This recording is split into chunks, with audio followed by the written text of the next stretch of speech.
Welcome to the Hawks Nest live stream show. My name is Brandon Kane, and I do appreciate you coming on in so very, very early for us out here on the West Coast.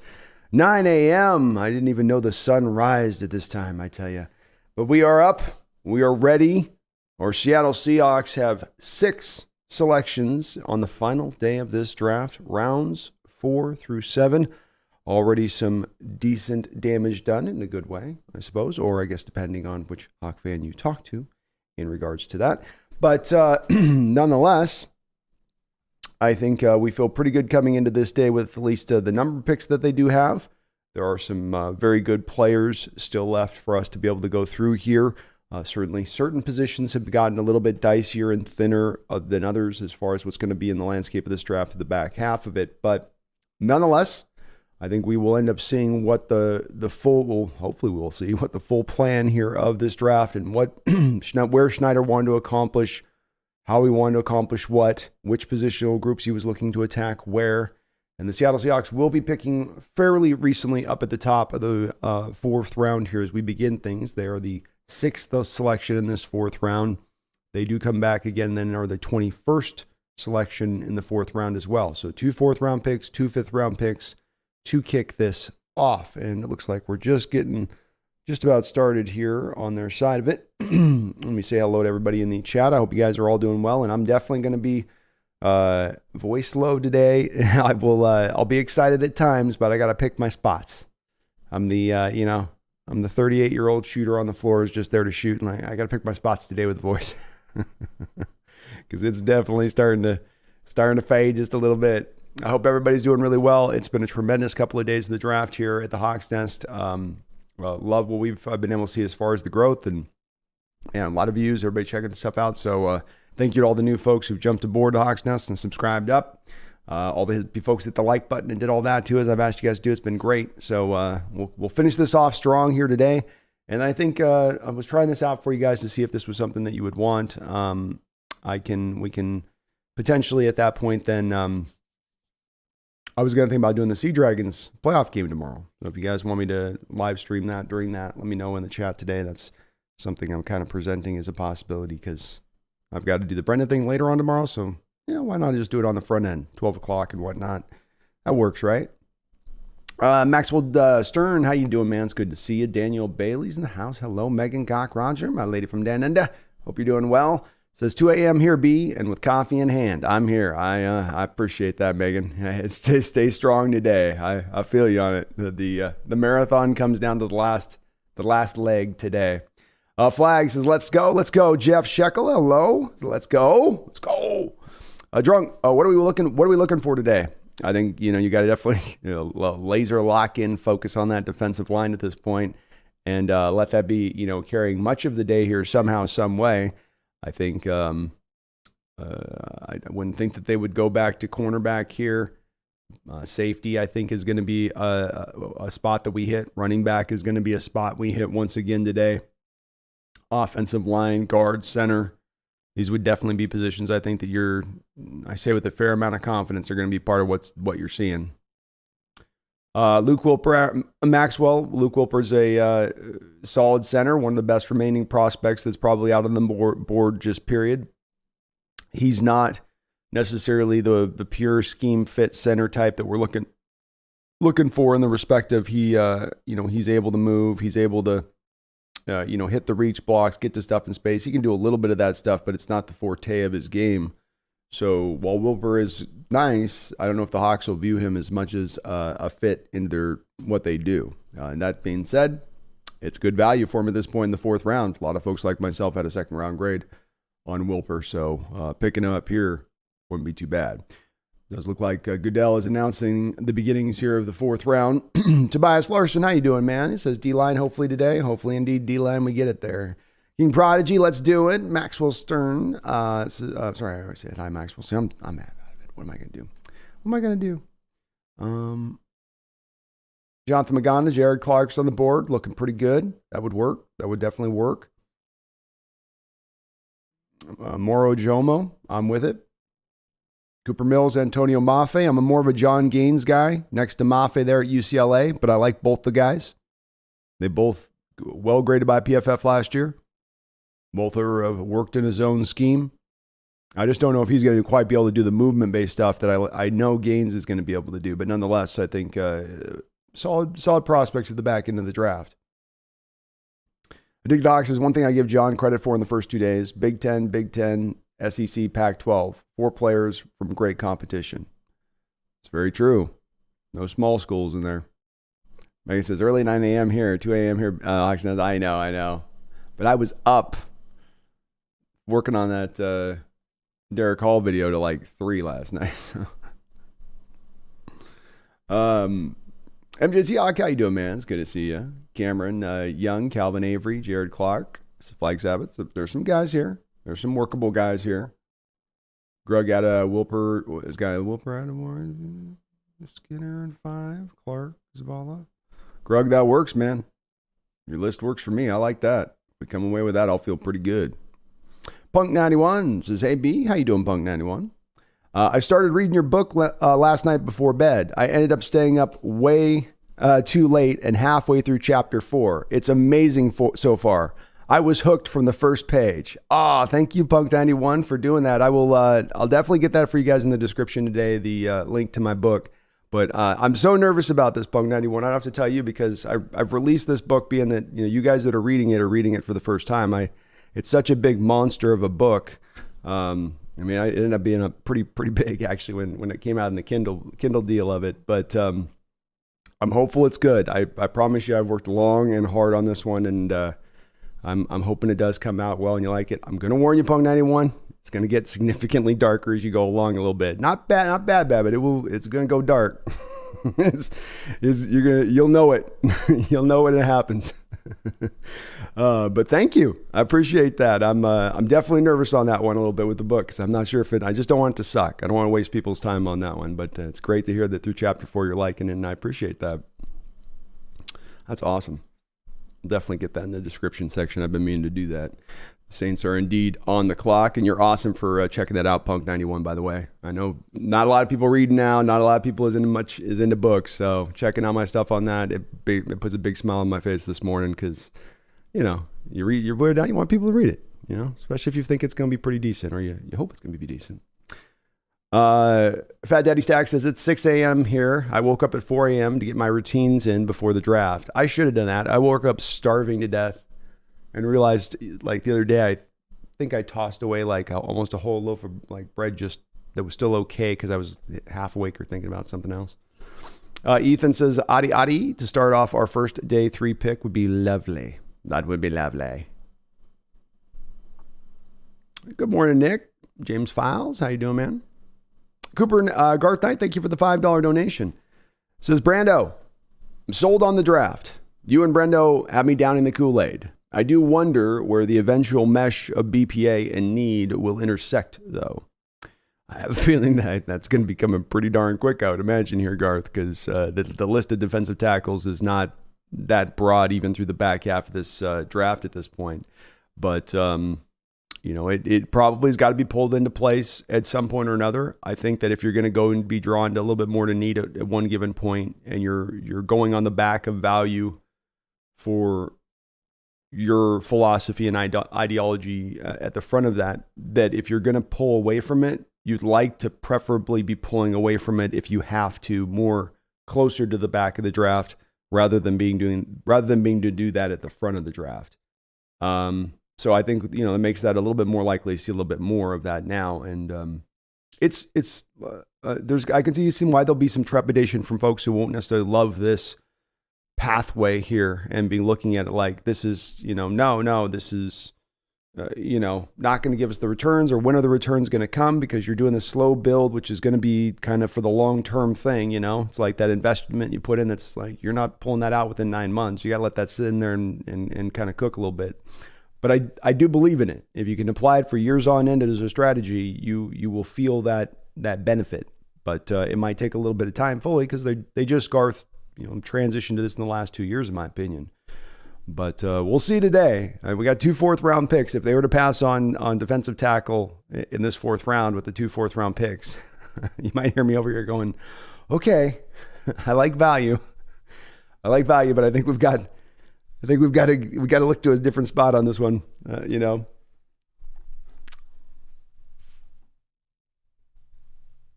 Yeah, sleep tomorrow.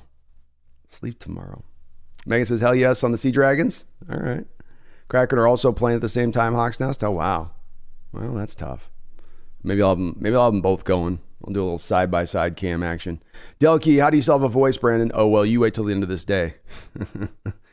I already got the thing I was remembering last year. This only comes up during draft when we've done like the 3-4 days in a row where I get a little like point in the back of my tongue where obviously when I've been talking, it's been like rubbing against my teeth. I get a little bit of like sore back there. Like, oh yes, hello, familiar friend. Yeah, Kitty's making an appearance today. She's in a good mood. Jonathan Magana, Jared Clark is a very big man. What's interesting about him too is he's I think, former tight end convert. Went to the defensive line. You'd think you'd get one of those guys, they'd be skinny and like a rail, but no, he's very, very much traditional looking as a big zero tech in there. He's 330 legitimately. No doubt about it.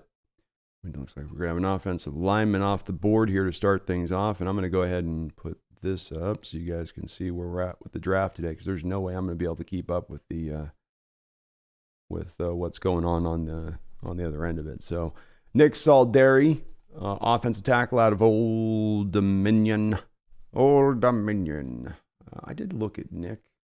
I think I liked him. Pretty good pick for them. Not mistaken.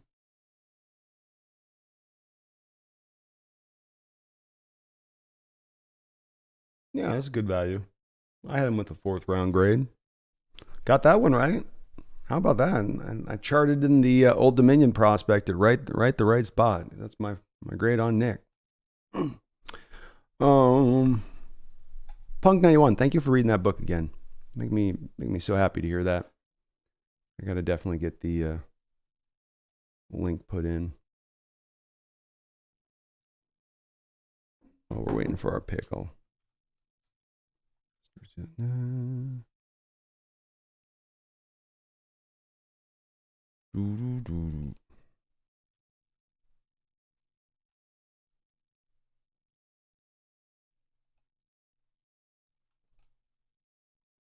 Raiders coming in with a pick. They're going to be fast and furious today.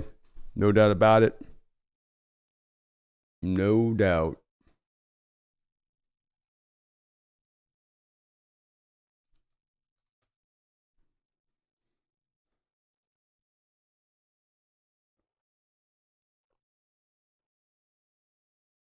I have to mainline the coffee this morning. Mainline it.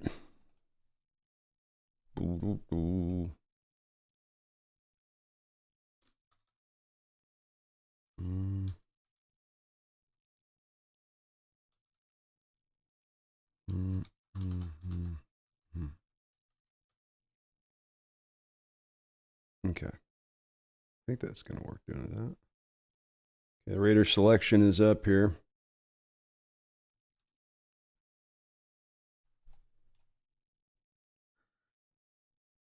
Oh, all right.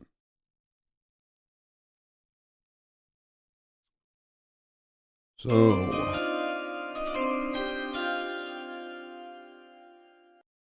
with the 104th selection, the 2023 NFL Draft, the Las Vegas Raiders take Jacorian Bennett out of Maryland. I think this is the only pick so far of theirs that I've really liked for in the spot where they've grabbed. And Tyree was okay, just kind of a weird pick for, kind of a strange pick for what they took to me. Just having already Max Crosby there and just having signed Chandler Jones. I'm sure they're probably like, we want to get out of this Chandler Jones contract. But this pick I like for them value-wise. I like Jacorian Bennett. I didn't think he was all that far away from Deontay Banks as far as the type of tape he put out. Banks was certainly better, and Banks could press you to death, but Benelli says, I want Luke Wilper. I'd be happy with him. I'd be perfectly satisfied with Wilper if they're going to avoid going for a defensive tackle here in the 4th round to begin things. Going to Luke Wilper would not be the worst of ways to go about that. Beepin Shrew says, let him know, Kitty. She's going to let me know. Yeah. How you doing? What are you going to do? I know. Who's there? I don't know. Who the Hawks picking? Who you got? Defensive tackle? Center? Is it going to be a center? Running back? Don't tell me they're taking a safety in the 4th round. They're taking a safety? Is it Jamie Robinson? Did he already get taken? That's who she says. I don't know if he was even taken. I thought he was already taken. I don't know if you've been tracking this draft, Cat. You might be dropping the ball in this one a little bit.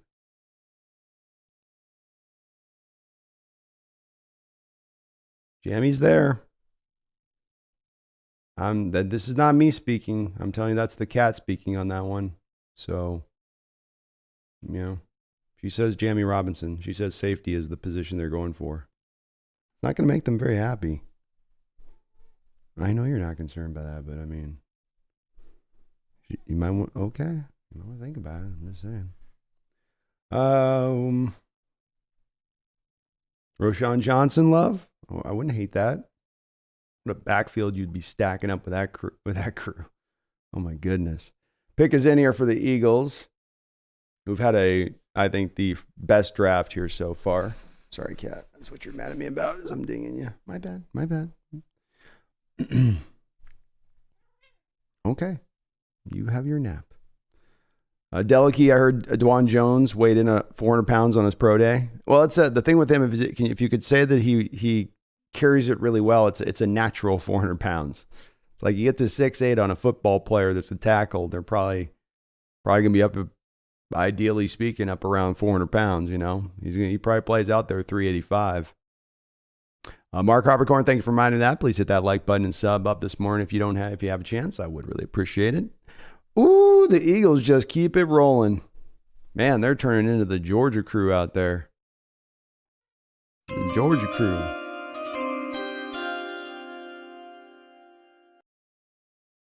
Wow. With the 105th selection in the 2023 NFL Draft, the Philadelphia Eagles are going to select Seahawks Ringo out of Georgia. Wow. Eagles are waylaying this draft right now. I mean, they are every single one of their picks has been a home run. This guy is a guy that some don't think is going to be able to play at the corner at the next level. I'm not so certain that he's not going to be able to play corner. If you have to eventually transition him to safety, I think he'll be able to do so. So now you've maybe potentially, and this is literally when I've talked about moving Seahawks Ringo to the free safety position. I've referenced time and time again my comp being Malcolm Jenkins. And now he's going to a team that literally had Malcolm Jenkins there and who helped them win a Super Bowl. I'm telling you, they're doing that same kind of math there out there in Philadelphia. And you're going to put Seahawks Ringo next to Sidney Brown out there in that secondary. And that's how and you're going to start to grow with those guys out there on that, with those corners on the outside. I would not be surprised if that's how it settles in. And another move for the Eagles that both helps them in the immediate period and helps them in the long term. Love the way that they're leaning into their board. Definitely trusting their value. No doubt about that. Kevin Mullen, thank you for the $2 donation. He says, let's effing go. We need 1,500 pounds of defensive lineman help today. Certainly we could stand to benefit from that. A little bit of beef, right? Get some cattle up in here. We need some of that big cattle. We need some of that cattle that, you ever seen the cattle that they see that's got the muscles on them? Like it has the freakish growth gene thing in it where that just randomly starts, body building out. Look like they got the cow that's been there doing bench presses and stuff. That's what we need. We need 3 of those. Is Darius Rush still available? Well, let me get the best available up here, I guess, on the board. I don't believe Darius Rush is around anymore. But let's take a look. Yes, he is. He's the second rated cornerback remaining here. Clark Phillips being the number 1 rated cornerback. The Colts have made their selection very quickly on top of the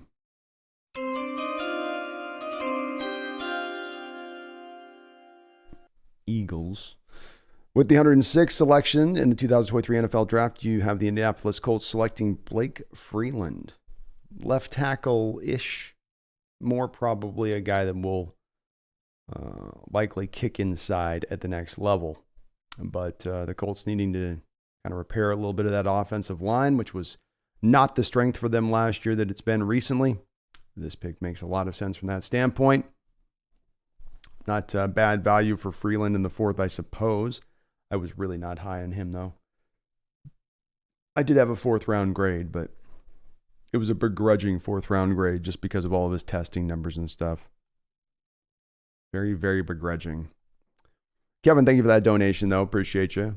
Jeff Shekel, Mike Morris is still there, and that is a guy that the Seahawks have met with, so another guy that could be possibility. There's a lot of guys in play here on this pick in the 4th round, no doubt about it. Herbicide says, in all my mock drafts, I never went cornerback, wide receiver, edge, and running back in the first 2 rounds. Yeah, I think I might have done edge on a couple of mine, Herbicide. I did one with Jackson Smith at 20. But that was the one where I had us taking C.J. Stroud, and then you were pairing Jackson with C.J. That was it. But that was the only times. So I was in the same boat you were. D-Boy, what's up, man? Good to see you in the house. Hope you're doing well. Thomas Cox, so far I feel that Seattle is doing very good in the draft. I hope Seattle tries to get Patterson, the Michigan center, or Stromberg. It's going to be a very exciting season. It is going to be a very exciting season indeed in that respect of things. And some very good centers remain here. Let me add Olu Oluwatimi on there too, Thomas. I like those guys too, and Olu Oluwatimi would get me very excited as well. Arneson, John and Peter are going to really spend today drafting kickers and cornerbacks, really not seeing any improvement from last year's record. Well, on that part, I'm not. I wouldn't push back on that with you, Arn. I think you're very well could be stand to be correct on this. Me and Brendan were talking about this last night, and I think that is where some of people who are frustrated with this draft are coming from in their frustration, is there seem to have been some moves, through some of this offseason that indicate more of a going forward approach, whereas more, I think, at the end of the day, they come through the end of this offseason realizing it's been more about kind of just we're going into year 2 of the rebuild.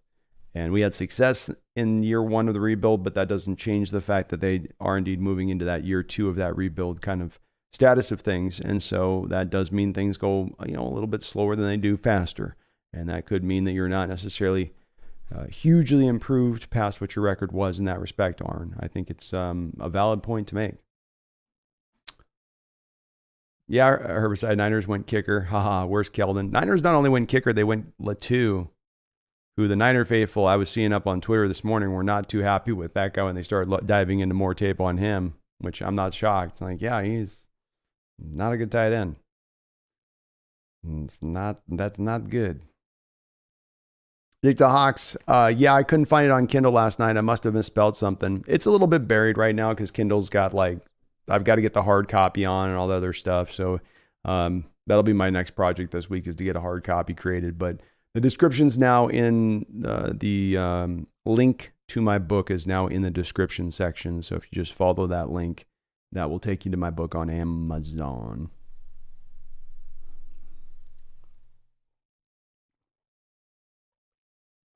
Delicky, I think Adi was definitely a legit defensive end. A 3-4 defensive end type in this defense, or if they want to kick him as a 3-tech, I do think that that's where he'll be at his best.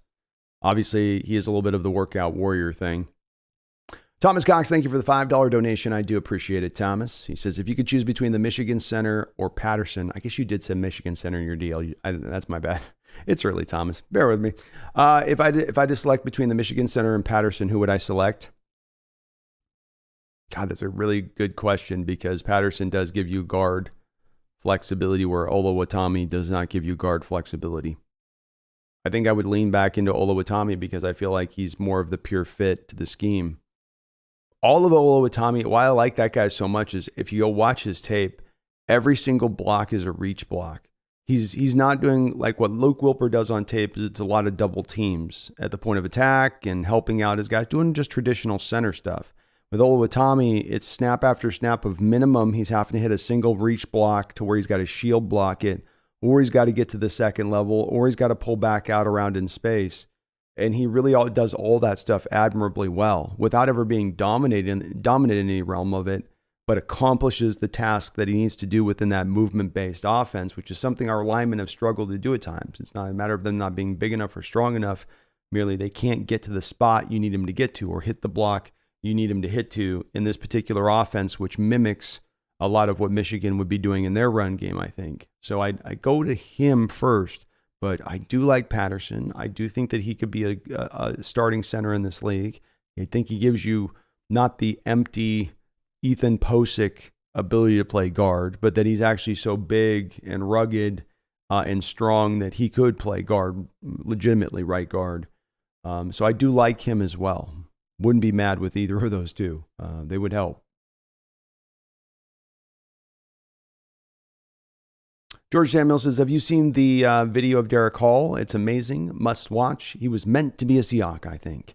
I did see it was up on NFL, George. I was last night hard through getting the video edited on Jerrick Hall just to get something posted to the channel because I know we got some folks that just want the short content.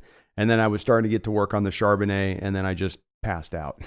So I did see it, but I just didn't have the opportunity to necessarily grab it because I was beat. But I will check it out for sure. It looks very cool. We've got another pick here.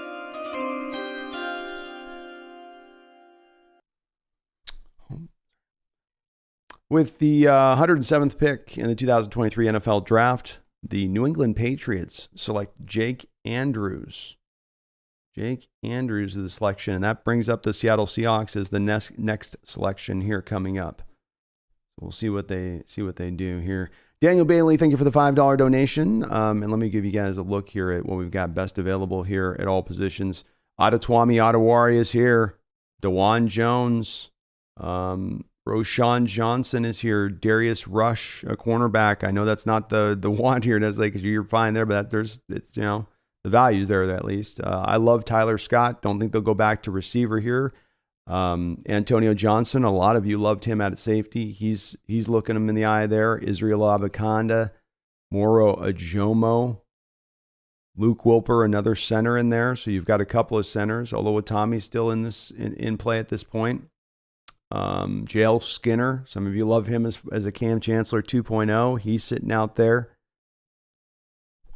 Christopher Smith, the Georgia Bulldogs, is out there as well. Seahawks selections in. Let's see what they do. Let's see what they do.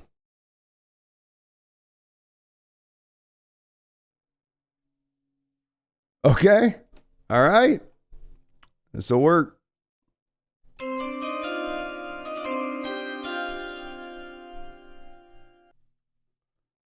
With the 108th selection in the 2023 NFL Draft, the Seattle Seahawks select Anthony Bradford, a right guard out of LSU. This is a guard that I did indeed like a lot watching him. I didn't think that there was a star quality element to this guy's game necessarily, but that he was solid. He was solid. I worried a little bit, I think, about some of the mobility stuff that you're going to ask him to do in your scheme. But I did think that this was a guy that was going to round out eventually into, being a guy that can play in this league at least. So whether or not he fits what we want to have done in that respect of things, I don't know there necessarily. I will say this is probably the first pick that I've had on the Seahawks so far that's like a round higher of a reach necessarily than I had it placed, where I had 5th round value on him because of the fact I didn't see him as much of that fit for the scheme. He ran a 5.08 40 at 6'4", 330 pounds, a 1.74 10-yard split, 30-inch vertical leap, 106 8-inch broad jump, 7.8 4.3 cone, 4.8 shuttle. So those numbers, to kind of give you a bottom line on it, are not the most elite testing numbers for a guard. As far as that movement goes. In fact, they're on the other end of that scale a little bit. He's just a big, lumbering right guard. So this is on the, not to go too hard to the negative end of it, but the negative end of it for me is just that where, okay, you have a scheme that's wanting these guys to move. You've had an issue here recently where the offensive linemen you've had in here that have not been able to move and get to those spots. How is this guy going to get to those spots? He is strong. He is long. He is wide as a house. He's got heavy hands that can sustain, where he can rock anybody and drive block anybody. So you want a people mover at the point of attack. That is definitely somebody. This is exactly up his alley, so to speak. No one is overpowering him. On the tape I watched, no one gave him bull rush. No one gave him, overwhelmed him. But the quick twitch, bendy guy operating from the inside definitely could end up giving him some problems. He's a better run blocker, in my opinion, than he is a pass protector. He is going to lean on that length and power to always get it done. He's a hammer, but every play you go up against is not always a nail. And so there is no real technician's work to it. He's just going up there to wallop every time, which is not, I guess, I don't know. It's fine. It'll work, but again, doesn't exactly fit to what you're kind of trying to do. Part of it is he's just so big, he can only move, so fast. But it will be interesting to hear, I guess, where their confidence comes from with that, because it doesn't show up on tape necessarily, and you don't necessarily see it in the testing numbers. So this is another head scratcher to me, where you adopt in a scheme like these Rams scheme. Are you trying to run the scheme or not? And you haven't been able to run the outside zone, for instance. You haven't been able to run the traditional screen game, say nothing of the other screen game, because you don't have the linemen to get to the blocks in space to hit those blocks. I'm not sure how that guy will get there on this one. I don't hate the pick.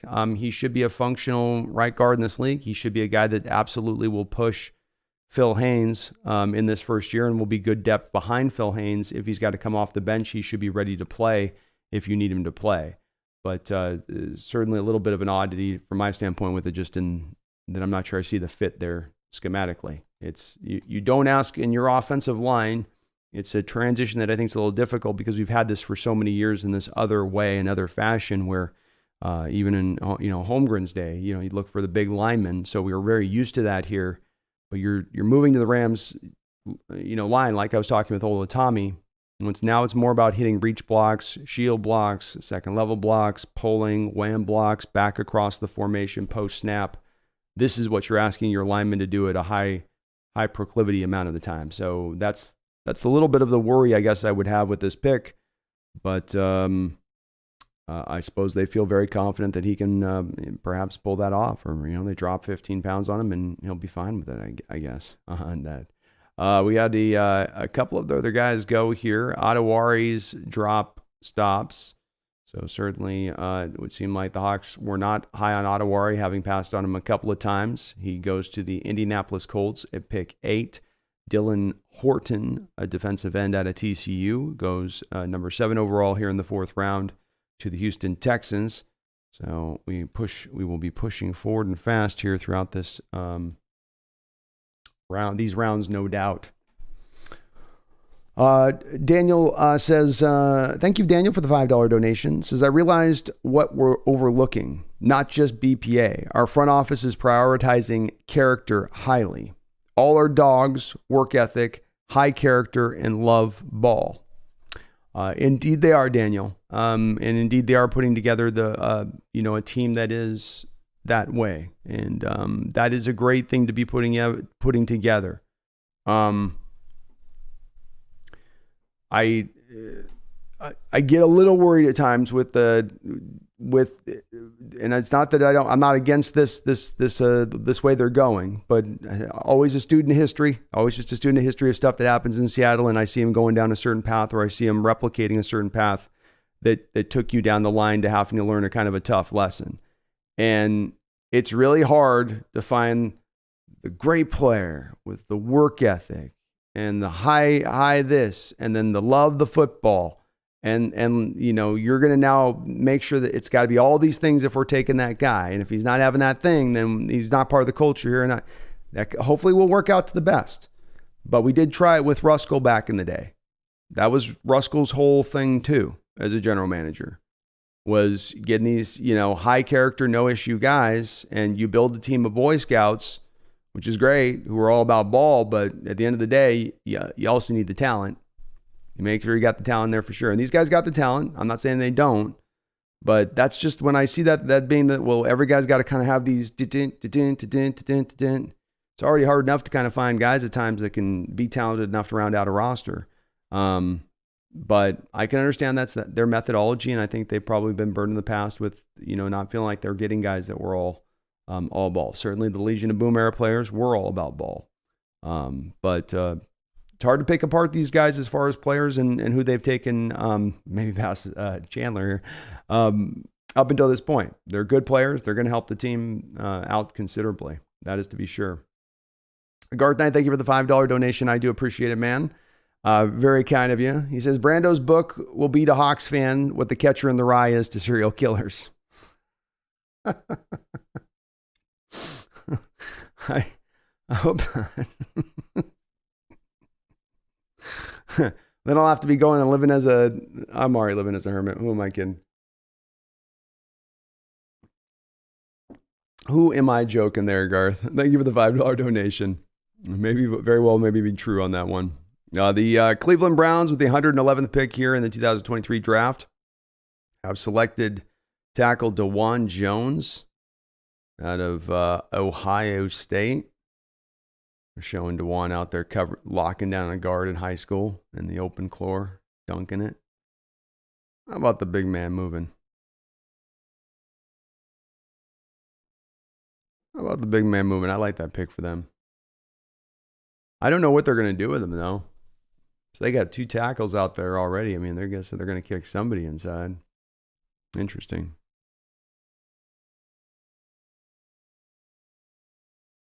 Riverside, the Eagles are destroying this draft. It is true. It is so.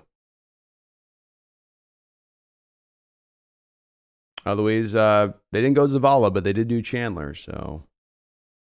Bradford. I think you call him Chandler. Bradford. So there is that.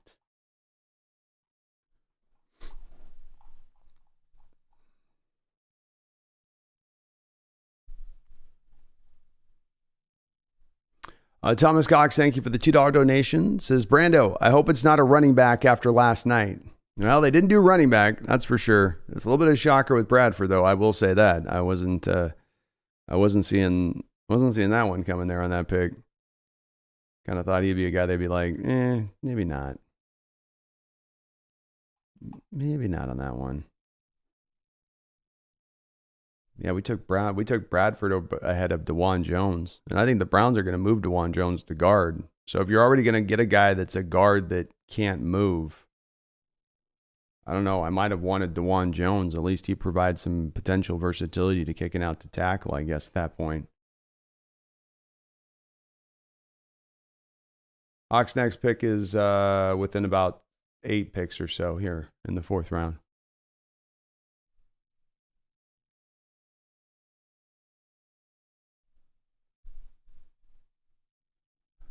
Antic to the Hawks is in Bellevue this morning. There was a serial killer being a serial killer at 8 a.m. I straight went to the Krispy Kreme shop today. I ran out of food, and I said, I don't care. Today's not a not care day, so I'm gonna be scarfing some Krispy Kreme throughout the day, and I'm not gonna apologize for it. We've got another pick here. The Atlanta Falcons at 113 have selected Clark Phillips. A great little pick there for the Falcons. I love this kid. He's going to have a slot future at the next level, but I think he's one of the better just pure slots in this draft. Just there are a lot of slots that are safeties and will eventually be kind of some of that, but this kid's just very impressive. A good football player. He's undersized, but he can play in this league. Rare.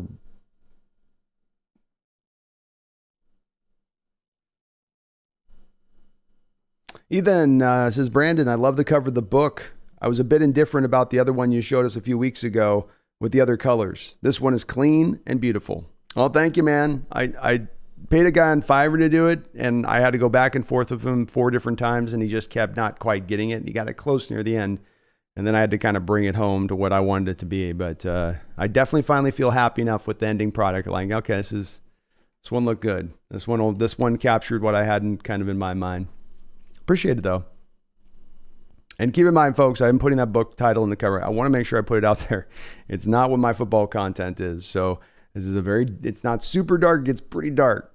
So if it's got elements of little elements of horror, little elements of sci-fi. That's not up your route. It's not up your alley. Definitely, then that would be to avoid.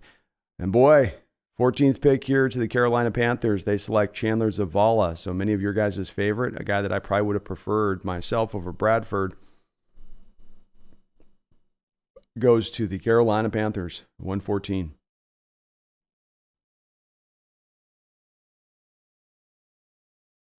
Delicate says, put him on a treadmill and a diet.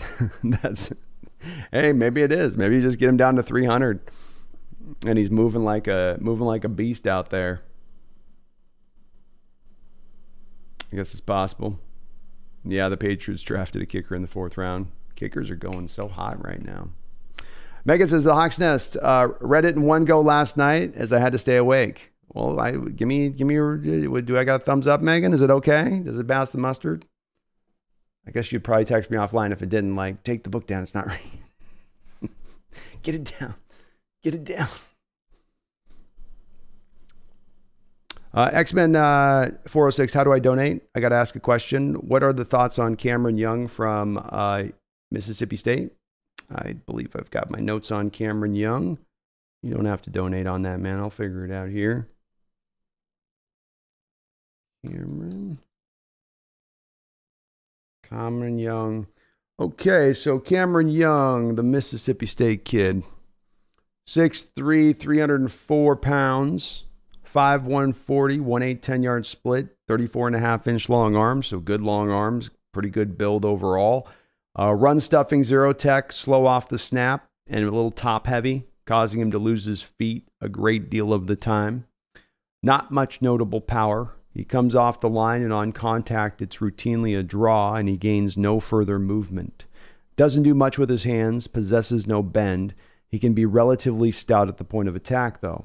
He has legit good hustle, a good high motor, and there are times as a pass rusher he can split the double team and press the pocket.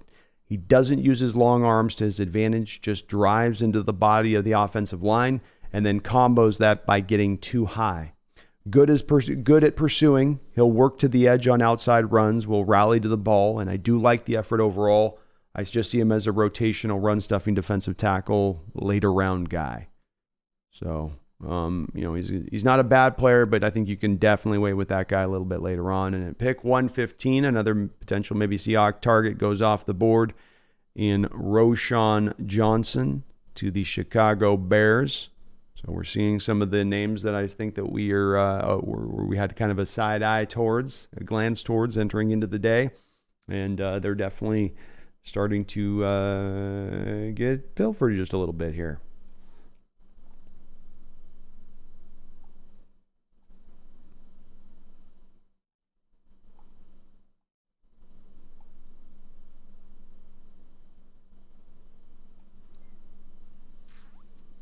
Daniel Bailey, thank you for the $2 donation. I do appreciate you, Daniel. He says, I'm waiting for the audiobook version voiced by Walken. Oh man, that would be a hell of a commitment. I might, if I tried to do the Walken voice through the whole audio version, I think I'd end up just talking like Walken permanently. Like my voice would stay like it. Sox fans, draft. Why am I talking like this? It won't stop. You can't stop the Walken. Help me stop him now. I don't want to talk like this all day. Somebody please now help me. I can't stop. That's how it would be, Daniel. I already, if I start doing it too long, suddenly just find myself, I don't know where the cookies are in the cupboard. I put them in the back. Did I throw them away? Maybe. It's not as funny when you're talking to yourself like that in an empty house.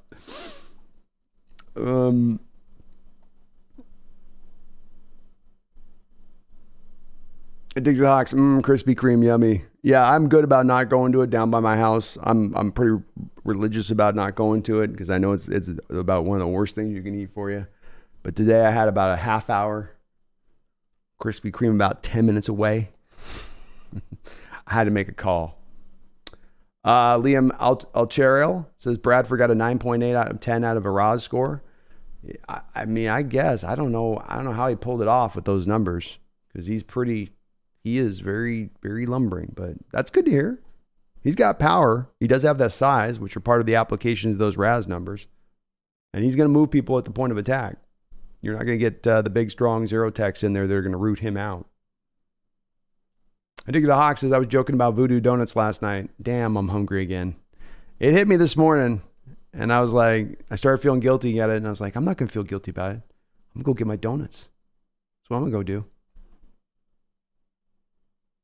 Ryan Myers-Hall's not a rotational edge, 3-down stud. Definitely a 3-down stud. I think of it in the terms of when I talk about rotational, Brian, just building up a rotation. You're always going to have some guys moving out onto the field through the course of the game.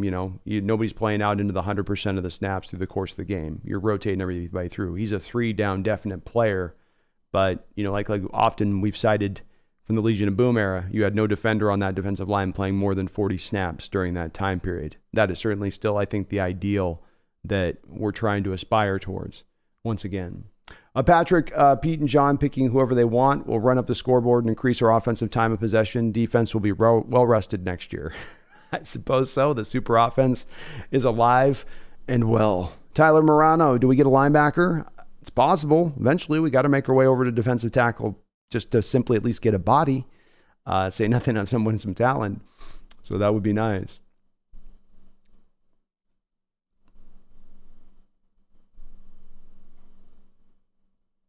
Greg says Chandler Zavala was a guy I wanted Hawks to look at. Now he's gone. Yep, that was a guy I liked too. Wow, they got some people that are stied in the crowd. Yeah. Okay. Cameraman's definitely on one this morning. Detox has agreed Zavala better than Bradford, but Bradford played against SEC competition, so I kind of liked it a bit more. And I'll say he's not going to be a bust player. He's definitely a guy that can play in the NFL. I thought he was going to play in the NFL. My only little ding on the grade was just the scheme fit thing. But maybe they're not going to look to run as much of the pure scheme stuff. Oof, another guy off the board there might have been for the Hawks here. The 116th selection in this 2023 draft, the Green Bay Packers select Colby Wooden. Really good player out of Auburn. Defensive end out of Auburn. I like this guy a lot too. Would have been an interesting player. That's my last kind of pure down, put your hand in the dirt guy, not an edge guy, defensive end. I mean, we're definitely into the 4th round value at that point. I even had a 3rd round grade on him, so I liked him quite a bit. Nick, he scored really high on his 10-yard split. Well, my bad, Nick. I guess I didn't maybe have his numbers in there on the 10-yard split. Maybe he must have done better on his pro day numbers, I guess. Because I've got a 1.74 10-yard split, which, and I don't know. I wasn't aware that was considered a good 10-yard split, but maybe he improved upon it on his pro day. He's definitely, here's the thing, the reason I referenced the as far as at least what I saw in these combine scores that he provided is the tape matches this up. He doesn't move like an upper level mover on the football field. The first things I literally wrote in my notes on him were big, lumbering guard. That's what he is on the field, So he may have a good RAS score, but it definitely doesn't kind of line up to him what you see him on the tape. Ryan Wilson, thank you for the $5 donation. I do appreciate it, Ryan. I get it now. Pete is going to convert that guard into a nose tackle because they just want to draft a nose tackle in a 3-4. Thank you for the $5 donation. It's that or the one-man front, Ryan. I can't decide which. It's one of those two. Megan says, Trey is so you at the Hawks Nest. Fight me on this. I wouldn't. That's got to, it's always going to be hard on the main characters not to have some of you bleed into them. So, and especially that guy. But he's probably a little more noble than I am. He's probably got a little bit more, in that respect of things. He dives into it a little bit more than I think maybe I necessarily would. Man, there's elements, I suppose. Connor Oshwagler says Bradford had a 51.7 pass blocking grade. Yeah, run blocking is kind of his thing. And I certainly think coaches will at times attack him with the twitchier guys inside on the tape a little bit. Bears have had a pretty solid draft, Nick. I agree. And Ryan Wilson, thank you for that $5 dono. I do appreciate you on that. James Quick, thank you for subscribing to the channel. Stephen Stucker, thank you as well for jumping aboard the Hawks Nest and subscribing on up. The Washington Commanders have another really good pick here. Another guy that I probably would have preferred even over on the other guard we took. That's Braden Daniels out of Utah. Guy that I think is going to naturally convert inside to guard very, very easily because he's got a natural dip and bend to him that doesn't serve him as well as a left tackle, but it will help him inside at guard and winning the leverage battles oftentimes. Garth Knight, thank you for the $5 donation. Appreciate all the donations, Garth. Says, I'm not much of a reader, so my next Mexican vacation, I plan to hire a lady of the night to send me your book. Will there be a Spanish print, por favor? Yeah, there very well may be eventually on this, Garth, if it sells well enough. You know what I mean? I think, yeah, you can get it in Spanish. I believe that's the nice thing about Kindle is that it automatically will process it into different languages and stuff. So yes, indeed, she can como se llamo, whatever, all the way through with that book for you on that. So hey, I appreciate it, man. However you're able to read or have it read too, either one works for me on that one. Thank you, that. Appreciate the donos, Garth. All the donos over the last couple of days, man. As always, you're very kind on your support to the channel. Thomas Cox, thank you for the $5 donation. I do appreciate it as well. A double dono today from you too, Thomas. Says, if they don't select a quarterback today, how would you get your quarterback next season, in your opinion? Well, while I don't have Thomas, while I don't have necessarily a lot of confidence that we're going to see this next quarterback class turn into the thing that everybody's doing the thing this year, Thomas, right? We've been around this bend a couple times, so we're seeing it happen already. Where every year you hear these fans going, "Oh, this quarterback class was this quarterback class was good. I mean, it was okay." But next year's quarterback class, I'm telling you, that's the one that's going to light the world on fire. That's going to produce like 10 starters in the league. There's this thing of always going to the next quarterback class, which is going to be the magical one that just lights the world on fire. And so what ends up playing out through the year is that guys settle in, some guys go and elevate, some guys, fall farther down. But I do think that because there's so many guys that you have kind of did return who could have come back into this draft, who could have been even somewhat of decent selections in this draft, I do think that though that might not guarantee there's going to be a higher side on this for next year, Thomas, at the top of the draft, I think you're going to get a good layer of quarterbacks more into that second, fourth round range. This could be the Spencer Rattlers, or second to fourth round range, I guess I say, Spencer Rattlers or the Arkansas quarterback, Cam. I don't know if the Cam Light guy, I don't know if he's going to push himself up at the end of the day. You're going to have your top end guys too, in addition to that. But I think there's going to be a better mix next year from the quarterback position because there were so many guys that returned this last year. And you do have Caleb and May kind of set in at the top. So I think that my answer would be going into next year, though it does mean in the passing of the quarterbacks this year and not trading up for a quarterback in this year's draft, it does mean that you're probably going more back into that Russell Wilson route of looking to a second or third rounder as the quarterback of the future, rather than having the gunslinging top 15 type guy. That I think is a valid reality of the situation and how that's probably going to go down now. And I'm okay with that if the flip side of that was having to trade up in this draft, especially just because the NFL didn't seem to trust Will Levis, definitely not at 5. Thank you though, Thomas, for the donation.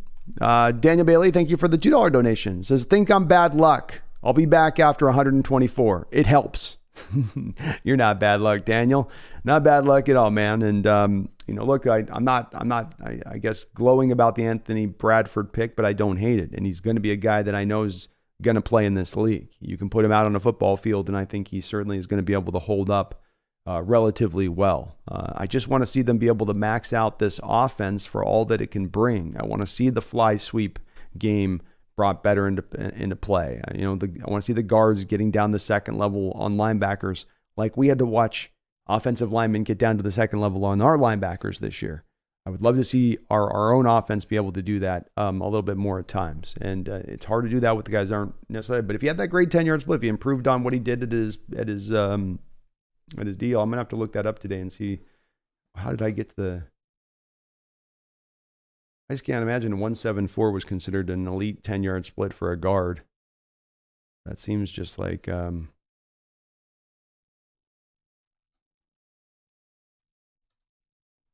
Oh, the 3-cone was his thing, I think you guys were saying.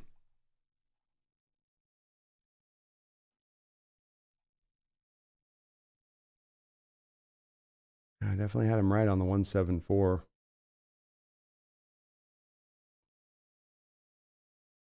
Yeah, I mean, the weaknesses that they list on Pro Football, just matching the pro NFL.com weaknesses: lax range, foot quickness, athleticism, and protection. Slow to slide and cut off inside moves. Likely scheme, he literally puts at the end, likely scheme dependent in the run game. That's kind of my bottom line point to it. It's like he's a good player, but it's probably more of a scheme dependent guy. Saaki Ika, Deron Everest is not available anymore. He's taken off the board there. He's off the board. Christian Smith, thank you for the $5 donation. I do appreciate it, Christian. Says, thanks for the draft streams. I've been with you from midnight to 4 a.m. for the past 2 nights. So love from the 5 p.m. UK starts. Sorry, let me read this right, Christian. It's 3 days in. The reading kind of starts to go after 3 days. It says, thanks for the draft streams. I've been with you from midnight to 4 a.m. for the past 2 nights. So love the 5 p.m. UK start time today. Go Hawks. Well, it's good to hear. We got to get some of our, folks on the other side of the globe at times a little bit of an offset. You guys have to get up at the butt crack of morning during game day, most of the time during the free agent period. So the NFL finally throws you a little bit of a bone here on this kind of day. So, and I don't mind it being a little bit early. It's nice. Then you wrap up and it's still a somewhat decent amount of day. You're not in the end of night when this thing all kind of gets done with, but it's a fun experience. I know a lot of people are mad about the stretching it to 3 days thing, but I actually like that we're able to kind of savor it that way and really go through it. Because boy, it can go fast when you're trying to do it in 2 days. We did have another pick out there where the Kansas City Chiefs took Chamari Connor out of Virginia Tech as safety. So it wouldn't have been probably a target there for our Hawks, who are now 3 picks away from selecting here at this point.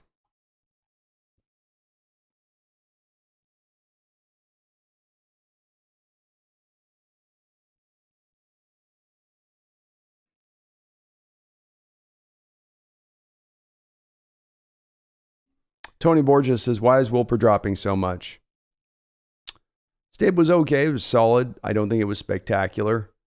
I don't think there was, there was something about him that jumped out in particular from the center role. He just kind of does all the center stuff properly and gets the job done. And so it doesn't look as dynamite, I don't think, on tape to teams who are looking for maybe more of a specialized skill from a player like that or something to stand out in that play. Look at the power on him or look at the movement capability on him. But I am a little bit surprised that he's fallen in the 4th round. I did not have a 4th round grade on him. I'll say that.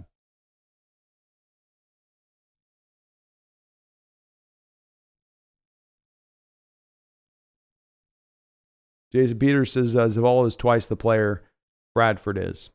I'm glad to hear you guys are in the same outlook on this as I see it. That's my view of it too, man. I'm a little surprised on this one with that. Was Zavala out there if you want to go guard? Or that they have just simply, if we just go value-wise, that they had Bradford over Zavala. It's a bit strange. But hand to the bad guy Williams says, how about Luke Wilper? Hey, that's the name. Certainly could make a lot of sense here. And you combo up right now with Bradford and Wilper at that point. You definitely have some guys that can move some people at the line of scrimmage, especially in combination. Brian Meyer says Keandre Coburn should be the pick. That wouldn't be bad at all. Tony says, now I want donuts. Donuts are always good. Not good for you, but they always sound good. Banana says, do we go Noah Sewell or Noro Ojomo? I think we go Ojomo over that. Garrett DeGrand, Krispy Kreme, which location? I'm in West Seattle. Oh, I've got one out here in Spokane. So it's right near me on the edge of town, out on the east side, on the east side, Spokane. Greg Kemp, Brandon, Robert Cooper, Cameron Young, and Calvin Avery are all defensive tackles Hawks talked to that are still on the board. Who would you pick?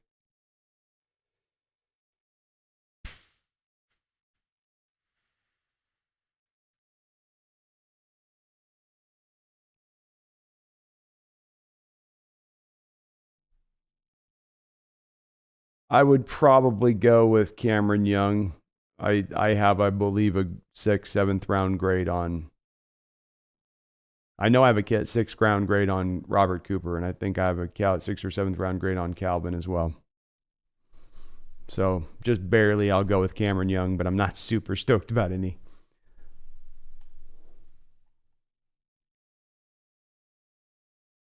Megan says you felt the Krispy Kreme dark side. Be so happy. I had to do it. I had to do it today. Jeff Shekel, indeed, Jack Charbonnet is a better back than Roschon, and I'm with you. I loved him too, but Roche, love the Roschon, but it makes sense.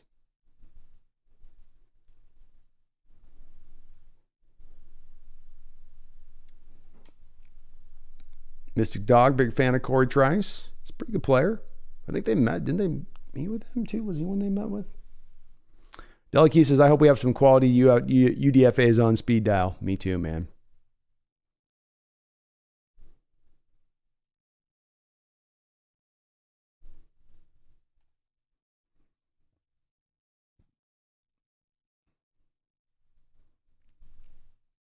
Nick says Sean Tucker would have been the perfect third option behind K9 and Char. Gives you a lot of what K9 offers, but with more experience catching the ball. I liked him. He's a good back. I think he went last round, right? 2 rounds ago.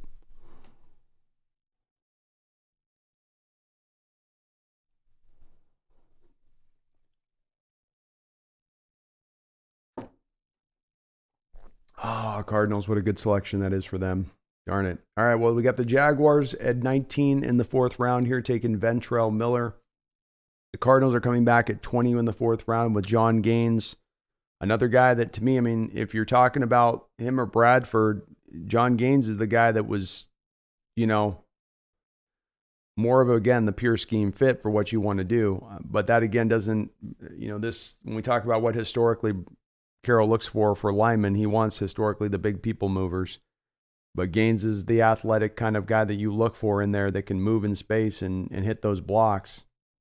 So, and the Seahawks pick is already in, by the way. They have not waited, so they jumped right in on their next pick. We're going to see who this is. Best available on the board. Henry To'oTo'o, Darius Rush. They got a receiver they met with. Charlie Jones is a possibility here. Israel Abaconda is still on the board, who I absolutely love. Who is the selection?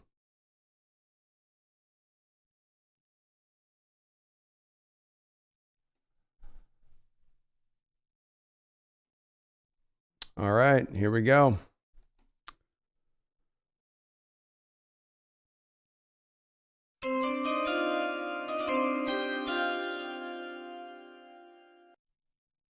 With the 123rd selection in the 4th round of the 2023 draft, the Seattle Seahawks finally answer the calls of their fandom and grab a defensive tackle in the form of Cameron Young. We're just talking about Cameron Young, so I just read this back over about, I think we did 5 minutes ago. Somebody was asking about him. So run stuffing, 0 tech, slow off the snap, and top heavy, causing him to lose his feet a great deal of the time. Not much notable power. He comes off the line and on contact, it's routinely a draw, and he gains no further movement. Doesn't do much with his hands, possesses no bend. He can be relatively stout at the point of attack. He has legit good hustle, and there are times as a pass rusher that he can split the double team and press the pocket. Doesn't use his long arms to his advantage, just dives into the body of the offensive lineman, and then combos that by getting way too high. Good at pursuing. He'll work to the edge and on outside runs. will rally to the ball. I love the overall effort. Definitely a high motor guy, but I saw him as a rotational run stuffing defensive tackle, and I saw him as a later round guy. So I did have a 5th round grade on Cameron Young. All that being said, though, we are at the end of the 4th round, at the 20th overall selection, basically in the 4th round at this point. So the value is not tremendously far off in selecting him here. It is what it is, though, at this point, as far as the available bodies that you have available to you to select. And when you do wait this long a little bit, as far as that defensive tackle position, you got to just kind of pick over what's there to grab. So, he's a guy he's a body. He's gonna be a body. Perhaps they can teach him to use his arms a little bit better. He has the 34 and a half inch long arms. So he's got, that in his bag where if he can just not get up as high as a pass rusher and be able to, work the leverage battle a little bit better and utilize those arms, maybe there's a little bit of upside there in his particular game. Christian Smith, thank you again for that $5 donation. And thank you to all our UK listeners out there. Go Hawks. Appreciate you on that. Hope it's having a great spring out there. And it's spring for you guys too now this time of year. Daniel Robinson, thank you for the $2 donation. I do appreciate you. Seattle liked Matt Corral last year. Maybe Carolina cuts him. Maybe Daniel. I would probably doubt that they would cut him. They might trade him and try to get some for that. But I think that you're more likely to try to just sit on him and see if he develops, and maybe you can end up flipping him for a much bigger pick if you just wait a year or two down the line. They're probably more likely to go that direction of things. So, but maybe it's possible. There are things I don't know if Daniel they'd be willing to hold. They might be willing to run with 3 quarterbacks if they had an Anthony Richardson or CJ Stroud on the roster. I don't know if they would be willing to do it if they had a Matt Corral. Maybe they'd try to put him on the practice squad or something, but I don't think they'd run 3 active quarterbacks for that necessarily. Garth Knight, thank you for the $5 donation. Thank you as well, Daniel, for that $2 dono. And Garth, thank you for all your donos. Says, gotta be honest, Levis has an arm and a smoking companion worthy of reading your novel to me on a Mexican shore, but he does seem a little dull. Telling you, Garth, I don't know if she's staying on board the Levis train after he fell fast first round of draft night. Some of those looks, I might have to bring it up on stream and show you guys. Some of those looks she was giving him was brutal. It was brutal. And Levis is not, and Levis is doing the thing and she's giving him the looks, of like, you told me you were going to be a first round pick, and he's looking off like, just don't look at her, don't make eye contact. It's tough. It's real tough. Nick says, Brandon, feeling guilt is for losers. Go Hawks, go Donuts. Hey, the taste is worth it. The taste is definitely worth it.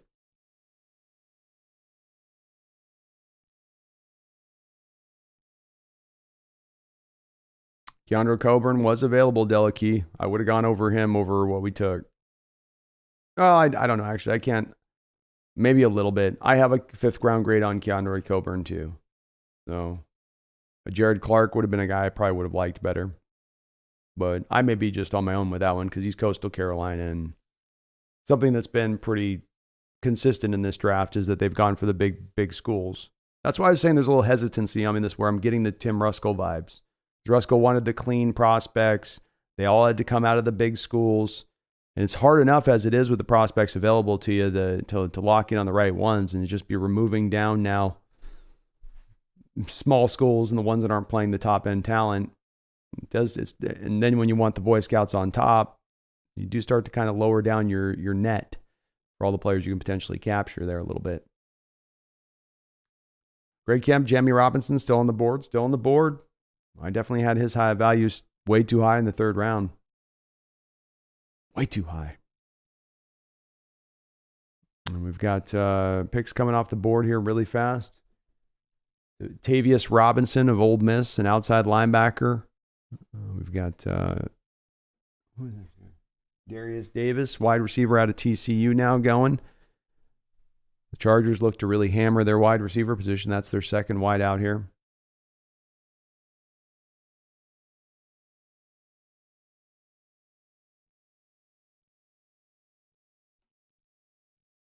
Seahawks blue green. I said I really think they went hell with the. I think they really went hell with the rest of the defensive tackles available. Might as well address other areas since nothing is left. Jason Peters says top 75 player on most boards. Bradford is 170 to 200. 100% agree with the man, Jason. 100% agree with you on that.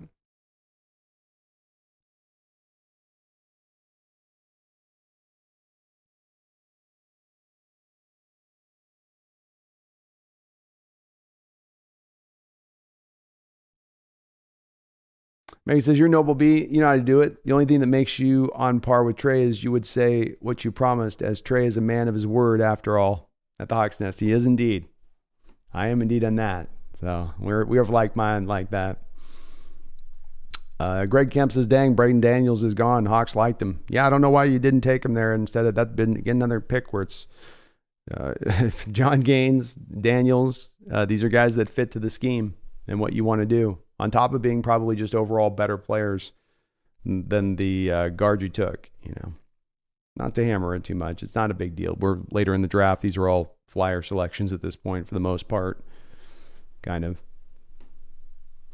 Mystic Dog is Moro Ajomo and Jacqueline Roy still on the board. They are still on the board. Indeed. Yes, they are.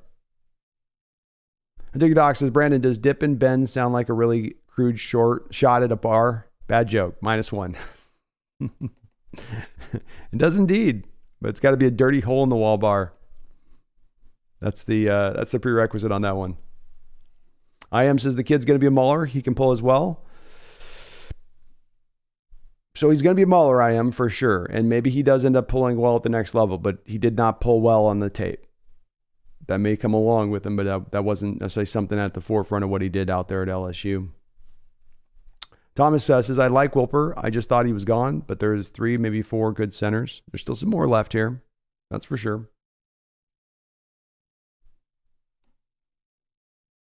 Megan says, wow, Raven fans are throwing Craig versus Orn at me laughing. The eternal debate rages on.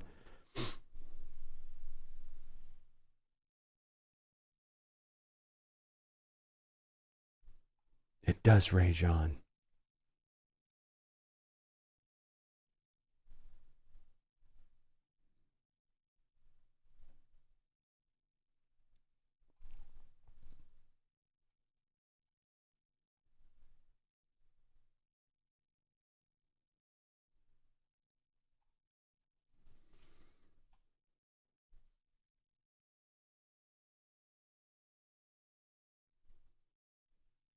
Megan says the Hawks Nest just headbutted the desk due to dozing off. Methinks more Pike Place roast coffee is needed. Yeah, I'm about to refill my cup too. Trevor plays Seahawks fans batching and crying. When the Seahawks are dominating the league again, you'll be lying, telling everyone you love this draft. Big fans. Yeah, Trevin, it doesn't add anything, man. Adding that to the discussion. You know what I mean? I appreciate your passion. I appreciate where you're coming from. And you very well could be proven to be true, where this draft is nothing but amazing. I think I've been pretty supportive overall in the draft. We try to find a place here, Trevin, where we can get to a little bit of a gray area. And I know that online it has to be all black and white. You know, you either love everything or you hate everything. You know, that's what it has to be. But I will say, you know, these are your fellow fans. These are your fellow 12s. And if they don't happen to like or love every pick, I don't think that it means that they're bitching or crying. It just means that they don't agree with the picks. It doesn't make them lesser of a fan or make you more of a fan because you support the picks. Everybody cares about this team and wants to see the best of them. But the bottom line on it is this, is that the first part of your first sentence on that process adds absolutely zero to the discussion. You don't push the discussion forward. You don't come in with any points at that point. You just sort of, I'm sure you're going to come in and hit and run with that comment, but I would love it if you could back up what you say and provide some backing into it and make it a tangible argument so it can become a debate or a bit of a back and forth. Otherwise, you're just being disrespectful in that respect, aren't you? I'd love to hear what Trevin's got to offer into the chat as far as what his thoughts are and why it's so wrong to maybe not be over the moon in love with the draft. And I like this draft. I say that as somebody who's in favor of this draft overall. But man, that kind of reaction, Trevin, just doesn't, I don't get it. You're a 12. That's how you talk to your fellow 12s. You feel good about that. Makes you feel good, strong, solid. Hexagon, draft hasn't been what I really wanted for us, but I trust the office has a plan with these picks. Me as well. Nick, I really hope they just take Clark or Ajomo in the next round so I can stop worrying about the nose tackle rotation. That's fair. I think somebody's going to be available at that point too. I do.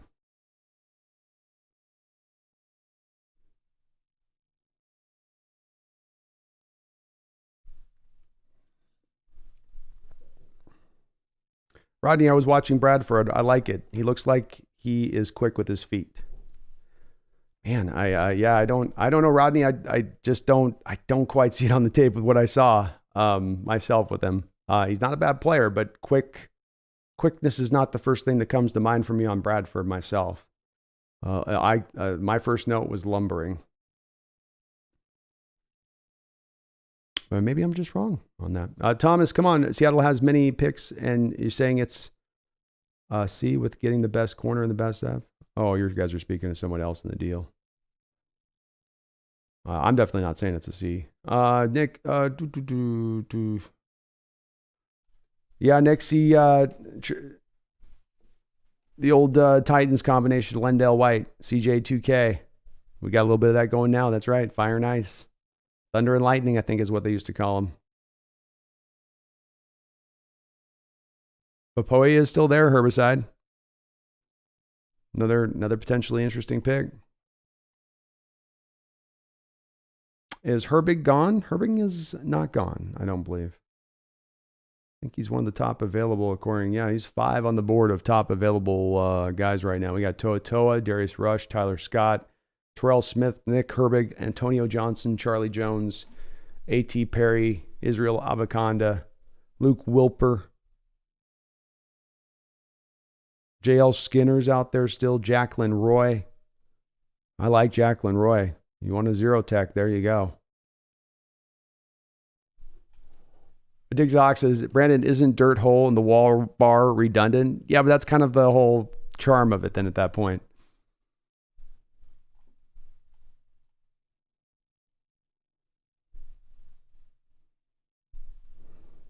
I am, says the kid, dominated Jalen Carter. Dominated. Lance Johnson, maybe they are flipping Young to guard and Bradford to defensive tackle. The size fits. It's a Hawk thing to do. It is indeed.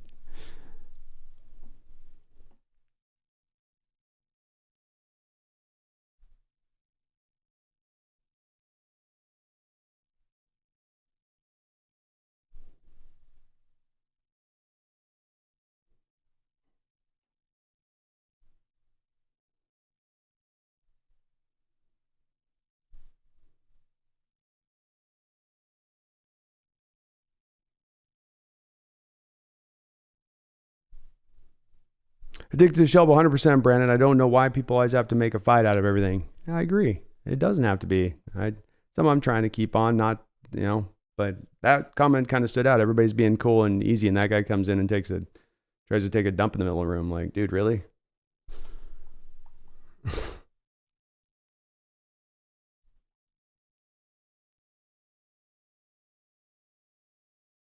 I'm making Hawks Nest. I may be the only 12 who has loved every pick, especially at 5. And you know what? Don't care. We all have our opinions, and that's cool. Exactly. It's fine to have different opinions. It's okay if people disagree with you. It's all good. Jason Peters, I like the first 2 days. 4th round has me scratching. Agreed, Jason. I think I'm a little bit more on the first 2 days than I'm on this day. And just from the value standpoint, understanding these picks a little bit.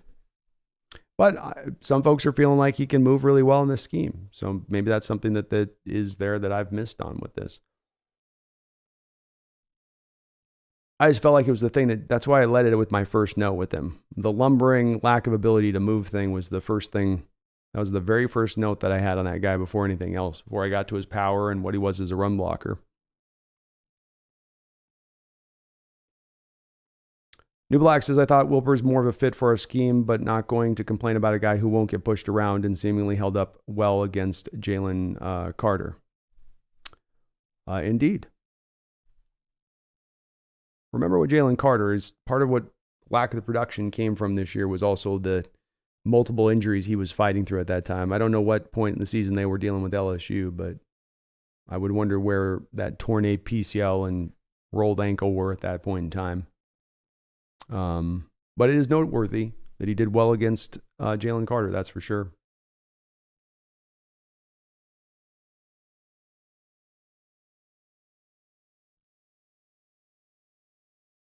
Beef Stew says the Lions are trading starting running back DeAndre Swift. Sources tell Tom Pelissaro to the Eagles in exchange for draft pick compensation. Wow. Eagles just keep it going. They're not going to need Swift to be like on all the time. They'll mix him in. Eagles are going to be tough next year. They are going to be tough. Mark, thank you for reminding me of that. If you do guys like what you're listening to today, please do hit that like button and subscribe on up. I would really appreciate it.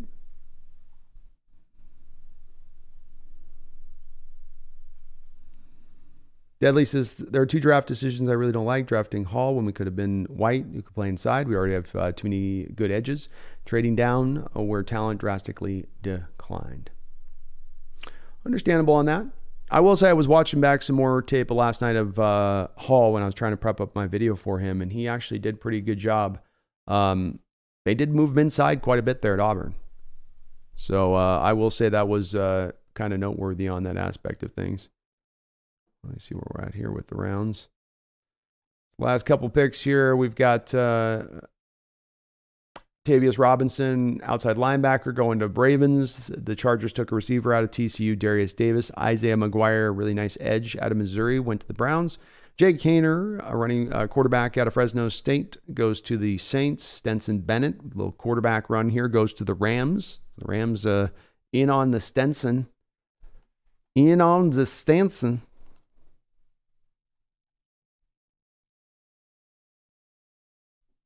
Jacqueline Roy sounds good to me, man. King Bomber. Sign me up on that one.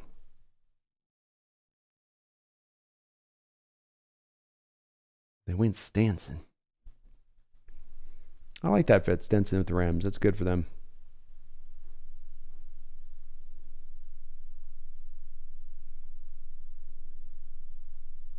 Yemen Adventures. After watching many highlights and experts' analysis of our draft, what pops out to me and surprised is the praise. I heard Seahawks' name mentioned as winning this draft more than the Eagles. Wow. Yeah, we're certainly being put up in that area of things as far as outside of the local perspective or whatnot. That is definitely where people are viewing it from.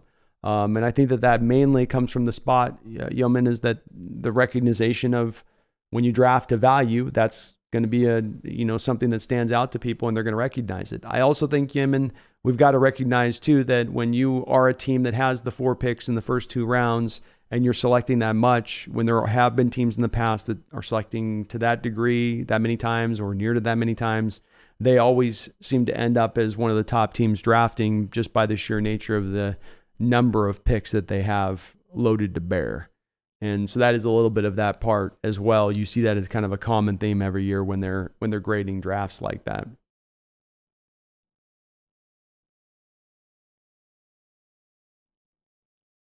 Addison says the Rams almost had Levis, but they had to settle for Bennett. Quite a dip on that one.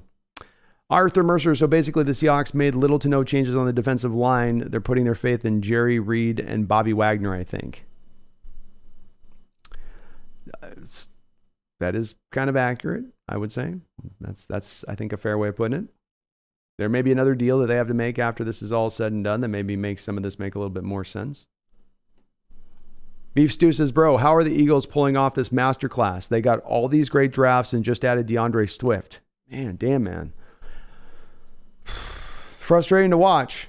I've been really appreciative of what Roseman's been doing there for about the last year and a half. He's kind of been in the zone. Even the moves last year that didn't necessarily work out 100% were still all very smart in what he was trying to do, and it all made sense. Going out and making a trade for Robert Quinn, signing Ndamukong Suh, just trying to add on there at the end as they were around that trade deadline and topping that team out. I mean, he did what he could, and they've had a sensational draft. And picking up Swift now, I don't know what the cost is going to be, but I imagine it's going to be for a late round pick. You just feel you got to feel like the Eagles are going to be as strong as ever next year, even losing Javon Hargrave.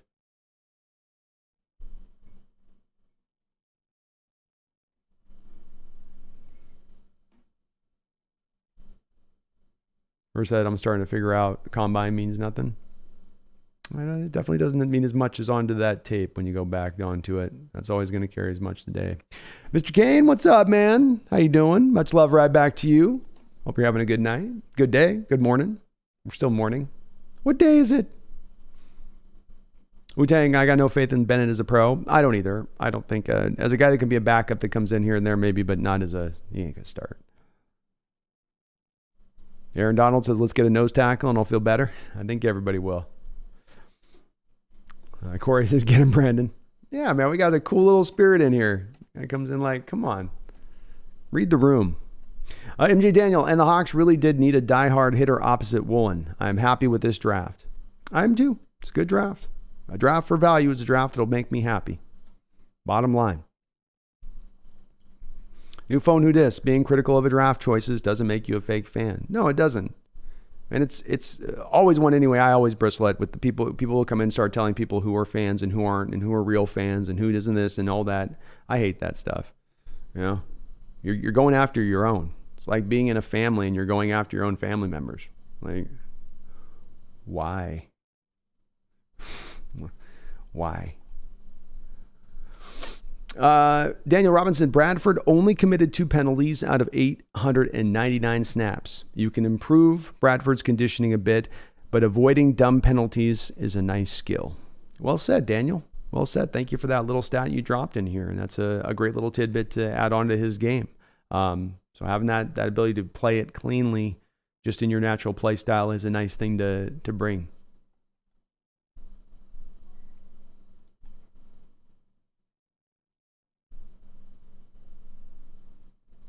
Yeah, great little note there. O'Dwyer, thank you for the $25 donation. O'Dwyer, I really do appreciate it. It's good to see you in the chat as well, brother. Thank you for the other night. O'Dwyer, why don't you gift out like 10 subs or something like that out on for the subscribers in the channel the other night. So thank you for that again as well on that too. He says, thanks for all the streams this week, Brandon. I'm sure you're wrecked and in need of a rest after the draft. I actually feel okay right now. It could be the Krispy Kreme donuts firing through my blood. That sugar's just pumping. Maybe by 2 o'clock, I hit my crash. But right now, I'm okay. Right now, I'm feeling it. And it's been really fun doing this. It's been really fun covering this draft. It's taught me about the draft process of getting a little more refined and evaluating these players and understanding it. Every year, you try to get a little bit better as you go through. And I do feel like that is the case this year. And to look at it at this depth and really analyze this draft for what it was fun. And it's great covering with you guys, having the back and forth, picking your guys' brain, seeing where you are, where I am, where we kind of end out coming around to at the end of the day on stuff. So I appreciate that, man. Thank you for all the support. And I'm having a ball doing this, and I really am. It's been a great time over the last few days being able to do this draft coverage with you guys. And we do have a couple of more picks here. Vilema Fejeco of San Jose State, defensive end, went to the Cowboys, and Tyler Lacey, another defensive end, went to Oklahoma State. So a little bit of a defensive run here. But O'Dwyer, thank you so much for the $25 donation. I really do appreciate you on that. Very, very kind of you. You guys have been unbelievable over the past couple of days as far as the amount of donos that have come through the stack. Just insane. In a beautiful way, of course. So thank you for that, O'Dwyer. Hope you're having a great Saturday. We got the sun out here. Spring is fully hit. We're getting up near 80-degree days now in April. Let's go.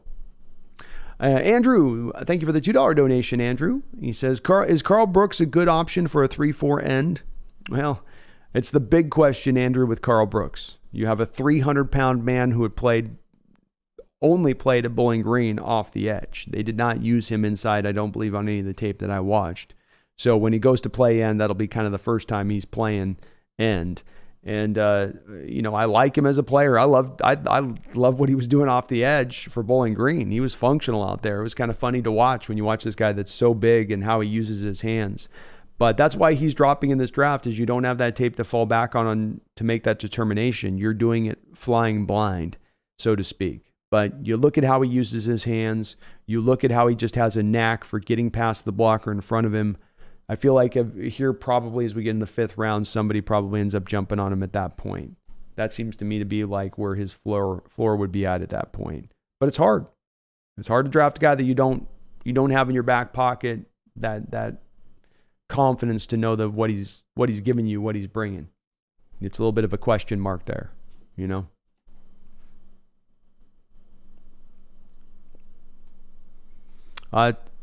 TC McCraw, thank you for subscribing to the channel, TC McCraw. I appreciate you jumping aboard the Hawks Nest.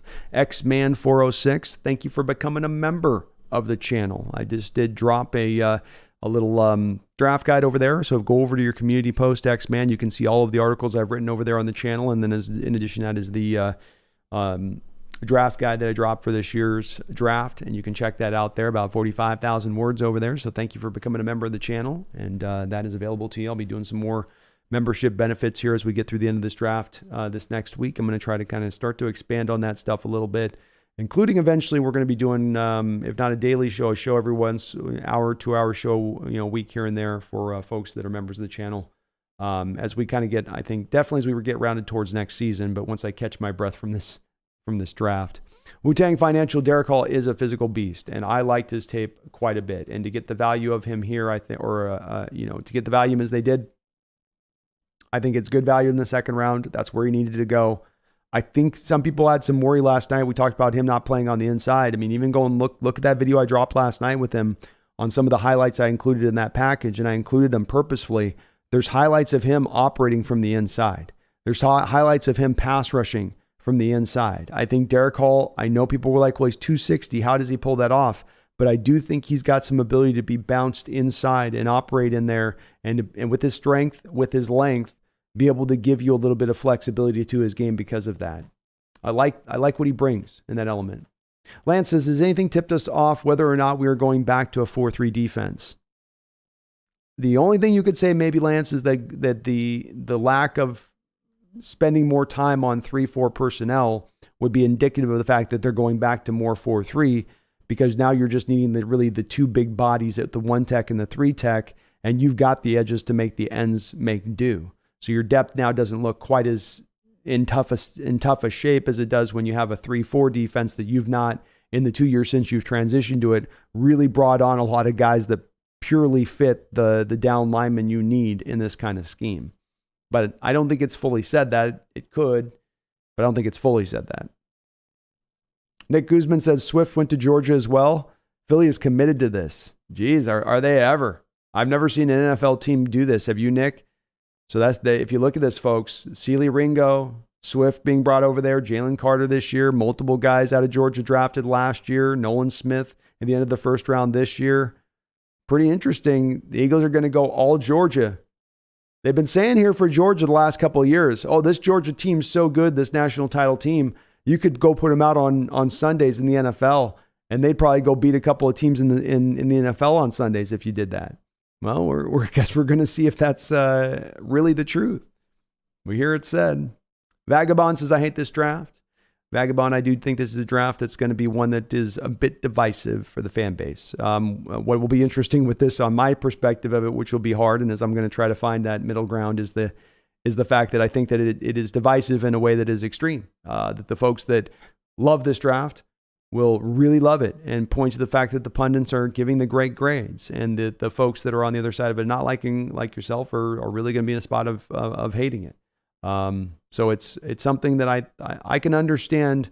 It's not me trying to find the middle ground on this. It's truly not. It's a way that I've wrestled myself over the last 3 days in going back and forth and looks and views on this. I do eventually land at feeling like it is a very good draft. Maybe not as amazing draft as last year, but still a very good draft, and certainly one that comes after last year's draft. These two as 2 solid runs that will help to build this team up into the future. King Bomber says, Jacqueline Roy will give us our second nose tackle, and we're going to have a draft edges with 6th and 7th round picks. Might come back with running back too.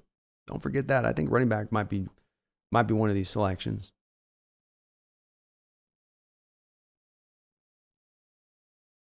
Joe Strew says, watching this draft is giving me the same feeling I would get when watching the Hawks defense over the past 3 seasons. Where's my blood pressure meds?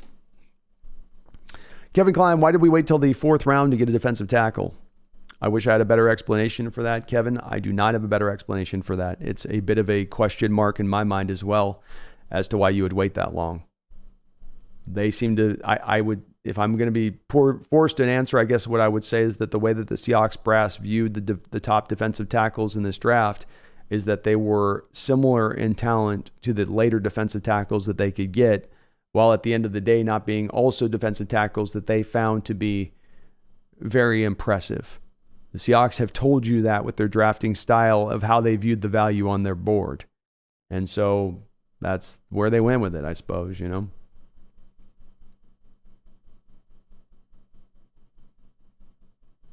As I said, it's definitely would like to have seen him go with defensive tackle, but you know, the other thing we have to acknowledge is you did get good players there, and you can certainly understand the argument for how they viewed it as that was the best value on their board, especially if they did view the defensive tackles in this draft with a little bit of shade.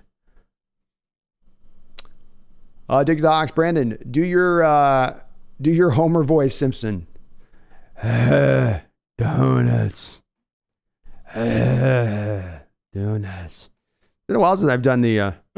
I can't do the Homer. I gotta have to listen to Homer. It's been a while since I heard his voice. I'm about to give me a donut here soon, though. I'll tell you that. Oh, they're the Krispy Kreme box just staring at me over there. It's like, come over. Come over. You want one of these donuts? Come on. Come on. Come get one of these donuts. You know you want one.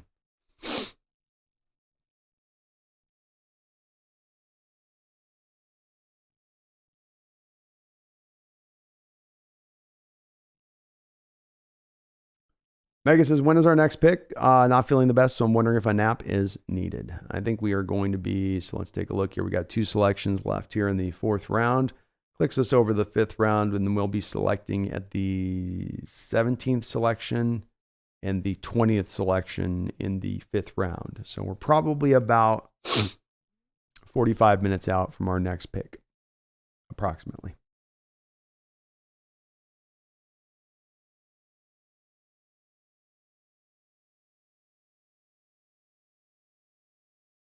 John Chaney says, Bradford, quote unquote, Bradford is a scheme limited player who has a low floor. Quotes on Bradford. He is so big, the floor looks low.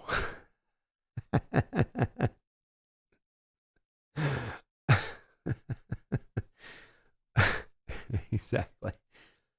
Yeah, good pick by the Bengals with Charlie Jones there here as we get to the end of this 4th round period. So you've got Charlie Jones, 29, going to the Bengals out of Purdue, wide receiver. Nick Herbing, a good value pick for the Steelers, who are having a very underrated, solid draft here. Outside linebacker for them out of Wisconsin. They go back that TJ Watt route, like in those Wisconsin edge rushers. Tyler Scott, I think, is going to be a good player out there for the Bears. I like him out there with Justin Fields. That's a good pick for them. Jay Ward, LSU safety. Wasn't super high on that guy. Wasn't real high on him, but certainly got a lot of flexibility and versatility. Smart player, good awareness. Can read the quarterback's eyes really nice. And then you're going to get the Raiders now with their final pick in the 4th round, which will lead us up over into the 5th round territory of things. Dalen Vasquez, would Jackson Smith likely be a top 5 pick if he had his 21 season last year and was active? That value is solid. Also watching the draft on a flight to Mexico. Keep me entertained. I will do my best, Dylan. I'll do my best. And I do think you present a pretty smart question in this respect of things. If Jackson Smith-Njigba comes back this last year and does not have the hamstring injury, where does his value go if he goes back out and puts up 90 catches and 1,400 yards? I would have to think at that point, Dalen, it would be a guarantee he would go in the top 12, if not the top 10. The one thing that makes me wonder if it's a super increase in value, past being 7 or 8 picks, is the fact that the bottom line still wouldn't change with him being that he is still just an inside guy at the next level. He is only going to be a slot. And I think that there's going to be a little bit of a depression of his value at that point as far as the NFL is concerned, if we're talking about him being actually true blue, a top 10 pick. But top 12, I'd feel pretty confident he would have gone in that. He would have definitely elevated his stock by coming back, by having another year of production. Thomas Cox, when Pete decides to retire, who would I want to coach Seattle? I do still like Harbaugh, for whatever that's worth there, Thomas. I know he's a divisive figure in Seahawks fandom. I'm keeping an eye on Lincoln Riley and how he continues to progress as a coach and what he gets done. I like him in that respect. There was one coach I was hearing about the other day that was a college coach. I was like, remember this guy's name because people are going to ask you that question. That's a guy that is doing some good things with that program. And so I don't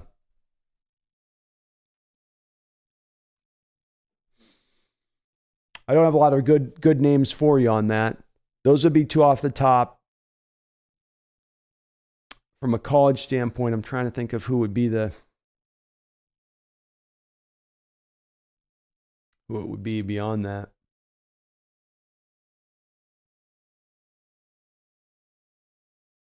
I'll try to think if there's another name. Nobody's really popping up in my head right now as far as a possibility in that respect of things. Outside of that, Sean Payton was obviously a guy there for a while I was looking at.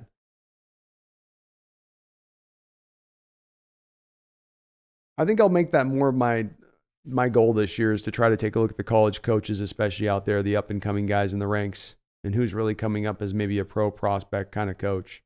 Because that's one place I'm not as familiar, I think, as I would like to be.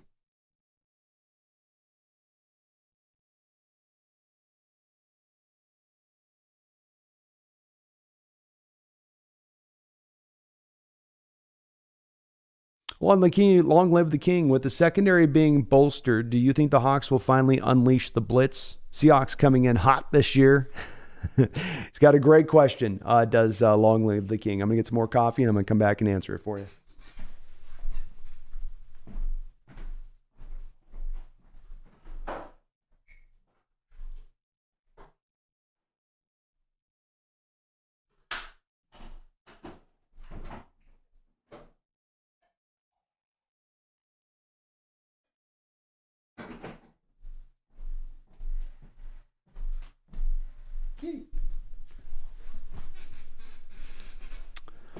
This is a way you could go with this. Long live the king if you want to this year. And maybe this is part of the plan that's at play here by your Seattle Seahawks where, okay, we aren't strong on the defensive line, but because we have the man-based corners on the outside, theoretically, you can lock down on the outside, run single high safety, bring your strong safety down the box, and have a numbers game where every time in the run game, you always have one more extra defender than what the offensive line has down there to block. And that is certainly a potential that they could unveil if they wanted to. Let's take a team like the Rex Ryan teams of the Jets back in the day, right? Remember them when they had Darrelle Revis and then they had Cromartie on the other side when Cromartie was really pretty good. And that allowed them to do is put those guys on an island and then they could just bring the house play after play after play and really take that aggressiveness to those offenses. I love the thought of it. I love the theory of it. The only issue that comes into it, of course, long live the king, this is the rub, is the fact that Coach Carroll does not like to blitz. It is against all of the foundations of how he wants to win defensively. And so you're going to get him at this late of a stage, in his life to be in a place where he feels like he wants to go hot like that. I don't know. At the same point in time, that's kind of why you get Witherspoon is you want to play some more man-based stuff. And if you're going to play man, that's usually on the back of you running a little bit more of the blitz game. You can do the combo coverages too. Obviously, it was zone to one side, man to another, etc. Fat Daddy Stack, Seattle will be bringing in nearly 30 UDFAs.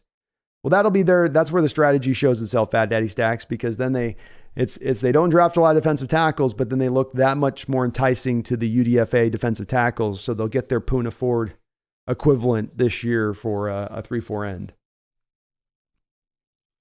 Megan, I was trying to look at the donuts today at Krispy Kreme, and I was so tired. I was like doing the one eye. and I couldn't read half of the titles, so I just ended because the sun was bright. I just said, well, I was like, just give me some cream and maple chocolate things. Jason Peters, Seattle already had top 8 in sacks defense, but 28th in run defense. Hall, a great player, but White or Benton would have been better for me as a player in a need. I would have gone with those two players potentially over him as well, just in the balance of what you're talking about there. I think in the consideration of the pick, both for the need and for the value. I think that's where you could have found a little bit of that balancing act, Jason, because those guys weren't going tremendously deeper into the draft from where they were when you passed by them and where they were selected. Corey Olson says, what positions are best value in the 5th for us? It's a great question. Great question. We had the 4th round finish up here. We're into the 5th now. Yasir Abdullah of Louisville goes out to the Jacksonville Jaguars. I do love that pick for them. Let's take a look through this here. Running back stands out to me right now. Israel Abanikanda, falling as he is pretty strange to me that he's dropped all the way down the 5th round. I'd love picking up this kid here. Deuce Vaughn's there. Chris Rodriguez is there. Kenny McIntosh, Sean Tucker. Some good players down there at the running back position still remaining in this class in the 5th round. Absolutely for sure. Offensive line, Jalen Duncan could be an interesting guy that I had a much higher grade on in this draft. He'd be one of the big fallers out there. I don't think you're going to need him, obviously, because he's a tackle.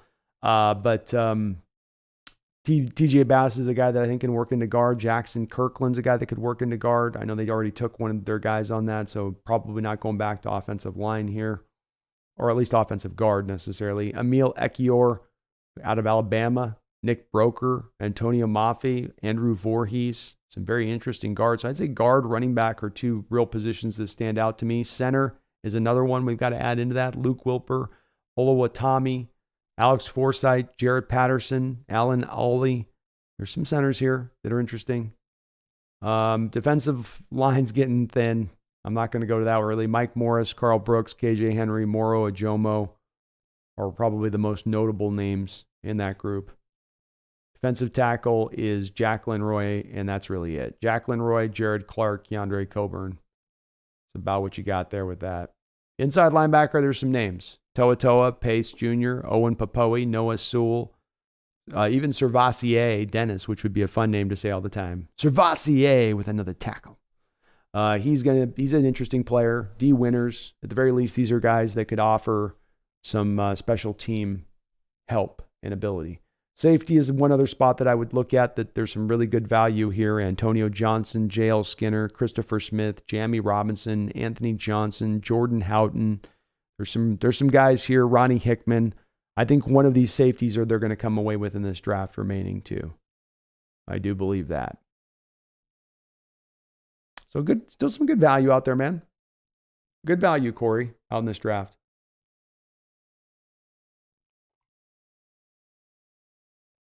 Daylon Vasquez, thank you for subscribing out there. I hope your flight is nice and not bumpy.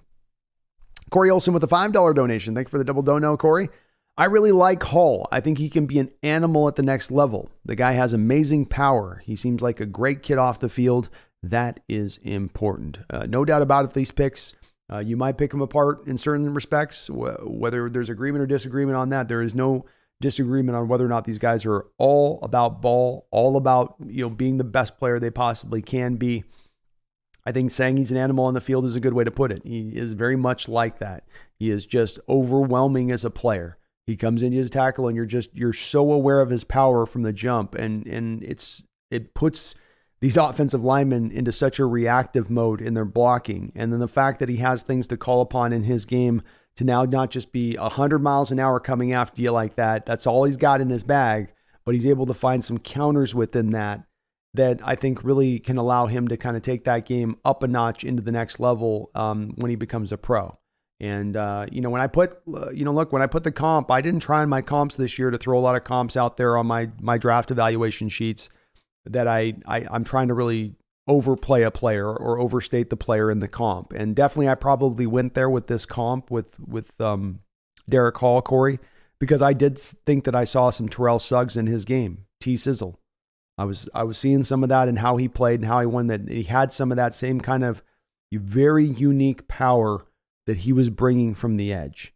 And he could win with that, I thought, on the NFL level, where there's a lot of guys with the pure power off the edge, like, let's say, LJ Collier, that you don't think as much are going to win at the next level in that way, because LJ was that guy that didn't have the counters or a plan of attack. He was just going to simply try to just run through you with a bull rush every single time, and that's not just going to work at the NFL level solely. You've got to have some other things that you can go to. But Hall is a very good player, and he has as unique amount of power coming off the edge in this draft as there is any guy that there is. You know, he's right there with the Tyree Wilson as far as the power goes. Thank you, though, Corey. Appreciate the donation. Flag Sabbath with the $5 dono says, Schneider said a few times they can get space-eating run defenders in the later rounds. Thank you for that $5 donation. There are some space eaters in there in the later rounds. And maybe he is right on that. I think that when it comes down to having space eaters be solely kind of what you need for the run game to work, maybe. It would seem like you had space eaters down there last year. You know, you had guys, you had a defensive end at 300 pounds and Poona Ford on one side, and the guys that you know, Shelby Harris and all those other guys you put out there last year, you had the space eaters. You know, it seemed like we kind of came out of the last year looking at the defensive line going, okay, it's not about having an amount of bodies, it's kind of having an amount of talent with the bodies. But maybe these guys can get the job done in that respect of things at the next level flag, being asked that they'll just be asked to be run defenders and just be asked to be space eaters, which is possible. And I do like some of these guys that are there. I do think Jack Roy can do that. I think Jared Clark can do that. I think Keandre Coburn can do that. These guys can hold up a zero text the next level in a rotation. I would feel pretty solidly that they're going to be at least functional in that respect of things. So that part's true.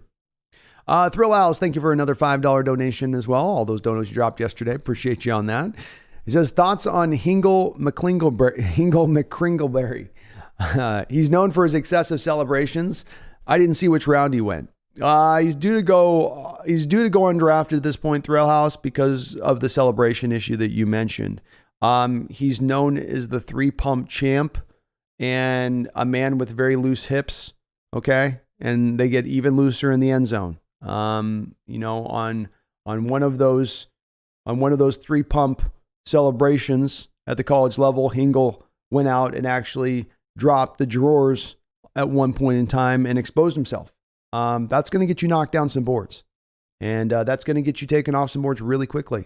And it's up to Hingle now to prove that he's got these character concerns under wrap, that he can keep the dancing and the hip spinning to a minimum, you know, because we know the NFL will give you 2 pumps, but they will not give you 3 pumps. The flag's coming, the fine's coming, and it's a disappointment because if he could just keep himself from flipping those hips, he might have been a 4th, 3rd rounder in this draft. That's the way it goes, though, Thrill House. The way it goes. And Thomas Cox, thank you for the $5 donation. It says, we won't know how good Seattle did in the draft for about 2 years. Yes, we aren't impressed until they step on the field. We can't say they suck, etc. Agreed. Yeah, I don't think we can say they suck at all. I think you can do an assessment of a draft initially early on at the first few of things of, okay, did you do good with the value? Did you get the players in the right spots you should get them? Is it based on where the evaluation was in maybe a general consensus nature on those given players? But you're right, you can't come to a final ultimate determination on drafts until you get a couple years down the line and you can really see how all of those players settle out. That part is very true, Thomas. Very true. But I may not sound over the moon on this draft, but I do like this draft. I'm not as much in on what they've done today, but I did like the first couple of days tremendously as overall and leaning to value for sure. But you're right, there is a couple out there, a few folks out that are not on that spot necessarily. Randall McDaniel with a $5 donation. Thank you, Randall. Big B. So far, what is your favorite pick as well as what you feel is the biggest reach? Personally, I like Hall. Good question.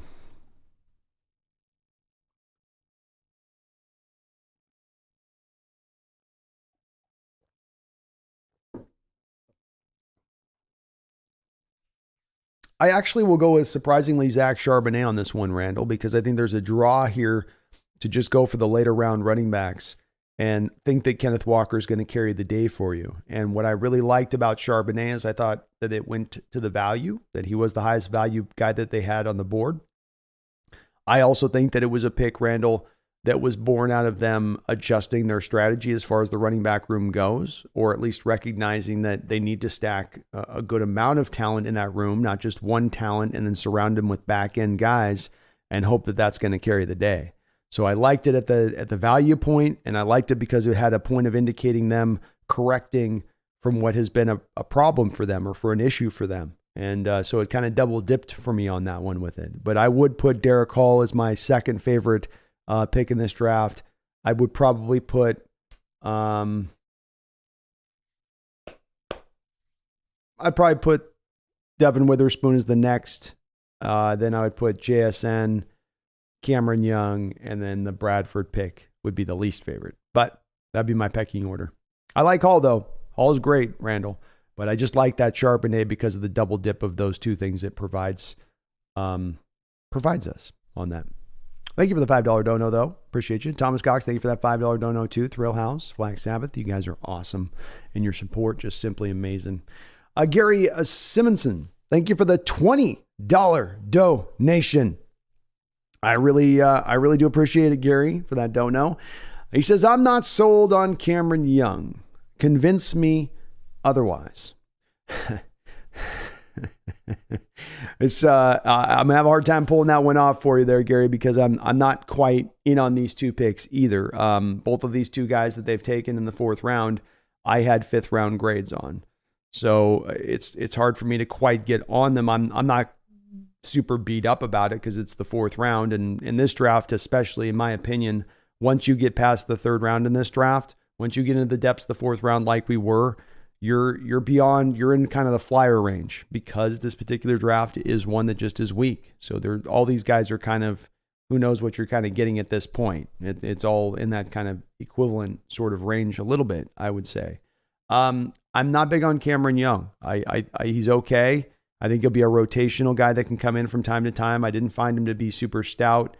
If they can teach him how to use his arm length a little bit better, and lock those guys out from the inside and then be able to be kind of a force in that realm of things, maybe that you can get a little bit more out of him at that point. But from the tape that I watched on him, I just saw kind of a rotational fifth round guy that, maybe can come in for some snaps here or there. But he's not exactly stout, Gary, which is if you're taking the defensive lineman here, or a guy that you want, that's what we're sort of looking for. Who's a guy we can take here who's going to provide us something as far as being able to hold up against the run, hold up against double teams. He gives you now maybe a little bit more on the other side of that as far as some pass rush than you would normally get maybe from the zero tech type guy. And again, you do have the arm length at 34.5-inch long arms. You can't teach that length. But you can teach him how to use the length. And the problem with him is he just nullifies his length by always getting into the body of the offensive lineman. So if he can just learn to get that length used out a little bit better, there maybe is a little bit more upside there to his game because of that. Because he does have a good frame, okay get off for his size. But that's the thing that does stand out to me, Gary. So I think you're kind of right not to be sold because there's questions that do remain there for him as a player on it. But at least it is a body that they've now added to the mix that's truly a defensive tackle body. We're now at least we're 4 deep as far as the crew goes. So it's at least starting to look to at least getting closer to functional or having enough live bodies on game day to be able to mount a defensive line. I appreciate you though, Gary. Thank you for that $20 donation. And I understand, man. I get on these ones. I was really big on the first 2 days. This one today's a little meh for me, just kind of out the gate, starting things out. But let's see what they do. They got 4 more picks left. Let's see if we round this off, and there's still some really good players here yet to be had. Through this fifth round, we saw Yasir Abdullah go to the Jacksonville Jaguars with the first pick in the fifth round. KJ Henry, edge that dipped a little bit in this draft out of Clemson, went to the Washington Commanders. Darius Rush, I love this pick for the Indianapolis Colts, goes from South Carolina in the fourth round. He doesn't want to tackle, but man, that guy's got some ball skills. In the 5th round, the Cardinals grab their heir apparent to Kyler Murray. They grab the future of the position, Mr. Clayton Tune. So a Houston quarterback, they go and pluck.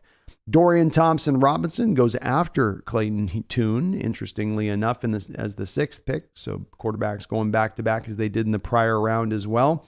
This will lead the Vikings up, and then our Seahawks are going to be growing ever closer here. We're about 12 picks away or so from where we'll be selecting. Randall McDaniel, thank you for the $5 donation. I do appreciate it, Randall, for the double donos, and I hope you're having a good night out there. He says, if we rewound 10 to 15 years, would Walker and Charbonnet both be first-round talents? This is a thunder and lightning pairing. Yes. There was a baseline, including a guy like LaDainian Tomlinson that was taken 5th overall.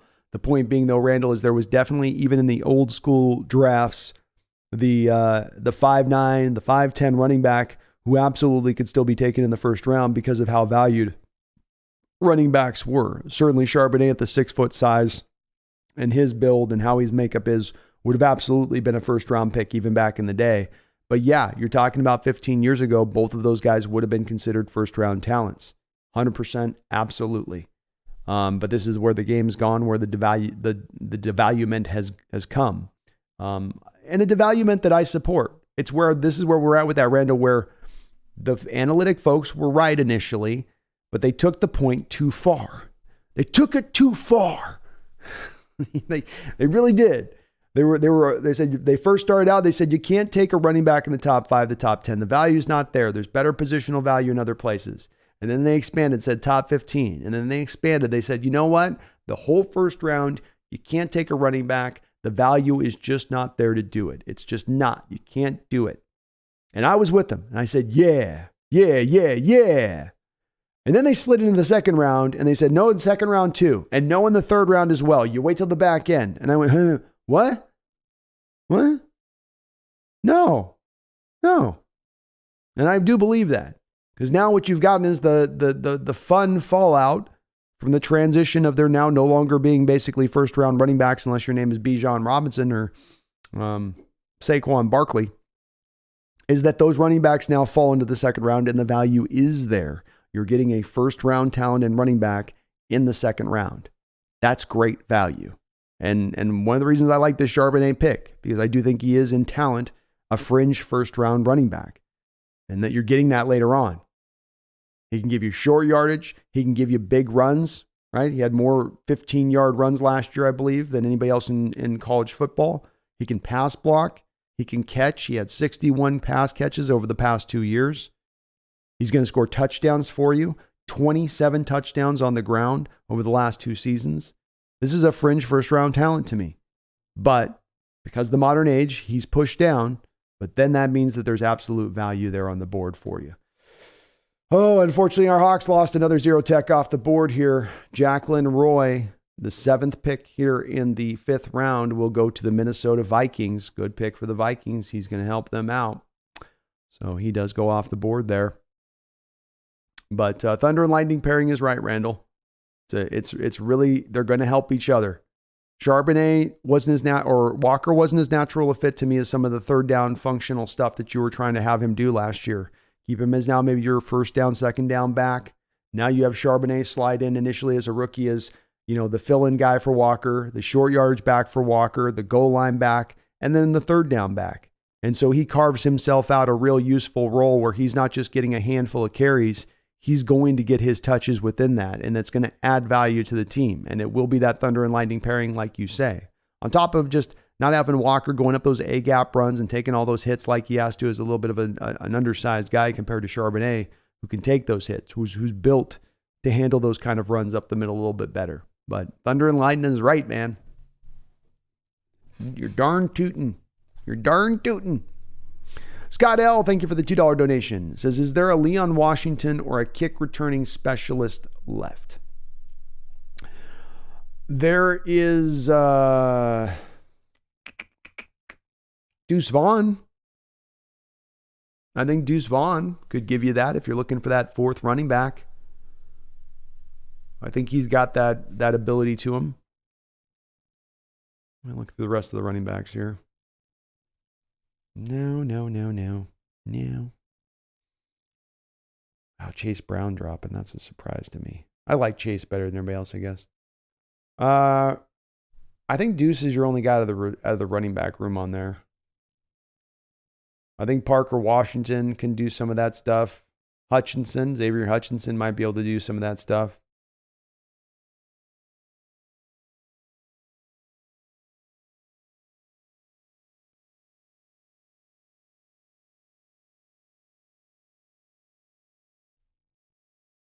It's kind of about it. I don't see anybody else really here. Some of these receivers I'm not as aware of, though, too. I will say that. But I don't think so. Not that jumps out to me at the moment. Thank you, though, Scott. The $2 donation. I'd go with Deuce Vaughn. That's my best guess for you. I think he did do some of that stuff there.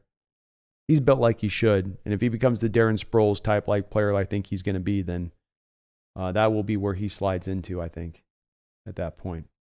We got another pick here by the Browns with the 8th selection. The Browns take Cameron Mitchell out of Northwestern, cornerback.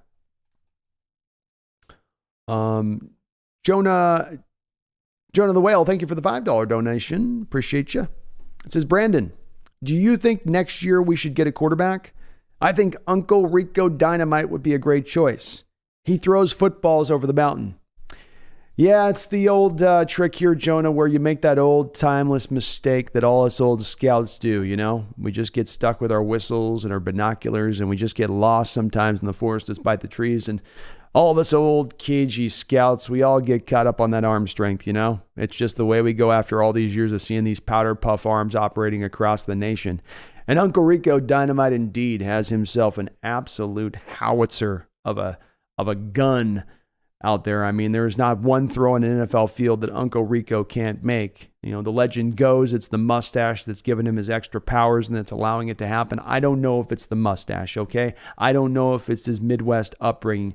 I don't know. I just know that man can throw a football like nobody else in the nation. But I'm getting the vibes from him, Jonah. I'm getting those old mustache vibes. You know where I'm going with this, don't you? I'm getting those old mustache bust vibes. You know where I'm going with this. That's right. Man who rocked a mustache back in the 1990s when it wasn't cool. Another man with a cannon for an arm. That man's name is Jeff George. So we have to learn our lessons. We have to look back on Jeff George and say, why did he fail? And for why he failed is for why Uncle Rico Dynamite will fail as well. So for the arm is strong, or he can throw it a country mile quite literally, or as you do say, over a mountain. Up here, processing, leadership, the intangibles, they're missing. They're not to be seen. I don't know. And I've learned, fool me once, Mr. George, just instincts. When he starts to understand what he's doing out there and how he's getting it done, he is going to be even better as a player. Witherspoon isn't very much, I think, more of to his top end already and where he's going with his top end. Not to say that he isn't a good player or that, you know, he's not going to offer a really potential dominant corner on the other side of things. But I think Tariq has the chance to be a superstar. I think Witherspoon has the chance to be merely a star. Not that it's not any knock on Witherspoon, and to get a star cornerback with the fifth overall pick is not the worst selection to be made in a draft. But I think Tariq's going to have better ball skills. He'll have more interceptions. He'll be, I think, a little more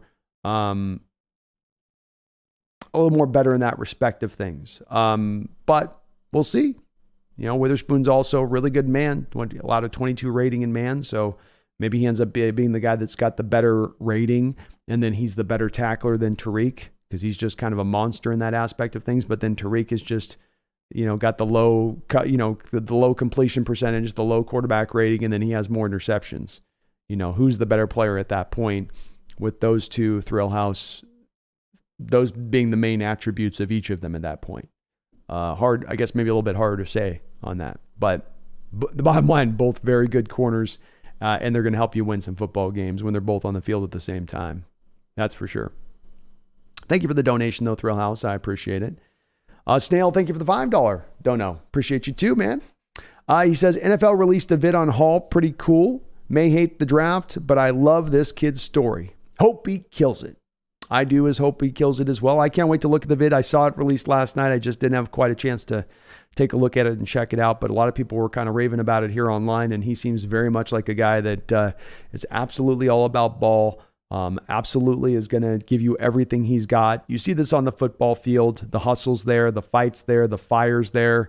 The power that he has is power that he has developed in addition to, I think, naturally kind of having it. So the work ethic, I think, is absolutely there with this kid to get better. And he's already bringing a lot to bear just right out the gate. Right as he steps on the football field, I think he's going to help you out and find a role on this football team, even in a rotational way, just to begin things. But I'll check it out, man. Thanks for guys mentioning that video, because I would want to see those things when they do come out, and sometimes they can slip between the cracks and you miss them. So I didn't want to miss this one on this one, so I'll check it out. It looked well produced and all that. But I'm very excited for him. He's a good player. Jonah the Whale, thank you for a $5 donation as well. It says, aloha, Brandon. Aloha, Jonah. My comp for Witherspoon, even at cornerback, is Troy Polamalu. What do you think? Well, I appreciate the $5 donation. It's been a little bit of a trippy one for me with the Polamalu, because, of course, Coach Carroll also said that about Witherspoon, where he was putting the comp to Troy Polamalu. And what's odd for me is that I'd watched the Illinois tape, and it was Sidney Brown on the Illinois tape that I was directly referencing prior to the draft, who was the guy in that defense to me that was, struck me as more of the Polamalu kind of player, and he was a safety. So he was kind of playing the more of the Polamalu position. I know what you kind of mean by it with it, like Carroll did, where he brings the Polamalu energy to bear, so to speak. And that very well could be true. Jamie Robinson going to Carolina there with his 5th round pick. That's great value by Carolina. Yeah, I can see some of that in his game, in the instincts, in the ability to, when he sees it, put his foot down and drive. Some guys will see it, but there's this latent reaction that occurs from, it's an in-cutting route. I'm dropping into cover 3. I've got to cut off my cover 3 drop. I've got to hit the back foot, and I've got to drive on this ball. And most cornerbacks, the average cornerback on that kind of play, the average Seahawks cover 3 cornerback that you've had, like a Shaquille Griffin, will drop back in that cover 3, and they'll see it, and then they'll start to drive on it, but they're always a beat late in driving on it. They're not instinctually on top of it to just go, which then means they come up and they're just wrapping up and making a tackle on a 9-yard play on an in-cutting route or an out-cutting route or on a comeback route. Well, what you'll get with Devon Witherspoon is that he will actually be up in front of that ball. He will be jumping in front of that ball. He'll be there to make a play on that ball. It's no sure thing that that's just going to be an easy completion for you as a cornerback, like you might have formerly had in this scheme with certain cornerbacks that have played here, like with Shaquille. It's what used to drive me crazy with him. It wasn't as he's a bad player, but he would stay so assignment correct all the time that he was never trying to really jump any routes or do anything to really take anything away from the receiver opposite him. And teams knew that, and teams knew they could go after him in that respect. So I do like the comp from an energy standpoint a little bit, even though they play different positions. I can see it. I can see it with that. And he certainly, tackles like a safety in so many ways. That stuff is all legitimate about him putting his head in there and being willing to come up as a tackler. He's a hitter. Like Polamalu was. So there's certain in vague notes, but it is hard at the end of the day for me, Jonah, on that one, because I had on that very same Illinois defense, thoroughly locked in on Sidney Brown and feeling like I was getting the Polamalu vibes off of him. I mean, maybe all of them we're sitting in the locker room watching Polamalu highlights, and they're all just modeling their game after him out there in Illinois. It was certainly a special secondary unit, so that would help to explain things a little bit, wouldn't it? But I like him. I like him a bit, and I don't think that comp is off at all. Wu-Tang Financial, thank you for the $5 donation. Appreciate you. Says, while I love all the early picks and the thin D-line worries a lot of us. If you had to guess, what do you think the plan might be, and are you optimistic?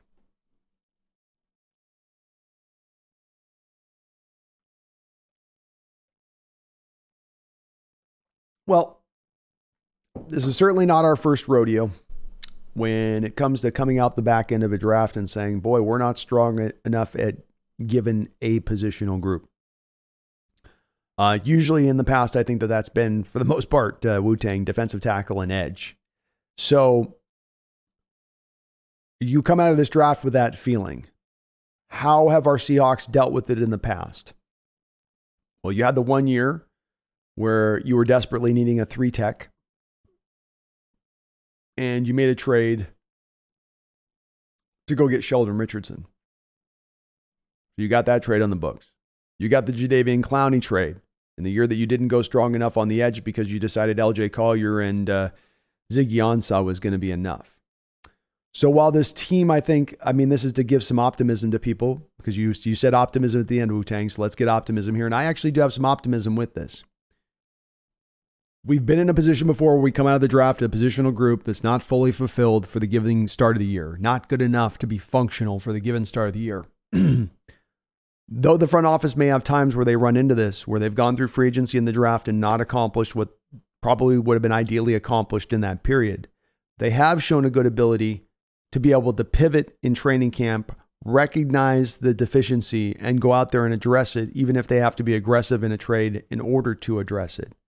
And so there is the worry on that, but the optimism comes from you've been down this road before and you do have an answer for it. Their answer doesn't ever seem to be, for the most part, here's this positional group that's thin.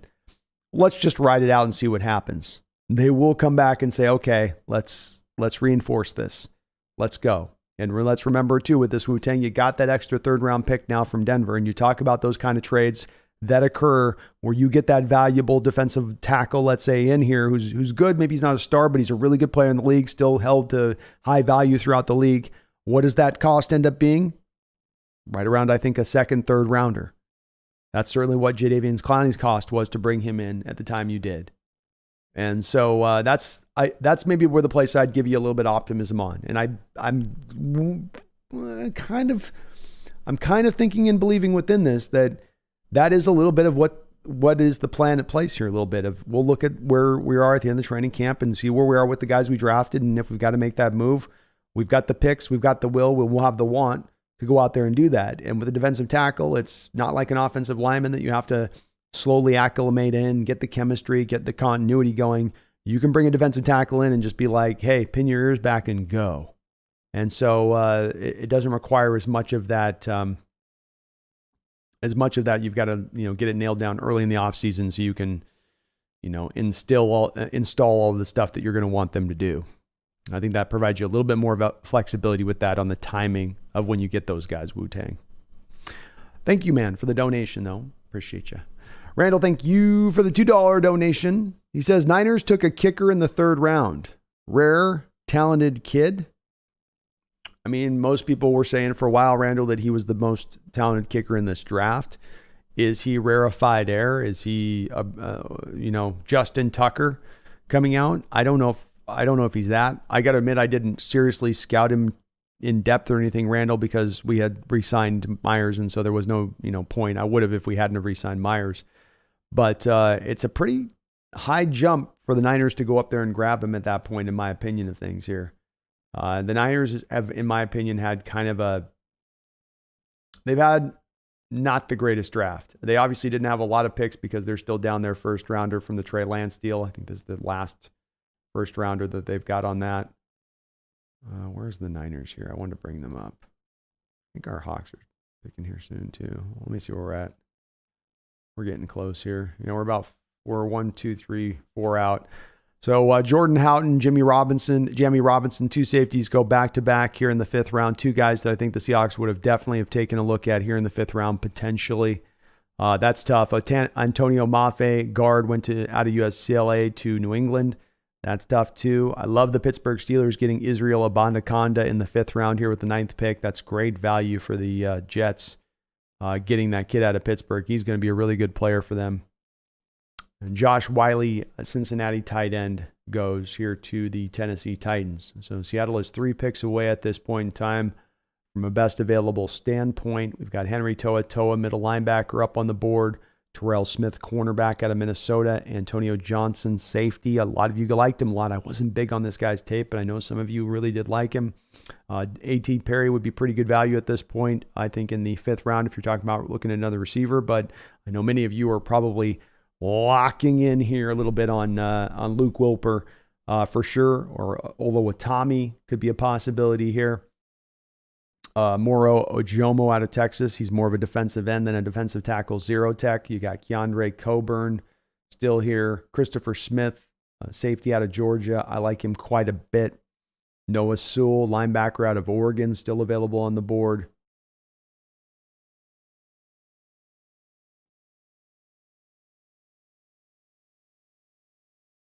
Still some very interesting names here. Chase Brown, running back. You want 85% of Kenneth Walker? That's what you can get in Chase Brown. Ronnie Bell, Mike Morris, Deuce Vaughn. Jared Clark's still out there. I think Jared's going to be a player. You get Jared Clark in the 5th round. That's one of the best value adds to me in this draft that you've come away with at that point. But I was trying to see, Randall, what they had done. We'll take a look at them, I guess, after our pick here, but why am I not seeing them here? Well, they're probably at the end. There they are. The Niners have gone Jair Brown. I love that pick in the 3rd round. That was magnificent for them. Then they went Jake Moody with the place kicker, and they went Cameron Latou. So the back 2 selections for them have been But the Bears come back, take Noah Sewell out of Oregon, inside linebacker here at 14th in the 5th round. That's going to bring up the Packers, the Bills, and then we are going to select after that point. Thomas Cox, thank you for the $5 donation. Appreciate the double, triple, quadruple donos, Tom. It says, last season when K9 got injured, Geno struggled. Yes, Seattle should have waited, but I understand the logic. That's absolutely where I stand with it, man. And you're touching on this is the lesson that I think that the team kind of learned here. That was the important part of this. Is it's about the talent and the value of Charbonnet. I truly believe that the Seahawks could have been sitting there looking at the board saying, this is the best player for the value we have on the board for what we look at him as a fringe 1st round talent. And then the understanding it comes together with the other thing of what I've called the beast mode curse. Whereas from 2015, because you mentioned K9 getting injured last year, Thomas, but if we go all the way back to 2015 when Beast Mode first moved on to Las Vegas, every single year your number 1 running back gets knocked out. Every single year. That's not a 2-year problem. That ain't a 3-year problem. That ain't a 4-year problem. That ain't a 5-year problem. That ain't a 6-year problem. We're talking about a 7-year issue. And so you reach it to that point of an issue being so bad over a 7-year period that you've had multiple times through that 7-year period, you've had to sign guys off the street to the running back position. And I think you got to get to a point on that where you come away from it saying, hey, we got to change course on this. We've got to, rather than going just good enough, just getting good enough, just getting the frontline starter and going, well, we've got the front line and we feel good about him and he'll be able to carry the water. We've got to build the depth in there, and we've got to build a strength of depth in there because, like you said, just merely putting a guy out there at that running back position. I mean, this is kind of my issue, Thomas, with the analytic folks that say the running backs don't matter. You know, if the running backs don't matter, if the talent base doesn't matter, you know, why is there a significant difference in how Walker runs and the damage that he can do out there versus DJ Dallas? Or versus, let's just even go to the guy that we took off the street last year. What was it, DJ something or other? I can't remember the guy's name. These guys didn't even start with us. Like, they just kind of come out of camp at some point. And they're like, here you go. Like, that guy was nowhere near Walker in his ability to produce. You know, there is a tangible effect of having a guy that's got talent out there and ability out there. And you're going to get more yards per carry when you have a guy like that. It's not all just the offensive line determines it all, in my opinion. But this is what the analytic folks are kind of trying to say with that. But I'm glad that they did a reverse on this. I'm glad that they did change course. The smart organization can recognize where things go wrong. It can be schematically for you on the field. It can be the type of offense or defense you run. It could be the way you're evaluating players. It could be the way that you're developing players. But the smart teams look at their whole process and see, hey, what's something that's going wrong for us? What's something that's causing us in our season to have failures? And can we fix it? And I think that that's what the Hawks have kind of started to do with this Charbonnet pick, on top of it being the value. That's why I really like it a lot. That's why it's my favorite, is it has those two things, I think, going together.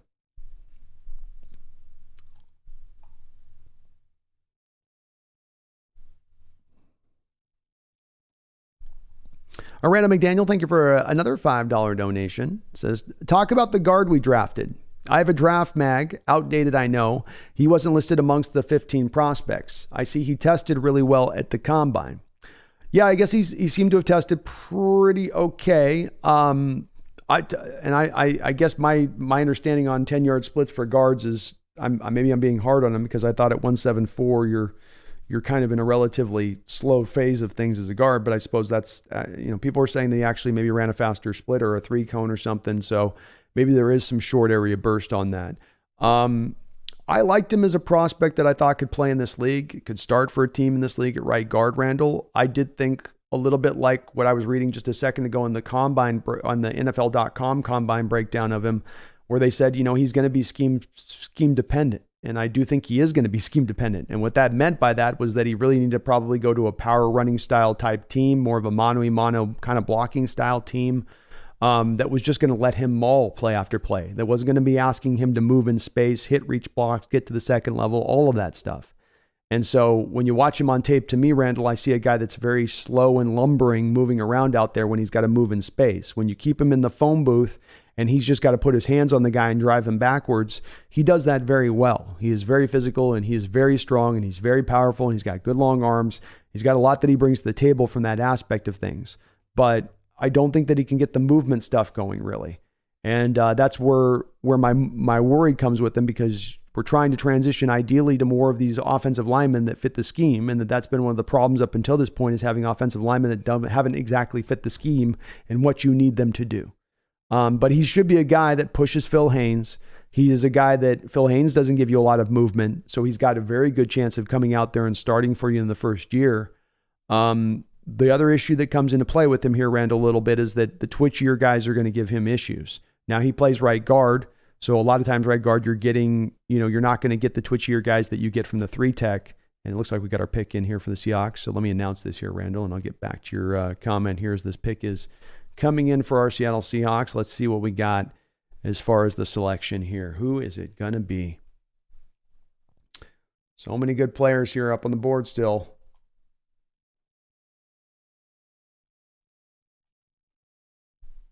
So many good players. One of 2 5th-round picks here for the Hawks. They've gone to the trenches early on here with guard and defensive tackle. If we go back to it here. So he's going to have a hard time against twitchier guys, Randall, from the right guard position, but he is also going to be playing right guard, which means you're more getting the 1-techs over there than the 3-techs. So it shouldn't be as much of a problem for him because of that. He's not going to get overwhelmed from a power standpoint. Woo! Here we go. I like this pick.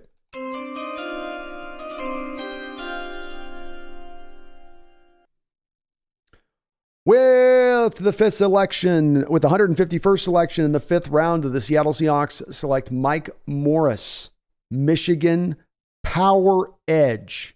And boy, I really, really like this pick. I know that some of you guys are looking at the 0-tech here, but this is a value pick. This is a definite value pick for me. Bring up my notes on Mike Morris here. I like this pick, though, from that standpoint. In fact, I would say this is probably, from my angle of things, yeah, because I had a late 3rd-round grade on Mike Morris, or just a 3rd-round grade on Mike Morris. I like his upside and where he's going as a player. 6'6", 280 pounds. So he is a very big guy. 280 pounds, 6'6". He ran a 4.95 40, a 1.72 10-yard split, 28.5-inch vert, 110 broad. So you do not have an explosive guy off the line of scrimmage, right? You don't have first step necessarily quickness, which we always like to pay attention to on that when it comes to these players as far as from the edge goes. He does have 33.5 long inch arms, so a 6'6" build with 33.5-inch long arms. He did stand up at Michigan as an outside edge for them, so he has familiarity in doing that. Here's my comp for Mike Morris. He is, to me, a Jadeveon Clowney, but not Jadeveon Clowney and how you would view Jadeveon Clowney coming out as the generational pass rusher, right? Coming out of South Carolina. Not that, but actually what you've gotten is kind of the pro version of Jadeveon Clowney. That's what I think Mike Morris is. A guy that could get you 7 to 8 sacks a year and play really good as a run defender early downs off of the edge. He is a strong side power rusher in a 3-4 with actually, in my notes, I had decent first step quickness, even though he didn't test well, but he's got great power. Really understands how to torque up with the bull rush. Has the good arm length to match it. That shows up. He knows how to use his length. We were talking about Cameron Young and some of the issues I had with him and his inability to utilize his length properly on the field at times consistently, that he just gets too often into the offensive lineman and negates the fact that he's got these 34.5-inch long arms that he should be trying to use to his benefit. This guy knows how to use those long arms. He plays hard. He's aggressive. He plays with an edge and a chip. He's got a rip move that clear himself that is the rip move being this, you get locked up and then you go to the rip move to be the final clear move. He's got that in his bag to go to. And when he does so he can violently separate himself from the block at that point in time. Against weaker tackles, he is absolutely going to manhandle them. His size, his length, how big he is going to overwhelm those tackles that may be more of the lighter zone blocking tackles that exist in the league. Your Mike McGlinchey types are going to have a very hard time against the Mike Morris types here of this league. He is still very raw as a pass rusher, but that I think can come along with him, obviously. And I think you have the potential of sliding him inside at his size. At 6'6", 280, there is a little bit. That's 20 pounds on even Derek Hall, so there's the potential of bumping him inside at that point and utilizing him in there. But I do believe he provides immediate returns on the football field as at least a run defender on early downs and being a well above league average run defender on the strong side of the formation. And I know this isn't a move that gets you onto the interior, but now there is without a doubt the thing that we can say, wherever your worries are about where the run game is that on the edges right now, with Hall, with Boye Mafe, with Mike Morris, with Uchenna Nwosu, you've now solidified the edge as much for the pass rushing ability. Yes, that's there. But what's also there in equal measure now is the ability to truly stop things out there on the edge, to be able to set the edge, to be able to be stronger in those outside runs because you have more better run defenders coming off the edge just simply out of this draft alone, I would say, from what you've been running out there historically speaking. Mike Morris is going to find his way on the football field, even though you also got Derek Hall. I know this is a lot of bodies. I'm going to estimate here that we might be seeing a move come down the pike here at the edge situation because now you are essentially 7 deep here. And if you even don't count Alton Robinson or Tyreek Smith, you're 5 deep, which would seem to me to be a numbers game where one of these guys is going to have to probably go at this point. But I love this guy's upside. If he can learn how to use his hands, I think he can be a real fun player in this league. He is a guy at 6'6" that's not like your Carlos Dunlap type that can't quite get to enough of the dip or the bend or enough explosiveness there to kind of be a factor standing up in a 3-4. I think he can really do it, even though he is that big. I like this player quite a bit. This might be now my new favorite pick in the draft. I love the value of it because, again, I did have the 3rd round grade because why? I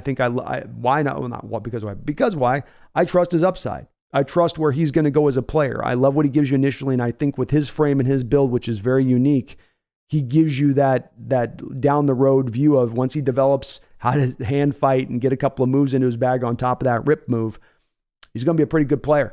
He's going to be a pretty good player in this league that could round out and be very solid all around for you, especially as you're talking about him being part of a real lethal potential rotation down the road. So love this pick. Good pick here. And we got our next one in already as Seahawks are right back into it here. So looks like we're going to be right back into picking here as we go. Let's see what we got here at 154. Woo! Mike Morris. All right. 5th round. Very, very good value there. Very good value. Tony Borges Silva with a $5 donation. Thank you, Tony. Says, could you see us having 3 1,000-yard receivers with Jackson? It's not likely to happen, but is it possible of happening, Tony? Yes. because to get to a place of having 3,000 yard receivers before you get to even the spot of throwing enough and having enough targets and woo, all right, we're killing that. We're killing this 5th round. Let's go.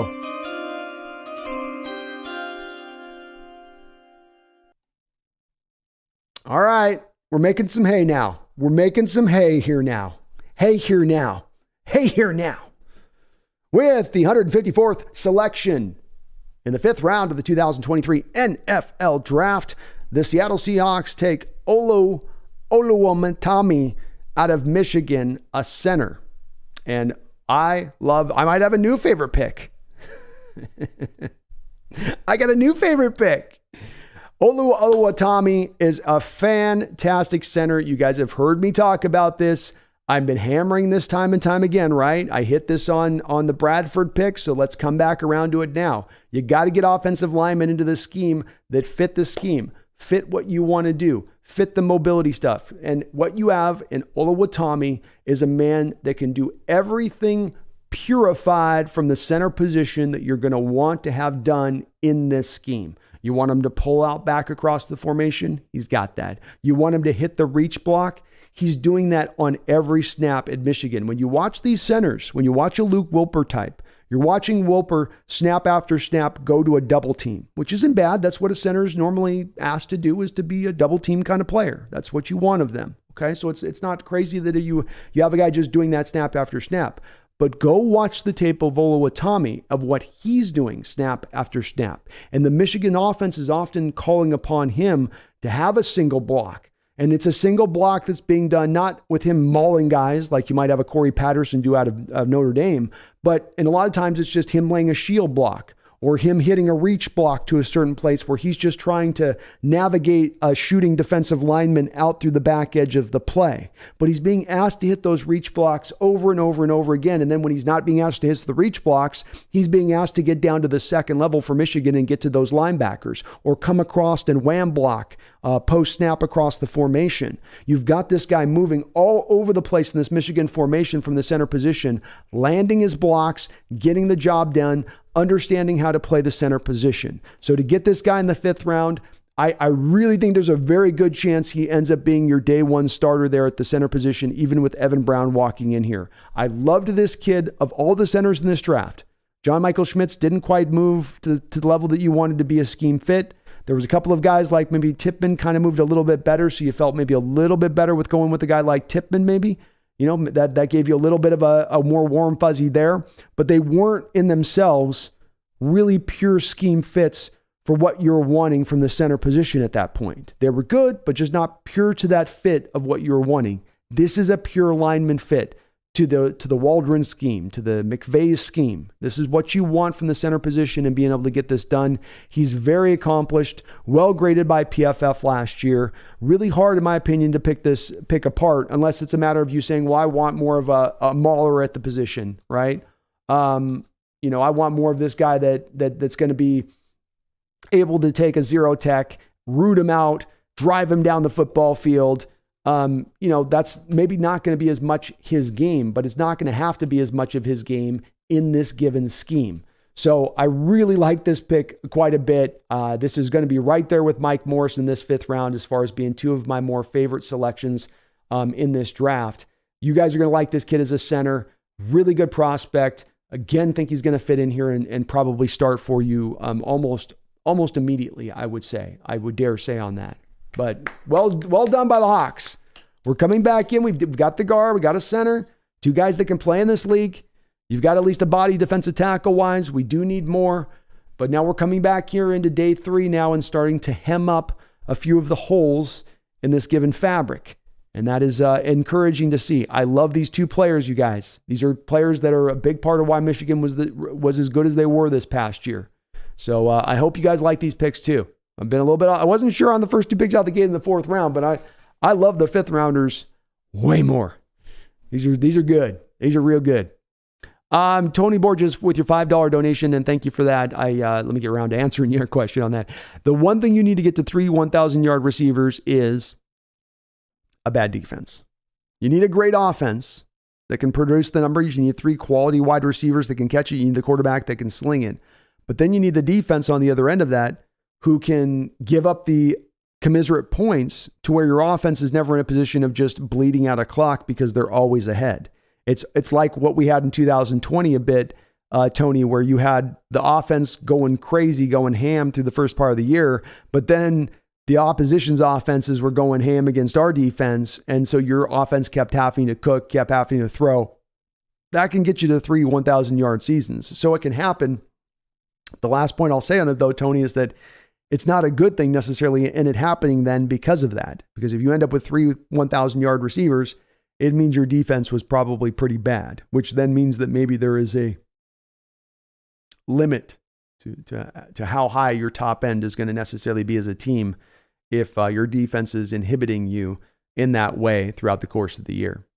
Thank you, Tony, though, for that $5 dono. I do appreciate it, man. Garth Knight, thank you for the $5 donation too. Says, I love you, Brando, but as a 90s guy, I got to go with the intel from Landy. I got to go from the intel from Randy, late January draft mag. Hey, draft mags have a power to them. I can't deny it. And I love the Garth. I love the Randall. You still go and get those draft mags off the shelves because it's a dying form, man. You got a couple years left to being able to even have those things available out there before I think those things will. There's those diehards, but I don't know how long that stuff's going to last for. I think it all eventually just goes digital when it's all said and done. Thank you, Garth. Randall, thank you for another $5 donation as well. Seen Charbonnet compared to Josh Jacobs and also seen Michael the Burner Turner. I love drafting a running back. Fresh legs and some juice. Always fun. Who do you see? So I've the two weird comps, Randall, that I've seen applied to Zach Charbonnet is I had seen the Michael Burner Turner one, which I've got to say is a little confusing to me. And let me double check this one. Michael Turner running back. Because wasn't Michael Turner like 5'6"? Oh no, I guess he was. So they have Michael Turner listed at 5'10". Come on now. Randall, he wasn't no 5'10". He wasn't no 5'10". That guy was like 5'8". So that was the one I didn't understand with the Burner because he's 4 inches bigger than Michael Turner. The Josh Jacob one I think is okay. That's a little bit more closer to the mark, Randall. I always the initial one for me when I watched the tape with him, Randall, was I thought he was 2 inches taller than he is. So I thought he was 6'2" on tape, and with a little bit of that upright running style, but an upright running style that's really hard to bring down, which is kind of unique. I thought there were some Steven Jackson vibes coming off of him, Randall. You're old enough to know that reference. So I thought Steven Jackson, and then if we're looking for more of a modern comp, I just thought Nick Chubb was more of the modern comp. I don't think that he has the game-breaking speed where Chubb can be kind of a legit almost 4-4 guy sometimes in the open field. Football fast. He's not quite as open field fast, I think, as Chubb, but the contact balance, the keeping his feet, the first tackler never bringing him down, always dragging the pile, always falling forward, always getting an extra yard or two, finishing his runs. Certainly that's right out of the page of Josh Jacobs or Nick Chubb, I think, Randall, as far as my comps, where I would go with it. Jonah Whale, thank you for a $2 donation. I appreciate you, Jonah. Says Witherspoon has great Polamalu timing. It's uncanny. He does. He knows when to hit. He knows how to hit. He's going to come up and, he's always seeing things, I think, a step faster than anybody else on the field, which was a little bit of what Polamalu did as well. And what helped them on top of being just naturally twitchy and quick, they had that extra instinctive gear up in the head to be also extra fast on top of that. And that did stand out about Polamalu. And I think that that's a fair point to be made, Jonah, about Devon Witherspoon, that he possesses that same kind of thing. I do. Like I said, it was just only hard for me just because I got caught up on the Sidney Brown part of it, where I'm like, but Sidney Brown's the Polamalu in that defense. But the more I think about it and look at it and kind of put the glasses on, the Polamalu glasses on when viewing Witherspoon, I can see it. I can absolutely see it. Corey Olson, thank you for the $2 donation. Says it's all starting to come together. Let's go. Hey, let's go, Corey. We're coming back around this 5th round. Start to round this out, right? Ukanam 213, thank you for the $2 donation. Says, Legion of Big Dudes. We are definitely going to get bigger and stronger after the course of this draft. There's no doubt about that. You've added a couple of bullies in this draft. Mike Morris, Derek Hall, even Devon Witherspoon's kind of a bully for his size. You've definitely added a lot of that mentality to this team at this point, Ukam. But Mike Morris, big dude. Big dude. Derek Hall's even a good size guy coming off the edge. So, yeah, we're starting to have, but certainly the guard's a big guy. That guy's a monster as far as size goes. So, we're getting bigger. And the defensive tackle, Cameron Young. Can't forget him, too. Andrew, thank you for the $5 donation. I appreciate it, Andrew. Says, I've had more mixed feelings about this draft than last year's, but I think we are going to look back at this one and see how good it really was. I think that's a fantastic way of putting it, Andrew. And that's that nuance. That's that gray area. That's that lack of it having to all be a black and white thing that I love that you're in as far as where your mentality is on. Because it is that, well, I'm not liking this initially, but I can see where this can become a little bit better in my mind and the plan makes sense down the line with it. And I feel like, I know I could be overstating this, but I do feel like I come back to the reason why I land at the same place you land at, where I have a little bit of the mixed feelings to a degree this year that there were no mixed feelings last year. It was unfettered happiness. It was unfettered brilliance. It was our coaching staff and front office absolutely being amazing in their approach and what they were accomplishing. I come back to it being you're doing the same thing from a philosophy standpoint, Andrew, in this year's draft that you did in last year's draft, which is that you're operating off of value. But then I just feel like this year's, it was a little bit more of that value wasn't syncing up as much with need. Last year, it sunk up with need. You made the pick for tackle with Cross. You had the need at left tackle. Even the pick at the running back position, having Dallas and Homer were no certain things, and you didn't trust necessarily the health of Rashad Penny was a little bit of a need there and grabbing him where you did.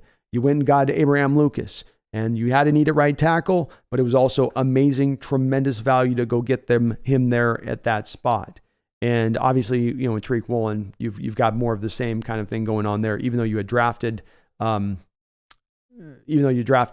at that point, you didn't have any certainty at the position with Trey Brown coming back off the injury, and so you had still a little bit of more of a need there too for that position. This year, it's just not as been much in sync with the needs of the team or what are the highest needs of the team.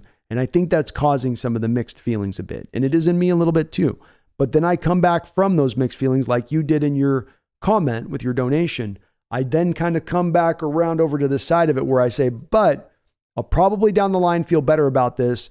And at the end of the day, they're doing the thing I've wanted them to do for years, which is run their board, run their draft by value first and foremost, not by need. And I feel like if I've got to pick one direction or the other, if I don't just get to magically split the difference, if I don't magically get to find that, knife that Thanos is trying to balance there, perfectly balanced, we can't find the perfect balance, then pick one lane or the other. And if I've got to pick between need or pick between going for value, I'm going to go value 7 days a week and twice on Sunday and 3 times over the course of a draft. So I like overall what they're doing here, Andrew, and I do think we're going to feel very, very good about that. Roxanne with the $20 donation. Roxanne, thank you for that big dono. All of your donations here over the last couple of days here doing the live stream show.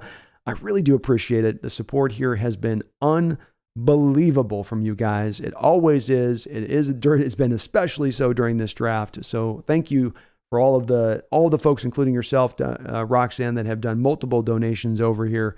Just absolutely tremendous in that respect. She says, I like dogs. I like Morris. Hawks get the commercial break over our pick again. They wait till the Hawks pick. And they're like, okay, we know we got a lot of Seattle fan contingents watching, so go to commercial and tell them what we're charging them more for these commercials because this is Hawk pick time.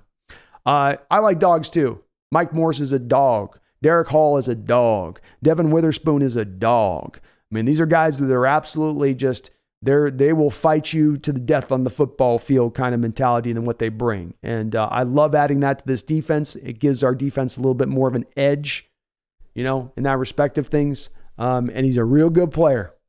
He's a good player. You're not going to run at Mike Morris's side of the field. Good luck. Good luck running some end around. Good luck running some fly sweep. Good luck running a pitch play to his side. He's going to shut that stuff down. You guys are going to like him quite a bit. And his game's on the rise. His best days are ahead. Garth Knight, thank you for, and again, Roxanne too. Thank you. $20 donation, Roxanne. You are amazing. Amazing. Garth, thank you for the $5 donation. Says lots of Michigan cats. Brando, you, me, and Schneider love Harbaugh. Pete, not so much. Oh, the joke's on Pete with this one because Schneider's just trolling Pete with these picks. He knows Pete has that anger for Harbaugh, so he's just like, yeah, I bet you do. What do you think about that, Pete? Huh? How about another one? Maybe I'll come back in the 5th round and take another one. Another one of Harbaugh's guys. What do you think, Pete? Oh, you don't have the control and power anymore? I get to make the calls? Is that right, Jody? Yeah, that's right. Sorry, Pete. We're going Michigan back to back. Oh, goodness. Yeah. They have gone to a Harbaugh guy before, though, right? Wasn't Mara Darbo there back in the day when they selected him? I think that was a Harbaugh guy. Good players, though. Very good players. We might come back to it again. Don't be surprised if we end up with Ronnie Bell in the 7th round, too. That's certainly a possibility. Garth, thank you for all your donations tonight, man. Or today, throughout the freaking last few days. Appreciate you. Brandon McDaniel, thank you for the $5 dono. Says, Olu Oluwatimi won the Outland and Remington, which is the best center at the end of the year. Anchored the best running team in the country. Walked on at Virginia. 5-year player. He knows how to play the position. To your point on that 5-year player, he's played a lot of football in college football. That shows. You just get a natural feel for what you're doing out there and how to get the job done, and you're comfortable in what you need to do as far as your assignment, snap in and snap out. That's well earned, the Outland and Remington Award, as he did win it. He should have won it.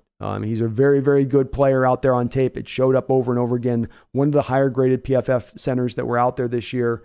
And a guy, again, we come back to pure schematic fit. Pure. You're asking for a certain type of offensive lineman here who can do a certain type of thing, Randall, and this guy can do it. As well as what you've added here, if you want to talk about having a team that's going to be able to run the football on anybody, and starting to build up the tenets of a team that is going to be able to accomplish that on a weekly basis. Bradford's a big dude, might struggle in pass protection, but he's going to be able to move people off of the line of scrimmage. Oluwatimi, especially with the movement-based stuff that you're going to ask from that center position, he's going to be able to get to those blocks you need him to get to seal edges, to seal the backside of a play, to cut a defender off. He's going to be able to pull those things off, which is, again, going to help establish you in the run game all that much more better, too. So you have a very decent chance this next year of building up a pretty good run-blocking line, in addition to those guys on the edges who obviously can pass block pretty well with Lucas and Cross. But good info there, Randall. Outland and Remington. Those are good awards. Tony Borges Silva, thank you for all your donos today, too. I do appreciate you. What's the trade value for Darrell Taylor? I feel like with all of the edge guys we drafted, we try and get some more picks next year. I'm feeling the same thing, Tony. You feel like you might have one too many edges right now that you're going to need to move or do something with. What would it be as trade value? I kind of thought coming in his value was going to be about a 4th rounder in this given draft. And so I don't know that you're going to get more than a future 4th for him if you moved him via a trade, Tony. You do save $1 million by moving him in a trade, but that might not make it worthwhile enough for the team to want to do that at that point. I think somebody gets moved, though. I do. I don't think that you're going to sit with five guys like this. So I think you're right to go along that track. It makes sense, man. Something you could do here, Tony, that could be interesting with, if you want to talk about maybe a creative way to find some defensive tackle help here. And not just defensive tackle help that is a guy, another kind of a jag, but you actually get a guy that's good. Is what if you took that extra 3rd rounder you got from Denver, you package Darrell Taylor together, go find a team that might have a little bit of a glut at defensive tackle, and now pull that guy over, and you're actually giving some value up, so you're getting some value back maybe. It could be another way that they look to creatively find that solution to the defensive tackle position, Tony. And I'd love to see him do that.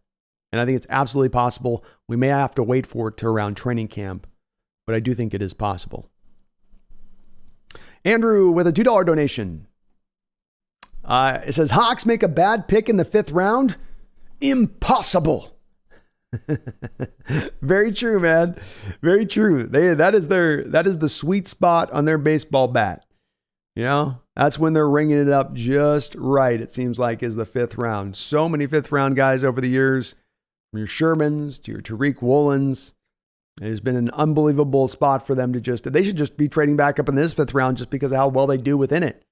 But man, they do so good in this 5th round area, Andrew. And I love absolutely unfettered, without excuse, without apology, without kind of preloaded a little bit, without any but ifs added on top of it. I love these 2 5th round picks. These are tremendous selections. The value is great. And these are awesome fits for this team. You can have some problems with some picks in this draft, and I'll listen to you and I'll nod my head and I'll go, I get it. I ain't going to get anybody trying to knock down the 2 5th round picks here. These are beautiful selections. Beautiful selections. Juan Encinas with a $5 donation. Thank you, Juan. He says, do you think they made the right choice passing on John Michael Schmitz? Yeah, I do. Because as much as I wanted John Michael Schmitz and as much as I would have been okay with getting John Michael Schmitz, understanding that the other side of this, the decision was being made to get Olu Oluwatimi, who is a much better schematic fit and might be every bit as good a player as John Michael Schmitz, or just on a pure play basis, playerful player, not scheme dependent, just who they are. He's right there with them, maybe perhaps. And so you went and got the more pure scheme fit. And let's remember with John Michael Schmitz, the testing numbers weren't there for that guy. I don't think Oluwatimi tested phenomenal either, but Oluwatimi was asked to do more of the movement-based stuff, so you saw it on tape than there was with John Michael Schmitz. But John Michael tested pretty poorly at the end of the day. And so while you would have gotten a good player, a guy who understood how to play the position, you're still going back into a little bit of those old trappings of going for offensive linemen that might be good players or be guys that can do some things that are like for your offense, but they're not pure fits for the scheme and what you're wanting them to do. And I think that that's where I would applaud going this other route with it, one, because Olu Oluwatimi is, in my opinion, of all of the top centers in this draft, from Ricky Stromberg's to Lee Tipman's to Luke Wilpers, he was the most purified scheme fit, in my opinion. Thomas Cox, thank you for the $2 donation. Is Oluwasegun Oluwatimi a comparison to Creed Humphrey?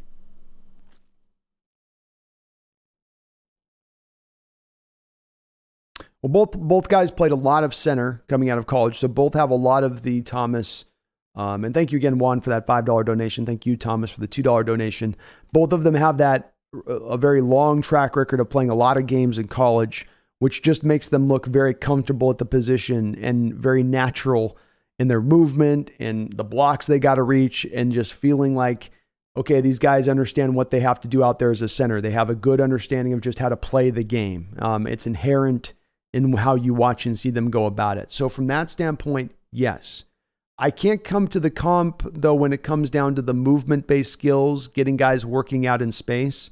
With Creed Humphrey, he was a pass-blocking center who could really just root down against anybody. No, even a zero tech was not going to be able to just walk him back in the backfield. He could just, like a tree, just sit down, you ain't moving him.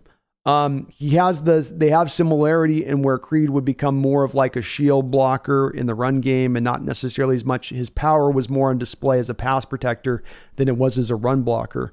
With Olu Oluwatimi, he, I think, is a little bit stronger as a run blocker purely in that space of things than Humphrey was. Humphrey would have been maybe a bit better pass protector, though Oluwatimi is fine in that respect. But that was kind of Humphrey's greatest skill, was the rooting down strength and pass protection. So there's some vague familiarities there between the two of them, Thomas, but that one part of it that I would go away from is the movement, the run blocking. Those are real notable differences between those two guys, in my opinion, with them coming out. X-Man 406 with a $5 donation. Thank you, X-Man, for that. I do appreciate it. Says, would you trade Darrell Taylor in our extra third next year or a 5th rounder for the likes of Tier Tart or another player of the sorts. Well, there you go. You're touching on just what I was talking about below. Great minds, X-Man, I guess, do indeed think alike. And yes, what I would look to do coming out of the end of this draft, I think you're going to probably try to target a 0 tech here somewhere. I do believe we still have a couple of guys here available on the board. Let's take a look at them here as we go into the 6th round. In fact, take a look at our interior defensive tackles that we have available. So Scott Matlock, Jalen Redmond, Jared Clark, Keandre Coburn, Clark Coburn, 2 names that stand out. Deontay Stills stands out as a potential here. I wouldn't hate any of those guys as far as potential. Matlock's a little weird that they have the value of him so high up. I wouldn't be as much on him. I think didn't he have super short arms? Let me check on that. I think he had, I don't have my notes up on him for some reason. But a couple of guys there, but that is what I would like to do now. Yes, I think you're in the right spot here on this one. X-Man, in that what I would do is I'd look to take that 3rd rounder, take Darrell Taylor, create some real good value between those two, right? To some team out there that's looking for an edge rusher, would like some picks in next year's draft, and then finding a defensive tackle. You're not going to maybe get the star of a DeForest Buckner type at that point for that cost, but can you find another guy that's, middle, like I say, kind of, I guess the reference I'd say on this would be X-Man, like what we thought Shelby Harris was going to be last year when we got him.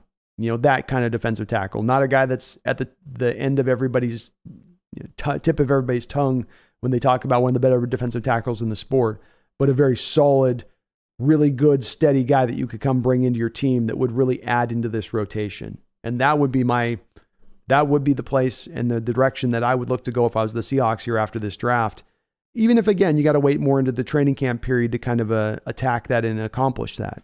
I'd be fine with that if they wanted to do that. So you're smart for thinking about it in that way. I think it'd be the good direction to go here. We've had some more picks going off the board here. So let's go through those really quickly. Darrell Luter Jr., Southern Alabama, goes to the Niners. Continue to have a little bit of a strange draft. Jordan McFadden goes to the Chargers, an offensive guard. Caillou Blue Kelly, a Stanford cornerback, goes to the Ravens. Daniel Scott, California safety, to the Colts. Dontavian Wicks from Virginia, wide receiver, goes to the Green Bay Packers. Boy, the Packers, 2 wide receivers in this draft, 2 tight ends in this draft. Aaron Rodgers is over there going, give me a freaking break. Now, with a 26th pick in the 5th round, Antonio Johnson went to the Jacksonville Jaguars, so good value for them on that pick. Nick Hampton, Appalachian State outside linebacker, went to the Rams. Strange pick there for them. Will Mallory, Miami tight end, went to the Colts. Get Anthony Richardson a little bit of help. Chase Brown, love Chase Brown. Love this value of a pick for the Bengals. Bengals are having quietly a very strong draft, getting that running back at 163 in this draft. Jaron Hall, a guy you guys liked quite a bit, went to the Vikings at 164. Terrell Smith, a cornerback out of Minnesota, went 165. BJ Thompson out of Stephen F. Austin, an outside linebacker, went to the Chiefs at 166. So we are plugging right along through this 5th round period. Daniel Bailey, thank you for the $2 donation. Says Mike Morris weight up at 295. Can we use him as a defensive tackle? I would love to see them give him a try in there. I don't believe I saw anything on tape from him doing any of that at Michigan where they were kicking him inside. So does he have the size, build to do it? Sure he does have that. But he didn't do it necessarily on tape. So it's possible to do it. But that would be the one thing that would have to come to bear. I didn't know he's at 295. I had him at 280 on my notes, but wow, 285. I'd hope you could kick him inside somewhat. He can carry that weight. That's the one thing about it. It wouldn't be hard for him to put that kind of weight on and still be, to me, not lose any quickness or speed if you did so. And I do still believe as well, Derek Hall has some potential inside, especially as a pass rusher on pass rushing downs. That feels to me like absolutely that's a possibility there. Thank you, though, for the $2 donation. I do appreciate it. I can't even catch up with these donations. It's awesome. Marcus, appreciate the $5 donation, Marcus. Hope you're having a good night out there, and it is great to see you in the chat. He says, please trade up and get Voorhees before the Niners get him for their compensatory BS. That'd be nice to get him as a little bit of a built-in, okay, if Bradford doesn't get you anywhere, you got Voorhees coming back, and so you feel good about that. And to your point of that, Marcus, to your point on that, you've got right now Damian Lewis on one side, you got Phil Haynes on the other, and you got Bradford, but I do believe you still have an opening here for one more guard position, do you not? So there is still an opening on this team to go out there and go get that guy at this point. And I would not like to see Voorhees going to the Niners. That is for sure. We do not need their offensive line, going well. I'll say it does look like, at least on one of their picks there, they didn't go for him. But I think that you're right where they're picking a little bit later here in this 5th round. You'd have to come up and snipe him there. You want to go up there and get him. That'd be hell of a value to get Voorhees at this point, late in the 5th round. Late in the 5th round. Thank you, though, Marcus, for the $5 dono. I know you dropped a couple donos as well the last couple days. Thank you for all of that. Daniel, you as well with that, dropping all those donos. You guys are amazing in that respect of things. Gary Simonson, thank you for another $10 donation. Says, why Oluwatimi over Luke Wilper? Power over athleticism? I'm torn. What do you think? Well, this is where, again, I know that Oluwatimi didn't test well. And so that's where a little bit of this stuff comes through, where Oluwatimi, 5'3", 186, 10-yard split, 29-inch vertical leap, 110-inch broad jump. So none of those scores were tremendously explosive scores. And indeed, I do believe that Wilper technically tested better. But what the guys were asked to do on tape and how comfortable they look moving in space, Wilper doesn't look anywhere near as comfortable at Ohio State moving in space as Oluwatimi does. And so the testing numbers are notable, but he is a guy that just kind of does get to the spot, always does land that block in the right realm of things. And so it just didn't quite, it was the thing that caught me kind of odd, quite frankly, when I saw Oluwatimi, how he tested. Because I was like, man, those testing numbers just do not align up with what I see on the tape. He would not be able to hit these reach blocks. He would not be able to move in space. He would not be able to be getting to the second level as I'm seeing him on tape get to if he was so slow, if he was so unathletic. And so this is one of those rare cases, I would say, Gary, where the testing numbers don't match to what you see on the tape, and it's in both respects. Wilper is not that athletic when you look at the tape on him and what he's being asked to do and how he's got to move in space. And Oluwatimi is. He is being asked to do that type of stuff. And he is very, very, very comfortable with it. And it's notable, I think, especially because there are so many, Gary, offensive linemen who may be even more athletic and quicker out of their stance who are just not comfortable moving in space. They can't take the right angles. They don't know how to get their body positioned right. They can't lay any kind of power. They're flying around out of control. They're often losing their feet, trying to land that block in space. This guy can hit that stuff with really a lot of almost time, some simplicity and ease.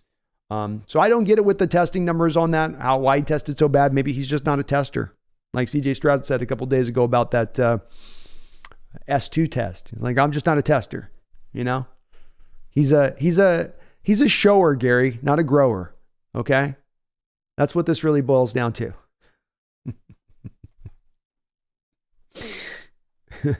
But you will love this guy, Gary. You will love this guy in this scheme. He's a pure scheme fit. He's going to be able to pull off all the stuff that we're going to want the center position to pull off from a mobility aspect. And that's a beautiful thing because it will make this offense hum that much better. My comp for Oluwatimi, by the way, was Corey Linsley, former Packer center, who, if I'm not mistaken, was also a 5th round pick when he was originally selected.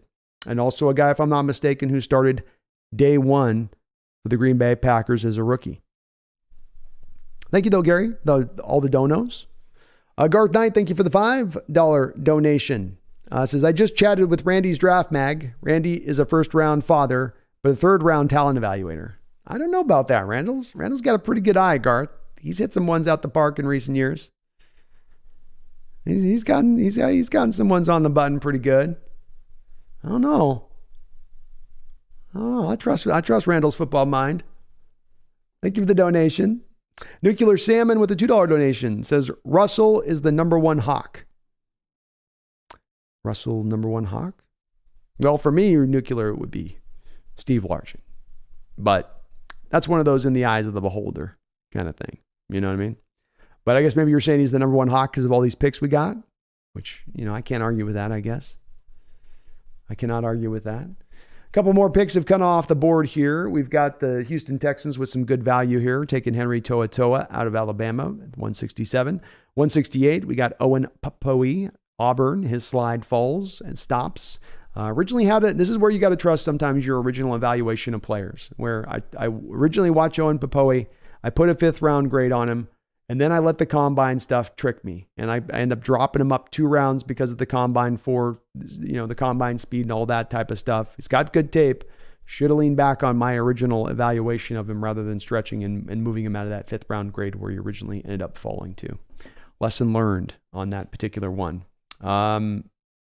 I will be right back, folks. Get a little more coffee, and I know I'm behind on the donations. I'll catch up, I promise you guys. So bear with me just 1 second.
Alrighty. Thank you for bearing with me, folks. And do me a favor, folks, if you do like what you're listening to today, do me that favor, that little small, tiny favor, and hit that sub, like it on up, do all that good stuff for me. We've had some tremendous growth. We're closing in on 12,000 subscribers. I'm getting very, very close. So my big goal here through this draft coverage period is to try to get to grab, if we can, 12,000 subscribers here as we get through the end of the draft here over the next day and a half or so as we finish up here. So if you're not subscribed, please do get subscribed. Help us get to that mark as we are trying to valiantly march towards that 12,000. 12 is kind of a big number for us. So to hit 12,000 subscribers would be pretty cool here. As we're going to I think we're going to hit the mark of 15,000 for the year as we're on track for it. So also a wonderful thing to see here as this channel just continues to keep motoring along. It's wonderful. Randall McDaniel with a $2 donation, and Nuclear Salmon. If I misunderstood your donation that Russell's the number 1 Hawk because of the trade he gave us at the end and that putting him over the mark, I got to say that's not bad logic. Largen didn't get us a trade at the end of his career of multiple 1st round picks, multiple 2nd round picks. I would have to say that. Randall with a $2 donation. Thank you, Randall. It says, quick reaction. Letter grade so far. B+ for Randy. Randall, as we often do, man, we think very closely alignment on this. I was a B yesterday, but I would push up, to me, rather than some of the little itty bitty little tiny reaches that came from the 4th round. the value driven and gotten into the 5th round with Mike Morris and Olu Oluwatimi overrides that 4th round point to the spot for me that I would also be at a B+ so far for this draft. That's also where I would find myself in alignment with. So I like it, Randall. I like it. And I would agree with that. I love this 5th round. It has me tickled. Tickled. Snail, thank you for the $2 donation. Is there a zero tech in the XFL, USFL they're looking at?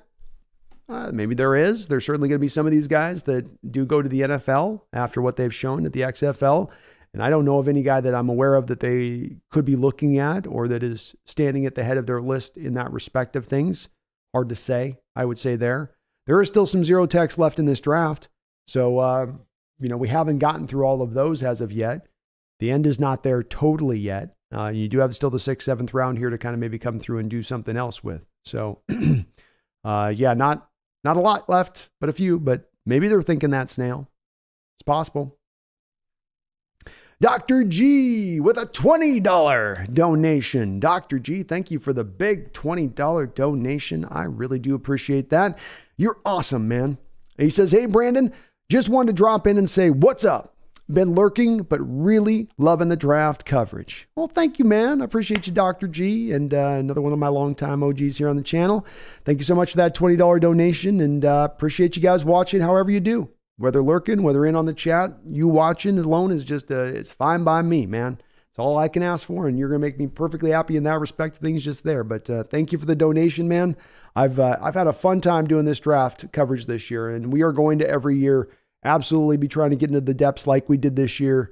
I'm going to try to make that yearly event. I'm starting to get down the kind of my track on how many guys I got to evaluate, when I got to evaluate them. And already right now in my head by next year's draft, I've got a good 20 guys evaluated on next year's draft already where we stand. So going to keep kind of building on that for next year. I love the draft. I'm like you guys. For me, it's just a place that I get very geeky about. I love the way that the draft can really turn around the fates. And in a lot of ways, I feel like folks that think like me and think like you guys in that respect, we were validated by last year. Because so many people tell you, oh, the draft is overhyped. It's really not that important. It's what you do in drafting over a multitude of years, and then what you do to supplement that through free agency, and then your player development, bump. That's not false, but it's not fully also the truth. Because there are those drafts. There are those drafts that you can have where you hit right and you do so well that you just elevate the team and forward press that team in such a manner where you shoot past rebuild mode, you shoot past ascent, and you already find yourself in an elite zone by doing so. And that's why these drafts to me are so interesting for those teams that can find that magic mark, find those magical collection of players to bring out that result. And indeed, that's what the Seattle Seahawks did last year. We'll see if they do it again here this year. We'll see if it's possible to pull it off on back-to-back years. But it's why I love this so much. Thank you, Dr. G, for the $20. That's a huge donation. Thank you for the big $20 donation. And also for all the lurking that you do. Thrill House with a $5 dono. Appreciate you, Thrill House. Analysts are saying Gonzalez out of Oregon is going to be better than Witherspoon. I hate Oregon, but Witherspoon at 185 pounds, and we pass on Jalen Carter. Kobe improving a little. I think you mean Kobe Bryant on that, right, Thrill House? I'm hoping you mean on that. So here's where I land on this. I understand where the pundits are coming from and where people would have in their evaluations of Gonzalez over Witherspoon. But the one tough thing to do with that when you make the comparison between Witherspoon and Gonzalez is they are just two different type of corners. Witherspoon to me is a pure zone corner. He's a pure zone corner with a little bit more size and a little bit more length. Those are his benefits and his bump. Witherspoon is a man-based corner who can play zone almost as well as he can play man, who's obviously missing a little bit of size and missing a little bit of length. I think that both of the guys have good ball skills, so both of them are going to intercept passes. I think Witherspoon is way more dogged as a tackler, way more going to make his presence felt as a run defender.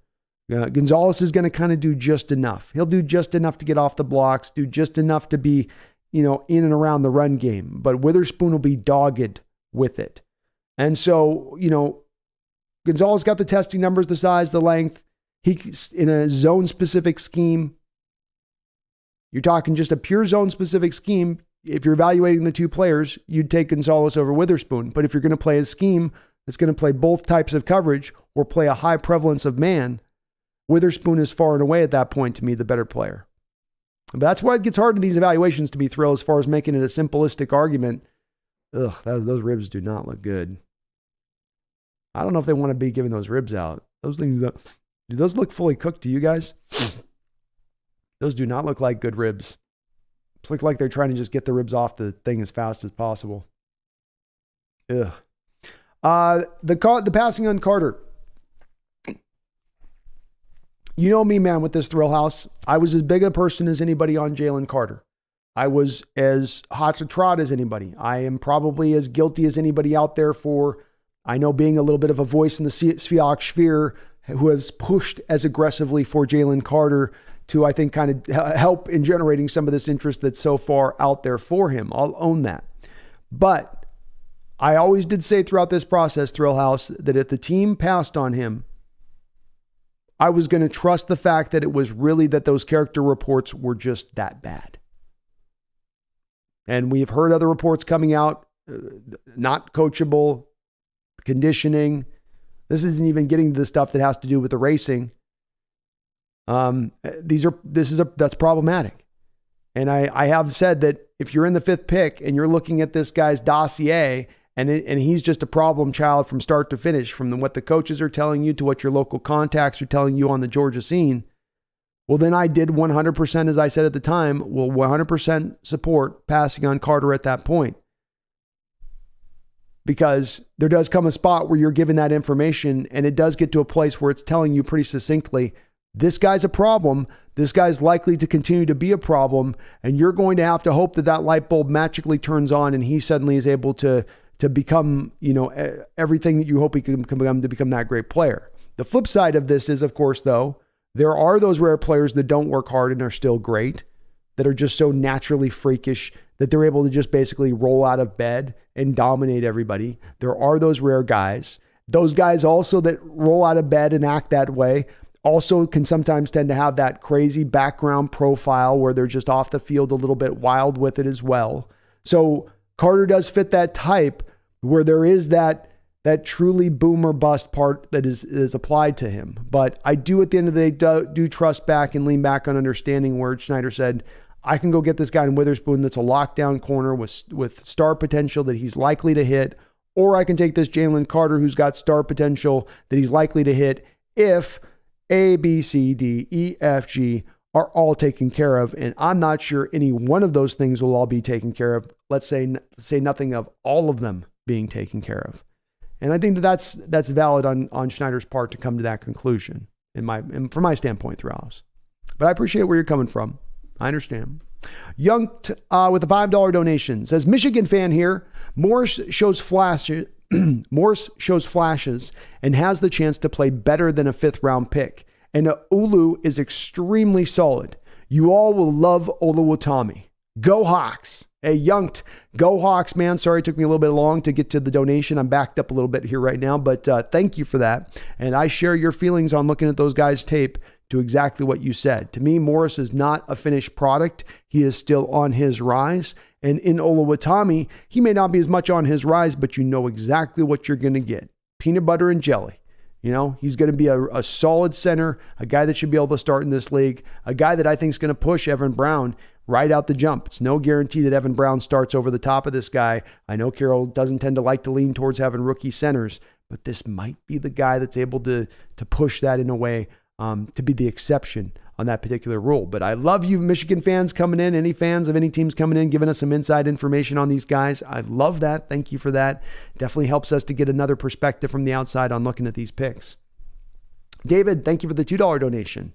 Says, I'm liking day 3 more than day 2. That's fair. That is fair.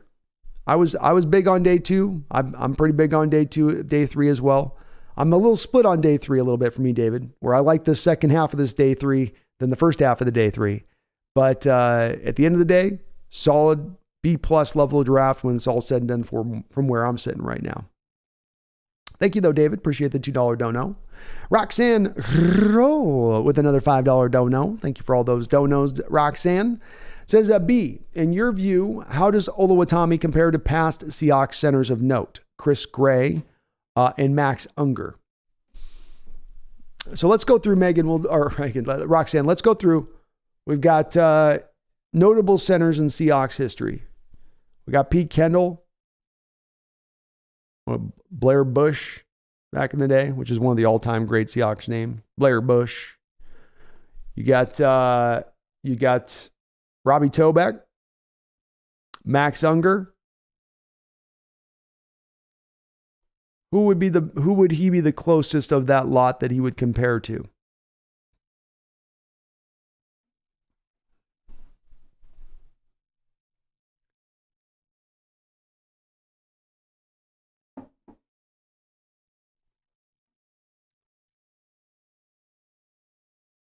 I'm giving it consideration here, Roxanne.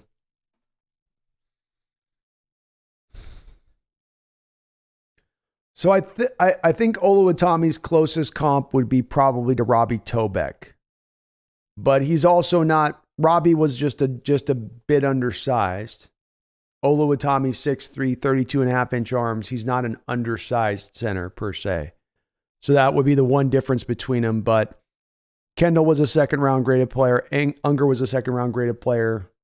You know, those guys might have been more physically for their time impressive, I guess, on that surface of it. But like with Tobeck, Olu Oluwatimi's just going to get the job done. He's just going to flat out do his job every Sunday. And that's certainly a value. But yeah, I'll go Robbie Tobeck, Roxanne. Cyberhawk with a $5 donation. Thank you, Cyberhawk. He says, no pithy comment. Love all the great Hawks content and commentary. Keep it up. Thank you, Cyberhawk.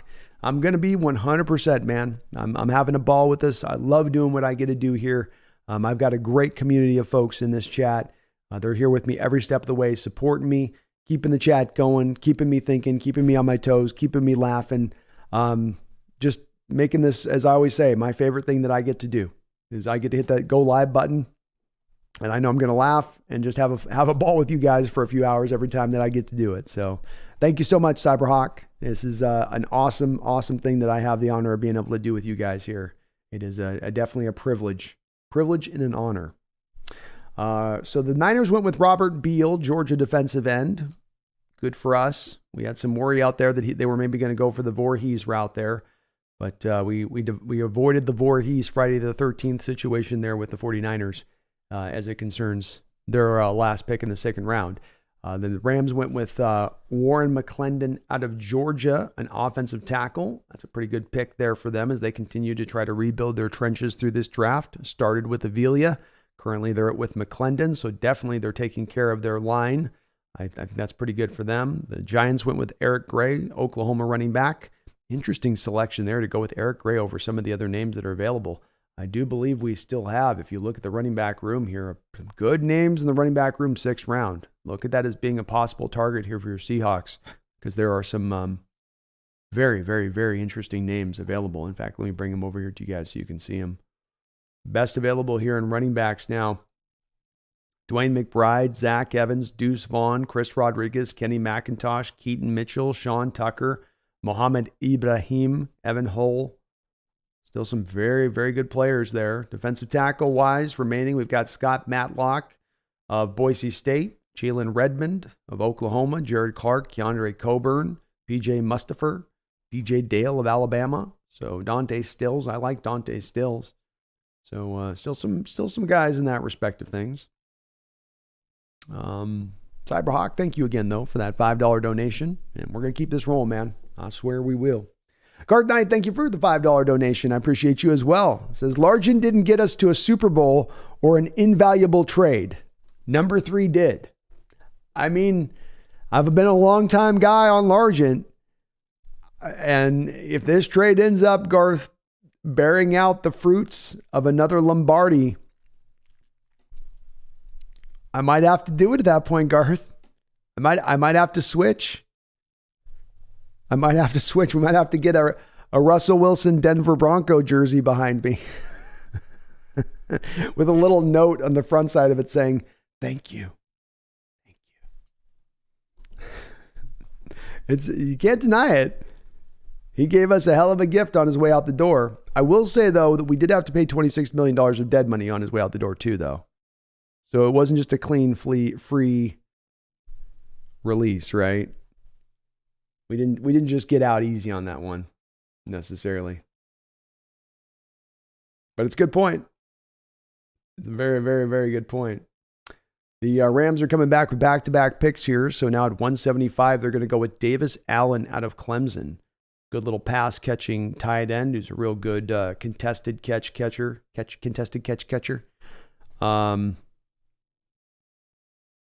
They'll be able to utilize this kid. He'll be a good player for them in the 5th round. They needed some tight end help. Rams doing a pretty good job overall in this draft for what they had pick-wise. I mean, they never have selections. We all know that, so there's only so much they were going to be able to do. But not bad on their part.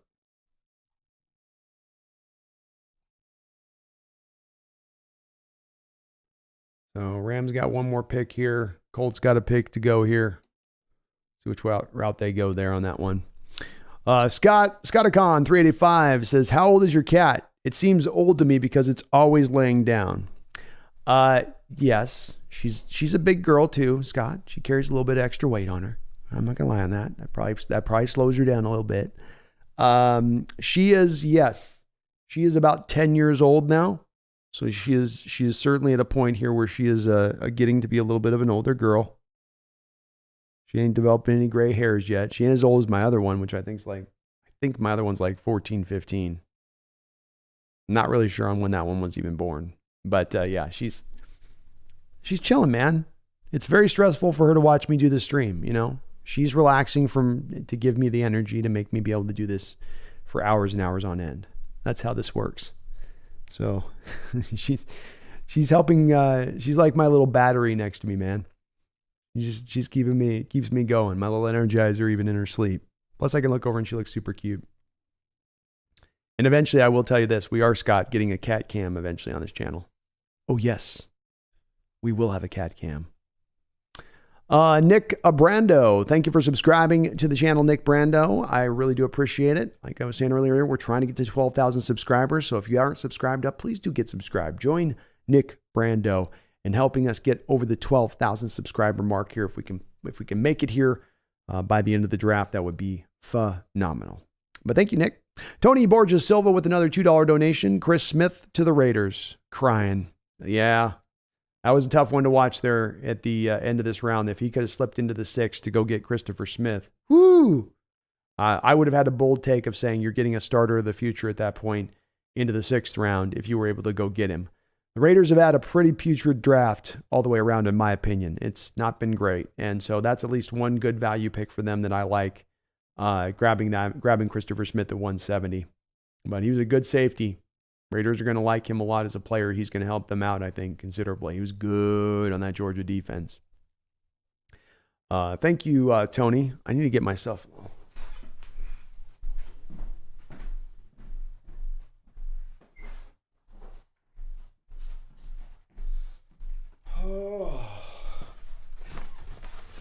What time is it? Well, what time is it? Oh yeah, it's Krispy Kreme time. Question is, you go for the maple or do we go for the chocolate? No, that woke her up. Look, she wakes up on that note. You like donuts? You want a donut? No, you can't have a donut. You can smell it. What do you think? Yeah, I bet you want some of this. Everybody likes Krispy Kreme. No, you can't have my Krispy Kreme. No, don't make them think I feed you donuts. I don't feed you donuts. You had salmon earlier. is mine.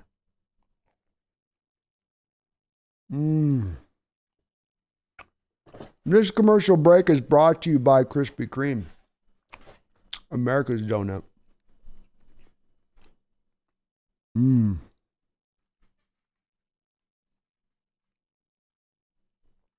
That really hits the draft spot, I'll tell you.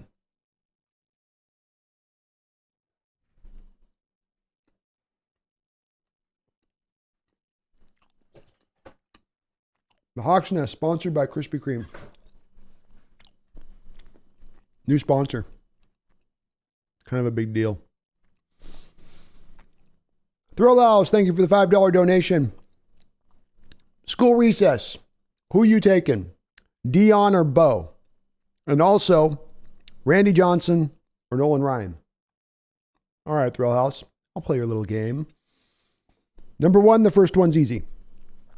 Deion Sanders has a famous story that he tells of Bo Jackson and playing Bo Jackson when he was at Florida State and Bo Jackson was still at Auburn. And Deion references a moment where Bo breaks out into the open field on the back side of the field, away from Deion Sanders' side.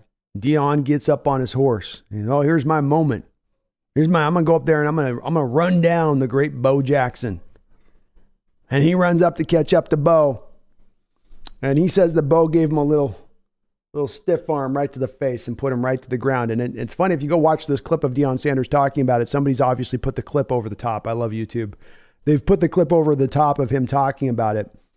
And it's just a tremendous little story, about two guys that are freak shows, both guys, two sport athletes. But I'll go Bo. Bo was absolutely, before the hip injury, one of the most unique athletes, we've seen. You got your freakish athletes of the 80s, I think. Bo, Michael Jordan, Mike Tyson. I think those guys were kind of in their special area in that point in the 80s in that respect. Like Deion, but Bo was on another level. As far as Randy Johnson or Nolan, the question is which Randy Johnson do I get? Do I have to take the 25-year-old Randy Johnson or do I get the 29-year-old Randy Johnson? Randy against Nolan. Let me eat a bite of my donut and decide on that one.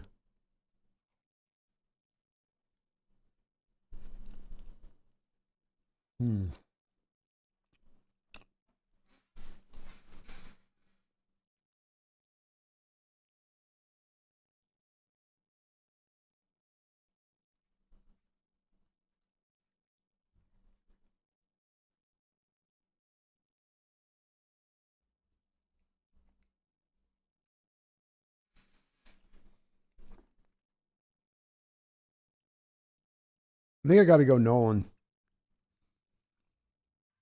I think that's the answer. Oh, we're to the 6th round. Let me catch you up here.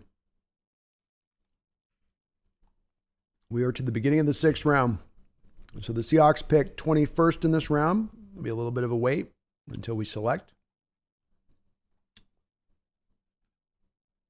See how that goes. So I'm going Bo. I'm going Nolan. R. Sanchez, thank you for the $20 donation. Very kind of you, R. Sanchez. Appreciate you. He says, I think the LA Rams and Bennett is a good fit. Could cause headaches later.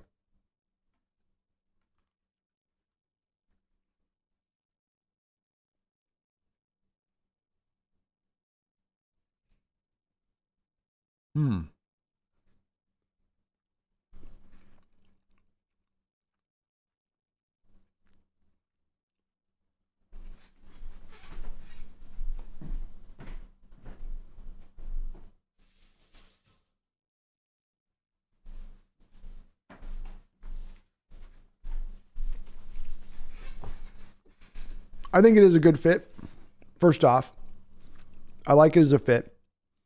I think McVay can be creative as a signal caller, and giving him a point guard distributor type quarterback is definitely ideal.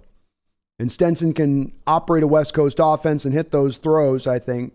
There's going to be a bit of a question on him on seeing over the top of the offensive line, because a lot of this offense is built on you being under center and running, play action and whatnot. And a lot of what Stenson was doing out there with the Bulldogs was being able to operate in shotgun, see the field before the snap, and be able to kind of read things. And that's the place where it'll probably be a big decider on him on what happens to him at the pro level if he's able to continue to do that in that same fashion. So, I do like it as a fit for them. I like it as an addition for them. I would have found Sanchez, the Will Levis. Sorry, it's loud. We got kids outside if you guys are hearing that. I don't know what's going on out there. But I do think that Will Levis would have been a way scarier proposition if they'd grabbed him in the second round and managed to pull him in versus Stetson Bennett. But I think Bennett was one of the better later round guys in this draft, Sanchez. And that's as good a situation as he could have asked to have gone to. So I do think it's a decent spot for them. They are having, as we can see here, a little bit of an interesting draft. Steve Avila, Byron Young, Kobe Turner, Stenson Bennett, Nick Hampton, Warren McClendon, Davis Allen, and Puka Nuka now in the 5th round, which is just a fun name to say. He's kind of a fun player too, very unique. They've had an okay draft. They only had the second, third. They had only the second and 2 third rounders. I'm not really scared of Kobe Turner. Byron Young was the lesser of the Byron Youngs to me compared. No, they got the Byron Young from Tennessee. They got the good Byron Young. So I like that pick for them. The Avila, Byron Youngs, the Bennett. Even the Warren McClendon pick, I really do like. I think all those guys eventually become starters. And I do like that if I'm the Rams fan, I like the fact that they built up the offensive line a little bit more. Carl Brooks finally finds his landing place here in the 6th round. So let's get up on these picks here that are coming down the pike. We've got first the Cowboys with the first pick in the 6th round takes Eric Scott, cornerback out of Southern Miss. Then we have the Green Bay Packers finally jumping on Carl Brooks and taking the plunge on him, the man of where does he play at the next level, kind of? Can he play on the outside at the next level? R. Sanchez, thank you for that $20 donation, though. I appreciate it. And I do think that Stenson Bennett's got a chance there. You know, I don't think the guy will eventually be a starter every day. I don't think he's going to have the body to hold up any more than I didn't think Bryce Young was going to be able to hold up.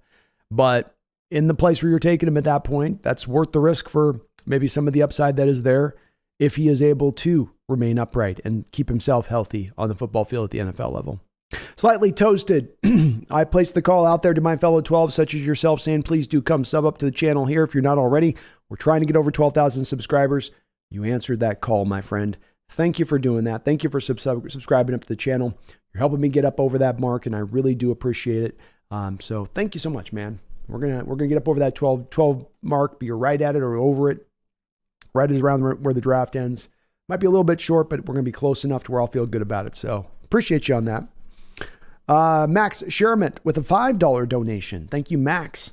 Do you think the Hawks will add veteran help via trade on the D-line? One nose tackle just doesn't feel enough. Well, there still is room to add another nose tackle, but I think that your initial point, Max, is on point. And that is that I've had a couple of donations even since in kind of bringing this up also in addition to you.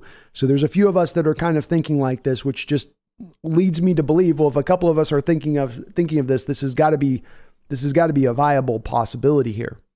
And the more I think about it, the more that I do think it is viable. Number one, Max, you now have 5 edge players. You have 2 of those edges that are on essentially 1-year deals. So 2 of those edges now become in play theoretically as trade partners out there with somebody else. And you have that additional 3rd round pick that you picked up with the Broncos trade and moving back out of the 3rd round. So if you package those together, could you go get a really good defensive tackle somewhere? Could you add a little bit more of a, if not a difference maker, a close to being almost a difference maker level of talent with that combination to pair together? It would seem to me logically you would. I think we'll have to wait on this trade, Max. I think we're going to have to wait until we probably get to training camp, through the end of training camp, to where we'll finally get this kind of trade proposition put out there. But that's the one place I would put it with it. You know, that's the one spot that I would say, you know, it's the one area where I think that it will happen. Something will come down the track with that somehow, some way. If they come out of this draft as we're sitting right now, they're not just going to roll with what we got and be like, we're good. We're fine.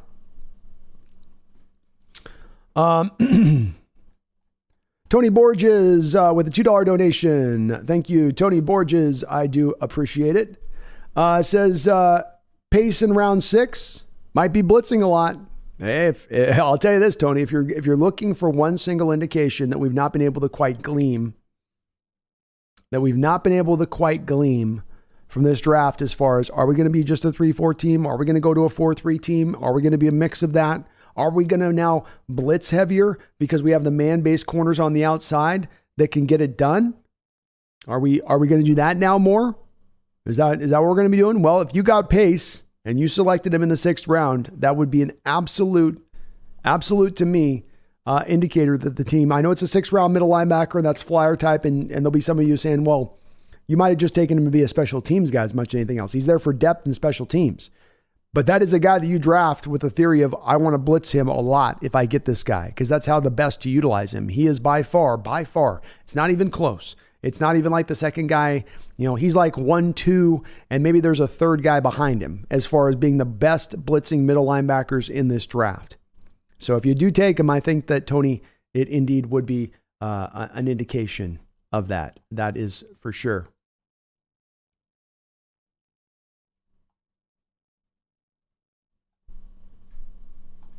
That is for sure. Thank you, though, Tony, for the $2 donation. We'll see if that's the guy. Hey, Harry Walsh, thank you as well for joining that call, like Slightly Toasted, and subbing up to the channel. Appreciate you answering that call, helping me get a little bit close to that 12,000 mark, man. That's we're getting on through there. I really do appreciate it. And thank you for all the donations. I finally caught up. I think it took me about 2.5 hours to catch up on all the donations. So thank you to all of you guys on those donos. You guys are amazing. Garth, Tony, Thrill House, Tony, Scott Akon, Roxanne, Cyberhawk, David, Youngt, Thrill House, Snail, Dr. G, Nuclear Salmon, Garth, all your donos, Marcus, Daniel, X-Man, my goodness, Thomas, Juan, endless names here on this. So thank you so much for all of your guys' donations on the channel today. It's been an amazing 3 days as far as the donations are concerned. It's always been amazing life to the channel here as far as donations go. So appreciate you guys on that. And Garth, we'll get you that audio only book here at some point on my end of the things. Bo ran a 4.19. This is AI. Yeah. At 230. He was just, there are those guys that are just coming along that are just built freakishly different. And just because they were 30 years born prior to where we are in this age, they would have been freakish at any time, Hawksnest, not sure why I'm surprised you didn't do as you promised, RE pick 5. Well, I did say I did do that the other day. I admitted you were right and I was wrong. I did do that. I don't have to do the Zorn Craig thing unless we took Carter. So King Bomber says, give that cat a bite. She wanted one. Sean Lee says, I'm doing 50 sit-ups for you now, laughing out loud. I never eat donuts, so I figure when it's draft day, I can afford to draft day scarf down a couple of them. I ran out of food today. I thought I had shopped enough, and then I opened my cupboard starving this morning, and I was like, I have no food. I've got to get something here. Wicked Garden says the Russ trade got us tight end, Fant, Locke, Cross, Witherspoon, Edge, Mafe, Edge, Hall. Wow. I think that's I actually had grabbed that. So I think you do mention it's a good time here for me to show that to the folks, to the peoples. Because I found a nice little graphic card that displayed just that. Let's check it out. So here's our final haul for Russell Wilson. The final roundup, as it were, and I'm putting this up as an overlay graphic for you folks. So we've got Broncos get Russell Wilson, and then they got a 4th round pick from us in 2022, which was Ioma Uwazurike. We get back in return Drew Lock, Noah Fant, Shelby Harris. A year of that play with those guys. Another year of play with Noah Fant, Drew Lock. Charles Cross, 1st round pick. Boye Mafe, 2nd round pick from last year. Tyreek Smith, the 5th round pick from last year. Then you have Devon Witherspoon this year, and then Derek Hall. Pretty good haul. Pretty good haul for Hall ending it off, finishing it right on that. You got a haul and a haul, but not too bad. Not too shabby.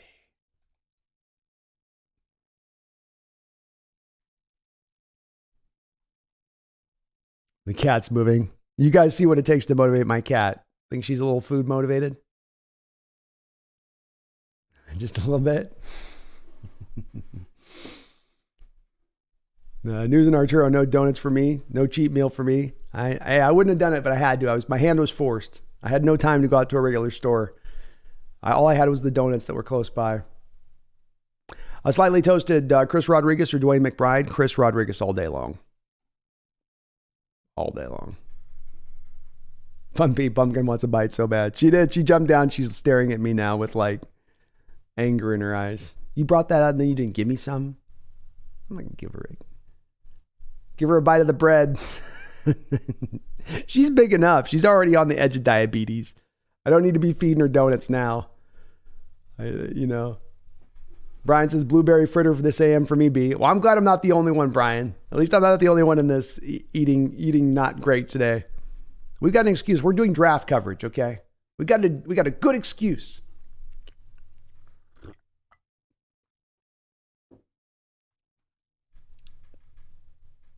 Thomas says, okay, let's say he does that. You're facing Mahomes twice, Herbert twice, plus now they're Burrow, Allen, Rodgers. Maybe coaching will help, but that's a lot of good quarterbacks. It is a lot of good quarterbacks. I don't think they're going to be able to overcome next year. That's for sure, Thomas.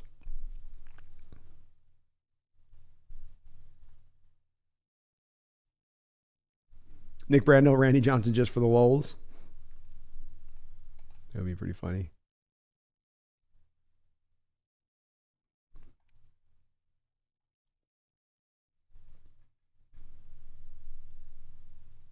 Power Moro Jomo, he's out there still too. He's out there too. Felix wouldn't be a bad option. I'd still go, I think, with Nolan over all of them. And I do think, folks, if you guys are in favor of it tomorrow, I will do a Sea Dragons live stream if you guys want. If you guys are feeling that tomorrow, we can kind of do a wrap up on the draft at the same time.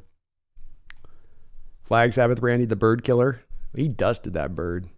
I mean, those feathers were flying. Hey, kitty.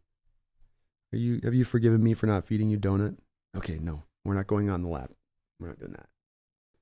I know what you want to do. We're not doing that, though. Nolan was he was good, Nick.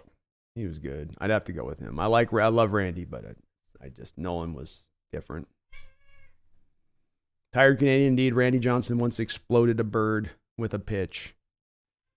And you can find the film of that if you just YouTube it, and it is absolutely jaw-dropping even to this day, watching it happen. And of course, it's got to be Randy the one that does it. It could be any pitcher really could be throwing the ball hard enough theoretically to take a bird out like that. But for it to be the flamethrower that was Randy Johnson to be the guy to do it, just perfect. Thomas says Bo pre-injury was as close to Michael Jordan based off of his advertising and his play. If he didn't get injured, he would have been a first ballot Hall of Famer. I definitely think he had the potential to do that as a running back for sure, and then still be a good baseball player. He might have had to have chosen one sport or another eventually with it, but as a running back, if he was a full-time running back, he would have been very likely to be, if not the best running back in the sport, one of the best. He was legitimate. Tony Borges, Carl Brooks to the Packers. I haven't loved a lot of their picks, but that's one pick of theirs that I think is really nice for them. Really nice for them. Wu-Tang says Nolan was consistent for longer. Randy was better at his peak. That's fair. Think we take a flyer on Skinner, even though he's injured, says New Blacks. Maybe. You get down to 6th round. Any of these guys at this point, there's no real argument you can make strongly to saying why you don't want to go that route or why it's not worthwhile to take given player A who has established value, whether they're injured or not, be it a Voorhees or be it a JL Skinner. The value's too good at this point. Connor, there are still a lot of players left on the board. It's not over with here yet with that and that respect of things, and we are motoring around through the 6th round pretty good. Delakey Bennett is smaller than Bryce Young. Yeah, so maybe a little bit. I mean, I don't think he's like significantly smaller than Bryce. They're probably closer in size than they're further away, Megan says, so happy 12s. Makes 4 days with no sleep worth it. The Hawks Nest. Couldn't think of any other people I would want to spend it with. Me neither. Me neither.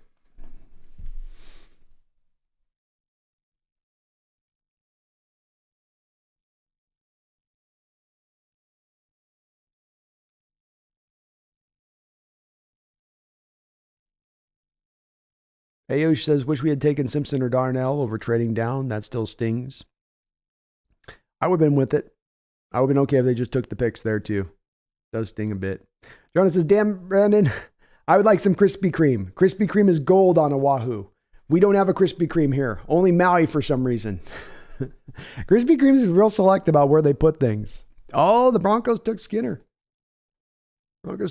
So we got the, as we're moving through this 6th round, we've got Ketrell Clark, cornerback out of Louisville, going to the Cardinals.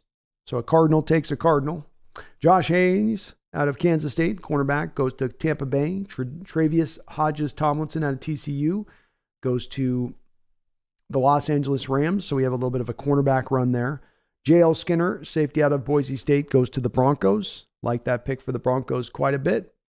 Makes a lot of sense.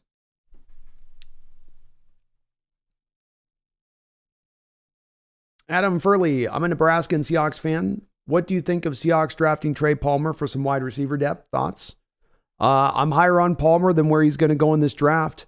So if you get Palmer at this point from a standpoint of value, I think that that's pretty good. I had even like a late 3rd, 4th round grade on Palmer. I like his upside. Legit 4.3 speed with size and length in a draft that was missing that at the receiver position.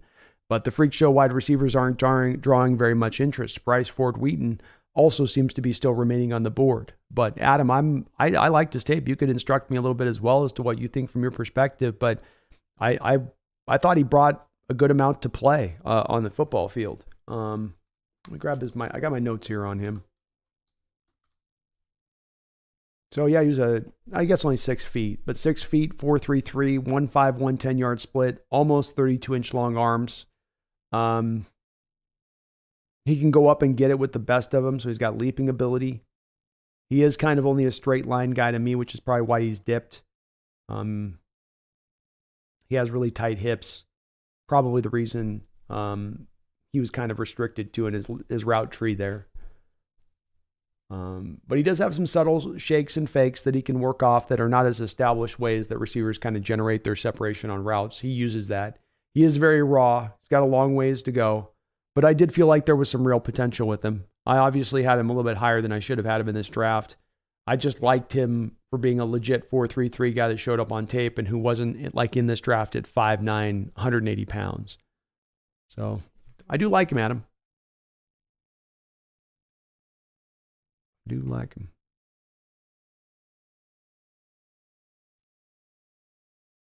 Jonas says, I didn't realize that Marvin Harrison Jr. was actually bigger than Marvin Harrison. That's insane.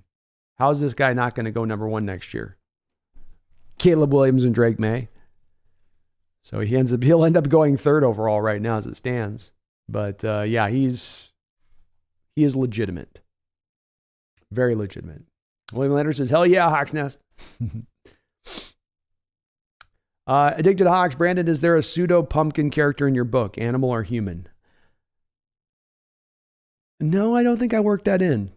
I didn't work an animal in on that one. I probably should have in retrospect. The book would have been better for it with a pumpkin character. You know? She's just over here purring. She's over here just being happy. Just being happy.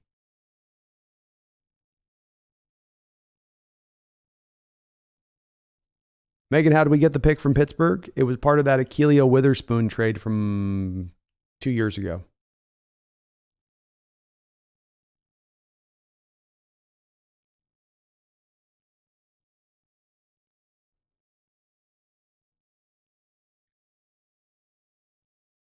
Moto Bo Jackson was a true generational player. Never been anyone like him before or after. He was a perfect blend of speed and power.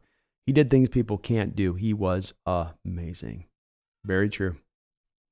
Everything you said was 100% on that, man. Everything. King Bomber donuts are so good. Oh, man, they're so good. I've got one left, and I'm just holding myself back from just ripping into it here.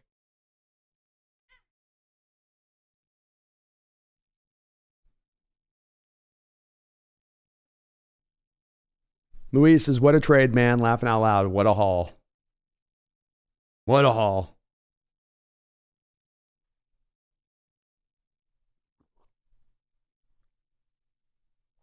Connor says, I always thought Woolen was a Broncos pick. Oh, it'd be easy to confuse that one with a Tyreek one. Tommy says, technically, he also got Geno Smith because with Russ here would have known how good Geno was. That's a good point. Rufus Porter love in the chat. Love me some Rufus. Jay Rack says you forgot the $180 million in cap savings. That's true. We got to add that on the top of this, man. Maybe it is the most valuable. You got to factor in the money that you would have to have spent or what it would have cost for him too. That's a part of this. Thomas says, I only saw Nolan Ryan, but watching Randy Johnson pitch, both carry a team. I always felt if Seattle kept Johnson Jr. happy, Seattle would have won a World Series already. Might have. They very well might have on that point, Thomas. They had those worries about his back, but they took a gamble on that and should have gone the other way with it, that's for sure. Brian says only one guy came close to Bo in speed and power, Marcus Dupree. Boy, there's an old name there, Brian. I vaguely remember him on that one. Dude, there is going to be a ton of UDFAs left after the draft, no doubt about it. I'll be covering that all the way through the end of this evening here. You can expect that. Thrill Alice says, my dad's cousin's husband was GM of the Mariners. He got Randy, but then traded him. They just were worried about his back, Thrill Alice. They thought his back was going to be kind of a ticking time bomb. Slightly Toasted, thoughts on Trey Dean? You know, he looks the part. He can do a variety of the safety stuff that you want to do with free safety, strong safety. You can move him around a little bit. He's pretty unexciting on tape. More shows the signs of just being kind of a guy than he does show the signs of being a guy that could really give you even a starter level play out there. But as a special teams guy in the 6th round, wouldn't be horrible. Nick Guzman paces the last inside linebacker worth him something. It's gotten thin there, that's for sure. It must feel like Brooks is coming back.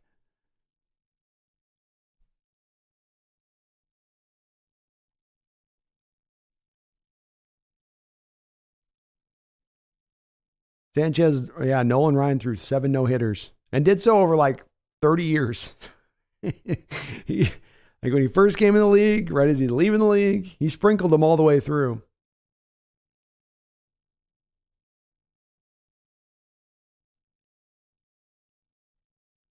Got a Jake Plummer signing. Good pick by the Broncos there. Skinner and who's that kid they got out there? Simmons. Skinner and Simmons. Good combo.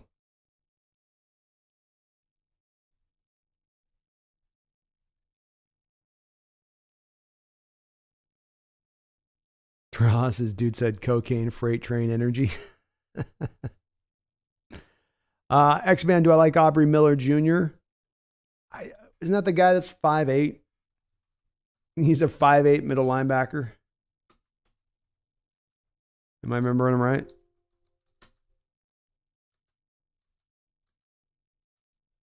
Hold on, let me get my notes on him.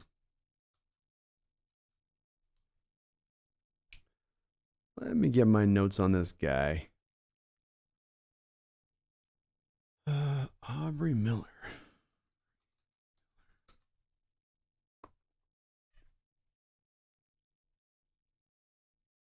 Oh, no, he's 6'2".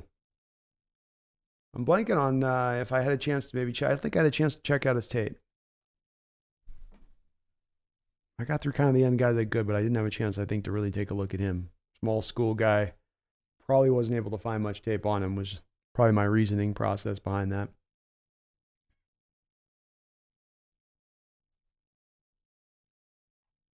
I would say.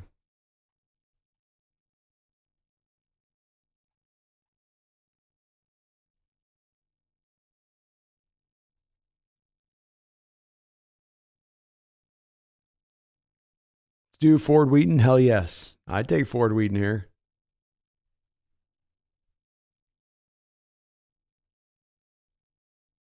Why do ISIS Parker Washington? I like him too. His injuries really making him fall. He's a good player. He can play the receiver position. Hickman's out there from Ohio State, Tony. That'd be an interesting guy to look at here. Why is Wolper still on the board, Mr. T?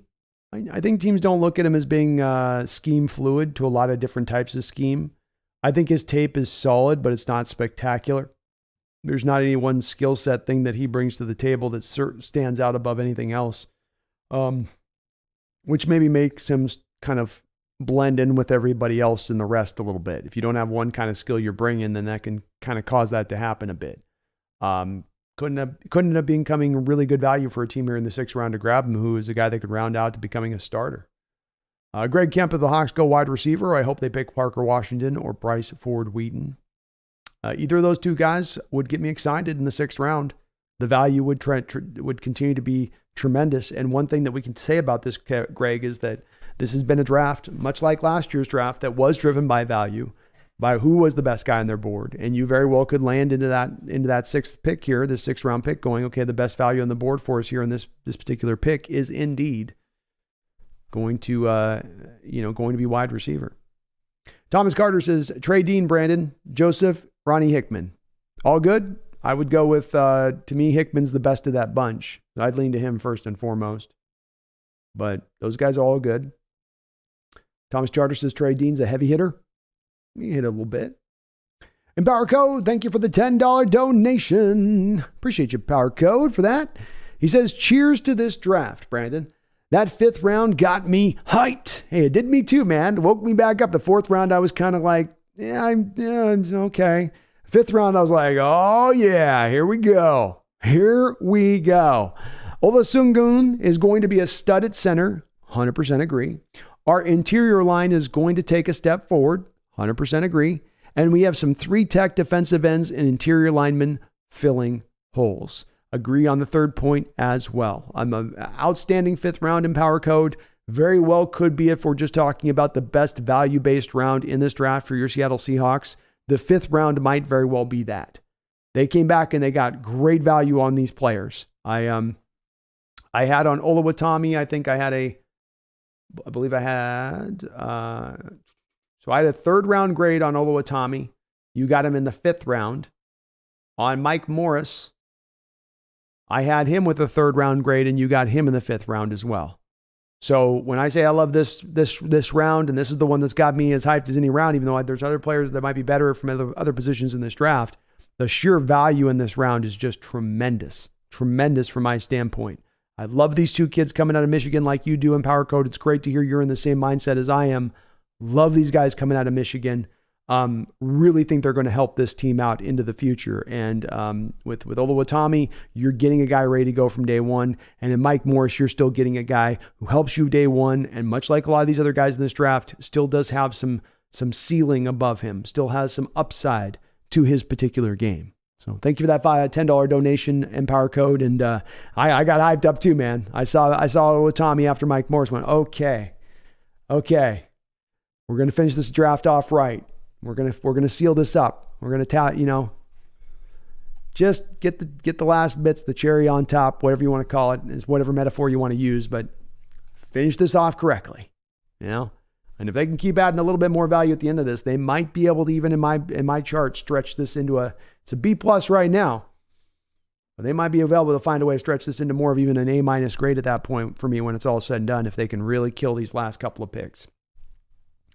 And let's say, as it stands right now, we've got Jail Skinner going to the Broncos, 183, 184 Zaire Barnes going out of Western Michigan to the Jets. Parker Washington off the board now, going to the Jacksonville Jaguars, who are starting to have a pretty good draft themselves from a value-based standpoint. Tennessee Titans take Jalen Duncan. That's good value for them, an offensive tackle to help out Will Levis out there. Keyshawn Boutte out of LSU goes to New England. Wow, I would not have connected Boutte to Bill Belichick. That was not a connection I was exactly seeing on that line of things. So that's very interesting. Tanner McKee finally goes in the 6th round. A guy many were talking about being a second or 3rd round quarterback. I ended up putting, I think, a 3rd round grade on him because I felt bullied almost into doing so, but I never quite understood it with that kid. Why so many were saying that he was going to be a potential guy that would be a 2nd, 3rd round guy. and where he was going to be picked, because the tape just was not very good on him at all. But he goes to the Eagles. That's a great backup for them to bring in absent Jalen Hurts, and to get him in the 6th round for the Eagles. They continue to just drive value on their board over and over and over again. But power code get hyped, man. Thank you for that $10 dono, and I'm with you on it. Not for sale. Thank you for the $5 donation. It says Brando. Overall, I'm happy with the draft. Still mad we didn't take Carter. Aaron Curry was considered the quote unquote safest pick in 2009 and was a bust. Shaking my head. That's a bit of the logic I was applying to as we were leading into the draft, with those folks saying, well, I'm taking him off the board. I'm not even considering Jalen Carter for me. I just can't do it. And I'm sitting over there saying the same thing that you're saying, where it's, it works both ways. The cleanest of clean prospects, the ones that you're the most sure about, end up sometimes having them go sideways due to unforeseen circumstances. The whole baseline, bottom line point on a draft is, it is a crapshoot, and you are making educated guesses. And wild things can happen randomly that are not always character flaws or character based. So, you mentioned Curry. I had been mentioning leading up to the draft, McIntosh, a guy that you drafted in the 1st round, I believe, with Sean Alexander at the end of the 1st round, who never played a snap for you because he had a neck injury thing going on, and he had to retire because of that. So I get where you're coming from on that. Time will tell how this story plays out. I am going to support the general manager in making that decision, and I'm not going to lament it in retrospect, because I'm sure that character report wasn't good on him. Didn't add up to a guy that was all about ball, a guy that they trusted was going to work hard and continue to do everything he could to reach his top end. So if that's the case, then I'm okay with them passing on it. But we're going to learn on this one very determinedly which way the situation is going to go in that respect of things not for sale. Because if you're going to be in competition over the next couple of years, one of the teams that you're going to be you're going to be up against as much as anybody. One of the teams that you're going to be, having to deal with if you want to break through into championship conferences, if you want to get to Super Bowls, it's very likely to be the Philadelphia Eagles.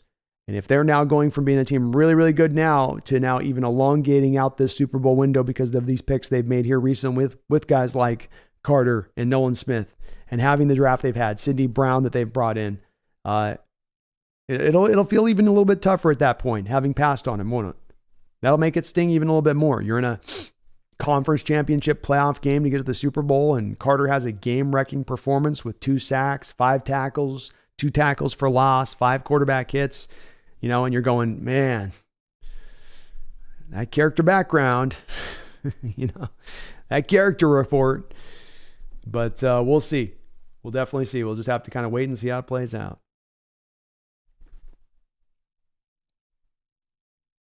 Flag Sabbath, was Mike Morris the Pittsburgh 5th? Yes. Yes, Flag. The Keelia Witherspoon. So we turned Keelia Witherspoon into Mike Morris. Pretty good.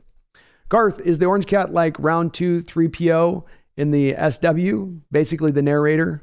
Basically. Basically, Garth.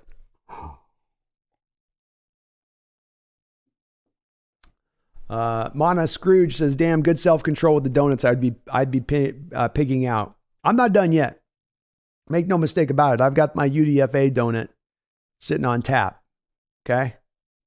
It's the 3rd of my donuts, right? But it doesn't mean it's a lesser donut just because it's a UDFA donut. I didn't pick it with high priority. I took the maple, I took the old fashioned, but that cream-filled sucker that's sitting right there, I mean, that's still a real good UDFA donut. That's still going to be a real satisfying bite. But I'm waiting for that. And we might give the kitty a little bit of the inner custard because she's going to give me those sad eyes again. I'll have to give her a little bit. So yeah, wait. It's funny. At the end of the draft, we're all just sucking the meat off the bones, hoping to find someone. That's right. You can chew. We can chew on the marrow. Marrow is good for you. And yeah, folks, if you are, we're mentioning a few about, I did just drop a book here over the last week. So if you are interested in maybe checking out my book, I did put that in the description section. of this live stream show today. So you can go click that. It's on Amazon. It's on Kindle Reader. I'm going to be doing a hard copy here in the next week. So if you want to wait for that, you can wait for that as well. But that indeed is available and out there. And if you do happen to buy the book and read it and like what you're reading on that, do please leave a review there on Amazon for me on that book. Megan says, dang, keep dozing off, Hawks Nest. That'll happen. It's third day, Megan. Third day. Yeah. That's going to start to occur at this point.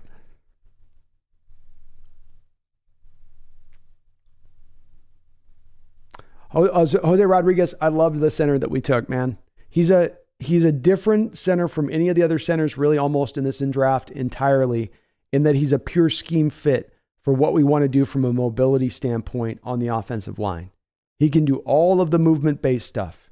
And I'm really encouraged by that in regards to him. I love that aspect of it. I think he's going to start from day one for this team, Jose.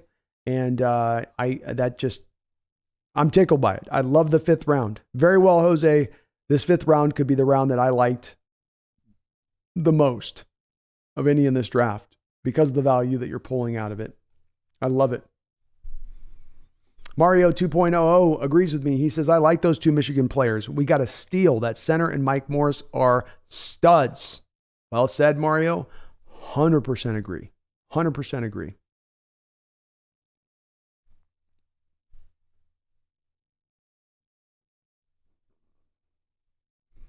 Flick off the switch says he might have a bad back. Number 3 Cy Youngs later. 3 Cy Youngs later. Yeah, I know.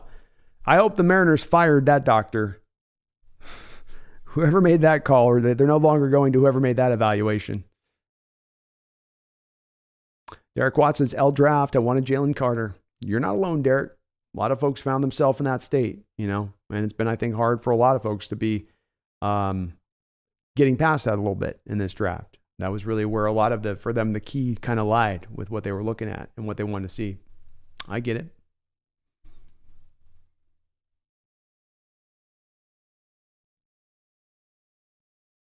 Stu, Randy Johnson was born with a mustache. He was. It was this wispy little thing as he came out the womb, but it was there. They kept trying to clean it off his face. They're like, he can't surely have mustache already, can he? Yes. J.O. says Randy Johnson was roided out. Was he roided out? I'd never heard that about Randy. I had never heard that. Michael YT says apparently Bradford and Damian Lewis were really good friends at LSU. Oh, okay, maybe we got some inside info from Damian on that. That'd be cool. Sanchez is the best part of the 90s. M's was Bobby Cocaine Ayala. I remember hating him with such a passion when I was younger. Don't bring him out, Lou. Don't bring him out of the bullpen. No, Lou. No, Lou. Here comes Bobby Ayala out to the pen. Oh, no. Lou. And our Seahawks are approaching very quickly here, coming up on the picks. We've got Ochun Mathis out of Nebraska, defensive end, went with the 12th selection in the 6th round to the Los Angeles Rams. Boy, Rams love to have their weird picks. They'll have a good pick and weird pick, good pick, weird pick. The Browns took Luke Wilper out of Ohio State, so Wilper's drop finally stops with the Browns taking him. Browns have done a good job of reinforcing their offensive line a little bit in this draft. I like what they've done with that. Getting Wilper here is some great value. Trey Palmer's drop also ends here and now in the 6th round. Palmer will go to the Tampa Bay Buccaneers with 191. And at pick 192, Bryce Baringer, Michigan State punter, goes to the New England Patriots. Are the Patriots having kind of it's going to be fun looking at some of these drafts of how these guys have done this.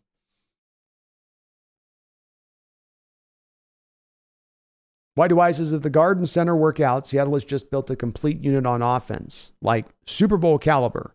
There's nothing our offense can't do now. We are now a total matchup nightmare. I love it. I love it too, why do I? And there is no doubt about that.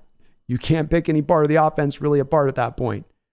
You certainly don't have some monstrous hole anywhere offensively to speak from. Seattle 808 says we should turn the Tacoma Dome into the King Dome. That'd be cool. A King Dome 2.0, like an upgraded King Dome out in Tacoma. It'd be kind of fun if Tacoma had a professional team, wouldn't it? From some sport. I know it's a small market, but it'd be cool. Thomas says one player I could not believe Seattle had then traded was David Ortiz. What if they kept him? He was a replacement for Edgar. And indeed he was. Yeah, that's definitely one that stings, that you had him in your midst and you gave him away for, I think, a bag of peanuts at the time. Yeah. They had this spot for a while, the Mariners did, where they were rolling through that period with young players coming up and developing players, and, everything was rolling along almost machine-like a little bit with that, and then they just started to kind of offload their young players. And they were trying to compete, and they were into it and all that stuff, but that's one spot with them where you look in retrospective if you just maybe held on to some more of your own guys through those years. Thomas Cox says, is Mohammed Ibrahim still available? And yes, Mohammed is still available right now. Compton Dome, that's right.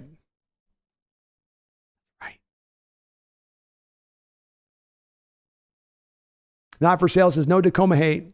Just say you're afraid to come to the 253. Laughing out loud.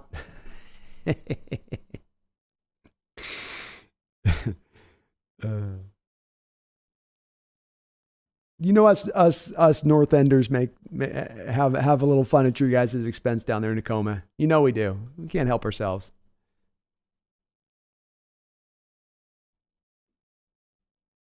Addicted to Hawks says I would connect Booty with J-Lo or Sierra. Bad joke.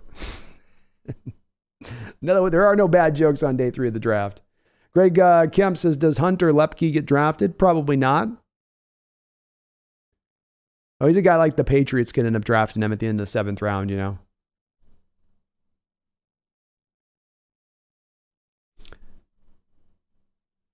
Not for sale says, I'm from Tacoma. At least downtown isn't full of fentanyl heads like Seattle. Shots fired. Shots fired.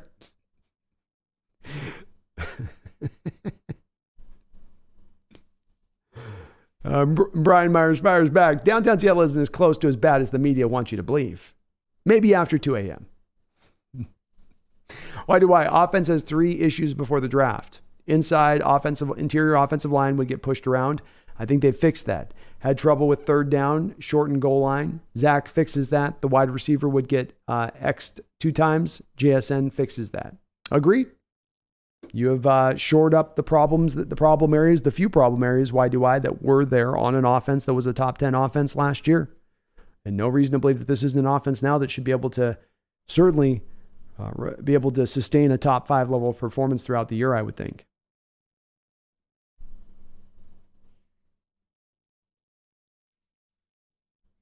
Jason Tudor says, if Carter gets 2 sacks in one game, he'll triple his college production. Obvious hyperbole, but you get the point. I do get the point. It is true. John Champion, Jake Hayner's off the board at this point. You said Jake Henner, but I think you meant Jake Hayner.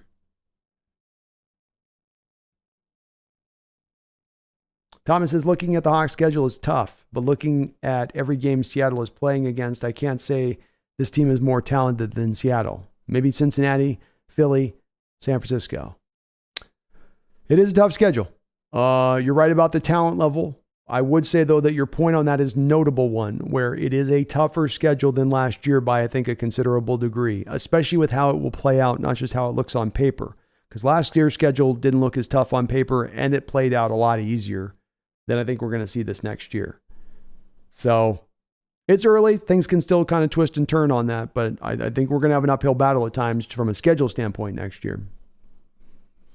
Addicted to Hawks. Brandon, can you trademark the phrase UDFA donut? Super. Am I on? Do I got a gold one there? Gold mine?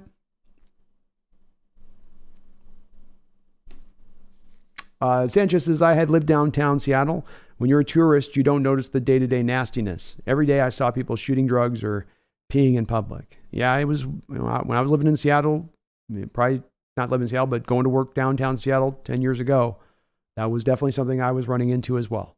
And it's disappointing because Seattle, when I was growing up back in my youth, was a place that you wanted to go to downtown. You aspired to get to downtown.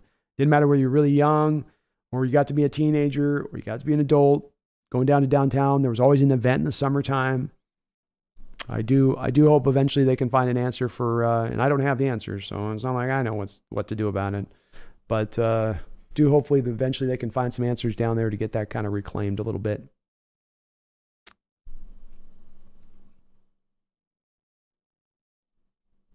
Thomas says, but look, I look at Dallas, Cleveland, Pittsburgh. They could beat those guys if Geno improves and the picks Seattle's picked pan out. Seattle is legit, especially those picks in the 5th round. Oh, I love my 5th rounders this year. Love my 5th rounders. It is a good point, man. It is a good point. I agree with everything you're saying on that.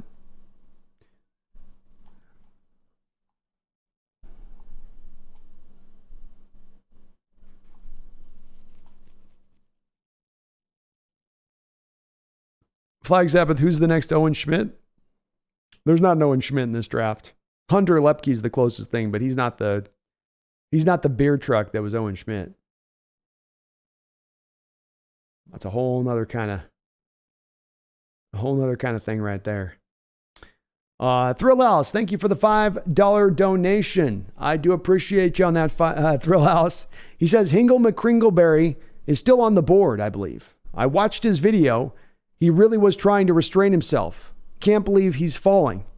Well, and that's where we're coming down to on the bottom line with this evaluation from an NFL standpoint. When you take a look at Hingle McCringleberry, he can talk all day about what his intent is. He can talk all day about, hey, I only am trying to go for the 2 pumps on the celebration. I'm not trying to do the 3rd pump, but momentum is a biatch, as they like to say. And that momentum just takes him away. And sometimes you're getting 3 pumps. There was that incident with the 4 pumps out in Northwestern during week 6. That incident that we don't talk about, where somehow the pants also ended up around his legs during the 3 pumps, didn't come off well. You had a whole stadium at that point that was screaming. I mean, you can maybe pull that off in your home stadium, but Hingle went out there and did that on the road. He went out there and did that on the road. And NFL teams just can't buy into the fact that he's not going to try to do that again when we come to the regular season. They feel like, look, this is deeply set into you. You're obviously a pump man. You're a guy that looks at the mirror every day, pumping away, and that's great. But we can't have that on the football field, no matter how many touchdowns you score. He is absolutely a threat from anywhere on the football field to house it. But once that housing comes through a house, once that score comes, you know what's happening. You know what's happening, and it ain't the 2 pumps. It's that 3rd penalty pump that's coming. Once that 3rd penalty pump comes, all bets are off. You're giving field position now up on the kick because they end up, deferring it to the kickoff, the penalty, the 15-yarder. We got to worry about your fines, the eventual suspensions. Do we have to bring in a sports psychologist to get you to stop pumping? Is that what we're going to have to do with this? Is that where we're going to have to take this to? Or teams just look at it like, Hingle, you need to be an adult with this one. And that's why he's dropping through house. No doubt about it. It's undeniable at this point. If we had questions coming into the draft about the hip thrusting nature of Hingle McCringleberry and whether or not that would allow him to dip and slide in this draft, we now know with absolute certainty it did. We now know, no doubt about it, the NFL is not about that pump action. They are anti-pump action. Thank you, Thrallas. We're going to get weird on this Dream Day 3. Ski Nation, thank you for the $2 donation. Says, I'm at work and just tuned in. What did I miss? Well, we have a tale of 2 different rounds here on the front and back side of this sucker. And we are about 2 picks away now, the Seahawks. Keandre Coburn has gone off the board. So we've got Chris Rodriguez going off the board to the Washington Commanders. Ouch. Keandre Coburn going off the board to the Kansas City Chiefs. Like that pick for the Chiefs. Ouch. A.T. Perry of Wake Forest, good value for the Saints here at 195.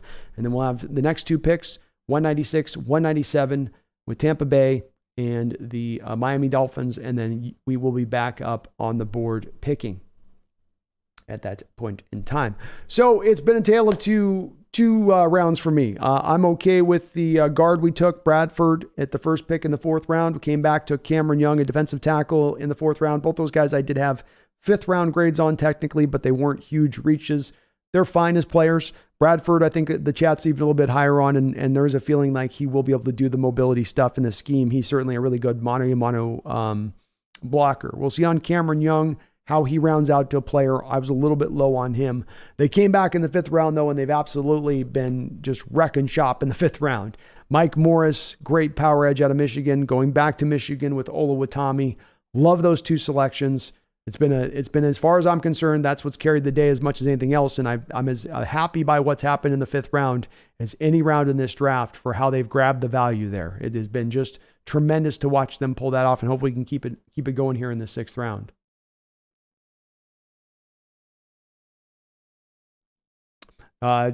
Dave Kerrigan says, if Drew Lock was a rookie this year, where would he rank in this year's draft?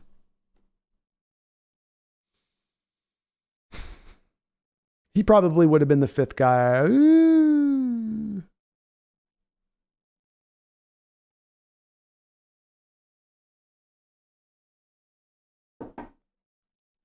I still think he would have gone after Levis, because Levis was coming out of the pro style system, a tougher level of competition than what Locke was dealing with in the SEC.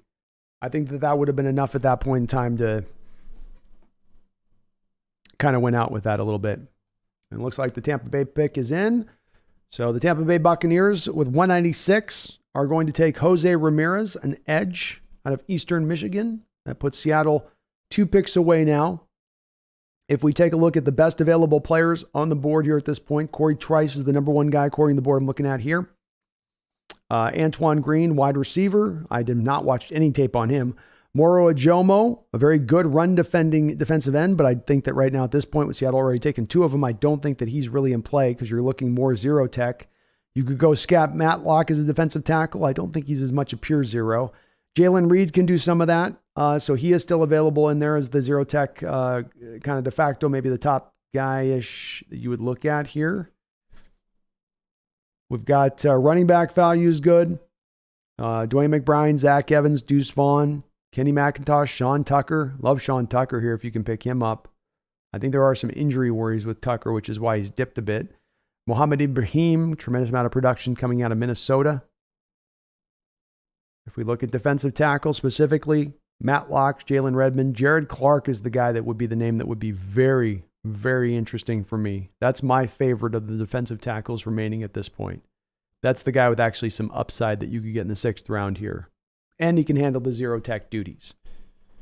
You can do a bit of both on that. Inside linebacker wise, you've got Ivan Pace Jr. still on the board, D. Winters out of TCU, Jeremy Banks, Aubrey Miller. So some interesting guys there from the inside linebacker position. Safety, Anthony Johnson out of Iowa State would be some good value here if you're looking for just pure value. Brandon Hill, Ronnie Hickman, some good names in the safety aspect of things. So still some very interesting names in this draft at this point in time. And the Dolphins pick is indeed in at this point. So the Dolphins are going to take, with 197, wide receiver Elijah Higgins from the Stanford Cardinal. So Seahawks are now up on the board, back up picking one of our last couple of selections here on the day that we're going to have. They are here, though, to pick. They've got some really good players still available here. They could still come in and really snag some awesome value. You've at least from outside of maybe getting another zero tech, don't have a tremendous amount of huge need here necessarily. You can kind of pick to value, I feel like, a little bit here. But there are still some really fun players out there that they could land who would make a lot of sense. Boy, would Deuce Vaughn be fun here. I would get the fan base hyped, I'll tell you that. Thomas says, every time Bobby Ayala came in, I turned off the TV because I knew he was going to blow the game. It didn't matter if Seattle had a 2 outs and a 4-run lead. Yeah, he could do that, that's for sure. I always had the hope. I hated when he was called out, but I'd always have that childlike innocence of hope that, well, maybe this will be the time he does it. Maybe now he'll be able to go. No.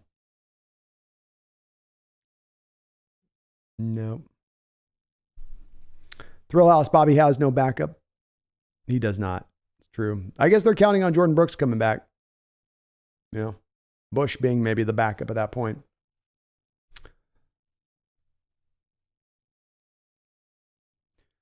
Oh, okay. Surprising pick here by the Seahawks. Okay. 6th round.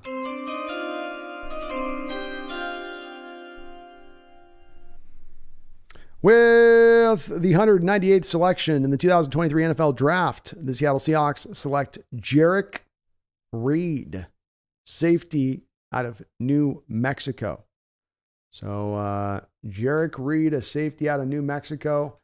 I don't think I watched a lot of this guy's tape, if I'm not mistaken. I don't know if I've got him even listed here on my deal. So this might be one of the first guys that we get to in this draft that I've just not had a chance to really look at and give much of an evaluation on. I don't have him here listed on my big board. Let's see. 5'9", 196, 4'4", 640 with the 38-inch vert. So they're certainly looking for, they're drafting a guy with a good athletic build frame to him.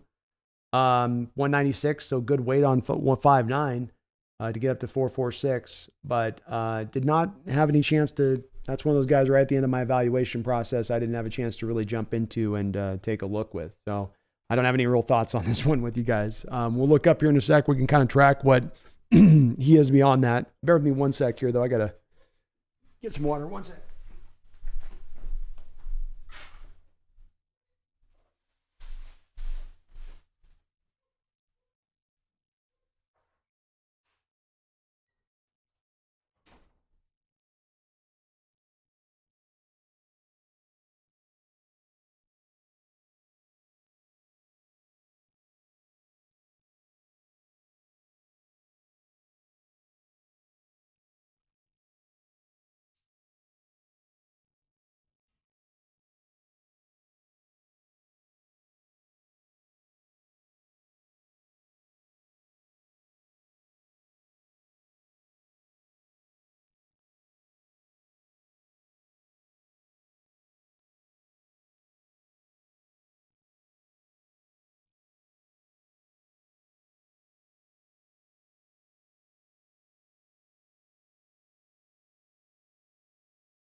All right. So we'll see what you guys might have thought as far as Jerrick Reed is concerned. If you guys got any thoughts from your angle of it, let's look up and see if we got anything on the deal for him. See if we can get a little bit of a, I got J.R. Reed, but that's not Jerrick Reed.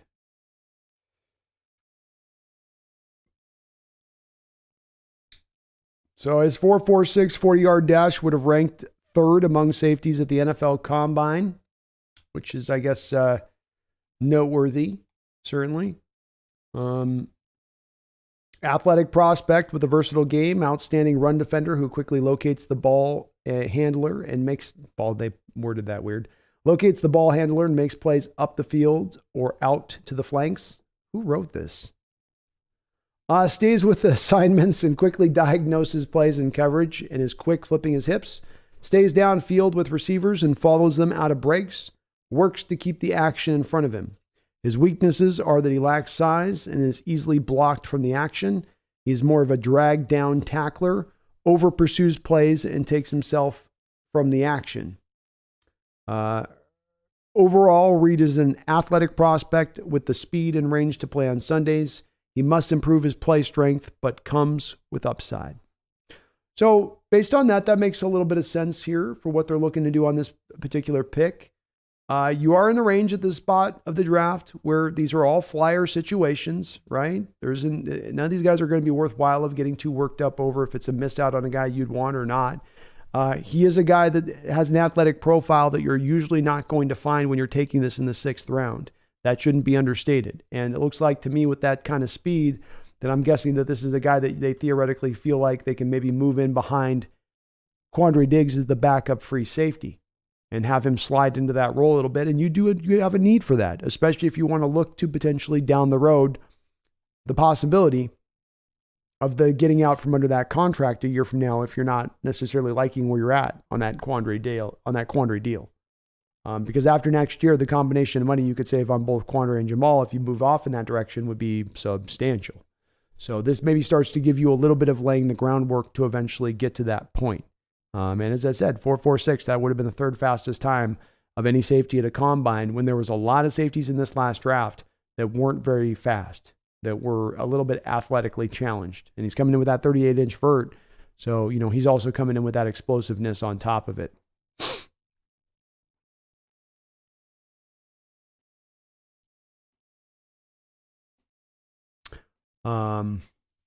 So Ski Nation, I hope I answered your question on that prior there. I think I was cutting off on that because he had the pick come in, but the first 2 picks, the Bradford kid, the guard, he's going to move people off the spot. He's a people mover. He's your typical traditional right guard, challenged against the twitchier guys inside, which he's not likely to have to deal with the one techs more often than not. But he has a good chance to push as being a starter up against Haynes.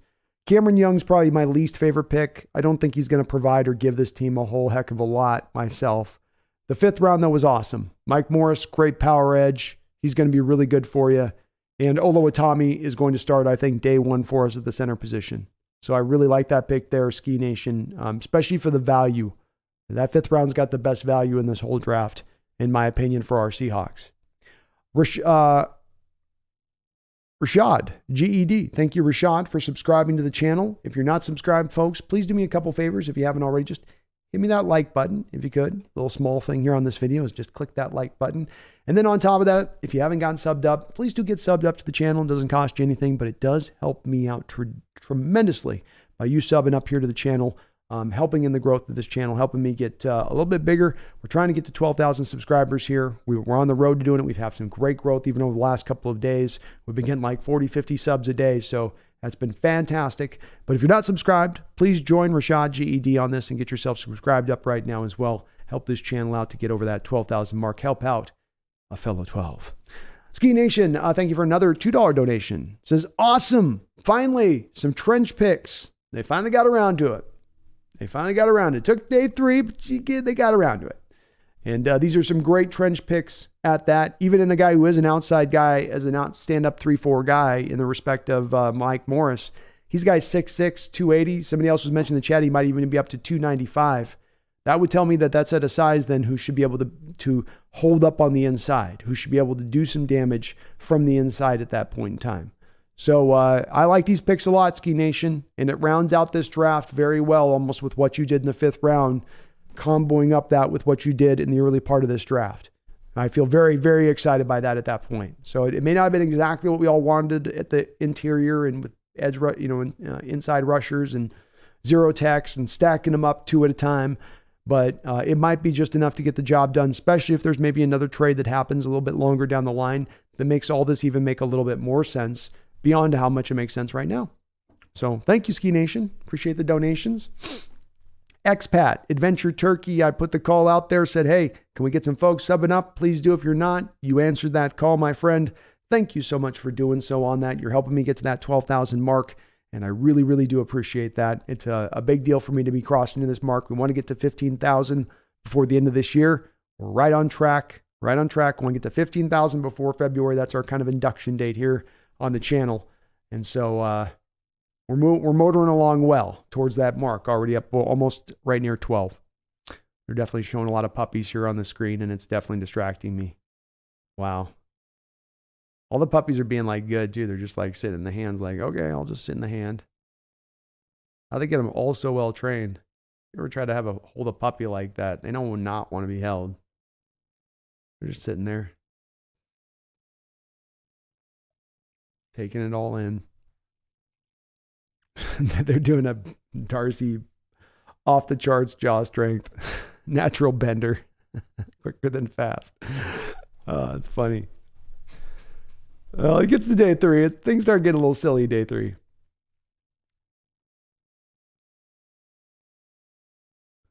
Wee bit silly on day 3.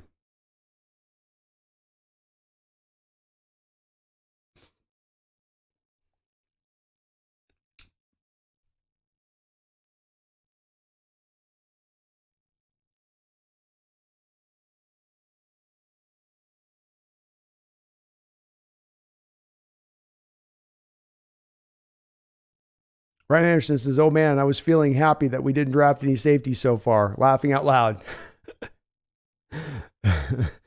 They love their safeties, man. They love their secondary players here in Seattle. It's a high value target.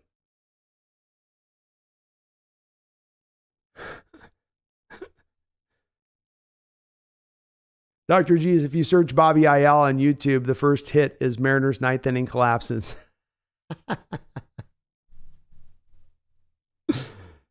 Oh, jeez. Greg Kim says another defensive player the Hawks interviewed. Shows you when they do the interview with those guys that interest is real. Thomas says Locke would have been a second rounder, maybe a top second rounder between Hooker and Levis. I would have bought. That's where I would have been with them on it. Right in between those two guys.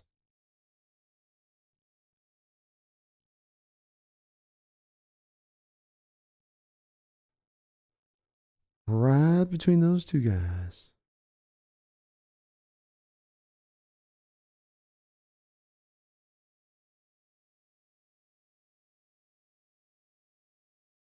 Thomas Cox, they may be UDFA at quarterback, but my hunch is Seattle is planning on looking at 2024 with quarterbacks like Williams, May, Penix, Rattler, KJ Jefferson coming in the league next year.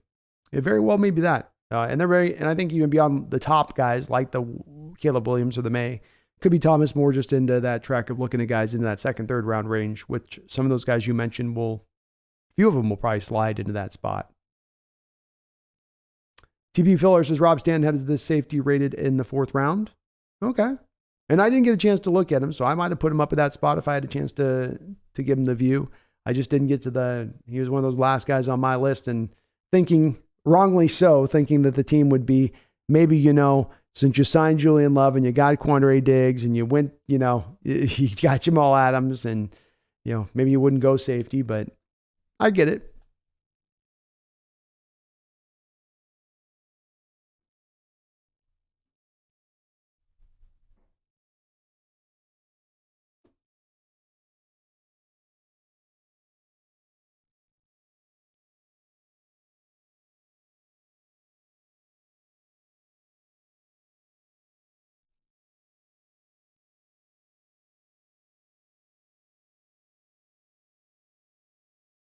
Like Zappis is good testing, versatile, and an aggressive hitter.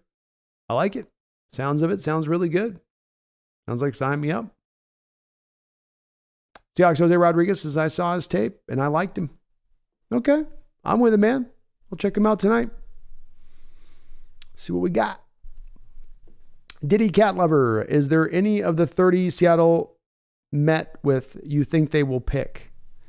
On the remaining selections, I don't know what we've got left that they've met with off the top of my head. Let's take a look here. Maybe the chat can help me on this, but I don't think they have any. Ronnie Bell is the only one that I think stands out to me that I'm aware of that they've met with. And he could be a possibility. So that'd be my best guess.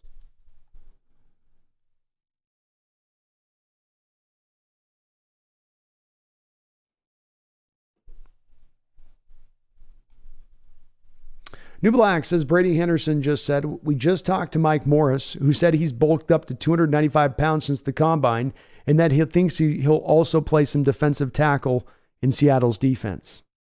Makes sense. He's got the arm length too with that 6'6" build, New Blacks, to get that done. So he's got the size, length, weight, if you want to kick him inside there to be able to hold up.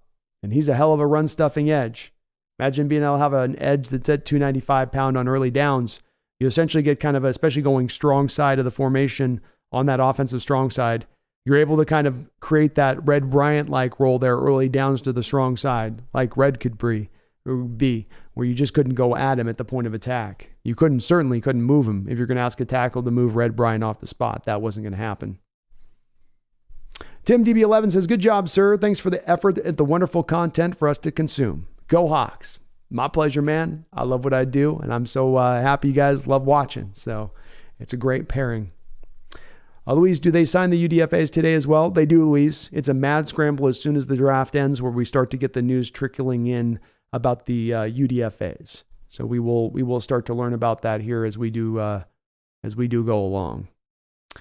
Let's get a little update here on the current state of the draft. So Seahawks took Jerrick Reed at 198. At 199, you had Malasale Umave Lalulu, an offensive tackle out of Oregon. Oh, man, that's a tough name to say on day 3, I'll tell you. Pick 200 clean. Scott Matlock goes to the Chargers, defensive tackle. Jarek Patterson's fall finishes at 201. He goes to Houston, who's having a okay draft overall, I guess. Christian Braswell, Rutgers cornerback, goes 202 to the Jacksonville Jaguars. 203, Las Vegas Raiders take Amari Burney, an outside linebacker. The Jets at 204 take Jerrick, another Jerrick going here, but a Jarrick, not a Jerrick.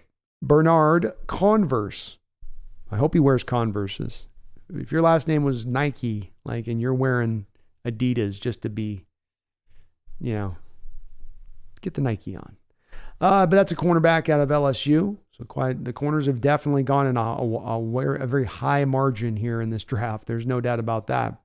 So we've got about 12, 13 picks here left in the 6th round as we do continue to motor on through. Hexagon 7. Oh, sorry.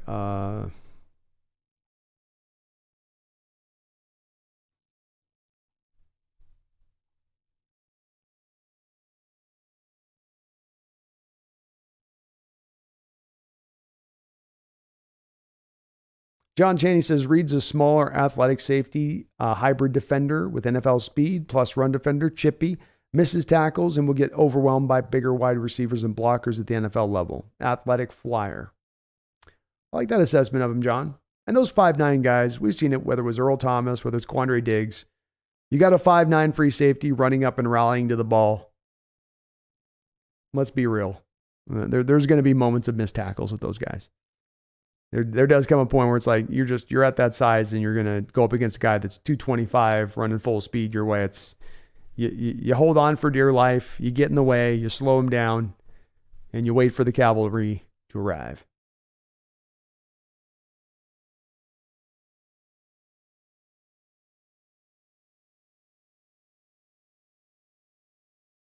Megan says, I should be going to church this morning. Oh, hell no. Too jacked for that.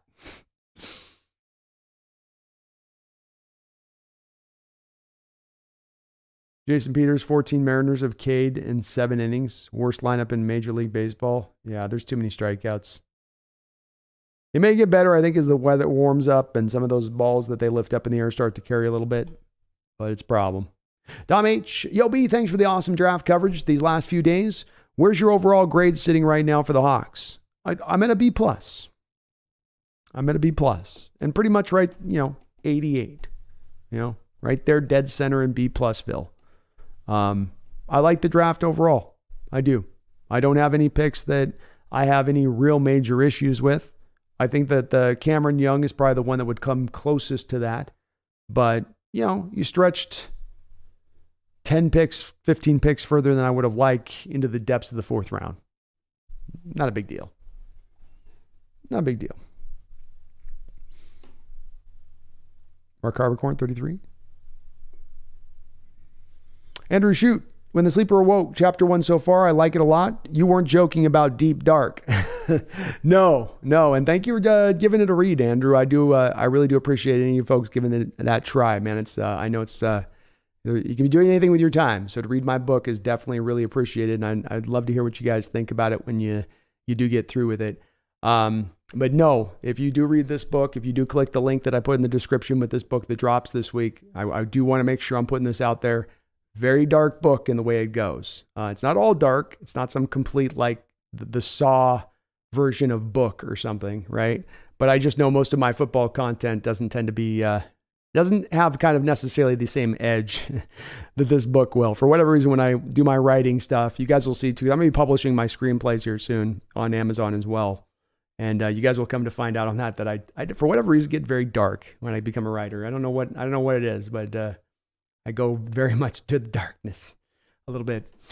Louis says that Jerrick Reed looks like a Swiss Army knife type guy, kick returner, punt returner. Ooh, there we got do we get our kick returner, punt returner? That's something we need, especially punt returner. Get DJ Dallas out of there. So I'm good with that. Interesting. And that's what you want with these new safeties is that ability to be hyper athletic. Come up and act like a strong safety, drop back like a free safety, give you the full skill set. New Black says Rob had Bradford and Young as third round grades too. He's got to be loving this draft, and I'm no doubt about that. No doubt about that.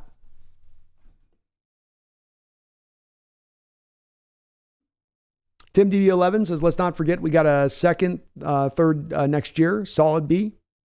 I mean, I'm going B plus. I'll even go up a little bit above on that one. Beatrix Kiddo, did Carter not show enthusiasm in his meeting with us? Who wouldn't want to be part of this fun team environment? He seems a little bit like a reserved kid. And if I'm going to make a guess, and man, Beatrix, this is total guess city, right? I have nothing I'm basing this on. So don't take this to the book. Don't take this to the bank as far as what happened. But you're bringing him in. He is kind of a reserved kid that seems kind of quiet a little bit from his just general nature and personality, just from what I've gleaned off of him when he's talked. And if that's the case, you have him coming in and you're trying to ask him questions. And what you're needing in that moment is a really articulate person who's just being very, what's the word? Spirited. They're making you believe, even if it's an act, they're making you believe in that moment that you are, you have seen the light, the way you need to go. And if he just kind of came in and he was a little reserved, like he kind of seems, even if he's saying the right things, they may not have believed it. And if that does come in tandem then with a background report, that folder, that dossier that tells you exactly what this kid's been off the field, how he's been with the coaches, how coachable he is, then it makes sense as to why that leads them to then pass on him. And they weren't the only team, Beatrix. The Detroit Lions had a need at defensive tackle. Detroit Lions are running a pure 4-3 scheme. He would have been a perfect, ideal 3-tech for them. Just after they got that Hutchinson kid last year. They could continue to really rebuild their defensive line, and they passed. And then the next team passed. And then the next team passed. So, a lot of teams came to that conclusion in the top 10, not just the Seattle Seahawks. There was only one team in that top 10 that came to that conclusion that the risk was worth it. And that one team is stacked literally his whole Georgia teammates around him, number one. Number two had 2 first-round picks. And number 3, they had a general manager who had probably as much goodwill within his own fan base as just about any general manager in the National Football League, short of maybe the Kansas City Chiefs GM.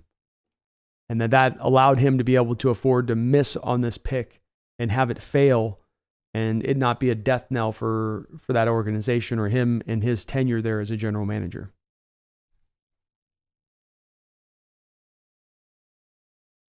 TikToks, I think Earl was better against the run and on crushing hits on Gronk over the middle, laughing out loud. He was the best of these 3 guys in tackling, but Earl still did have his fair share of those missed tackles when he came up. And he could lay a hit. Absolutely could lay a hit. I think Quandre can lay a hit. But they do have that thing where they come up and there'll be some of those occasional missed tackles where it's hard coming up full speed. Another guy coming to you full speed. You're giving up 4 inches and 35 pounds. It's a tall task to bring that guy down. Westinsky says, can we just grab Moro Ojomo, please? That'd be nice. That would be nice, my man. Tony Borges Silva, thank you for the $2 donation. Says, Ray Jean Wright would be a fantastic 7th round pick. I'd be good with it.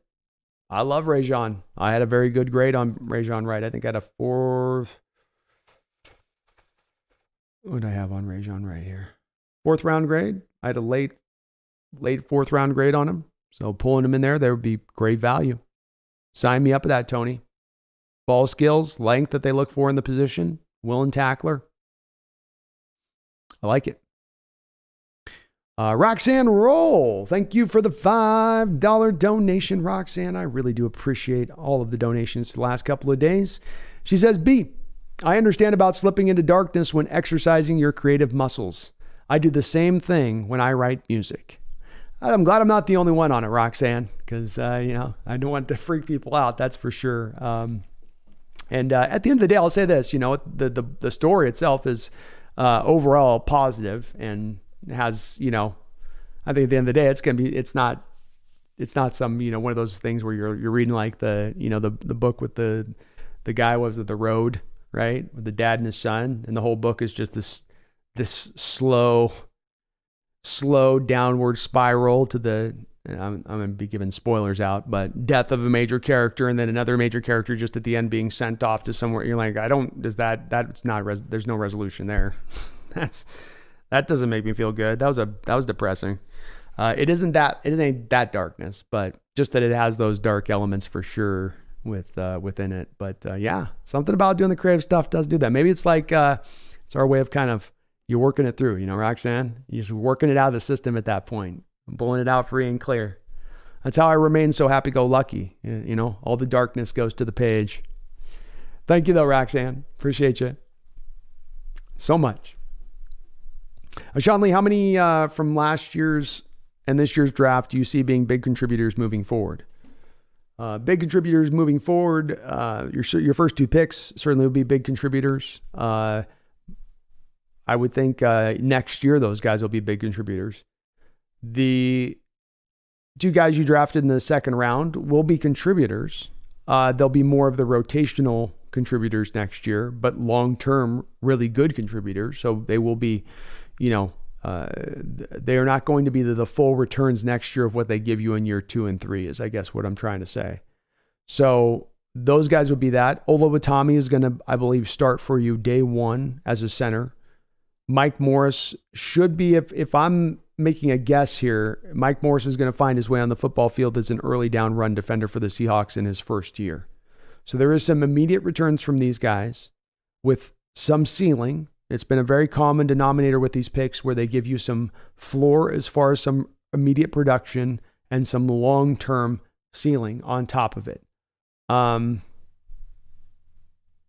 So there's quite a bit of these guys. I mean, Abraham Lucas, Charles Cross, Walker, Tariq Woolen, Sean Lee, all I think big contributors to this team going forward. Boye Mafe, I think, is going to take big steps in his development.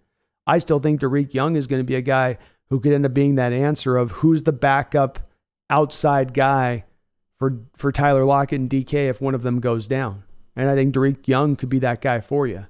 So I like a lot of these guys being contributors, being big parts of this team going forward. And you are better today than you were going into this draft. Is that going to equate to the immediate returns next year of us seeing a team, Sean, that absolutely at that point is ready to be an elite team? I'm not quite ready to get to that spot of things yet, but we are on the right path to getting there. We're on the right path.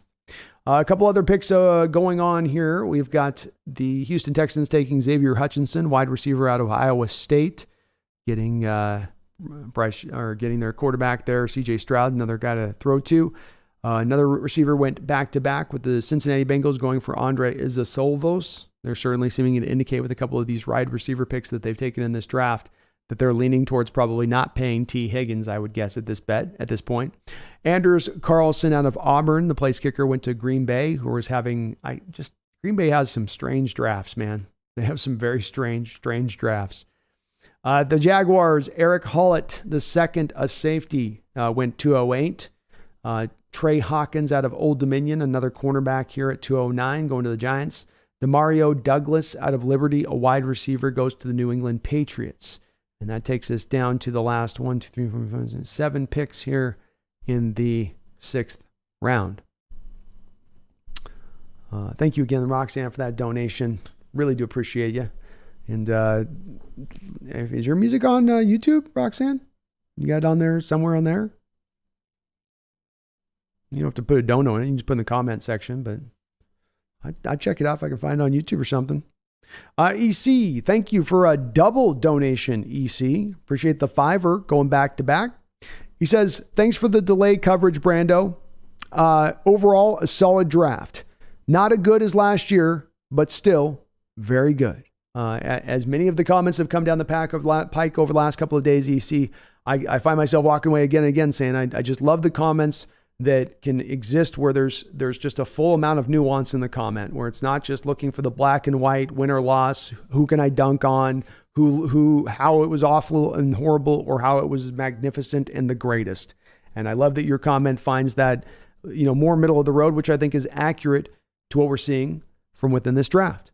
So first off, it's been my pleasure on the coverage. I love doing this, man. It's been so much fun interacting with you guys and being able to just roll like this for 3 days. There's just nothing like it in this world, I'll tell you what. Absolute honor and a pleasure. And I agree with your assessment of things. Overall, solid draft. I've got a B+ grade on this. I've got a B+ grade at an 88%, right? Right at that middle percentage point of what would be a B+, right? Basically at that stacked in the middle. So I think it's a very solid draft. It's very hard to have a historically great draft every single draft. And even when you have the extra picks like we had this year, it still is very tough to duplicate what you did last year. That's what makes it historic, is that it doesn't just happen merely every year with every team. It's one of those who comes down once every decade kind of situations if you're lucky. And for many teams, not even that. If you are the Arizona Cardinals, it's once every no decades. But I feel good about it. Putting a historical draft and stacking a real solid draft on top of that, especially a solid draft that possessed 10 picks with inside it, is one that every bit can put a team together in the long-term future that can get you to being into a Super Bowl, that can get you into a conference championship, that can make you one of the truly elite teams in the NFL. And I have faith in that as well. I really do. So I'm glad you shared like mind on that, EC, and thank you for that donation. You also dropped in another $5. It says solid draft, not as good as last year, but still very good. It looks like a double donoed you, EC, on that one. So thank you for the double donation on the $5. I don't think you meant to do that, but I appreciate it nonetheless. But yes, still very good. Still to walk away from in this draft at the end of the day that you feel very encouraged by what you're seeing here, and you're putting the right elements together. And what I'm going to keep at the forefront for everybody there that might have a little bit of wonder or worry on this draft, and, oh man, we didn't get these players here, we didn't get those players there. There's still more moves you can make downwind to this. Nothing's finished yet. We're not to the start of the season. This team has shown a willingness to be very active all the way through the process, right? John Schneider often says that the team building effort of things doesn't just stop and start with free agency or stop and start with the draft. It's a 365 yearly process in adding and building onto this team. So where the defensive tackle position may be at right now from a depth standpoint, from a quality standpoint, doesn't necessarily mean that that's where it's going to be when we start the year. But what they have done over these last 2 drafts is change. If there's one thing you take out of these last 2 drafts, it's, I think, as much of an important factor as anything else. There may be equally important factors, but this is the most important one from my standpoint of things. From 2015 to about 2019, you had a lot of failures within your drafting. You tried to do a lot of different things. None of it was really working, but there was a common theme as to why you were failing throughout that time period. And I'm not saying this blindly. John Schneider himself has said this when he's pointed to over and over again of why the success, John. He's been asked it over and over again. I'm sure he was so tired of answering it by the end of this offseason in this draft. How come you had such a good draft last year? What did you guys do differently last year? How did it work, John? What was the magic secret sauce, John? Did you go consult with a warlock? What happened here? And no, it's not that. It's not that deep. Sometimes it is just a simple change that can bring about the most deepest of change and results of difference. And he came back to saying we trusted the value of our board last year. We just leaned into that value. And that's what they've done over these last 2 drafts. This draft included with that. Your assessment of the players might not be the same as their assessment of the players, but the one thing that's been undeniably clear with every single pick as you go down the line is that they're trusting that value of their board, I think, for the most part. They might have stretched a little bit there in that 4th round a bit.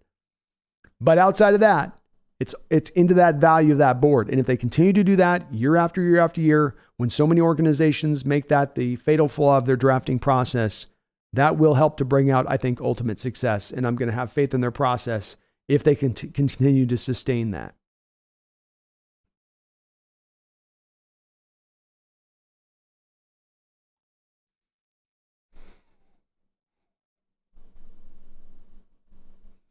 Michael Hyde says the Blue Jays starting pitcher threw 13 strikeouts versus the Mariners today.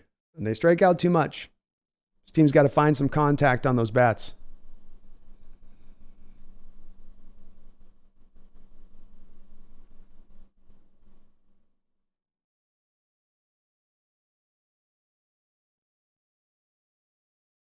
Wu-Tang says, my guess on them passing on Carter has more to do with him being unmotivated or not fired up than racing.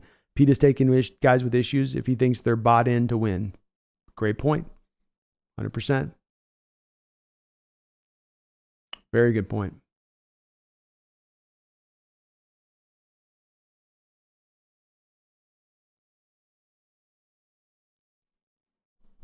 Megan says, Hawks Nest, love the road. I liked it too as a book. I was really impressed with him in the book where he's describing all these little trinketed items, individual parts, as they're looking through every individual thing, as they're searching through stuff. As a person who like, I could never capture that, do that though, like how he did it. But my goodness, you talk about a bummer book. You begin the book in a post-dystopian wasteland, and that's as good as it gets. Yeah, it's Cormac McCarthy that did the road.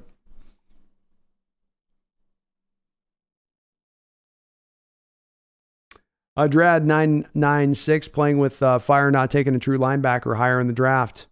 Very well could end up being the case there, Drad. Very well could end up being the case. Michael, how Boye Mafe can step up this year? Hope, you said. I do too. And I'm expecting him to take some second year steps forward. I like that kid a lot. I still trust in him being a guy that could be a very strong player for you off the edge, and a complete player at that. At the very least, he rounded out to being a very strong run defender and showed those elements to his game last year. Now we just need to get him to add a little bit more pass rush. Nick Brando says, oh man, the road was dark. Ugh, boy, was it ever. Guy coughing through the whole book. The cough gets worse through the whole book. And it's like, there's little dots of blood. Now there's whole chunks of blood. You're just like, oh, this is... Come on. You're hoping for an ending where he like pays it off at the ending where they reach some dystopian Shangri-La or something. Like, nope. No. Tony says addition of defensive line coach is huge. Should help things out. You're definitely getting some prospect bodies to work with down there too.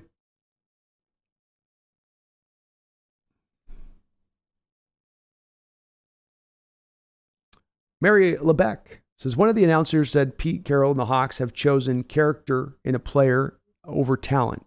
An article said we were rebuilding the Legion of Boom. Yeah, I don't know if we're ever going to rebuild the Legion of Boom, and it's such a high water mark to ascend towards or to aspire towards. It's great to aspire towards it, but it could also lead to people feeling like if you fall short of it, if you're trying to aspire towards it, then that's a failure. And I think it's always going to be hard to replicate a historical defense. They come down the pike in the NFL, it feels like about once every 20 years. I don't think if you go back the last 20 years of football here, there's been any defense better than that Seahawks defense, and or in that historical realm to where they were at. So you definitely can look to kind of build back up a very strong to great defense again and have it be where the secondary is a big part of that driving force, which is certainly Mary has some echoes to that of the Legion of Boom and the way that they were built a little bit. But, they're on the track to getting the defense built back to front and to take it from a place of being a detriment on this team and being something that's holding them back to actually being maybe something that we can look at as being maybe a strength this next upcoming year. We'll see. It'll take some development, that's for sure, but it's possible. Save the Key says, you don't know if these last year's draft was better. Let these rookies play first. It's not a final determination at all. It's just on the surface of things as they're being picked right now at the moment. Yeah, Roxanne, please do email me those links. I'll check it out. Motive says, honestly, I think we may have gotten more talent in this year's draft. Last year, it was just more exciting because it was talent and need. This year, it's more talent and beefing up the roster, not need. It's a fair point. Very fair point. Dale Dillon with Carter, he was involved and not responsible in a car crash that killed a team member and a staff member. That had to affect him mentally. That will stay with him. Very well could, Dale. Very well could. Feels like it has kind of impacted him, at least to some degree, in this process, doesn't it?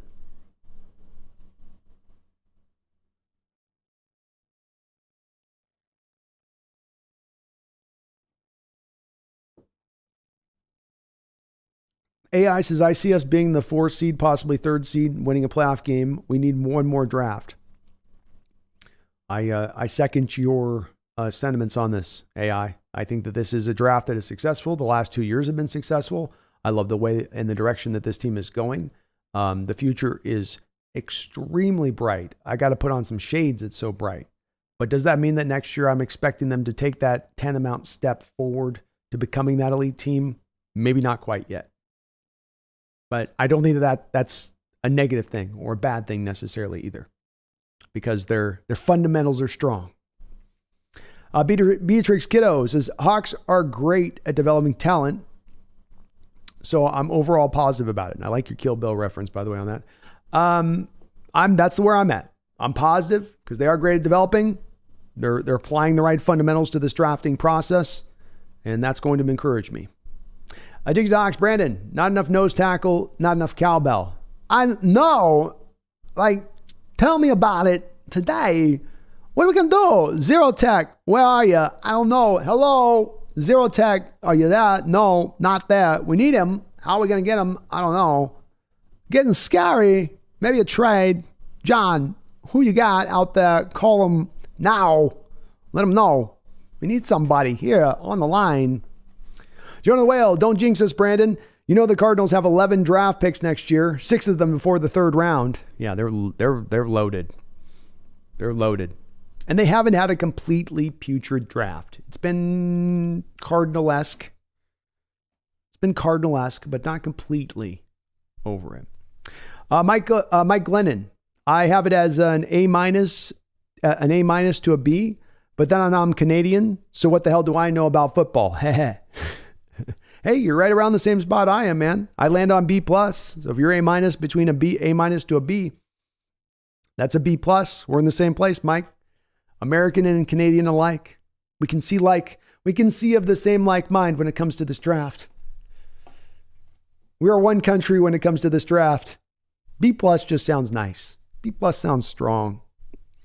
A Wicked Garden. We are banking on a 35-year-old Bobby to A, stop the run on his own, and B, stay healthy. Possibility. Like I say, Wicked Garden, let's see where the final roster is by the time we get to training camp and really where it is. And if there's not been that trade made, and if there hasn't been a little bit more added on then beyond that, I'd be very surprised if where we're at with the defensive line right now is where it's going to finally be at when it's all said and done. Michael says B equals Brando. So many letters, so little time.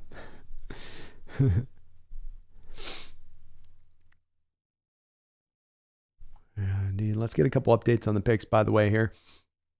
The Colts took Titus Leo out of Wagner, inside linebacker. Deuce Vaughn went to the Dallas Cowboys. Good pick for them. 212, the pick there. Cardinals made a nice selection of Dante Stills at 213 out of West Virginia. Defensive tackle definitely will help them out. Amir Speed, that's a good football name. Cornerback out of Michigan State went 214. Zach Evans goes to the Rams as they get themselves a running back, some running back help there at 215. That leaves us with 2 picks left. The Niners currently on the clock, and then we will be turning it over into the 7th round here as we get through the 40th selection here in the 6th round. Wow, there's a lot of compensatory selections they put on the top, isn't there? Red Ace says our depth chart on ESPN's looking nice. Yeah. Hell yeah. Save the Geese. Why would you not like the 4th round picks? They took a guard and a defensive tackle, both needs. Well, I'm not saying I hate them, Save. I just am not as big as in favor of them as the rest of the draft. This is just partly based on my own grade and my own assessment of it. And, that's just what I do here, Save the Geese, is I just give my perspective on where I sit with things. Doesn't mean it's the ultimate right. Doesn't mean that I'm the grand poobah master of all things of opinion, but it does mean that that's just my opinion and my stance on it. I had a grade of a 5th round grade personally on the right guard. I didn't think that he was really a scheme fit in his ability to do the mobility stuff. The stuff that I love with Olu Oluwatimi and being a pure scheme fit is the stuff that Bradford just doesn't do as well on tape. So I don't know how that fits schematically to what we do, especially when we've had guards in the past who've struggled in the mobility game because the team has such a preference for these big, massive man mountain type guys that they want to put on their line who can be people mover types. That's great. That's traditionally what they've looked for. But you've brought on this Waldron offense and you've not taken a real big step forward and really pushing there to find those athletic guys that can get out of space and hit those reach blocks and pull and get back across the screen and be a factor in the screen game, get to blocks in the screen game, get to the second level consistently.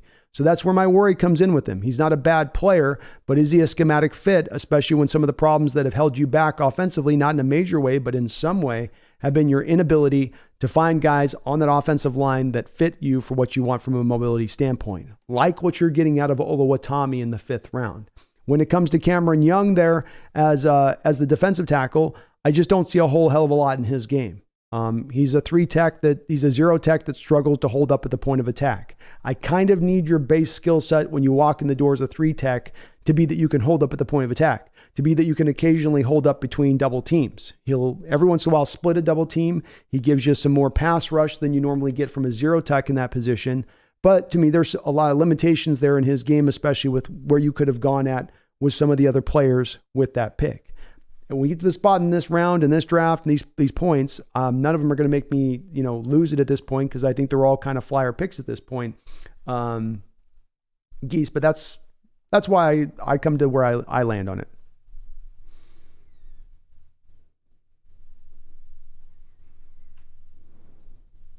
AI says, I expect Mafe to be 262 manhandling people. He's still young.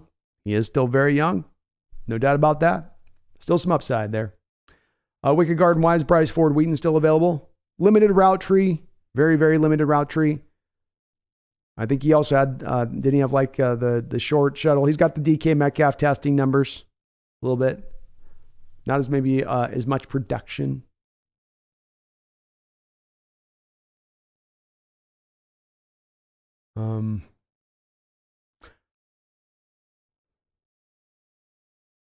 Jim Campbell says, been a fun weekend hanging out. I've got a cold. This helped me take my mind off of it. Laughing out loud. Hey, that's good. I hope helped you on the road to recovery a little bit with that. So appreciate you, man. Thanks for checking out all the way through. Jeff Sheckle says, do you think Derek Hall is a bit of Mafe insurance in case he doesn't take the next step? Kind of similar guys a bit, it seems. No, I think it's more of getting up ahead of the Darrell Taylor and Uchenna Nwosu situation. Because I've always kind of been a little bit reticent to believe that they were going to sign Uchenna Nwosu to a contract extension. It's not going to create or clear out a tremendous amount of cap space by doing it because he's going to be wanting to be paid the bag. And it just seemed like to me, Jeff, that the natural way of going about it with this would be then to allow Uchenna to go in free agency, probably then allow Darrell Taylor to go in free agency, and then you've got your two starters here in Hall and Boye Mafe, which are real complete edges. They can play the run. They can give you some pass rush. I feel like that's more of the plan there in place just a little bit. Jonah says, Brandon, the cool thing is, though, to aspire to be like the Legion of Boom, all of ours the listen to aspires to be like the Legion of Boom is all ours. It's our Legion of Boom. So we can forever aspire to be like them. Don't know if we can ever be like them. Nothing wrong with aspiring, man. Nothing wrong with saying, hey, here's the standard. The standard is greatness. The standard is a historical defense. And whether you reach it or not, that's the standard and what that takes to get to that spot. I love that. Jason says, prior to the Super Bowl win, there were 3 good drafts that created the foundation of the championship team. Well said, Jason. And I 100% agree. 100% agree. You put these drafts together and then you come out to a conclusion a couple years later, and that's where you really feel the fruits of it. I think the Hawks, Brandon, sorry you live in Spokane and not in Seattle. Love the show. Well, I might end up making my way back around there. You never know, I have a way of moving all around the place, bouncing around. My feet go to sleep if I live somewhere a little bit too long. Easy has his, how many years does Geno have? Well, I mean, he's 33 in October, Easy. We obviously have him on a multi-year deal at this point. We have a little bit of a variance between the quarterbacks that hit their mid-30s and fall off a cliff. Matt Ryan, kind of Drew Brees, Phillip Rivers, Tony Romo, right? Like just guys, injuries come up, just fall off a bit. Then you have your other quarterbacks like Rodgers and Brady that are able to play on through. Even Manning maybe to a little bit of a degree into his 40s. So if that's the case, there's certainly a possibility he could play on into his 40s. Thing to consider here, Easy, is that he doesn't have as much tread taken off his tires because he doesn't have years of hits. He doesn't have a torn ACL he had to recover from at the age of 27. He's not played 190 games of football and gotten bashed around. So he should have a pretty fresh body that he can bring out there, which would maybe open that up to him being able to play a little bit longer at that point and get up into his mid-30s, 35, 36 years old. He said he wants to play to his 40s, so we'll see how he does with that. But he's got a skill set where he could do that if he can remain healthy and can tap into being the player he was last year.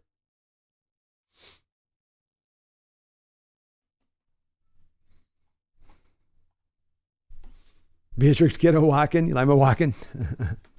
Wow, is the defensive tackle? I need one now. Give me that cowbell. Cowbell, defensive tackle. I call them ubiquitous. Either one, I could take it. It can make me both happy, smiling, walking. That's what you get. I got no defensive tackle. Cameron Young, no. That's not anywhere close. Jalen Carter. David Phillips, Mariners going to extras, still no runs. Come on, Ems. Come on. Mark Harpercorn, thank you for reminding me of that. Please do hit that like button if you could for me, folks. If you're not subbed up, please do get subbed up. We do have the end of the 6th round now at play. D. Winters, a nice undersized middle linebacker, going to a place that has gotten very much out of undersized middle linebackers recently, being the San Francisco 49ers. Good pick for them with D. Winters there in the 6th round. Good value for them. He's going to at least provide them a hell of a special teams player. Brad Robbins, a punter. A lot of punters and kickers going in this draft, but Brad Robbins, a punter out of Michigan. How about those Michigan special teams players getting drafted, the kicker and the punter going there. And we've got the start of the 7th round here where the Chicago Bears have taken Travis Bell, a defensive tackle out of Kennesaw State. Then you've got Antoine Green out of North Carolina, wide receiver, going to the Detroit Lions. The Seattle Seahawks are going to be picking about 15 picks away here in the 7th round. A flag Sabbath, Zach Harrison is not available. I believe that he went in, I think, the 4th round, if I'm not mistaken. Megan says, the Hawks Nest, the American and Canadian be one of the, maybe of one mind, but this Aussie had the draft as solid A+, just like Jim Zorn over Dave Craig. I bet you do. But you're feeling mighty good about this one. Sean Lee, 1984 Seahawks secondary, as close as we've gotten to a Legion of Boom. Kenny Easley, Dave Brown, John Harris, and Keith Simpson. That's as close. I'd say that's as close for sure. They had an insane amount of interceptions on that team. 220th pick here with the New York Jets. Zach Kuntz out of Old Dominion goes off the board. Zach Kuntz.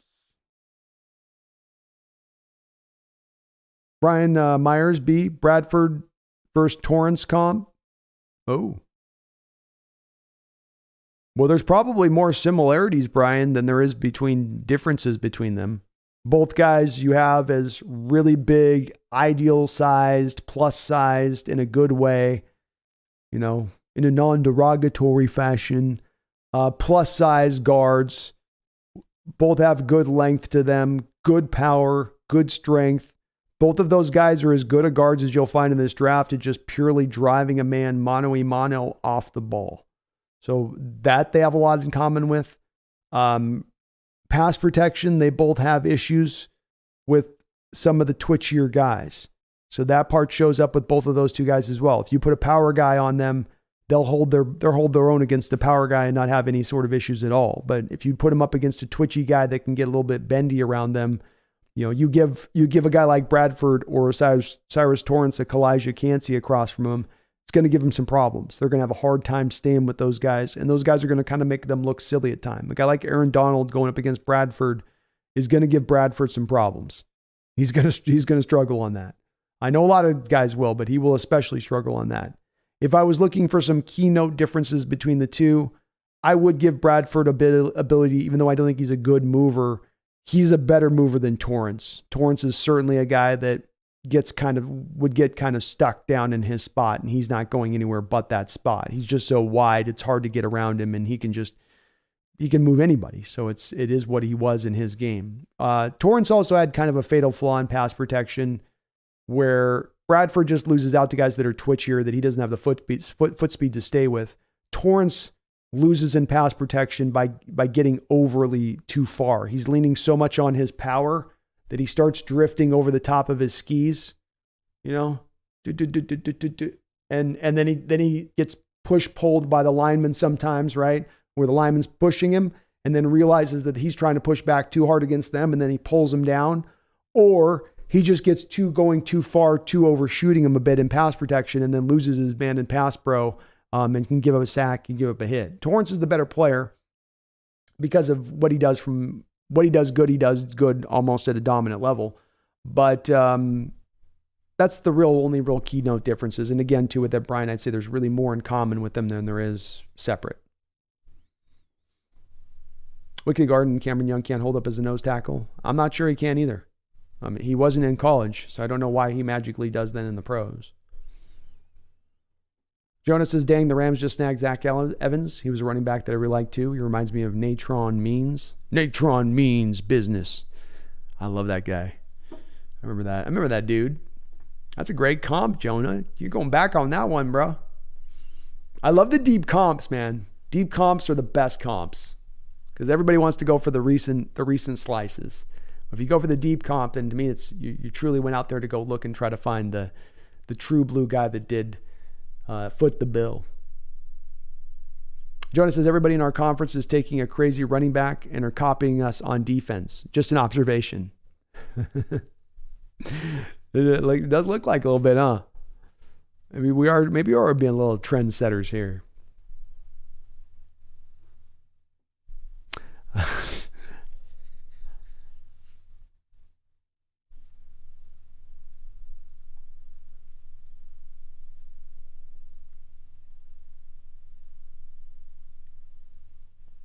Yeah, Jonah, the Niners taking that pick hurts on that one. Got a couple other picks coming through here. Jalen Jones, Texas cornerback. I did not like his tape at all. He's one of those guys that I just, please, no. Some people were thinking of him in the 3rd, 4th round. Ugh. Tape on that kid was just not good. Maybe he gets better, but.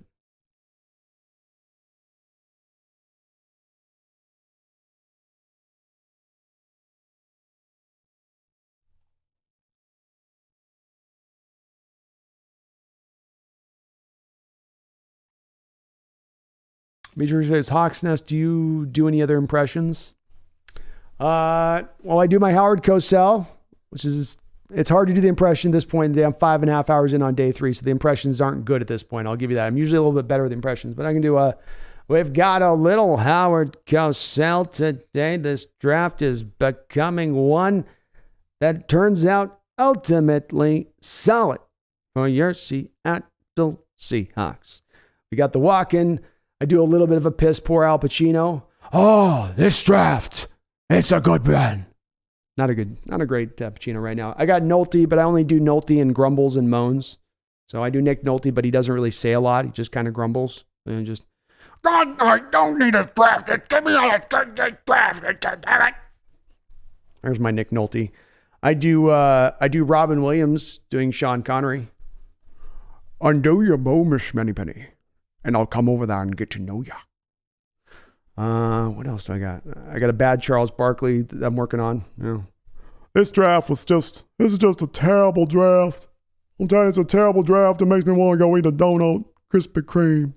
Give myself a donut. Working on the Barkley. It's not strong. Not strong. I got a couple others in there. Occasionally I can pull out. But definitely I'll give you this Beatrix at 5.5 hours in on we're day 5, I think, straight of me streaming. So it's definitely the voice is not able to pull out the impressions like before. I haven't paced my X-Man 406. I haven't paced my very well go undrafted at this point. Thrill House, thank you for the $5 donation. All your donations on the chat today. Appreciate you on that. Says, I'm concerned about McCringleberry falling. Yes, he tried to barbecue and baste a football with his team, but you can do that in the NFL. You can't do that at the NFL level. No, that's some piddly anti-college stuff that you can get away with. I mean, he literally had one of his teammates bring a cooker out on into the end zone. I mean, if that's not going to get a flag for taunting, I don't know what is. This is already a guy with this the two pump chump stuff that he tried to put out there and say that that's who he is. No, you're a 3-pump man. Everyone knows it. Everyone's seen the tape. Everyone's seen the tape multiple times over. And now you're out there bringing a barbecue out there so you can baste and slow cook on the football field during a game after you just caught a touchdown? That is a no-brainer Thrill House as far as a flag goes.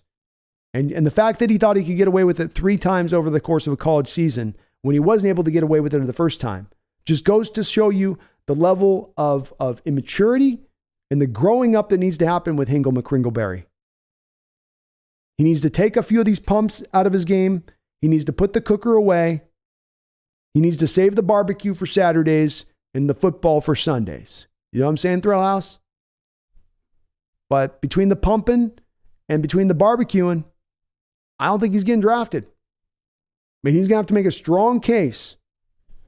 He's going to have to make a strong case. Like he might have to show video of him taking his cooker to the dump, the barbecue to the dump. Just so the teams are acknowledging at that point, okay, we accept now. You're not going to bring it on the field. But it's a guessing game at this point. It really is. Thank you for the donation. Joshua Photographs, Ivan Pace, if not, F it. Why not? Let's get him. Speed. Hey, at the very least, Joshua, right? By this point in time, when you're taking guys in the 7th round, you go, hey, at least give me a guy that can give me special teams. He can't give you that.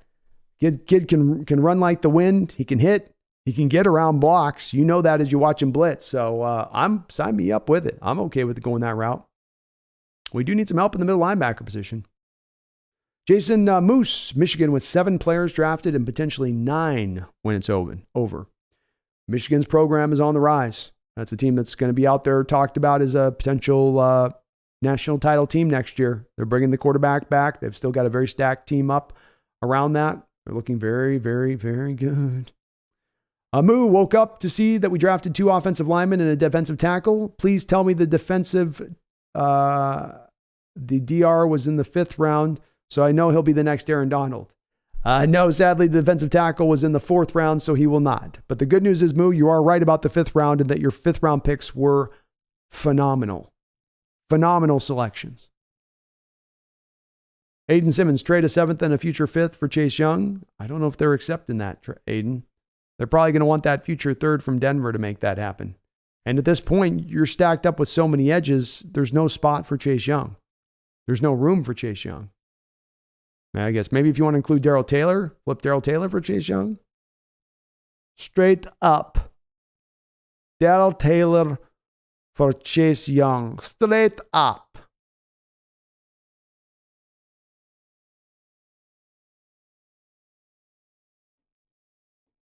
Jack Torrance of The Shining, Beatrix. I'm trying to think of some of the lines. You know, I can't ever do Jack because I struggle with Jack. Like he's hard. I've tried to nail him, Beatrix, but he is such a specific impression. And if you're a little off on Jack, you're way off on Jack. You can be kind of close to this Charles Barkley right now. I'm gonna tell you right now, folks. Right, we got a great draft here. It's a beautiful. You get kind of close to Charles, it's okay. You can't get kind of close to Jack. It's just gonna sound, I eat breakfast 800 yards from men that are trained to kill me. Like I can't get it. I can't get his certain tenor, the way he talks. You got to work on that one. X-Men, where do we get Where do we go on this last pick? Only God knows. Do we get a nose tackle, or is that probably coming after the draft? How much do you want to bet the last pick in the draft is a quarterback after Purdy last year? I could see it. I could see it, though. There's been a good amount of quarterbacks taken. It's kind of been to where the quarterbacks have been sort of snagged up as it stands. Jared Clark's a possibility for me there. I think that would be a guy that would appeal to them if they're looking at somebody there. Moro Ajomo, and maybe a guy there in the 7th round. Running back has gotten a little thinner at this point. Kenny McIntosh, maybe. You're looking more really pure third down back type. Sean Tucker would be some good value if you're getting Sean Tucker in the 7th round. Even Keaton Mitchell, who I'm not a big Keaton Mitchell guy, but he's fast as hell. And picking him up in the 7th round is not the worst way to go if you grab him there. QBs is tough, though. Max Dugan is maybe the only guy I could think of, or Tyson Padgett as the back end 7th rounder guys that could go there. But I'm pretty sure both those guys at this point are on a trajectory to be UDFAs.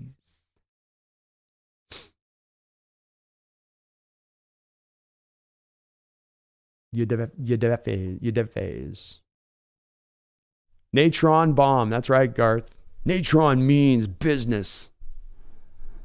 Ross says, wow, walking impression so good. I got that one pretty good.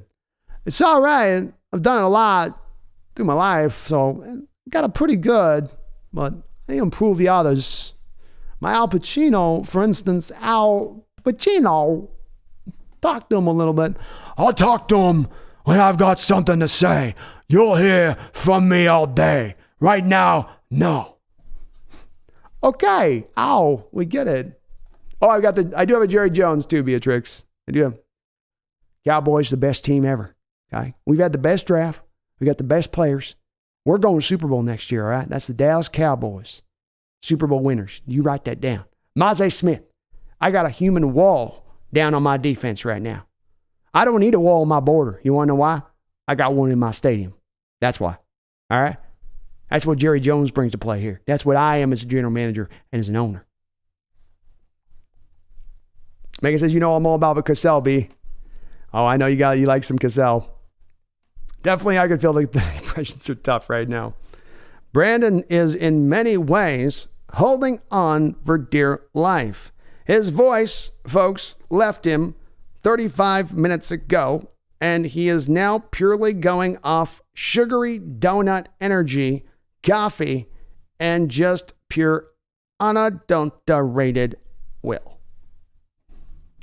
Andrew Shute, Nick Nolte made the cat start moving. Yeah, that's great information there, Katie. Thanks for dropping that little bit of a dime on that, or a little bit of a little pearl there of knowledge on that one. I didn't know he was that good as to not allow a quarterback hit.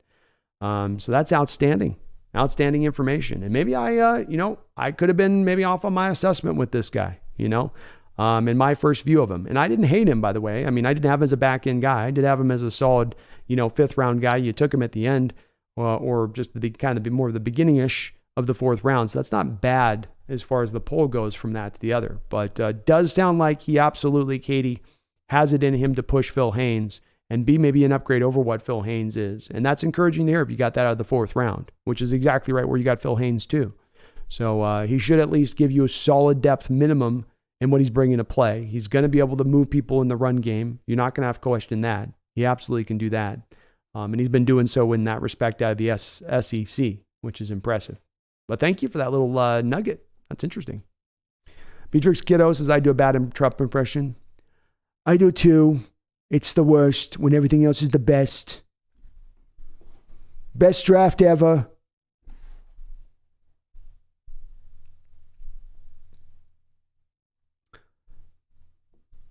John Lee says, Mariners need extra innings, lose. Need to learn how to play small ball. That's been a failing of this team for many years now. It's one of the places that analytics drives me crazy in. The don't bunt if you have a man on second base, get the winning run in, right? It's the not getting the sac fly because you struck out instead of just getting contact on the ball and putting it into play. Yeah. Yes, sir.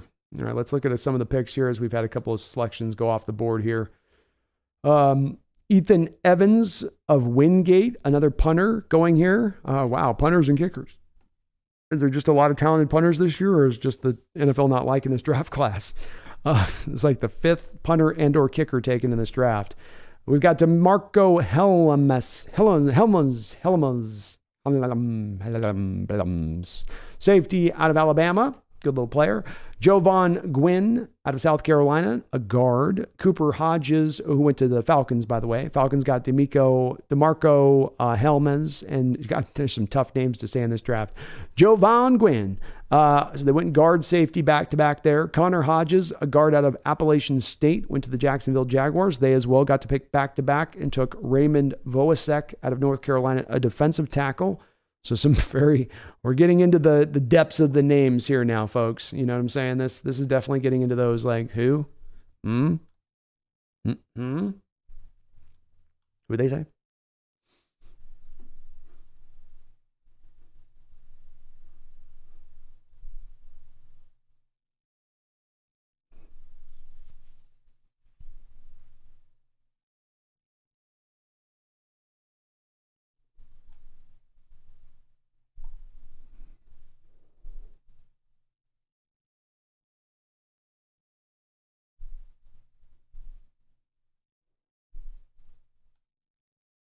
Thomas Cox says, yeah, I got a great eye. Let's trade Geno for a first-round pick. Connor Oshwagler says, Bradford gave up 5 sacks and really only played in 2022. Well, definitely had given up a quarterback hit then if he's given up 5 sacks. I got to do a deeper dive on him. I'm going to go in the tape a little bit more and just see if my assessment was right at first view or not. Steve says, and then he's going to find his sister on the sidelines and give her the ball. Who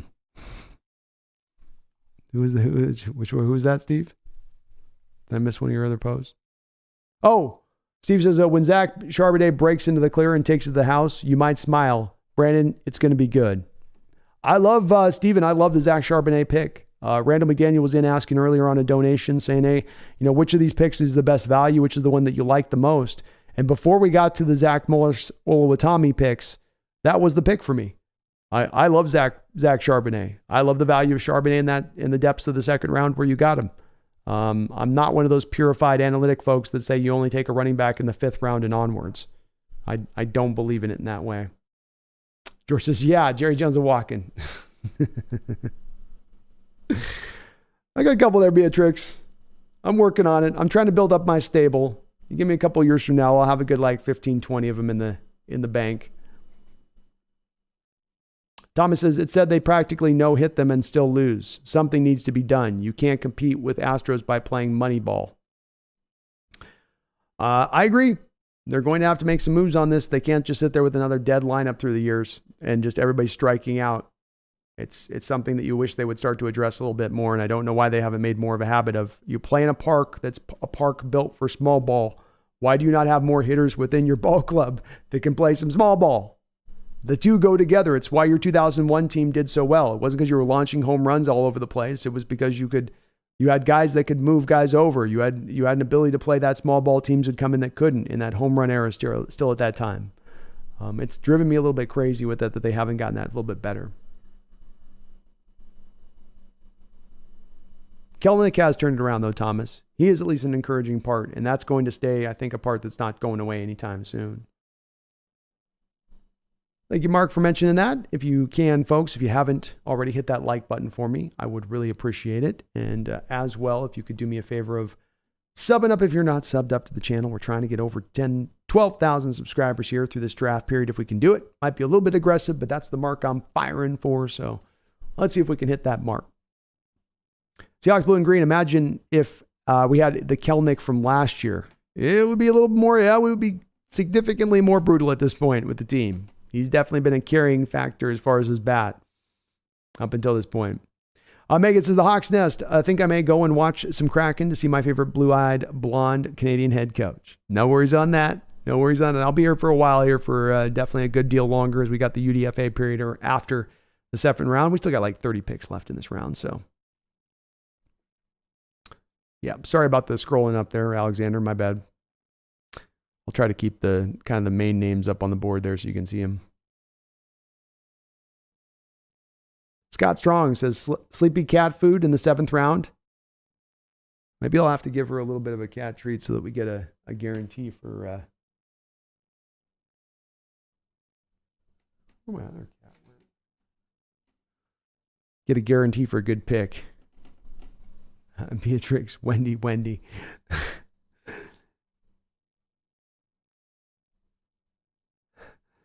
They just seen that took 127 takes. I bet. The Robin Williams? Yeah, I bet they did. If I was the director, I'd have them keep doing the takes just so I could keep laughing. Wow, the Ravens coming in showing you why they're so good at drafting. 7th round pick, they take Andrew Voorhees out of USC at 229. Great pick there for the Ravens. That's the best value in the 7th round so far, in my opinion. Colton Dowell of UT Martin, a wide receiver, went to the Tennessee Titans. Couple picks away. We're getting closer. We are getting closer.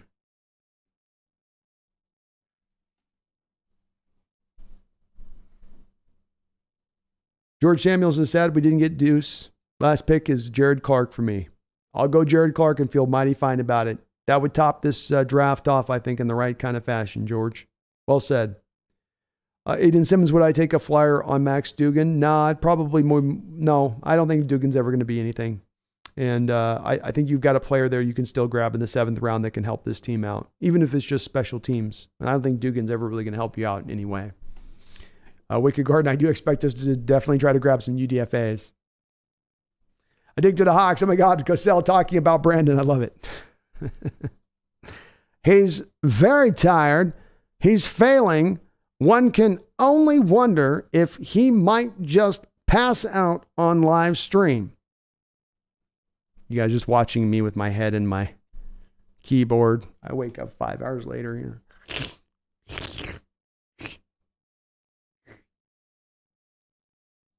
Yeah, got that thing where I'm like scared when I wake up, like, because I don't know where I am. You know.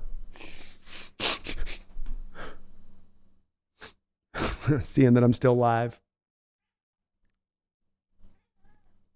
Thank you, Beatrix. Jerry just feels like I won this draft right now. Now I just feel like the rest of the NFL right now, you're all talking about Philadelphia Eagles. I want to hear about them Eagles. Nobody cares about Philadelphia. That's a flash in the pan city if I ever seen one. All right? The city that lasts. The city that lasts. America's team. That's the Dallas Cowboys. Dallas Cowboys. You remember that now, okay? That's what we do here.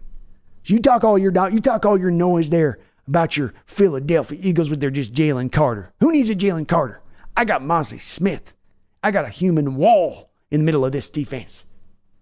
Super Bowl next year. Cowboys Super Bowl. You won't be a smart better? You won't put your money down in the right area? You won't be on America's team? Huh? You won't be on Canada's team? You won't be on Hawaii's team? You won't be on America's team? Well, then you put your money down. You put your money down like Jerry does in the strip club on Saturday night. All right? You do it like that.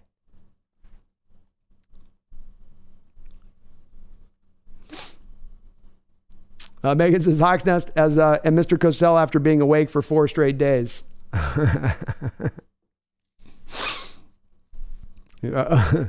Wait. Hawks Nest as Mr. Cosell after being awake for 4 days. I no longer can read the chat.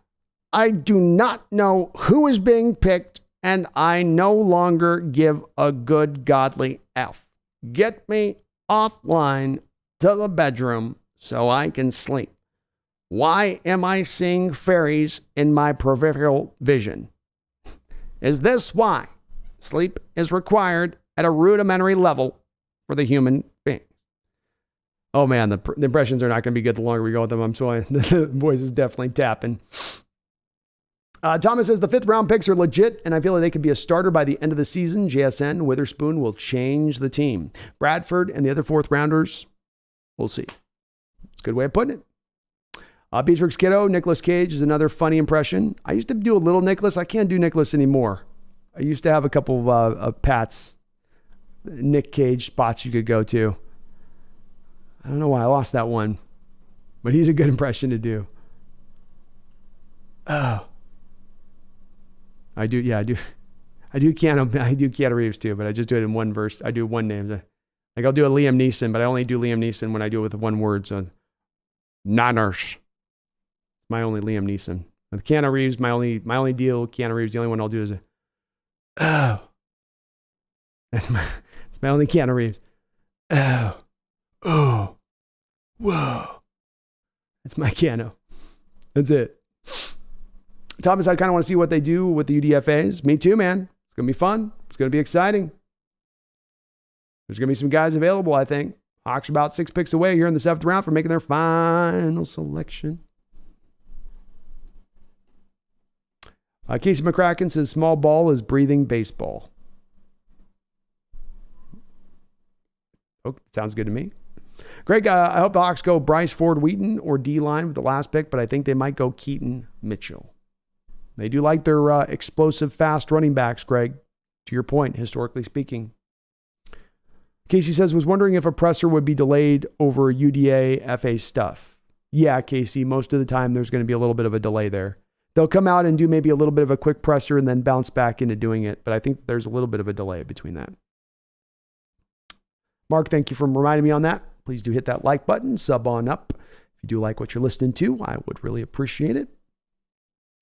Spaces, how about Hans and Franz from the Pump You Up skit? What would they say right now? Oh, look at you, little girly man.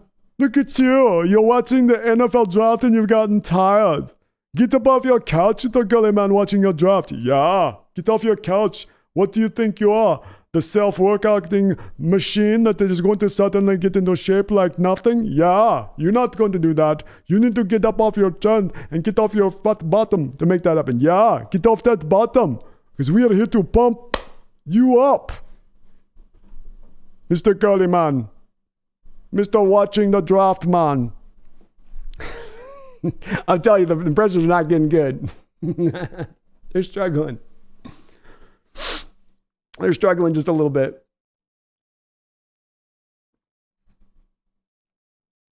Brian Myers says best 1-2 running back ever for the Hawks, Kurt Warner and John L. Ricky Waters and Sean Alexander wasn't nothing to shake a stick at either. I'll go with that. I'll go with the Kurt Warner, John L, probably the strongest.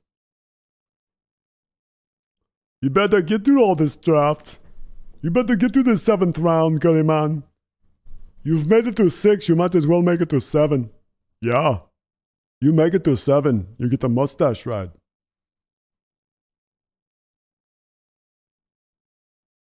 Beatrix says Gino has the experience of a vet and the freshness of a 2nd or 3rd year player. I agree. And that could be, sounds like you kind of are on the track where I am with this a bit, where it's like, that does feel like that opens the door then to a little bit more longevity from him. D-Man says everyone just needs to calm down about the Mariners. The fact they are losing these games by 1 run is a good sign. They really miss Dylan Moore and Robbie Ray. Agreed, D-Man. The story's not set on this Mariner team. It's the beginning of the year. We remember last year, there was a lot of people bailing out on the Mariners at this time when they had those early season struggles. I do think that for whether it's good or bad, they are also a home run hitting team.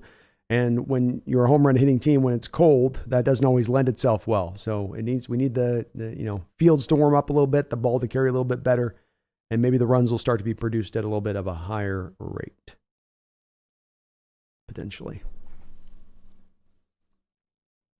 Seahawks Jose Rodriguez says Coach Hurt said Morris is going to the 3 tech. Nice. I like it. Fun player inside there. Fun player. So we've got Nick Broker, guard out of Ole Miss. Liked him a lot. Going back-to-back with Voorhees. Nesta Jade Silvera is going to the Raiders out of Arizona State. Defensive tackle. Another one off the board. Carrington Valentine out of Kentucky. Cornerback goes to the Green Bay Packers. This puts our Seahawks about 5 picks away approximately here. Big to the Hawks. Brandon, you're at 11-8. 12K soon. We're on our way, man. We're rounding it, so that's good. We got over 11-8. We started 11-7 and something today, so pushed ourselves over 11-8. We are on the path.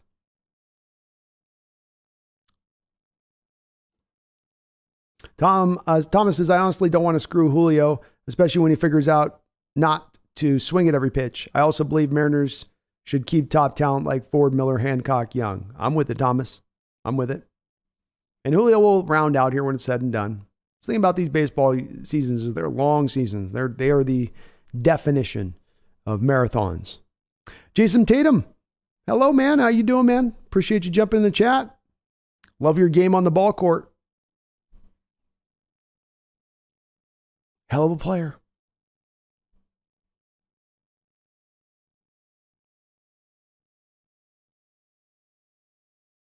Thomas says, by far, Ibrahim is a good back. If he wasn't injured last season, he would have been, at best, a second rounder. I love his game too, man. Fun tape to watch with Ibrahim. A guy low built to the ground, but good. Megan says, not unhappy the Ravens got him. May have to keep an eye on that, Hawks Nest. It's a good pick by them. As always, you've heard me say it many times, the Ravens, this is why they're a good organization. This is why they draft well. This is a team that's, for a very long period of time, leaned into the value of their board. Time and time again, year after year. And that has ultimately brought them that success. Jose Rodriguez, thanks for that little tidbit too about that 3-tech with Mike Morris. If Coach Horch is saying that, then there's definitely that intention to move him to that inside point for sure. Moose says, I honestly don't mind not picking Carter. I just hate the fact that the Eagles got him. It would have been really great, Moo, if okay, we passed on him, fine, good. Now can he just go to the AFC, please? Right? Could he go just maybe to the AFC somewhere? That would have been the best part to your point on it. I'm with you. Like, did he have to stay in the NFC, and then did he have to stay with one of the probably main rivals that we're going to have to try to compete with if we hope to break through and get into that conference or championship or get to a Super Bowl? Megan says, Mr. Cosell, I've had my head hit the desk 5 times during the stream. Not on camera, though, at the Hawks Nest. Well, you've remained strong throughout. It is that type of resiliency of soul, that indeterminable spirit that allowed you to get through 300 prospects and 4 consecutive days of live draft coverage. D-Man says, I must have missed the memo. What does 3-tech mean? Well, 3-tech means that you're going to align the defensive tackle to the weak side of the formation, and you're going to align them usually heads up, or you're going to usually go heads up really over the top of the left guard, essentially, because most of the time the strong side of the formation is going to go to the right offensively. So your 3-tech ends up on the weak side of the formation. He's lined up heads up over the top of left guard, whereas then your 1-tech, this is usually within a 4-3. It's kind of telling Jose Rodriguez that Coach Hertz said 3-tech because 3-tech's really not an established place within this 3-4 defense. In the 3-4 defense, your 3-4 ends are running 4-eye technique, four inside technique. I mean, I guess you could have them doing a little bit of the 3 technique, but that's not how you've tended to have them run it.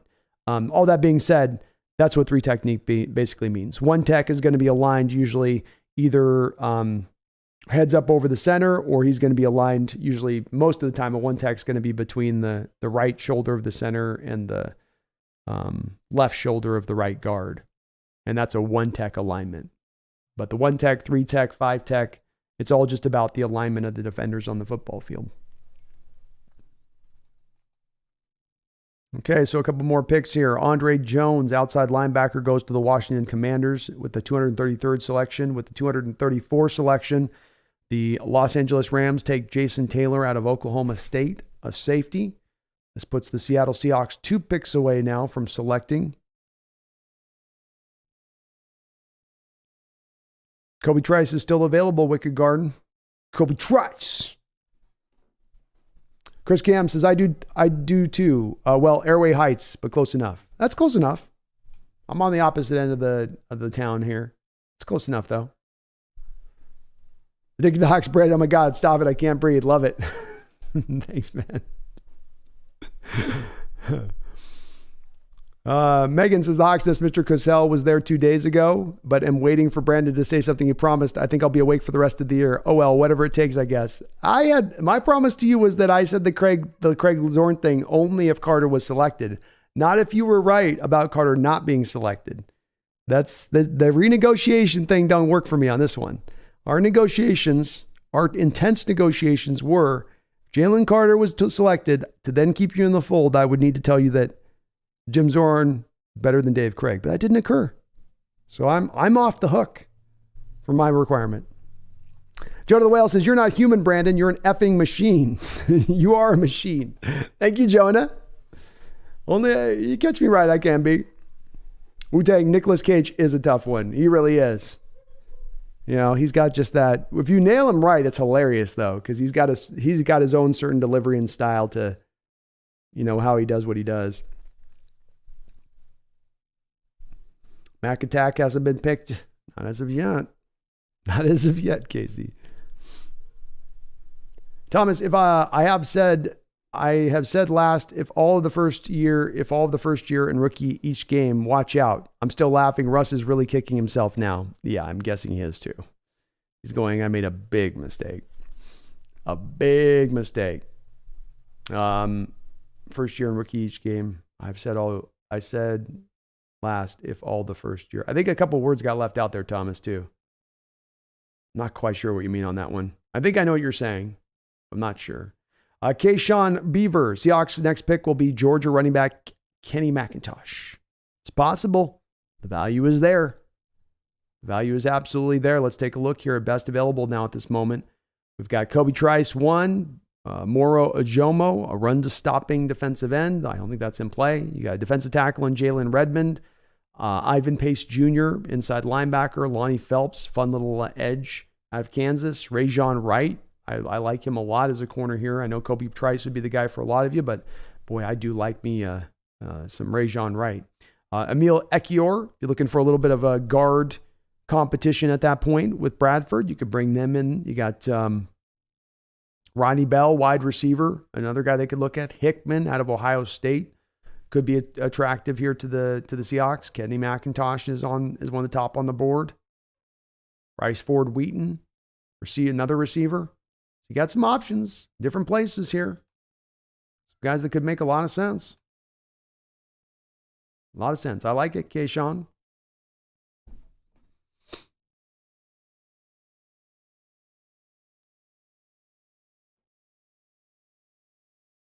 Saying the start of the Mariners season has been a horror show. It's been a bit brutal. Moo, if I see people grading our draft like a C, I know we did well. People said it about last year's draft, laughing out loud. Yeah, I would too.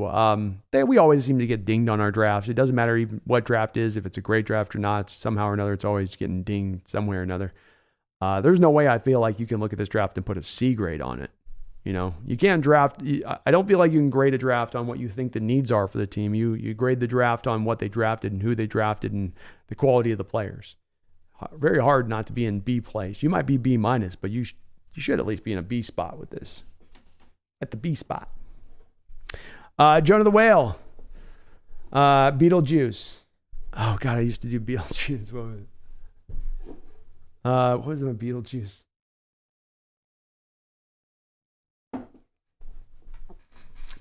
That's another one that I used to, when I was a younger kid, I used to do Beetlejuice, but then I have forgotten it. I've lost it with age as I've grown as an adult. I've lost my childlike ways. But I used to be able to do Beetlejuice. Classic role there by Michael Keaton. Nice effing model.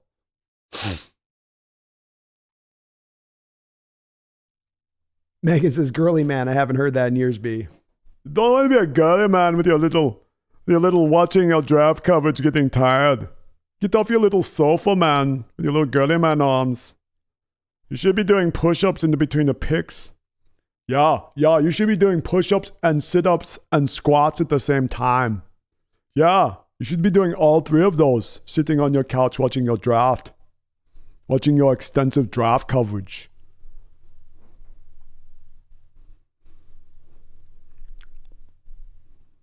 Jacob, you went Jamaican at the end there. Yeah, it's going. It's I can feel the impressions are definitely got a little bit of a swing to them right now.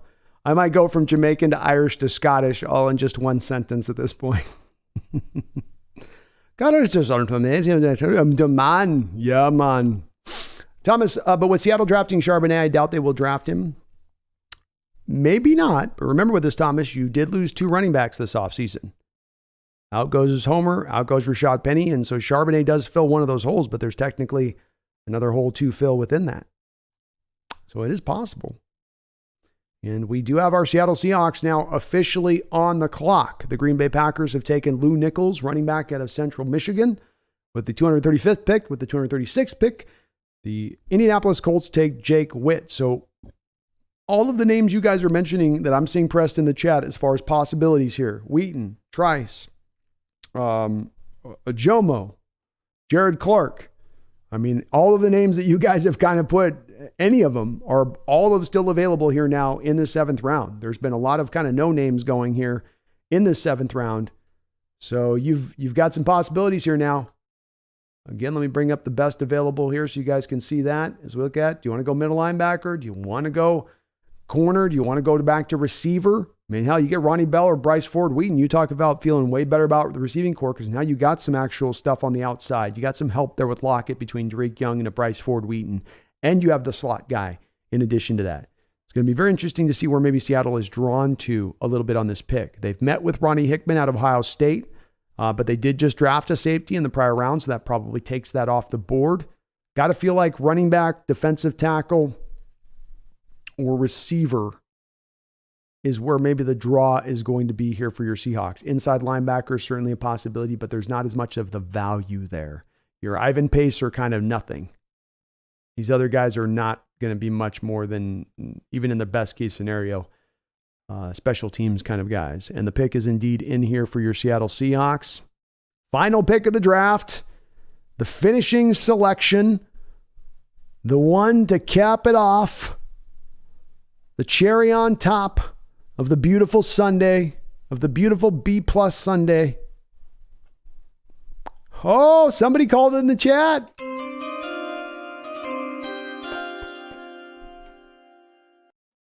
Woo!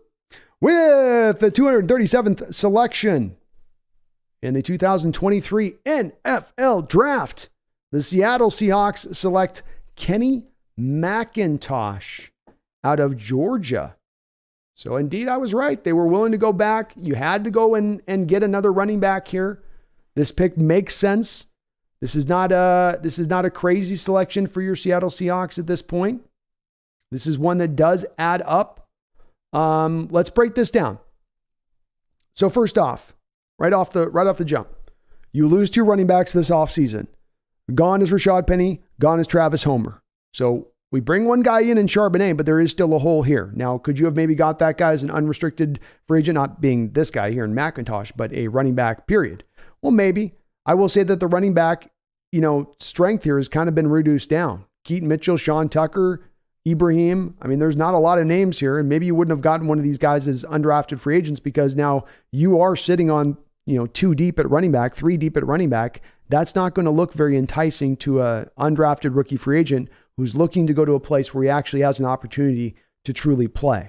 And so in Kenny McIntosh, you're getting now a guy to come in who's actually a talented guy who's coming in to be that fourth guy in this rotation, and who gives you a lot of good things to his game he brings. So 6 foot, 204 pounds, not the biggest of guys, 4'6", 240. Can't get around that. That's the part of him that you kind of got to eyeball first and foremost is, okay, not a fast guy.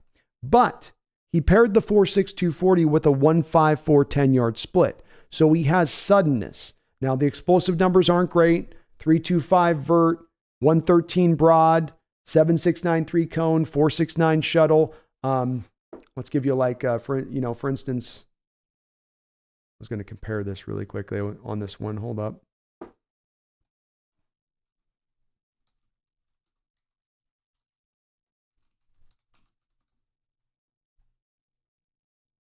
Let me find this really quick. Sorry, I know this isn't the most riveting, but I want to get this number up to kind of give some perspective here. If I can find it. Of course, I can't right now.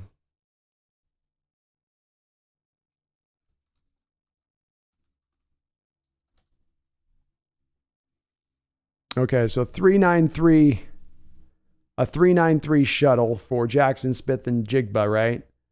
To this guy's 4.69. To give you guys a perspective about how fast Jackson's shuttle was. He was 3.93. This guy did a 4.69. Jackson did a 6.573 cone. This guy did a 6.7693 cone.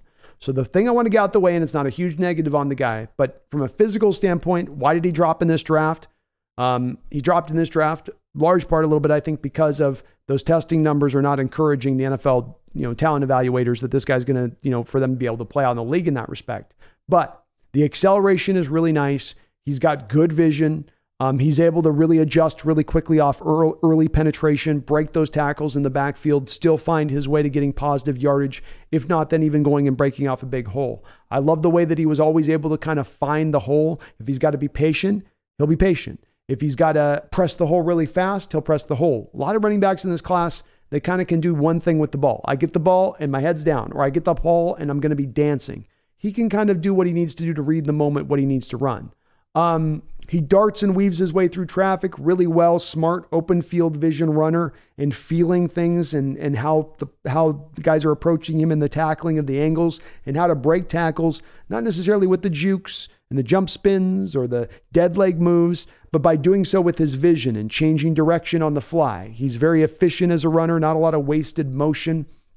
I thought he was one of the best pass catching running backs in this draft. In fact, I would have put him at number 2, right behind Jahmyr Gibbs as the second best pass catching running back in this class. And that's the part that you got to have jump out to you here is you're getting a guy now that gives you the running back and the receiver skill set in tandem in what he's bringing to play here. It's not one or the other. You're getting both there. He's a guy when he lines up who can look like a receiver when he's lined up from the slot. You want the guy that can be the fly sweep guy, the bubble screen guy who can run with a little bit of strength and power to his game that you might not have had when you had a guy like, let's say, Tyler Lockett running that in recent history, trying to run those kind of plays. Well, this guy can do it.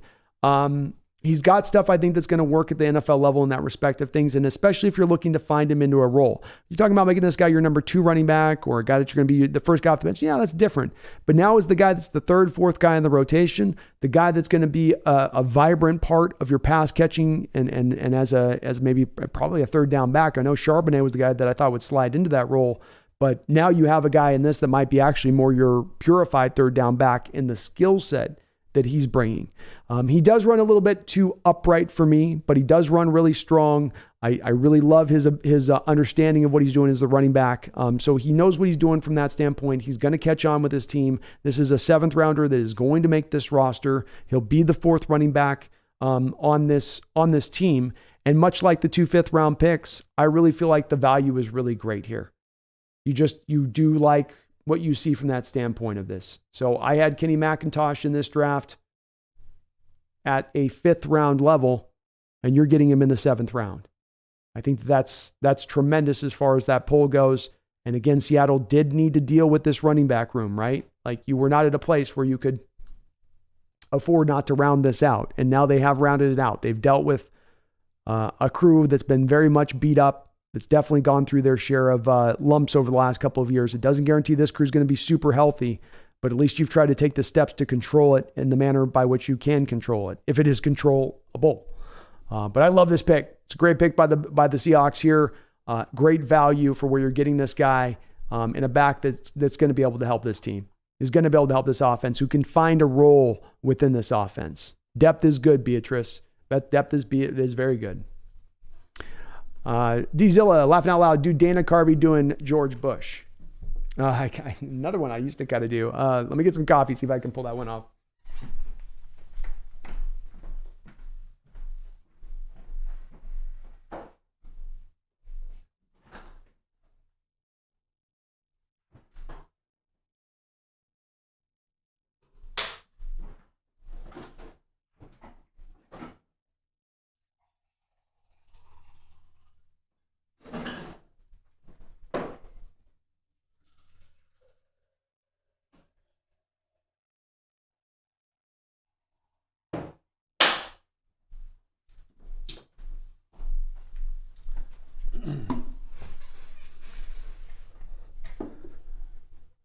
People ask me about the war in Iraq, and they say, George, is it time to go out?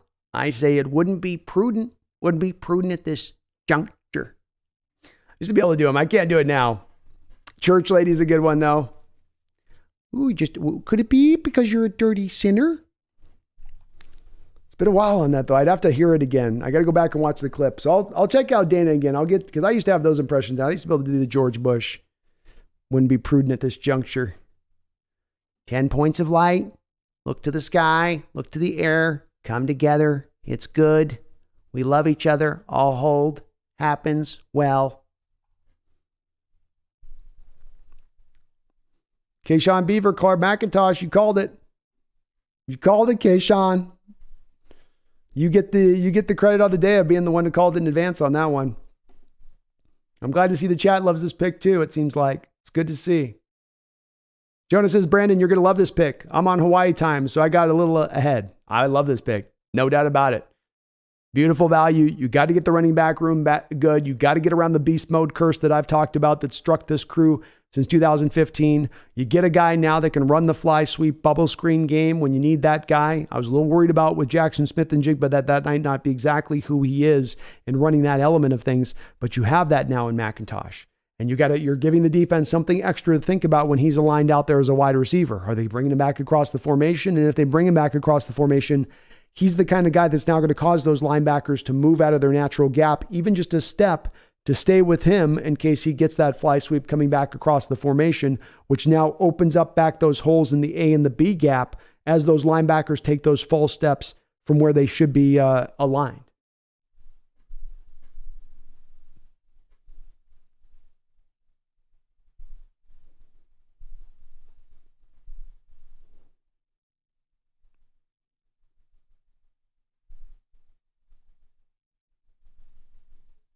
King Bomber says, now you have 5 running backs on your roster? Huh? We may have a 5th guy that's a practice squad guy, King Bomber, but it's Walker, Charbonnet, DJ Dallas, and Kenny McIntosh now. I got to go back and double check Addicted Hawks on the pass blocking thing. I don't think Georgia asked him to do very much of that. So much of what they did from the offense was distributing so fast out of that offense, just teams didn't have the chance to even get much of a pass rush mounted. Mac attack. That's right.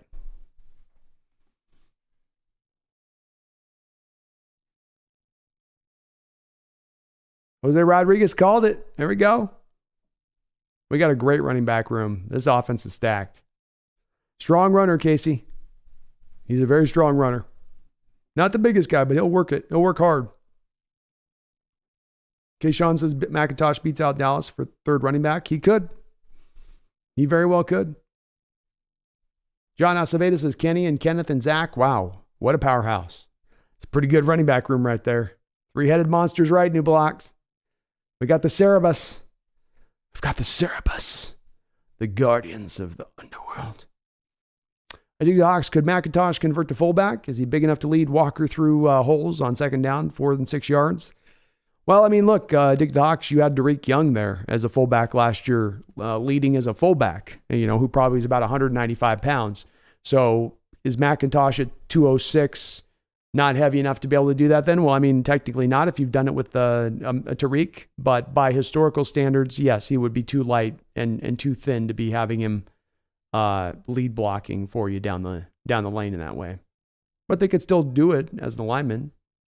Give him the ball at a fullback, Gotti Visual says, love the depth at running back due to how often our running backs are hurt. That's what I call the beast mode curse, man. You got to get around it. And the way to get around it is to stack that depth and to stack quality, in my opinion, within the depth. And the team has done that. It's very, very much worth applauding. I think Docs, could McIntosh convert to fullback? Is he big enough to lead? Oh, sorry, I read that.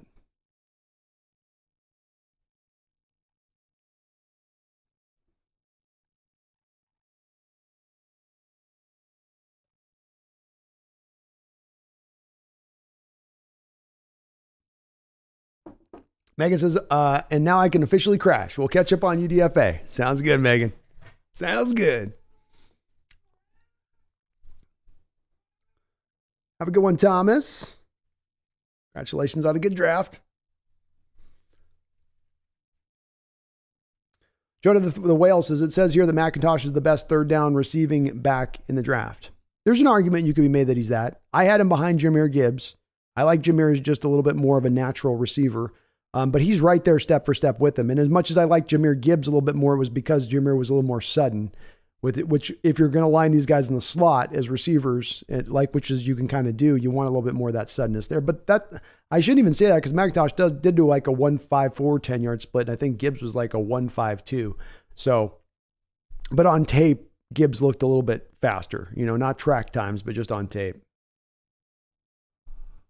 D-Man says, find the hole. That's what she said. I couldn't resist. Hey, day 3 jokes are all welcome. Good, bad, or indifferent, or the other. I don't care. Bring them. Jonah, yeah, he's an excellent receiver. I hope I'm not underselling that. He is a quality guy when you put him outside and what he can do. Absolutely.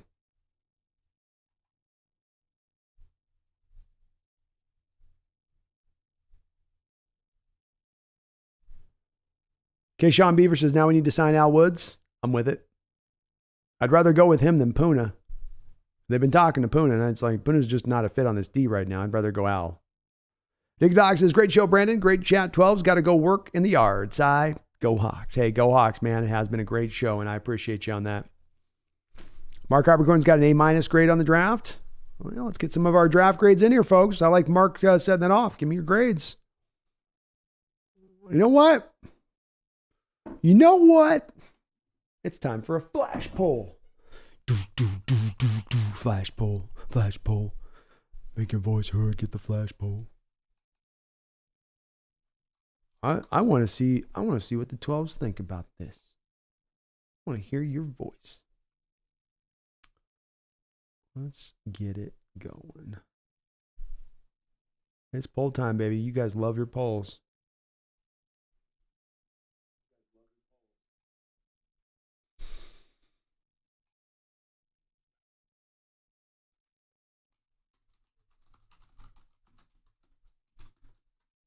And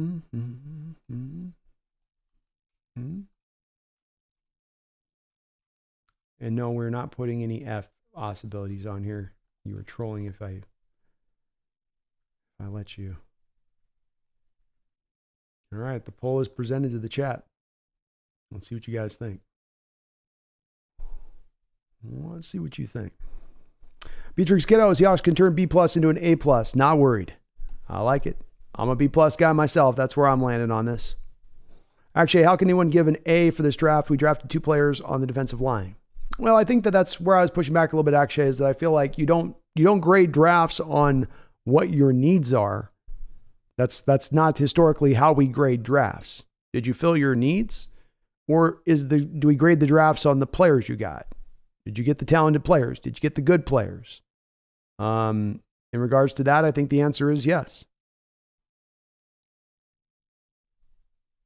Megan said, I need to watch Church Lady again, as we have a few in our church. It's a very classic bit because it's still very funny.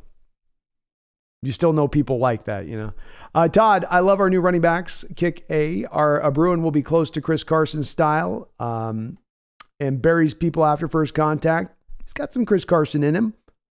I like that. I do like that.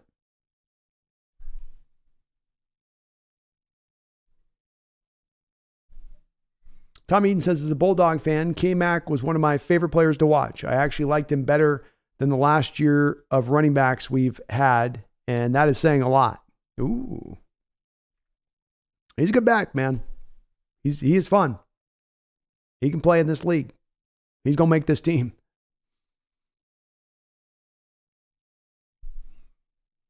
Tiana Schurman says, what do you think these 2 drafts say about Seattle's draft philosophy post-Wilson? It's a great question, Tiano, and actually I think it is the fundamental most important part of walking away from this draft and our understanding of this draft by my perspective. And that is that there is a fundamental change here. There is a difference in philosophy from what it was during the Wilson era. During the Wilson era, the later half of the Wilson era, especially Tiana, I believe that this team was doing a lot of reaching for need and trying to fill that need throughout the course of the draft. And that was having them very much leave almost to an extreme degree value. Value was put in the back seat. And that's why when you look at those 4 or 5 year period there was such a heavy amount of failure in the draft versus the small amount of successes that you actually were able to attain through that period. And so when I look at last year's draft and this year's draft, Tiana, I think that they've been driven solely by value, that they have shifted completely 180 degrees in the opposite direction. And I applaud that. That's something that I was begging for years when I could recognize the fact that the team was reaching for need and saying, God, stop doing this. This isn't helping you. This is not bringing you out the best team. And so I love the fact that they have changed course, corrected course. And I think what it's going to bring, Tiana, is the most successful team at the end of the day. The one part that you have to make your peace within that, and the one part that I know some people are struggling with and looking at this draft a little bit, is that when you go to value, you do not get to have your cake and eat it too. You have to sometimes choose a path and approach that you go at, and that's your approach. You don't get to split the difference. You don't get to operate from this purified approach of having value always fit with need. And it's honestly usually very much in the opposite direction of things, where if you're going to be a team that allows value to draw your board and drive your board, then you're oftentimes going to find yourself ignoring need to make that happen.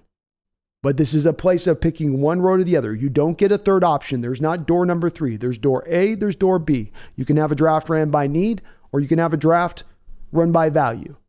And if you have to make that choice, and what's the most important? To me, Tiana, I go value.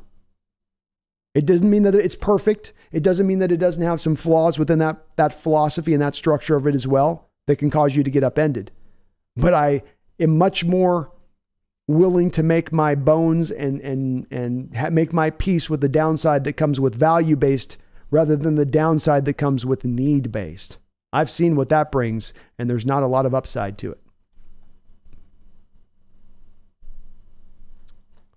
Jason Tudor want Lepke in an UDFA. Tough to pull that one off at this point, Jason, with the McIntosh signing. You're only going to carry 4 running backs, like you're only going to carry 3 tight ends, and you're not going to carry more than that. But I would be against it. Maybe you could stash him in the practice squad. Tommy says McIntosh is an excellent receiver too. We ran him on Texas routes a lot last year. He's right there with Gibbs, if not the best receiving running back in this class. And you got that in the 7th round. It's a very good value. And his 40 is a little slow, but it wasn't like snail slow. It's fast enough, especially with the 1-5-4 10-yard split. Henry Mars, thank you for the $2 donation. I do appreciate it, Henry. What's your overall grade for this draft this weekend? I think I sit pretty solidly at a B+ at this point. If I was to give you a grade, I'll go 89. So we'll let the Kenny McIntosh selection push it up one more grade point past the 88 that I had it. So we'll go at a real top end B+, 89 grade for my draft so far at first view for the Seahawks team. Subject to changes, I have a chance, of course, to think about it because I'm on day 5 and my head's spinning and I don't even know if I'm in reality or dreaming anymore, but I'm going to go with that. I'm going to say that's where I'm at. Fumkey says, what do you think about trading Fant for a linebacker?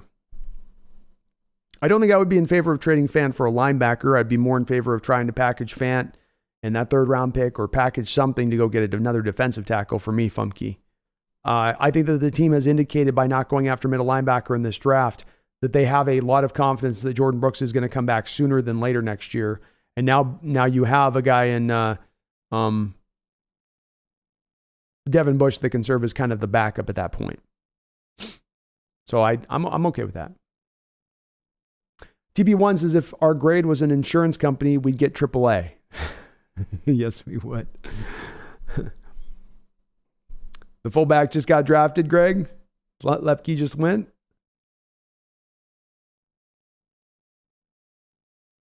Oh, Derek Parrish. Not Lepke, though. Parrish is a weird guy, though. He's like a two-way player. He's got 29-inch arms. I don't know on Derek Parrish. I looked up at him. I was like, the guy's got some good production, but he's 6 feet tall with 29-inch long arms. Did most of his work, I feel like, from the edge.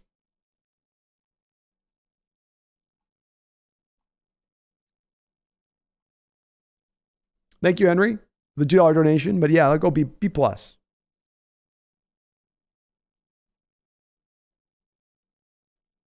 Whitey White says, just another well-done draft. This draft did not have the great talent like 2022 did, and John got his guys in round 1 through 3 and then filled roster. Well done. Well put. Well put, Whitey White. I love it. Pandalorian, what's your assessment of how the Hawks addressed interior D and O-line in the final 4 rounds? I think that they did a okay job as you could have done at this point, and waiting a little bit later into the draft to address those items. You're not going to get the necessarily elite talent. Of all of the guys, I like Olu Oluwatimi and Mike Morris the best out of any of these guys in this day 3 period. Those are my 2 high watermark picks. I love both of them. I think that both of those are going to be really good players. Mike Morris has really got some upside to him that I don't think has quite yet been realized. I'm solid with the guard option. He's going to be a guy that can come in and at least push Phil Haynes to maybe even become a starter. So I do feel pretty good with him. I'm not as big on Cameron Young, Pandalorian, in that respect of things. So, my assessment on how the Hawks address the interior D is that if there's maybe a place in this draft that I feel like they didn't really get after, and that is definitely a spot that is the big, kind of detraction to this draft, and not a big detraction, but just a detraction in the draft, is that you didn't go after the defensive line talent as well as you maybe needed to, considering it was the greatest weakness of your team coming into this offseason. And you've already pared back 4 of those guys to the 2 guys that you've added, or the 3rd guy now with Cameron Young.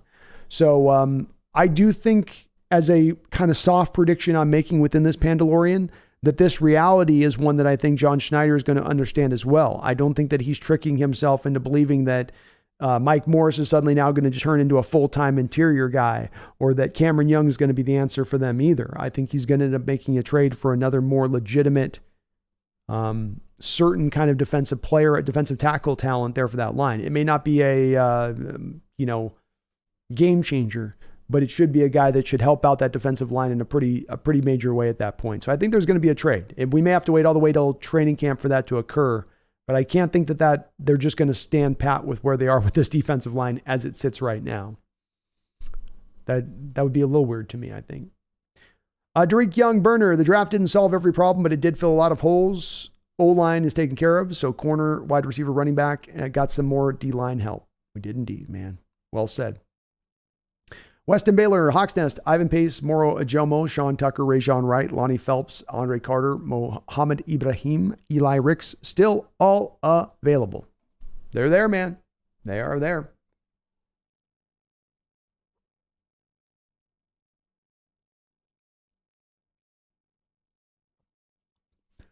George Samuel, great draft overall from both value and need perspectives, like A grade. Great job, Brandon, as always, covering it all. Keep up the great work. I have to catch some shut-eye.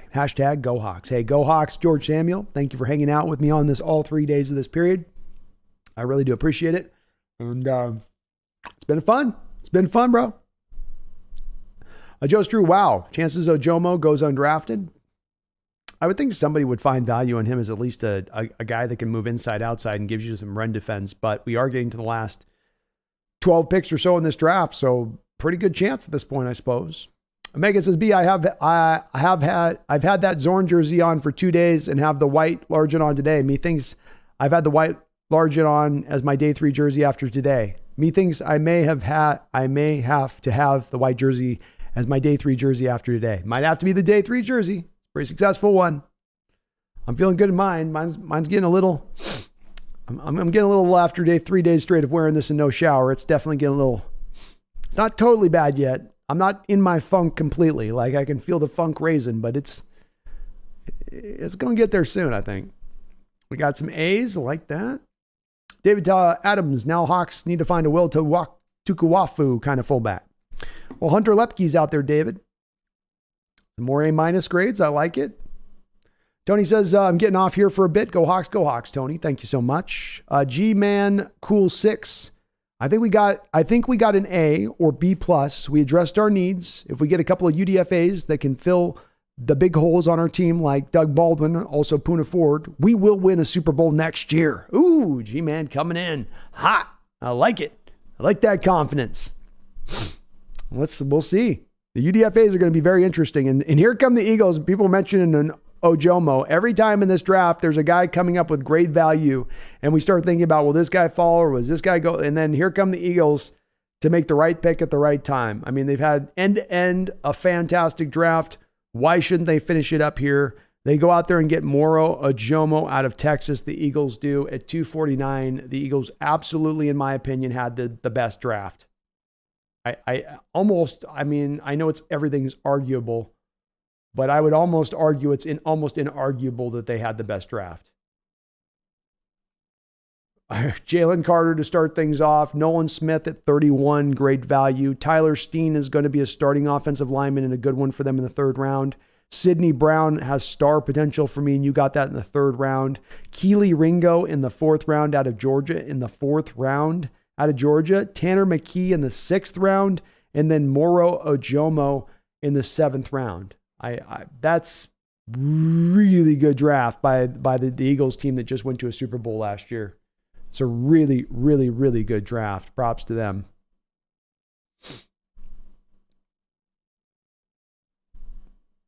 Sean Hines, you think McIntosh becomes a third down back because of his pass catching ability? I do. We shouldn't discount though, Sean, that we may not have a pure third down back because of the fact that we have a glut of two guys that can do it really well. Because the thing that stands out to me with Charbonnet that I'm not sure of yet, I got to take a look at the tape on McIntosh, is I know that Charbonnet can pass block. And I know that Charbonnet can also catch. Zach's got 61 catches over the last couple of years. And I do think that he has a good chance to do that, Sean, but he's got some competition there with Charbonnet. Especially if Walker's really taking on the glut of the carries and they're trying to find ways to work Charbonnet back onto the field.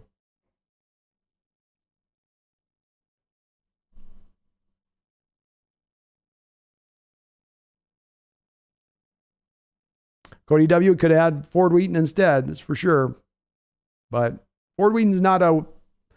You might have drafted Ford Wheaton and found that he wasn't refined enough as a receiver anywhere close to be even making the roster.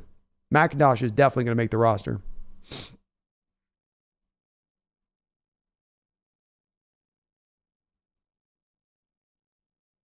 Flag Zabbath running the triple option, wing T all day.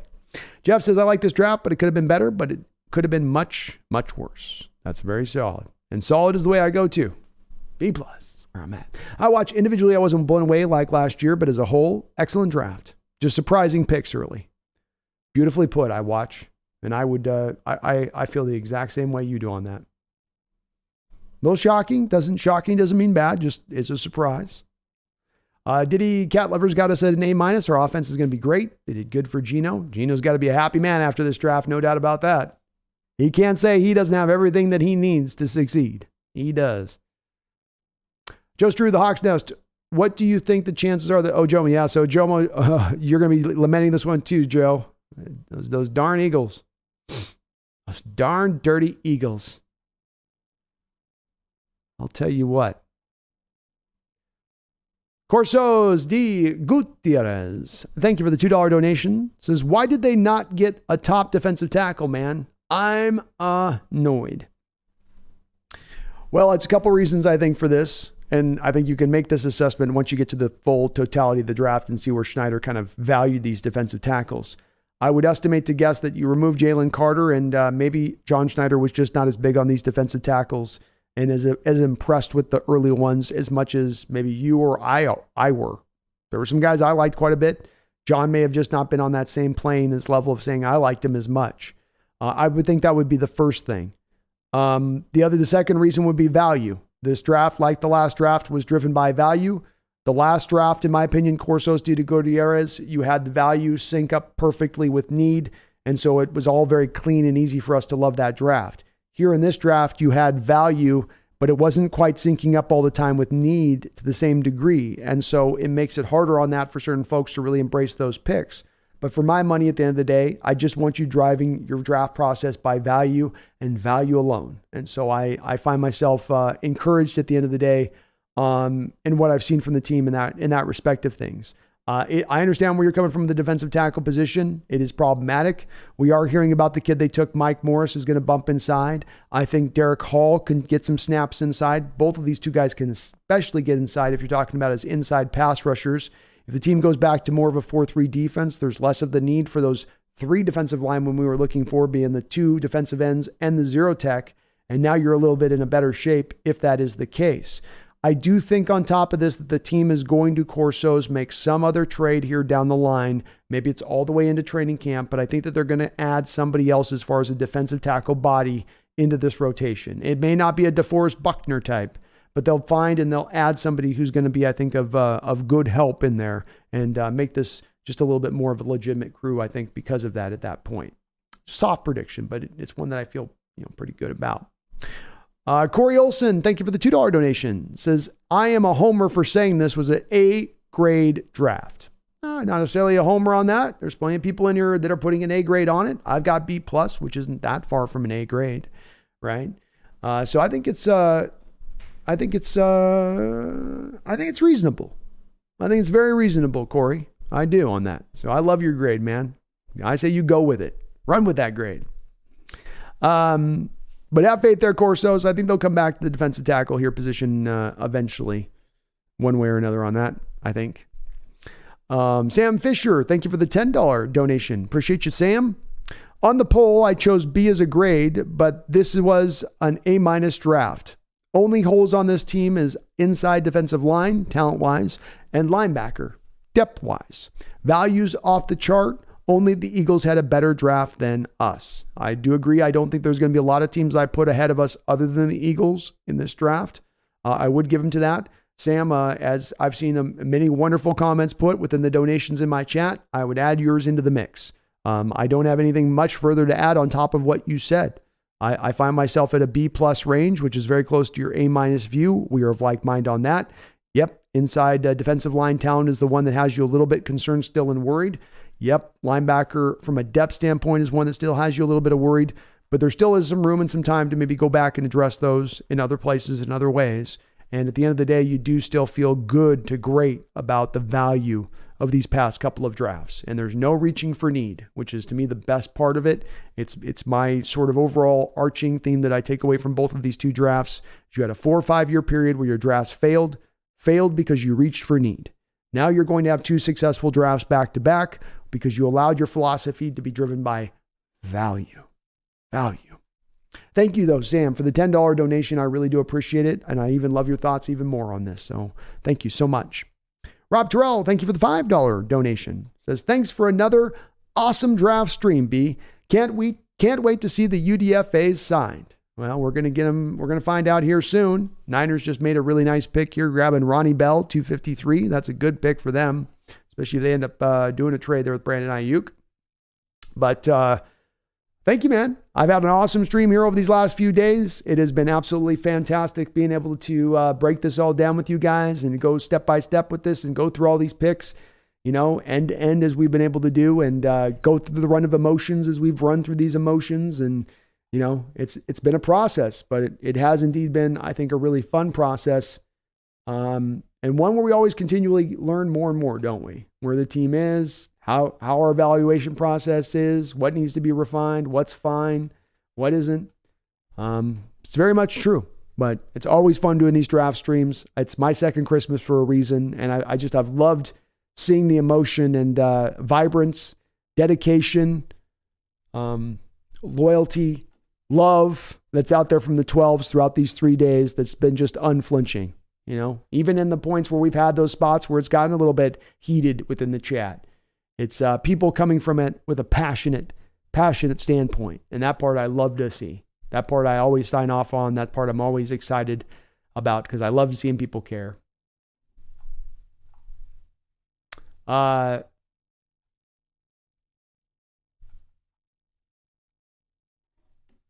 Tiana says, thanks for the really in-depth answer to my question. You're my favorite Seahawks YouTuber. Tiana, thank you so much. That's high praise, as there's some really great YouTubers out there here on the Seahawks landscape of things. So it's my pleasure doing what I'm doing. I love doing what I'm doing, and I appreciate all the love right back from you guys. It's unbelievable.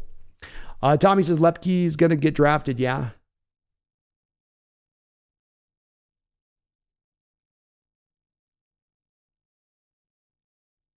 I don't think I see by who. The Rams aren't going to carry a fullback. Niners already got juice. Green Bay is probably not going fullback. Sean Payton's never had a fullback.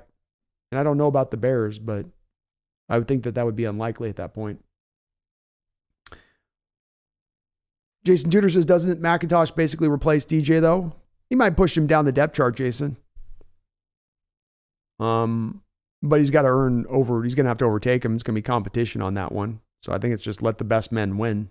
And in the order of the depth chart of them winning. And yeah, Tommy, McIntosh will also be a factor on special teams. Big Country says, gave last year an A, and it's not quite that, IMO. Yeah.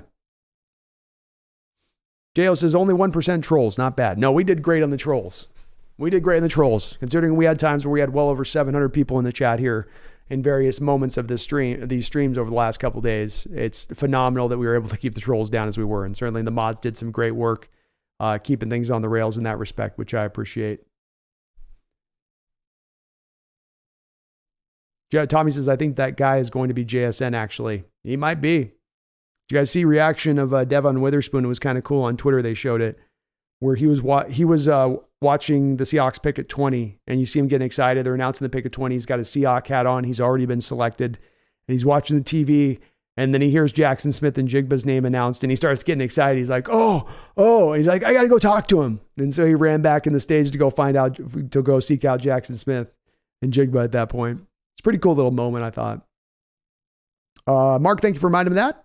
Folks, please do hit that like button if you like what you're listening to today. And also, please do sub up. We're up well over 11,800 subscribers. We're trying to get up into that 12,000 mark if we can over this next couple of days doing this draft coverage. Love to do that if I can. So please do sub on up if you're not already. Hit that like button. I would really appreciate it.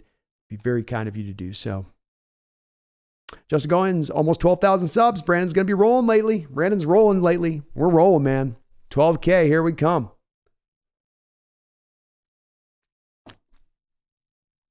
Diddy Cat Lover, I'm new to following the draft, and B, your analysis is very helpful. Thank you. So what is next? Well, next we get into kind of a little bit of the dead period here, Didi, with some of the, of course, a lot of folks going to doing some of their summer stuff, baseball people going fully into baseball. So definitely the content will still be coming out. I'll still be doing my live stream shows, but it'll probably be a little bit more of looking at viewing these guys we just drafted, their fit to the team, what the team's got to do going forward. We're going to have shows around what the NFC West has done this offseason and what we're going to have to do to overtake them and how we match up against them. So there will be some shows based around that. I'll probably be eventually doing a show around Bobby Wagner and his place and his rank as middle linebacker in NFL history, not Seahawks history, but NFL history. What is his rank? So that'll be an upload that's probably coming as much as a live stream show. But we'll be going through those in that manner of things. I'm also going to be over on my baseball channel, The Crow's Nest a bunch, doing some live stream over there. But we'll keep it rolling here too. No doubt about that. O'Dwyer's got a B+ draft for me. We got some high quality starters in depth. The wide receiver, running back, safety rooms are elite. And we got some solid pieces on the inside offensive line. I'm looking forward more towards 2024 and onwards to really compete. It's a great view of this. That's the part where I think even the folks that have the hardest time of looking at this draft can accept that you got the goods to help you on into the future. And those goods should give you some returns next year, but they should give you some really good returns within the next 2 to 3 years. And so this team has really built itself up, set itself up for both the interim and for the future. O'Dwyer says, if we kill it next offseason on the defensive line, this will be a very good team. Well said. Well said. Tiana says, what was your cat's grade for the draft? All right, let's see here. We'll go if she gives us 2 cries on 1 head rub, we'll know that's what it was. So we'll start out with Kitty. Did you think that this draft was a C? Did you think it was a C? Only 1. Did you think it was a B? Only 1. Did you think it was a B? An A? How about an A?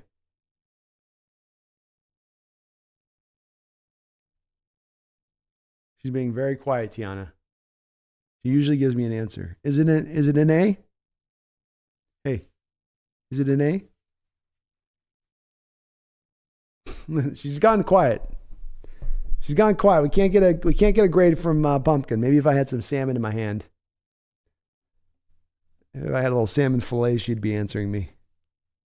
A? She said A. I'm gonna say that she says A. Final answer for her, we're going A. Roxanne, Moro Ojomo's gone. I wanted to say Moro Ojomo like 300 times too. Donnie Pearson, Hawks Nest, hello. Brandon and all, hope everyone is well this afternoon. Doing great, Ben. Hope you're doing well too. Beatrix Kiddo, I hate to ask, but how would you grade the Niners draft? F-. Now let's take a look at the Niners draft. Let's take a look. So if we went pick by pick, Jair Brown, that would be an A pick for me in the third round. That's great value for him, in my opinion. Jake Moody, a place kicker in the third round. That's like a C grade to me. I think that's way too high to take a play kicker. Cameron Latou in the third round. That's a D grade for me. That's a big time reach. Darrell Luter, a cornerback out of Southern Alabama. Let me see where I had Darrell Luter. I did look at him.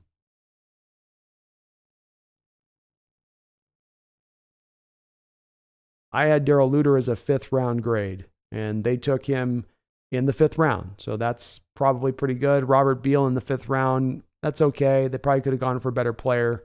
Dean Winters, I'd give that a good solid, I'd give that an A grade to get him in the 6th round. Braden Willis, pass receiving tight end. Ronnie Bell, that's an A grade for the 7th round to get him in the 7th. Jalen Graham in the 7th, an outside linebacker is their last pick. I would give this Niner draft. They did only have they had 3 third rounders. So we got to acknowledge they didn't have a first or a second rounder.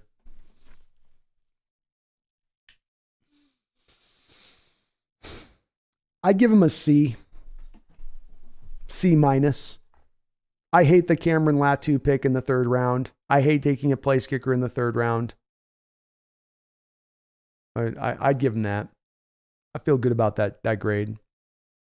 Roxanne Roll. Let me say it right, Roxanne. Thank you for the $10 donation. I really do appreciate it. She says, Brandon, this has been a great experience. Your hosting and content, the chat participants are passionate and intelligent. Draft grade, B+. Stream grade, A++. Bought your book, sent you the links in the email. Go Hawks. Well, thank you so much, Roxanne. I really do appreciate you buying the book. Do please let me know and give me that feedback on what you think after you read it and if you liked it or not. But thank you for buying it and giving it a check. If you guys wanted to check it out, I've got my book in the description section, the link to it on Amazon if you want to check it out and give it a read. I think I'm charging like $3.99, so not a big charge on that.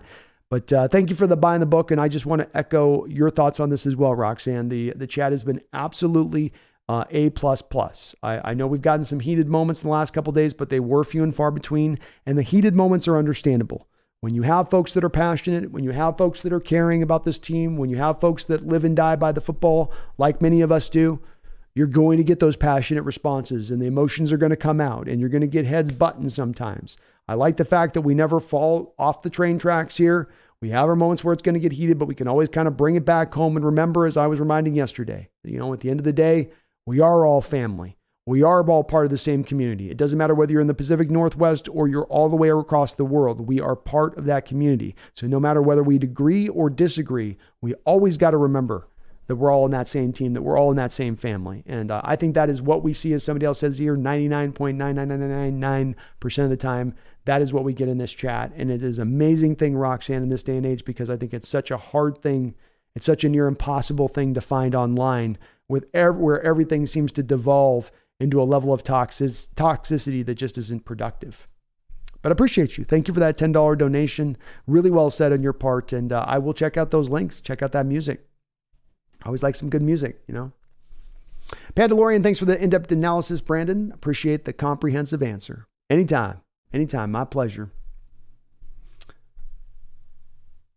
Why do I says I have to replace this phone and my glasses. Can't even type, laughing out loud. It happens, man. You get 3 days in, the eyes start going like this. I can attest to that.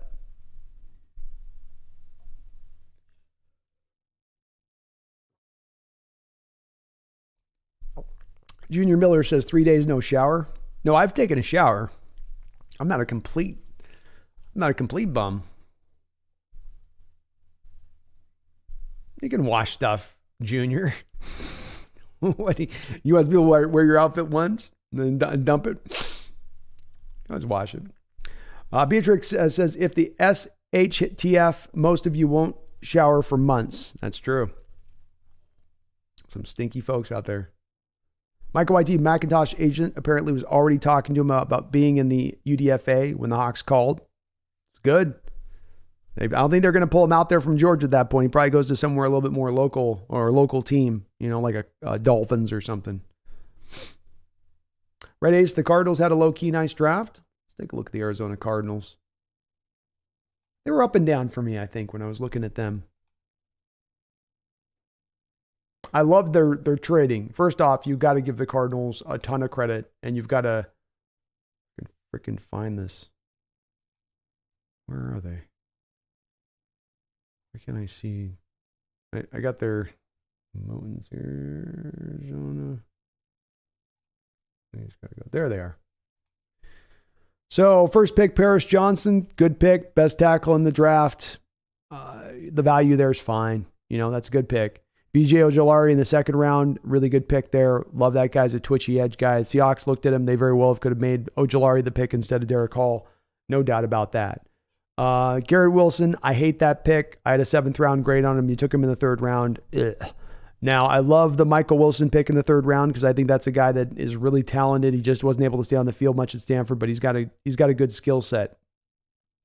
John Gaines, they do a good job to me with John Gaines and Paris Johnson of finding 2 starters in this draft in the first 4 rounds on that offensive line. So that's great. Clayton Tune in the 5th round is a little bit early, but I guess that gives them some. That's kind of a strange pick with Tune because you do have McCoy still there. So that one's just kind of an oddity one. But Popoe coming back in the 5th round, solid pick by there with Popoe in the 5th. K-Terrell Clark in the 6th is a good pick for them at cornerback there. I like that. Dante Stills in the 6th is tremendous. So I would give the Cardinals, I would be giving as well into this draft, probably be into kind of that B+ range as well with them, especially factoring in they got that future 1st round pick from the Houston Texans, which is maybe potentially going to be a top 10, top 5 pick, depending on how good or how bad the Texans are going to be this year. It is certainly possible there. So you're right. Well said on that. Nicasa's got B-. Red Ace has got the Eagles at A+. Yeah, the Eagles got A+. I would not push back against that. Wu-Tang says how he's operating on a different level from the rest of the league. It really is. He's in that zone right now. Every swing is hitting the barrel of the bat. Michael Carasino, as an overall team, Philly is super scary, but our offense is going to be a big problem for a lot of teams. Agreed, Michael. You have a complete offense. You have a deep offense. You have an offense that can attack you with 2 tight ends or 3 wide receiver sets. They can hit you with a really fast back that can run around you. They can hammer you with the other backs. They got pass catching backs.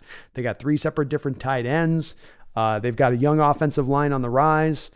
Yeah, it's pretty nice right now. Pretty darn nice. 1 second, folks. I'll be right back here. Bear with me.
We are back. All right. David Pugh, thank you for the $20 donation. David Pugh, I really do appreciate it. Hope you're having a very good night out there, man. And thank you. You put a couple donos here over the last couple of days. Thank you for that. He says, hey, what did we do today, guys? We did what humans do best. We came together in the end, and now we vibe together. I think in the future, the fans need to remember to trust the process and love their life outside of the draft. Well said, David. Well said. With me, I try to stay on top of this because it's the thing that I do is David, to David's point on this is the value for me. This is the sort of the treasure point for me with this channel. It's not the ultimate, how big can we grow, but how great can we make this community? How awesome can we create our chat here? How different can it be from other places that you see wherever you go online in these YouTube platforms where people are just running wild with the toxicity? And, if this was a place that it wasn't a, team-based page that I'm building around, but it is. And we all are definitely on the same page. Hawks Nest, close the poll. Where are we at on the poll?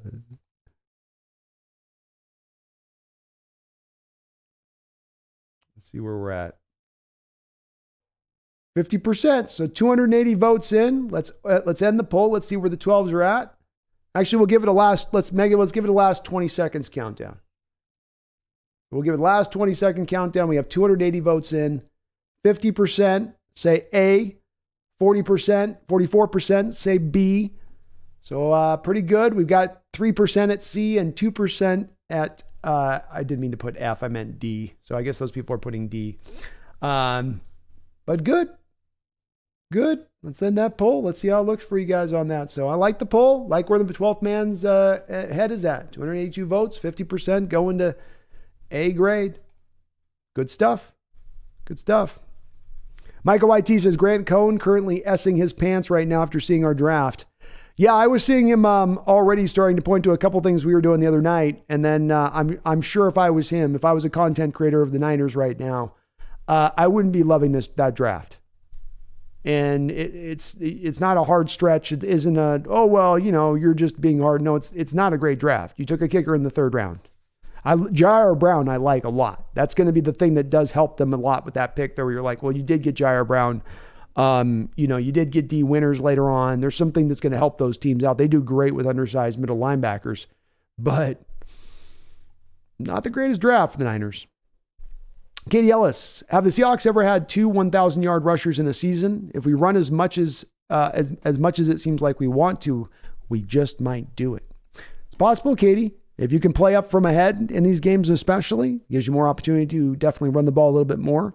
Have we ever gotten to 1,000-yard runner? No. I think as somebody else said earlier on this, Katie, I think the closest that we got was the John L. Williams, Kurt Warner years. There was probably an overlap in there where Warner ran for 1,000 and John L. probably ran for like 700, 800 yards in the year. So you probably came the closest to it at that point. But other than that, you didn't even ever come close to it. So it would be the first time. It's possible. You got the talent in these guys that can do it. You're going to run a balanced offense, so you're not going to be super run heavy, which is maybe a little bit of what you would need to get to that 1,000-yard range of things. But you play from ahead. You got Katie now a 17-game season. You've got now the 2 Thursday night football games. To me, that does lend itself well. You're not having the donut. No, you're not having the donut, Kitty. You can smell it all day and do your little purr thing with your smell thing and try to be cute with it. I ain't giving you no donut. You can go in the lap. You can go in the lap, but I'm not going to hold you like a baby. Do you need me to really hold you like a baby right now? Don't step on the keyboard. What are we doing here? What are we doing? Pick a lane. Pick a lane. But I love your thoughts on this, David. And I love how we've all vibed together in this last couple of days. It's been a wonderful thing, even in disagreement. Everybody recognizes at the end of the day, we're all wanting to see the best thing available here. And we all feel really good about the future of this team. So well said, man. Well said. And I'm going to keep striving for that with this channel and always kind of keeping it at the forefront, even if that maybe at times a little bit annoying to hear it, because I think it is so important to try to kind of keep our eye on that ball, on the prize. David, thank you for another $5 donation. He says the real NFL draft was the friends we made along the way. Wonderfully put, man. Beautifully put. I love that. And this is a community here. This is people that have been here for years. This is people that it's a little bit like Cheers coming into this place. Norm. That's the way it should be. That's worth aspiring towards. That's something that can be made great. It's something that don't matter that hundreds of people in here, thousands of people in here, 20 people in here. If that spirit is in here, it makes this place whatever it can be, whatever it will be, whatever it can aspire to be. This channel will be based off of you guys in that community. So I appreciate all the donations, David, but I do want to put a big thank you to the chat for allowing in these times where things and the emotions do run high, for things to still stay steady and folks to find that common ground kind of somehow, some way. I love it. Jermaine Knowles, they didn't get any top defensive tackles or inside linebackers. Indeed, they did not. That's true. Maybe a little more work to be done in that respect of things. Sam the Fisher, thank you for the $10 donation, Sam Fisher. I said Sam the Fisher, I meant Sam Fisher. You can tell I'm getting a little rummy. It says, with no high upside young quarterback selected in this draft by the Seahawks, what is your thoughts on how the Seahawks front office feel about Geno going forward as a franchise quarterback after a draft like this? I certainly think that this is an indication to the fact that you have a front office that has a lot of confidence in Geno Smith to keep on point going forward. They may even like a little bit of knowing they've got Drew Lock a little bit in their back pocket as a backup plan if Geno was to regress. I think also what helps in this process and making the determination to not go for a quarterback of the future is Geno signing the quarterback-friendly deal like he did. They're not going to be stressed on the cap. They're not going to be pushed to the utmost and extreme in that scenario of things. And so they walk away from that going, okay, we feel good about that then. We feel good that we didn't, that we're not spending this much money on this quarterback. And if he's giving us the level of play that I expect him to be giving, then you're going to feel good with rolling him that much longer. Because there's no real negative then aspect to having him there on the team at that point, like there is when you're paying the quarterback such a huge chunk of change and you're sometimes always having kind of a casual eye towards how do we get out from under this thing? How do we reduce down this impact? D-Man says, you have a book, Brandon? Indeed, I do have a book. I just dropped it this week, D-Man. So you can find the description is in the link is in the description to my book. So if you'd like to go there, you can go on to Amazon. It's been published over there and you can read it. I will warn anybody that does go over there and read the book. You are warned in advance. It is a dark book. So it is not a light, breezy. This is not football content. It's going to be a different level on that one, just to let you know and prepare you guys. White Device's Olu Oluwatimi was my center number 5. Huge relief when they picked him. With Bradford, they both have a shot to be long-term starters. Well said, and I do definitely agree. So Sam Fisher, that contract, first and foremost, is what makes them feel good about it. And then, yes, to your point on that, there's the confidence that he's going to be able to sustain that performance. And why shouldn't they believe that? He's going to have a better supporting cast than he has last year. He's going to be more firmly embedded in starting the job. He's not super old. He's still right really in the middle of his prime. There's no reason to think that he can't maintain and keep that performance going forward. And even as he had a little bit of the dip last year in his performance, that was coming from the fact you didn't have the good backup running backs. Your running game went down. Your offensive line couldn't pass protect. You were really relying on Geno's arm to kind of carry the day as your defense was also starting to fail. So that's not likely to be the same thing in total that you're up against, I think, for Geno's standpoint. I think he's going to maintain a little bit more of that play that he showed through like that first 12 games. And that's very encouraging. Gluten Taco, Eagles or the 49ers? Who is the tougher opponent?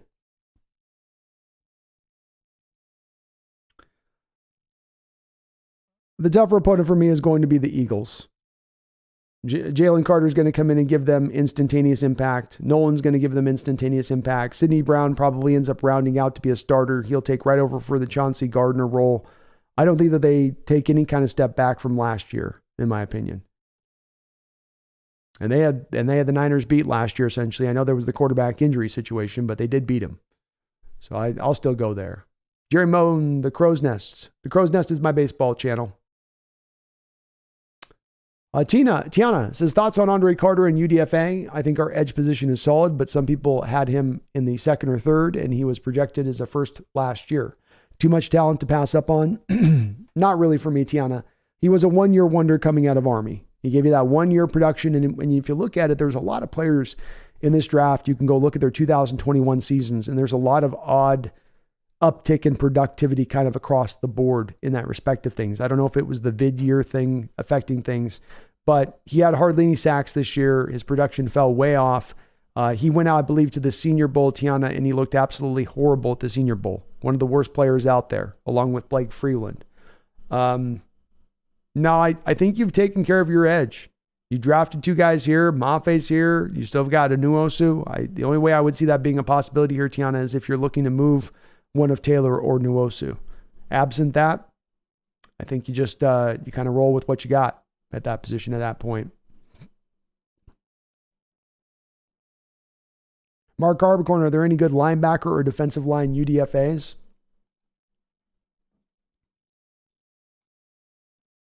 Gerard Clark, Jalen Redmond, PJ Mustapher. Those would be the main three guys. Jared Clark, if you could find your way to get your hands on him, would be wonderful. That's the guy that stands out to me on the defensive line mark. Linebacker, Ivan Pace. Jeremy Banks from Tennessee. Aubrey Miller from Jackson State. Maybe Cam Jones from Indiana. Another one of those undersized kind of cats, but maybe he would work. Not a lot else there on the inside linebacker, though. It's pretty thin. Pretty thin, man. But the defensive tackles I liked. Clark would be a hell of a get. Hell of a get. Spaces Pumpkin said B. Lame. Casey McCracken says Purdy changed Mr. Irrelevant to I don't know what. Mr. I don't know what. Sean Hines, does McIntosh take over kickoff return from Dallas? I don't know on that. Maybe.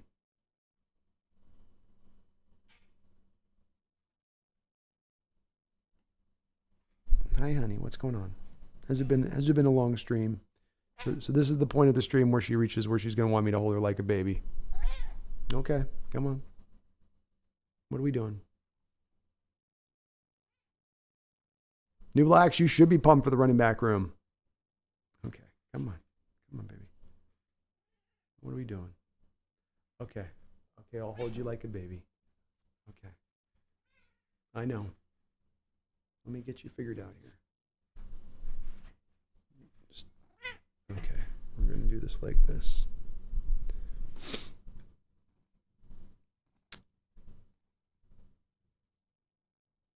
David Pugh, are we done as a fan base whining and complaining about now? Complaining now, guys? Can I come back and not get yelled at? This draft was a B+, pick BPA, lots of good players, but I have trauma seeing Trent Richardson level running backs dicing us up for 100 a week in and week out basis. Seahawks feathers were ruffled. We're going to have to figure it out. I'm not sure that we're done with the defensive line myself, but we shall see.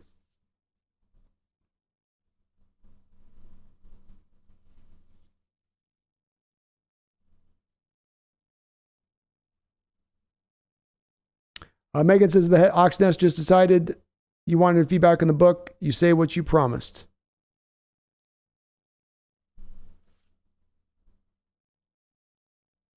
Megan says the head mod on the channel. Thanks for great 12s, draft 12s. Really love staying up for 4 days with you guys. Appreciate you, Megan. Randy Roberts, a lot of undrafted players. Who do you have rated high that you like? I think Jared Clark stands out to me as, boy, he would help you out on that defensive tackle position mightily. From a guard standpoint, not really anybody there on that side. Obviously, I don't think we're looking tackle.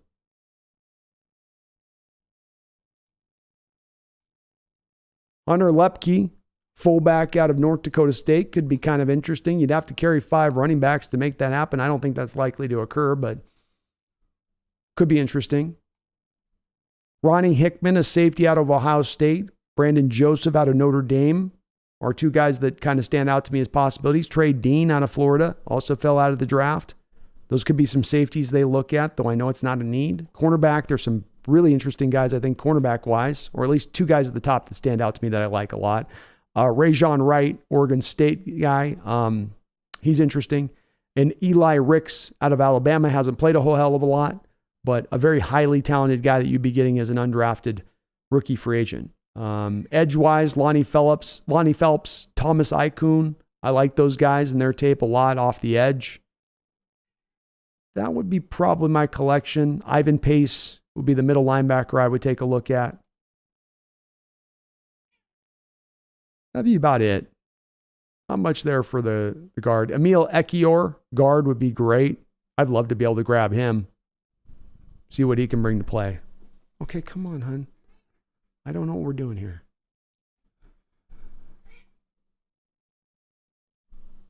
Anthony Paulo, great coverage. Thanks for all the effort, Brandon. My pleasure, man. My pleasure. D-Man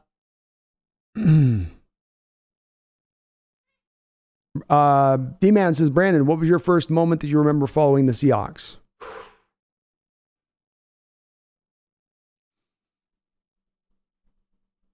I think it was like a Thanksgiving where, no, it wasn't that. I really can't quite remember where the like initial moment would have been. I see, it just seems like I've been watching him for as long as I can remember. So I don't have a good answer for you on that. I really don't. I just feel like I was always able to watch them on TV. They were always on, you know. Mom and Pops, SRT just purchased your book. Yeah. Can't wait to read it. Thank you, Mom and Pops. Appreciate you giving the book a try. I hope it's good. It is dark. I'm warning you guys on that. And as I've said out of this too, is it certainly is. You guys are getting to be the kind of first ones to read this, because it's always hard to get the internal people to read the books and be like, hey, you want to give this a proofread? And like, yeah, I'll get around to it. So I hope everything's good on it. I think it's okay on it, but yeah, I appreciate you guys giving it a try, giving it a read.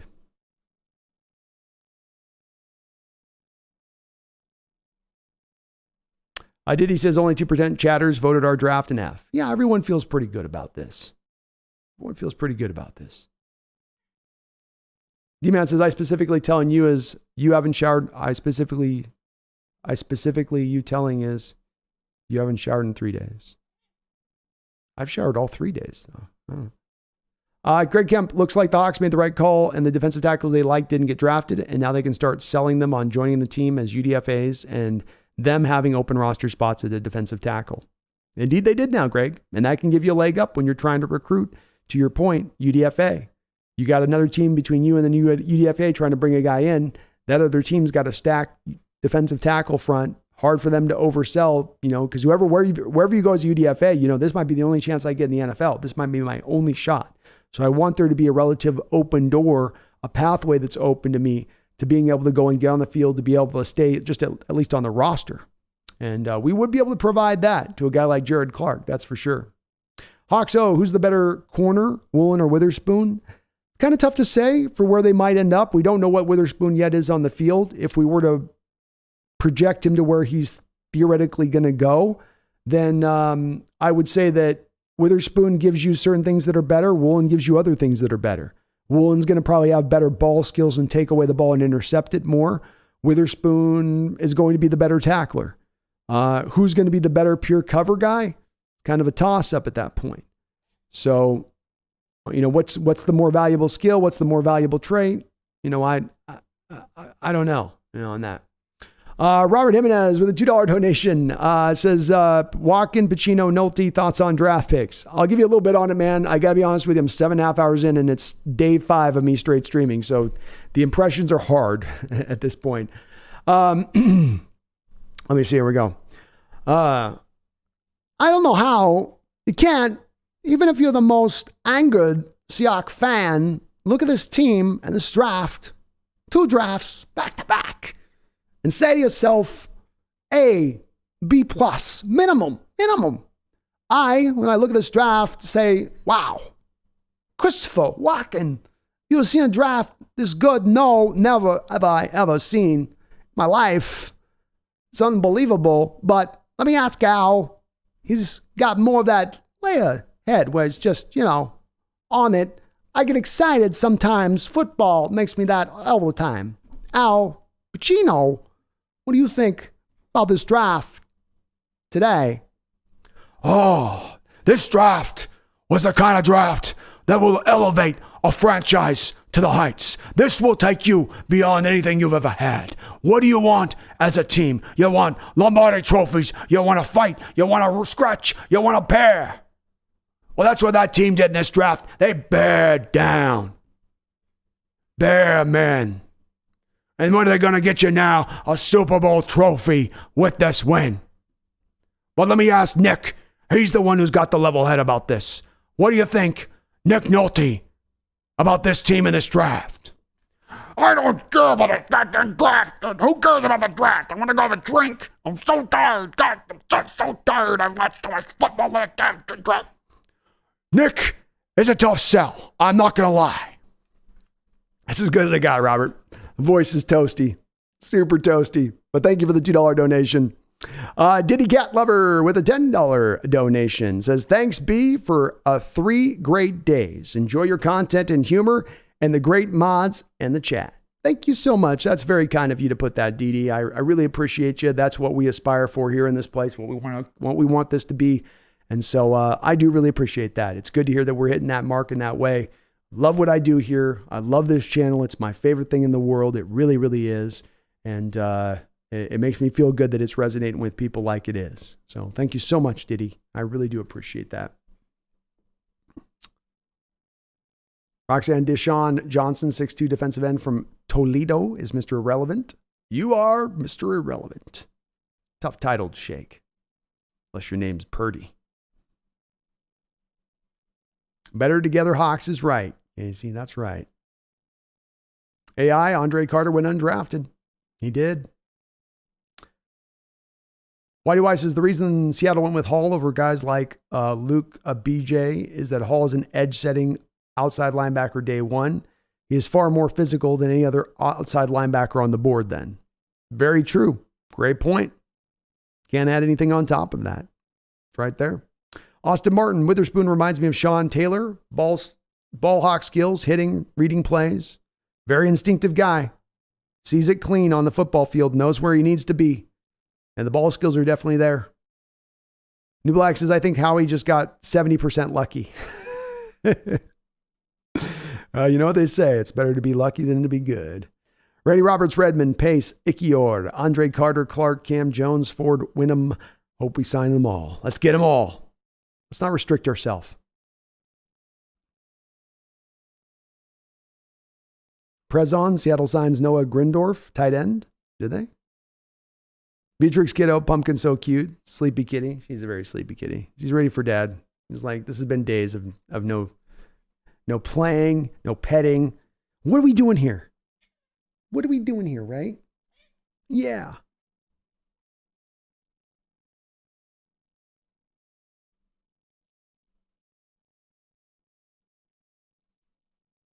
Lou says, love the draft. We picked BPA and guys that look and feel like Hawk players. We may have the best cornerback duo in the league, top 5 running back room. We added beef on the offensive line and JSN. Our offense is loaded. Well said. Well said, Lou. And I love the fact you're excited, man. You're right to be excited. As I say on a couple of these comments, I can't add anything more than that. You know? Whitey, I love you guys. Even those that not happy with passing on defensive tackle until day 3, you will come to love the guys we got. Go Hawks. Hey, go Hawks, man.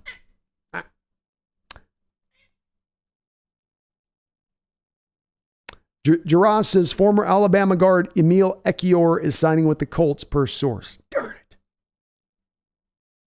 Space says, what's your cat think about the draft, Beatrix? Oh.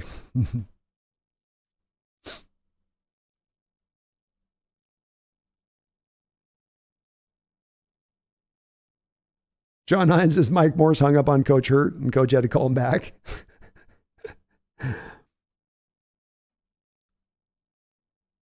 Make an A++ after no Carter. Yeah, that's right. Former Notre Dame safety Brandon Joseph signing with the Lions. Okay. Appreciate the updates in here, folks. Hunter Lepke's going to Dallas. It's a good signing by Dallas. David Pugh, Jerrick Reed's definitely an athletic stud. I don't have any tape to go off of with him, David, so I definitely have to do a little bit of background check after the stream as far as what we're getting in him. But I'm stoked by what I hear and read. Sean Hines, how many UDFAs do they sign and what positions mainly? Hard to say what positions they're going to decide to sign, Sean. Last year, they did a lot of safeties and quarterbacks.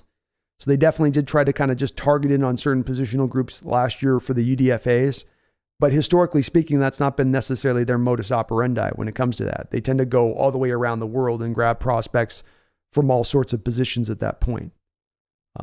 So hard to say. Hard to make that prediction just a little bit. Like I said, she's like, oh, hell yeah, I'm having it, Dad. Yeah, she is. She wants the donut too. She wants it all right now. She doesn't know what she wants. She wants everything. Max Rispler, what's my worst pick of the draft? Cameron Young. Not a bad draft, not a bad pick. If that's the worst of your picks on a draft where you had 10 selections and the worst one you're talking about is the second pick in the fourth round, you've had yourself a pretty good draft. Best pick for me?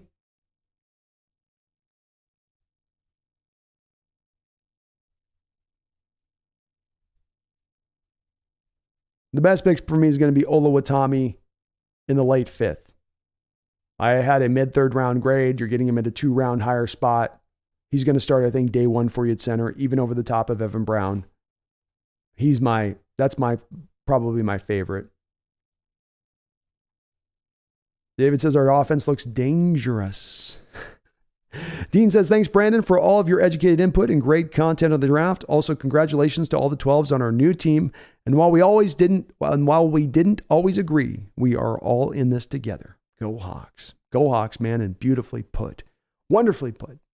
Will Valdez, thank you for the $5 donation. I do appreciate you, Will. He says, watch them convert Derek Hall to a strong safety now. He'd be a big old strong safety. You ain't moving that guy out of the box. I'll tell you that, Will. You put him down in the box, he ain't leaving it. He is not leaving that box. Lou says B+ grade overall. Thought we missed on our third pick. There were some defensive tackles on the board that I thought had more value. I think that's very fair, Lou. And I find myself in the same place as you on this one, which is a B+ grade. Solid B+ grade. Lazy Dog says, all love mods. You get big hugs. Hugs and fries for the mods. Beatrix says, so much division these days. The chat is really refreshing and it feels very welcoming. And that's what I want. I'm going to always fight to keep that the way it is in here. Above all else.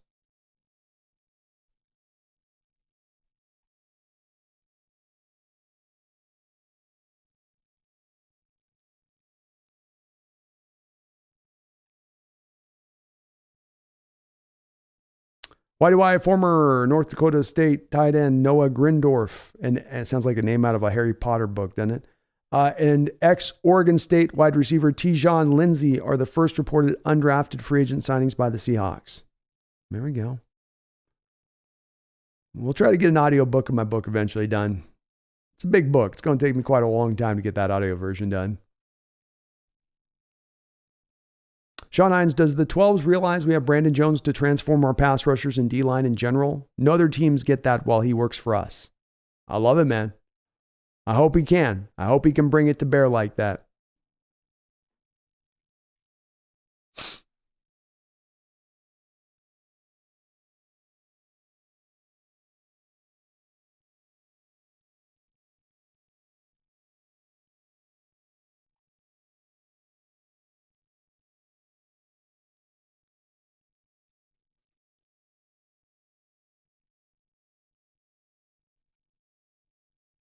Save the Geese, 800 pages. It's a long book. It's an epic.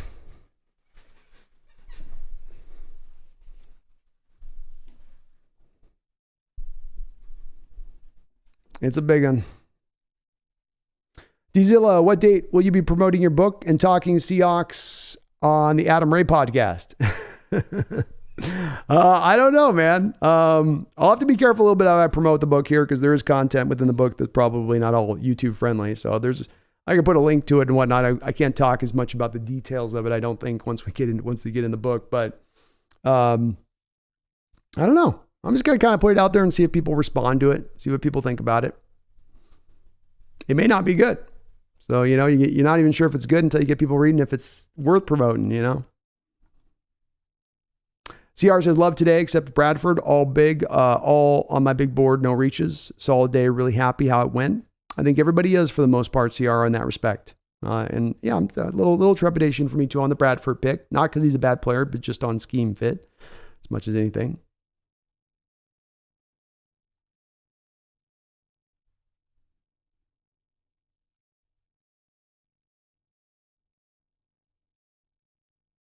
Dale Dillon says Jalen Redmond, defensive tackle, signed by the Panthers. Thanks for the update on that, Dale.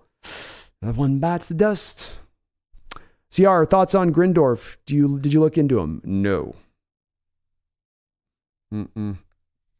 My thing with it this year, and I'm going to do this probably with every draft, is that there's two places you can go with the draft where you try to cover everybody in the draft and look at all of them. Or to me, you target in on really locking in on the top 250. And above that, even the more elite ones beyond that, and get a better idea of them as players. I think if that was more of the call that I made this year. I'm not going to quite get onto that 325, 350 range of prospects, but we will get locked in on the guys that are going to be the highly rated guys, the guys that are likely to be good players in this league.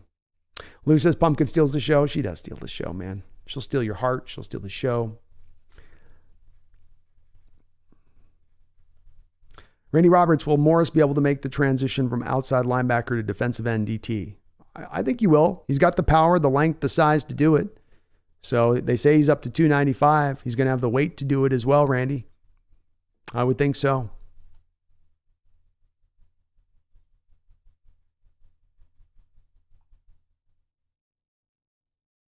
D-Man says, I got your book. I'm intrigued. Thank you, man. I hope it's good. Hope you like it. I put a lot of work into it, so I promise if it does suck, it's not for lack of effort. It's not one that I've just written in the last couple of years. It's been one I've definitely been, tinkering on, working on for years and years. Alexander, I would love to get Hickman, Ford, Wheaton, Clark as well. That'd be great. That'd be outstanding. JL says, to make my girlfriend laugh, sometimes I just walk around my house holding my cat, just super casual like. It never ends well. Always gets scratched. She's done good with this. It's just that she's getting obsessed with it, as you can see here. She's popping back up. So the second, she just was 10 years in. She never used to be like to be held. And then suddenly 10 years in, she just decided one night, okay, I'm going to let you now hold me like a baby. It's like, wow, where'd this come from? This is what I want now. This is the new me. That's what she said. Greg Kemp says Seahawks wanted Robert Cooper and Calvin Avery at defensive tackle. Any news on if they signed? Have not heard anything yet from the chat. I'm obviously a tiny bit behind, but I'm not too far behind here on the chat. I'll definitely keep up on Twitter here. But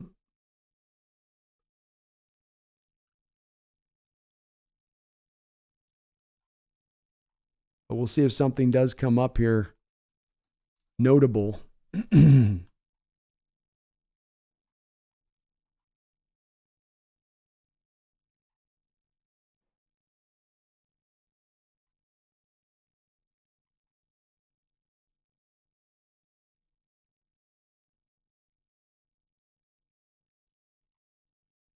Oh, man, I forgot the Eagles got DeAndre Swift, too.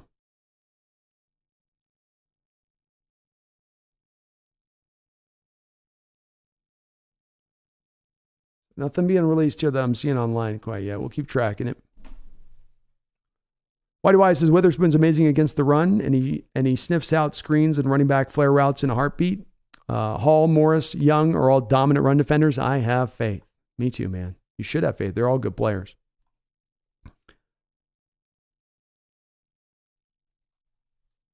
I certainly do want your feedback, Megan. Be gentle with me on it, though, with this one. I just want to know if it's readable at this point or not. If it's got some flaws to it, I'm okay with it. But as long as it's just in a readable state, you got through it, tangibly got the start, finish, end to it. It all made cogent sense. Because right now I'm not going back and doing any I've already done my tinkering. You know what I mean? It's out there. It is what it is. It's gonna sink or swim. Tommy said, if you do an audiobook, I want it done with Pacino and Jerry Jones as the narrators. I'll just oscillate back and forth between them. Tiana says, I've been looking for something new to read. Think I'll give your book a try. I do adore dark fiction. Okay. Well, then that will be right up your alley there with it on that, Tiana, because that's just what it is with it. It's just a darker thing as much as anything, but it's not that it's a bummer book or anything. Like I said, it's not the Road with Cormac McCormick where I'm just beating you over the head with depression for 800 pages and calling it a day. But I appreciate you giving it a check out. Let me know what you think on that. If you guys do like the book too, please do put a review on Amazon. If you do like what you're listening to on it, because that'll definitely push it out on Amazon to other people if you do like it. Flag Sabbath, we got Bryce Ford Wheaton. Did we?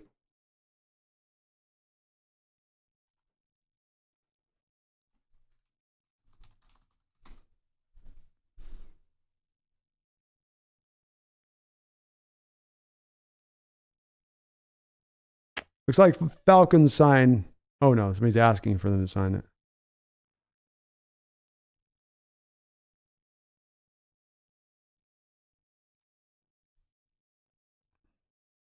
Big Country says Seahawks signed Jake Bobo. Love me some Jake Bobo, man. He's a good player. He's a good player. Big slot. Big slot. We couldn't have gotten Bryce Ford Wheaton and Jake Bobo, did we?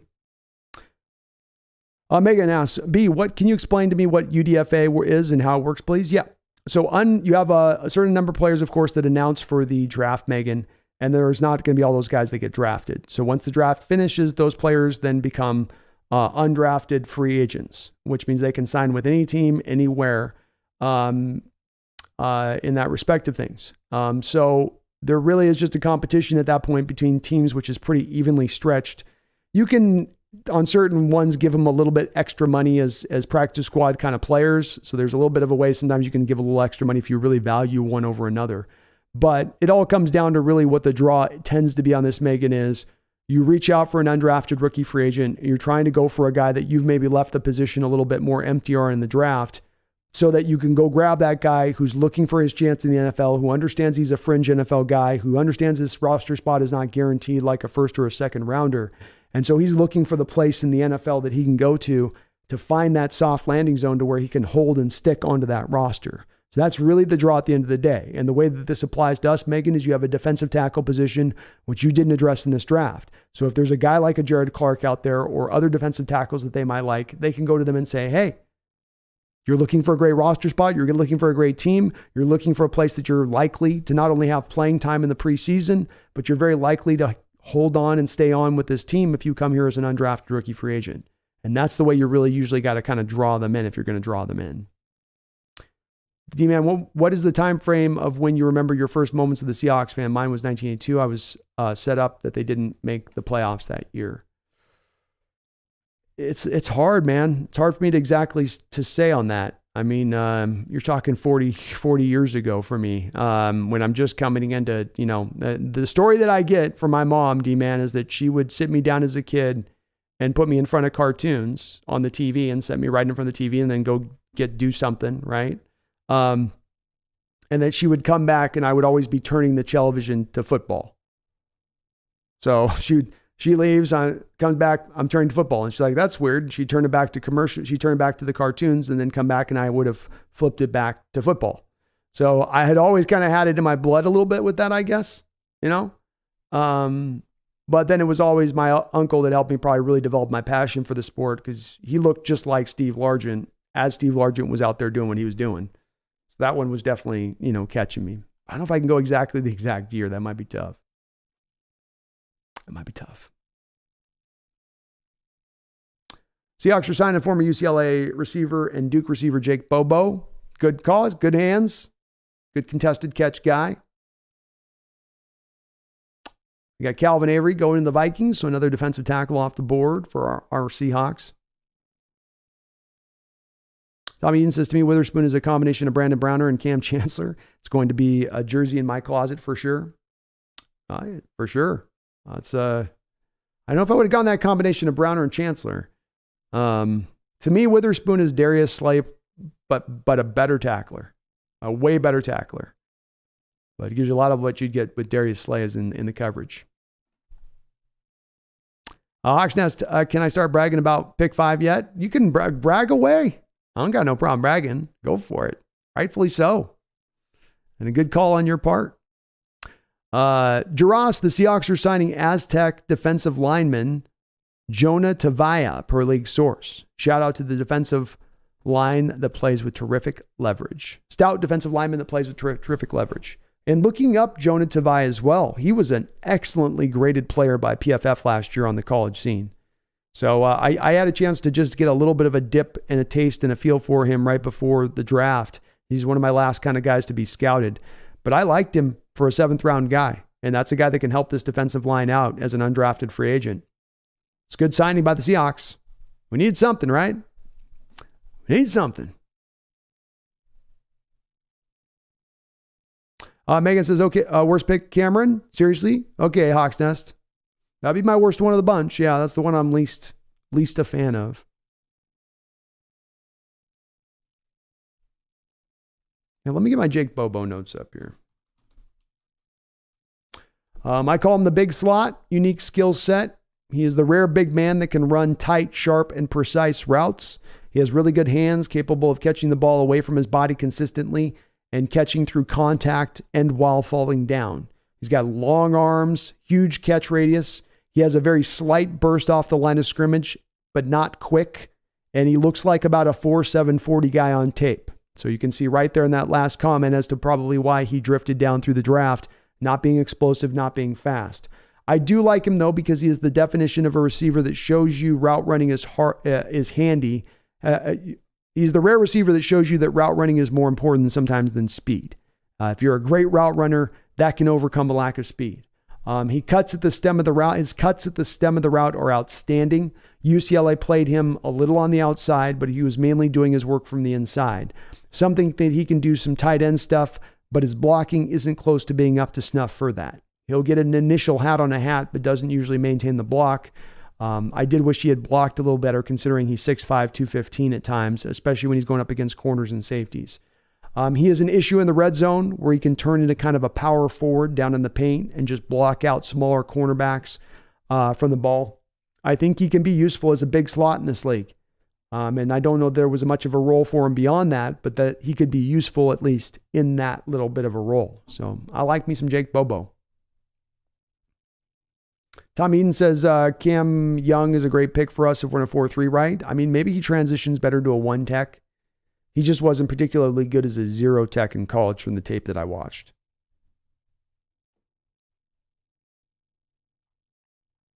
But maybe he can, slide in on that.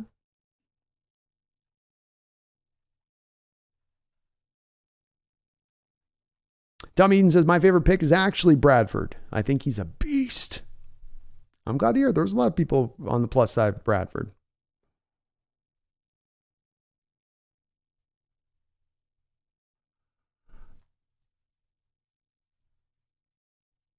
AI says Cards and Winers had S drafts. Cards were a little bit better, AI. I'm definitely out on the Niners draft, but I thought the Cardinals had some solid spots in there. May says 800 pages, which I was able to get to read half asleep in an hour and a half at Hawks Nest. Wow, good job, Megan. Killed it on that. You got through that quick. You can read fast.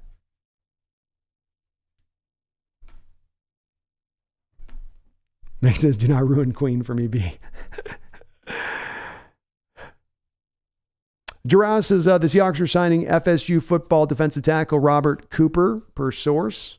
So another defensive tackle being brought in. Like I was saying, once you pass on those defensive tackles in the draft, that does open up that door to being able to then bring those guys back in a little bit later on. Cooper, a lot like Tavai for me. I watched him a little bit. Looked like kind of back in 7th round guy. Good size, good frame on him. Nothing really notable within the skill set from what I watched initially. But on both of these two guys, I'll obviously be doing a lot bigger, but more of a deeper dive with them now that we've brought him into the team, obviously here. AI says the Rams had a better draft with the Cards than the Cards and Winers with less picks. Rams had a couple of ones that were a little bit strange to me too. They weren't all true blue to me, but none. Here's the point on that. I think we both agree on this. I mean, none of them had any great drafts. Andrew, yep, Jared Clark did go undrafted. Indeed. Whitey White says Witherspoon in 107 press coverage snaps for 2022 gave up 1 yard. That is our shutdown corner. Yes, it is. AI says Voorhees fell to the 7th. He was supposed to be a top 100 pick. The torn ACL is a big thing on that one, AI.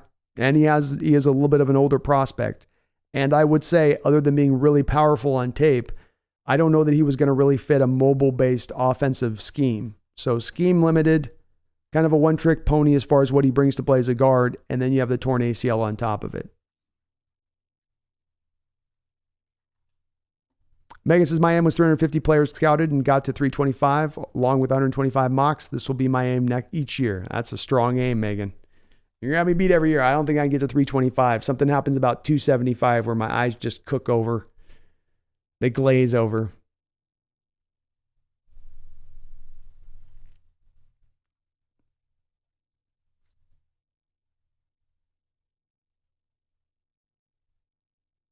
Megan, I remember you didn't have, there was no cat hair on your jersey when we met. Thought that was lovely, so I didn't have to sneeze all over you. I gave it all a good wash before I came out.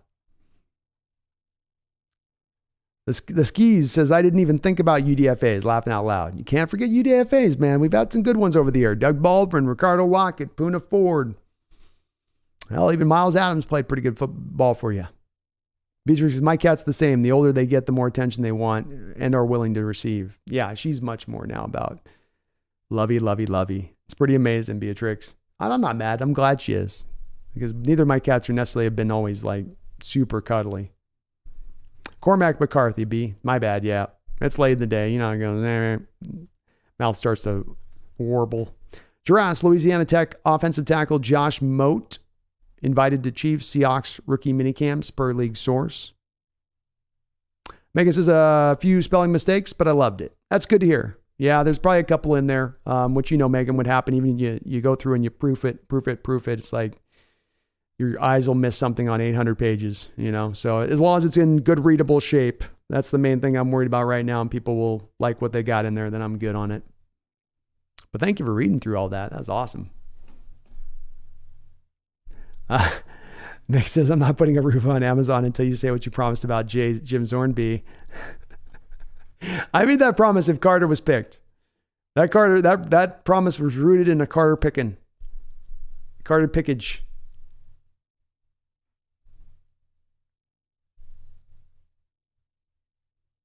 I may text you one though. A review.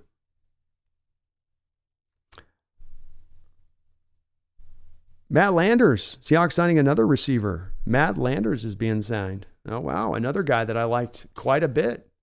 Another guy you guys are going to probably get stoked for here. 6'4", 200-pound kid out of Arkansas. 4'3", 740, 151, 10-yard split. 37-inch vertical leap. 130-inch broad jump. 32.5 long-inch arms. So in a draft of a lot of mighty mites and undersized guys, here's a guy that was big, 6'4", 200 pounds.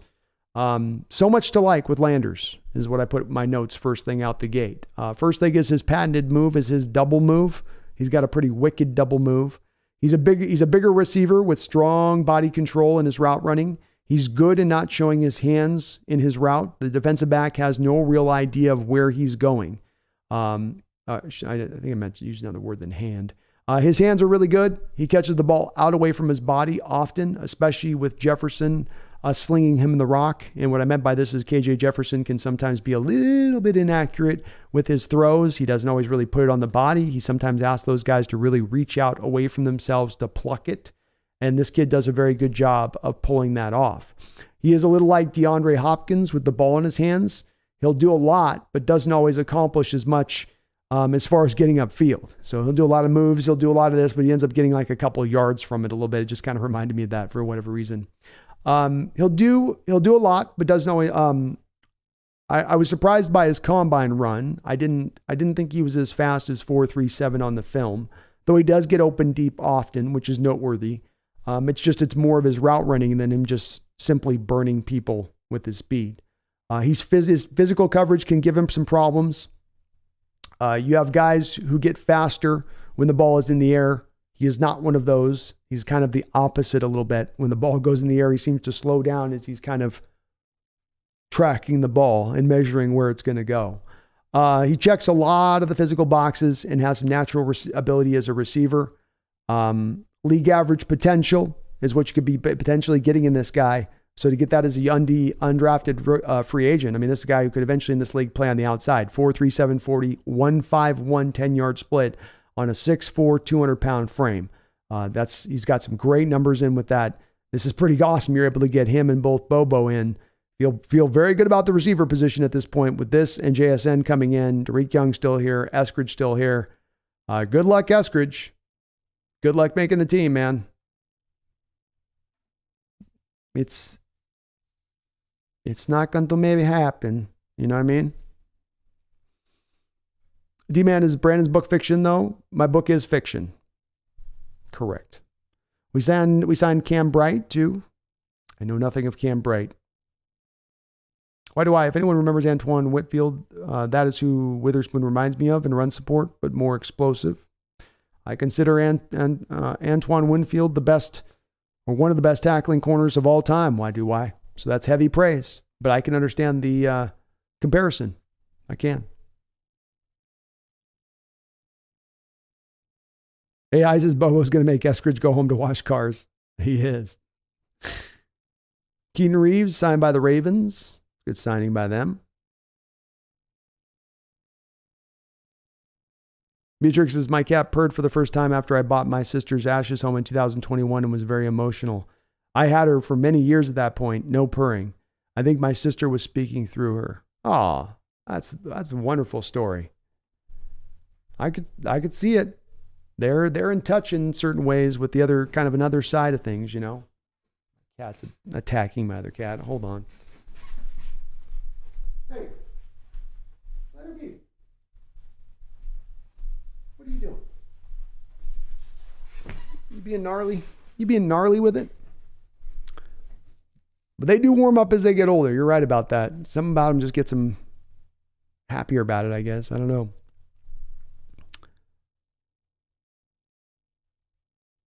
Jared Carrick says, ginger cats are kind of a pain in the eye. They are very stubborn and demanding. Very sweet when they are sleepy, though. It's very true. They've got their headstrong as they get. I don't know what it is about that ginger hair on them. Kissed by fire or something, Jared, but they are definitely a live wire. You know, my other one's this like soft, gentle, demure little cat, and this one's just like, wow, wow, wow. Always 100 miles an hour.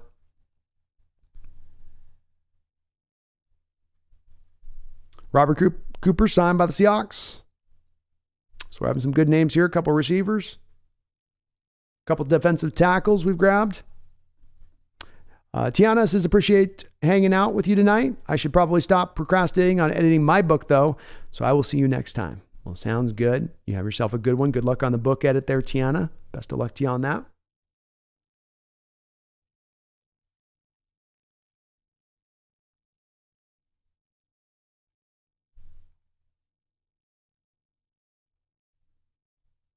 Andrew Rezenko, we got a nose tackle from FSU. We do. Robert Copper. He's a big body guy.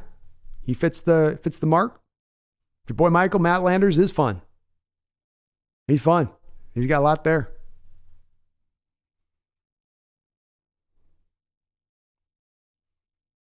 MJ Daniel Hawks drafted another running back. How will he be used if he makes the team, I wonder? Special teams, maybe?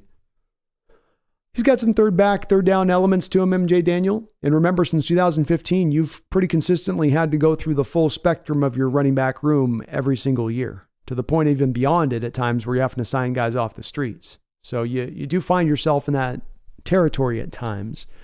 But I think he makes the team. You're going to keep 4 running backs. And special teams is certainly a way that he could, is certainly a way that he could bring his impact to bear. Tom Eden says we signed another safety, Ty Akata from Montana State. Man, this team loves safeties. They signed like 5 of them last year, UDFA style. Pretty funny. Megan Hawksnest, reading at a grade 3 level in daycare B, and an hour and a half for 800 pages is slow. That is awesome. You're a soldier getting through that then that quick. That's amazing. I would take forever. I'm not as fast a reader.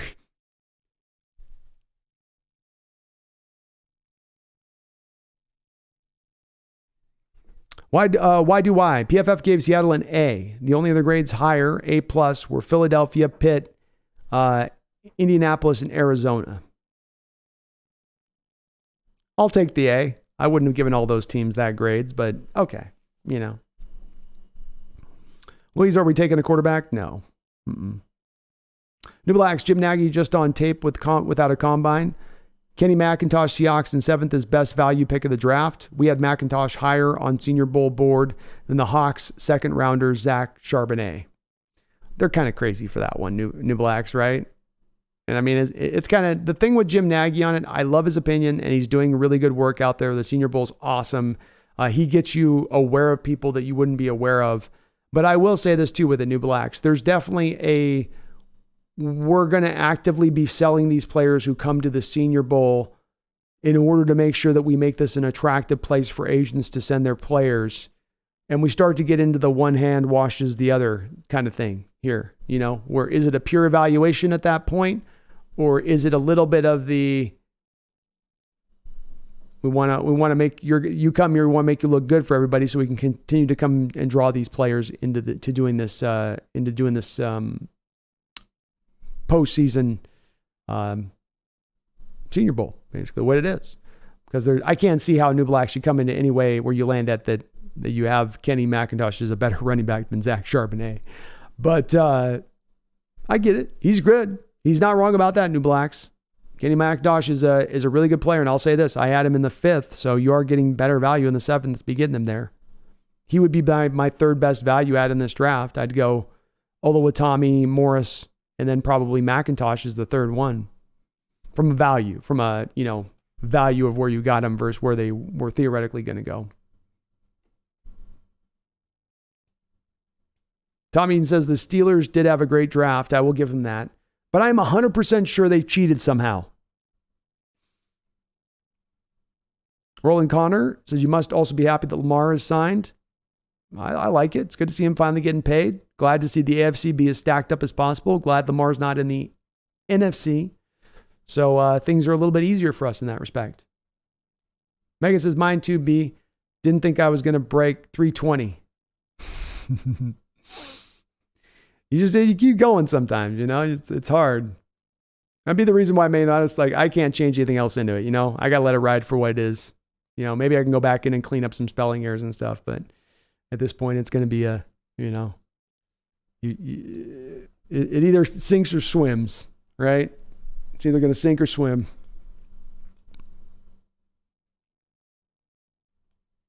I think the Bengals did a good job too, Roland. You bring up a good team we're not talking about, that they had a good draft though. Moose says UDFAs are always something to keep in mind. Hell, JC Jackson was UDFA. It's part of the reason why I want to still kind of go just a little bit longer here on the stream. I want to cover some of these signings and see who we get. And you're right. I think that they are important. Dale Dillon. We got Matt Landers, Ty Akata, signed by the Seahawks. Jake Bobo. A couple of defensive tackles we've been able to pull in. Jonah Tavai, Copper from Florida State. Some interesting bodies. Good luck on the fantasy league, Megan, there with the Ravens. Spencer Smith says, what a ride, my friends. This team is young and very, very hungry. Can't wait for the season. I can't either, man. It's going to be a fun year.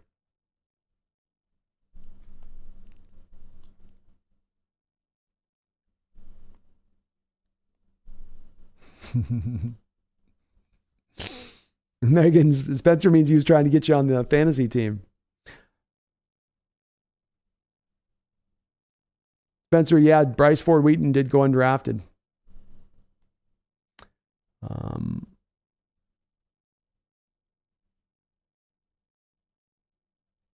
How did Bryce Ford Wheaton? He's kind of rough as a receiver, and he's got that old DK 3-cone drill, I think, that people are worried about with him. Tommy says, every time we get to UDFA, I think about Doug Baldwin. What an absolute steal that was to get him. Oh, you better believe it. Did we get Dale? Did we get TJ Dale out of Alabama too? No. Joe Mannix, Browns drafted the UCLA backup for Watson. Yep, they did. Good pick for them. Miss Betty, how you doing? Very good evening to you. Megan says it must be a lack of sleep, but I swear I heard my father whisper "No Carter" at 5 when I woke up at 3 a.m. on day 1, the Hawks Nest. He's doing you some favors from the great beyond there, Megan.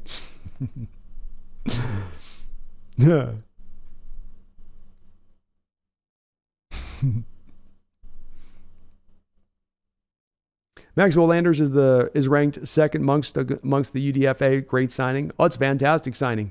6'4", 200 pounds, 4.37, 151, 10-yard split. So that ain't build-up speed to the 4.3. He's got the ignition switch right off of the line of scrimmage. Mr. Dog, the Hawks Nest, did you watch John and Pete's post-draft interview? It has been, for me, Mr. Dog, the last couple of days has been stream. Like last night, stream, go on to Brendan's, what we do last night, I was streaming, finished up, and then I was putting together the next quick video upload. So I was getting the Derek Hall video done, then the Zach Charbonnet. I didn't even get the Zach Charbonnet video done. I'm going to hopefully put that out tonight.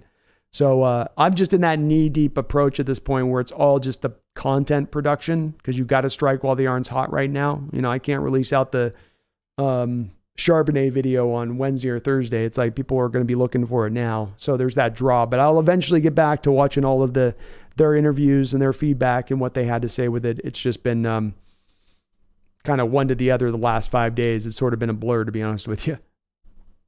But I will check it out. Jurassi's former Louisiana running back Christopher Smith is signing with the Seahawks on a deal that includes a $6,500 signing bonus per source. Okay, get a little bit of running back addition. David Adams, I hope we replace DJ Dallas with a not fat Eddie Lacy kind of back. You don't want a feast mode.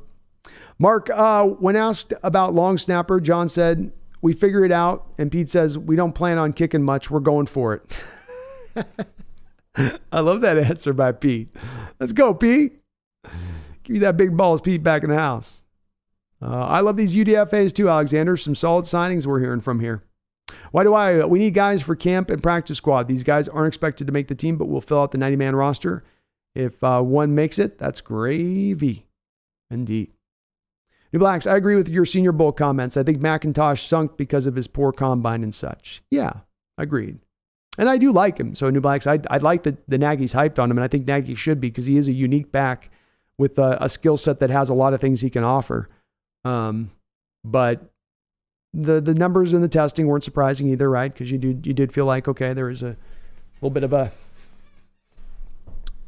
an overcoming there as far as that the speed goes, but still like him. And I think he makes this team. I think he's your fourth running back on this team, no doubt about it. Jonas Vai and Robert Copper, good additions at nose tackle, Alexander. Tommy says JSN might also be a big value pick. A lot of professionals had him as the 9th or 11th best player in the entire draft. We got him at 20. That is pretty good. Very good value. Very good value there. Yeah. I'd agree with that.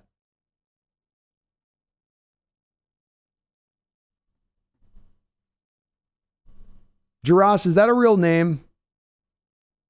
Is there really a guy by the name of Sam Morrill Tarley that plays at NW? That's a Game of Thrones name. Are we really signing a Sam Will Tarley? And why not Jon Snow?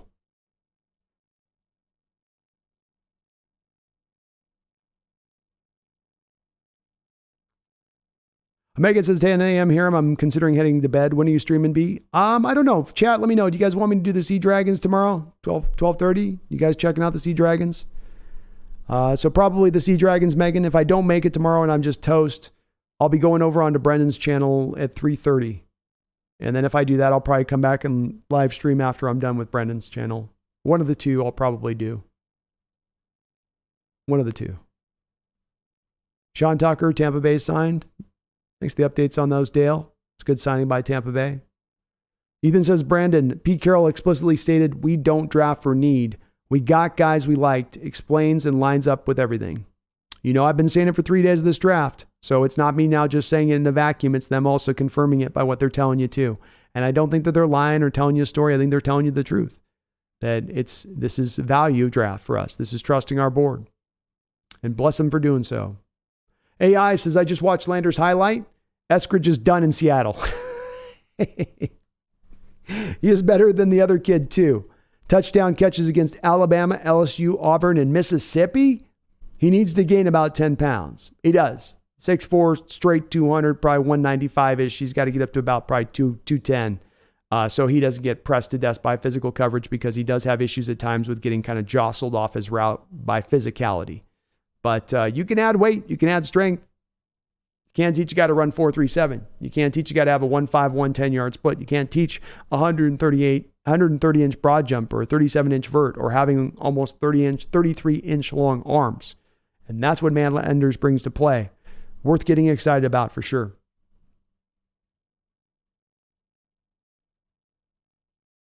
For sure. Sean Lee, Cardinals and Rams are garbage this year. I feel the gap between us and the whiners is closing. I'll certainly say that our draft takes us further and closer to getting to the Niners than it is that the Niners draft allowed them to separate from us. They've definitely lost ground in this draft. When you put the two drafts up against each other, how can you not say the Hawks have definitely gained some ground there in that respect of things? So well said. I did like overall the Cardinals draft. This whole A+ thing to the Cardinals draft thing, I can't get there with it. I like some of the picks, didn't like some of the other picks. Rams the same way, like some of the stuff. Some of the other stuff wasn't as good. Nobody had like a outside maybe the 49ers having a bad draft or a less than stellar draft, but we certainly came out the best of it in this division. The gap is closing.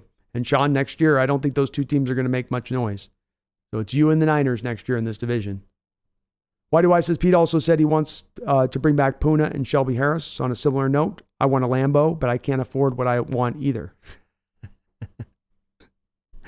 True enough, man. True enough. Hey, maybe they're moving, I don't know, maybe they're moving somebody or finding something to do with the money. They're going to have to do something. They're negative $3 million in the hole as it is right now. Sea Dragons, got some plus Sea Dragon love. They'll do that. Joe the Whale back from watching all the player organization calls that they are getting drafted from the Seahawks War Room. I love that. Can't wait to see the ones from the families. You can tell who's passionate. Boy, you can. No doubt about it. And I'll be watching those too. I always love doing that too. It's nothing like hearing a kid get to really see his dream coming to fruition in a moment like that in a tangible way with a phone call like that. Just something to it. I would love Red Ace to get Shelby Harris and Al Woods back onto this defensive line. That would definitely help out, I think, considerably. Mohamed Ibrahim signed by the Detroit Lions.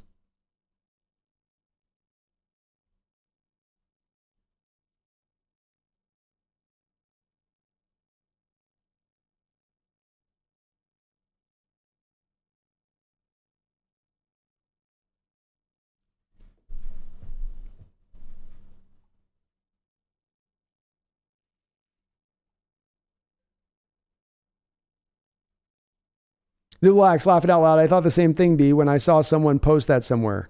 Am I being trolled with GOT? Someone just happened to name their kid Samwell Tarley. That's a fake name, right? That's a completely fake name. Nobody would ever really name their kid Samuel Tarley. But maybe. It's a big world. A lot of names. I guess it is a football name.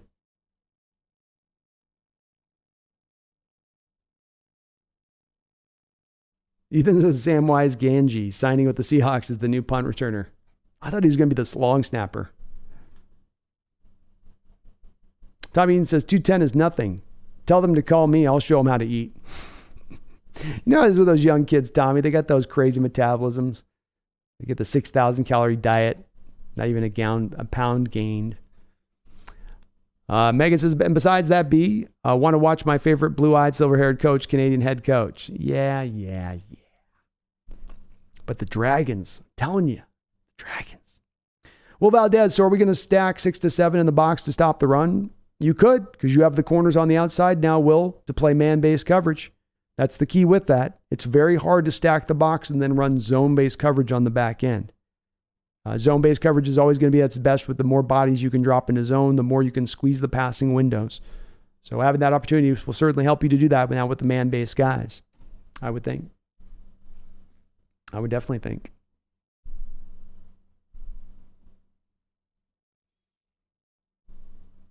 We got a long snapper? Chris Stoll. Thank you, Dale Dillon, with some more of the updates. Chris Stoll, long snapper, signed by the Hawks. So you guys that worried, I know you were freaking out about the long snapper thing. You're like, how long are we going to have to wait on this? You don't want a team going for a time without the long snapper. He's going to lose that chemistry with the punter and kicker. You got to build that chemistry early. You know, spin laces right, spin laces left. You know. And James Campbell, cornerback. Okay. Jurass's Grizz linebacker Patrick O'Connell heading to Seattle. A little linebacker love. A little linebacker love.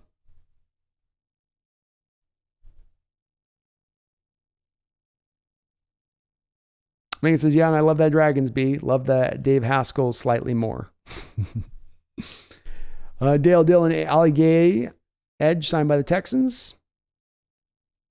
Roxanne says, show some love for the D-Knock and the Sea Dragons tomorrow on the right to go to the championship. Well, I think I'm going to have to do it. It's a playoff game, so I think we're going to have to stream the Sea Dragons playoff game and see how they do tomorrow. Give a little bit of a blow-by-blow on that one.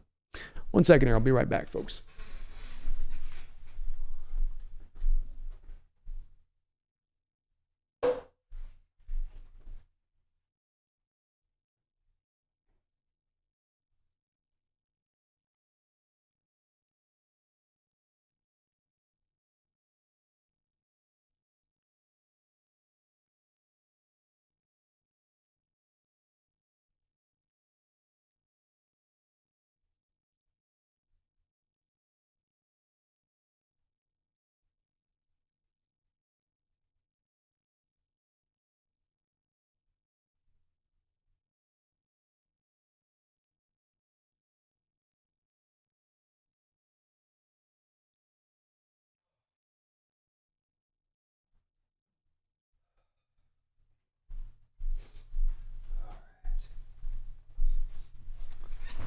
All right. So are the Seahawks going to do, what are the Seahawks going to do now? Well, I think there's maybe still a trade, or maybe it's just getting Shelby Harris and Al Woods in here. I think they're going to still do something else with the defensive tackle position somehow, some way. But they're probably done for the most part. Outside of making some kind of moves to kind of move up and free up some cap space, I think it's probably where it is.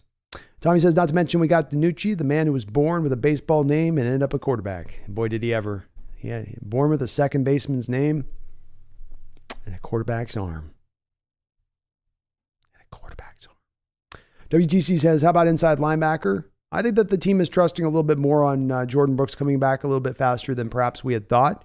If he does that, then you feel a little bit better about Devin Bush sliding into being kind of a backup role or pushing Jordan Brooks to start. Then you have a decent guy to bring out of the bench if you have to at that point. So I don't think that they feel very pressed to have to necessarily do anything about that right now, WT. There's not really any other moves to be made at inside linebacker. There's not like a free agent out there that you're going to sign. So it's probably just going to remain at, where it is right now, so to speak. Daniel W., thank you for the $5 donation, Daniel W. I do appreciate it. He says, I demand more wishbone touchdown throws, runs featuring K9, Charbonnet, and McIntosh. I don't know, Daniel. I've got the nightmare vision of DJ Dallas taking a sweep last year against the Niners and just kind of deciding before the snap that he was absolutely going to throw the ball and then throwing an interception.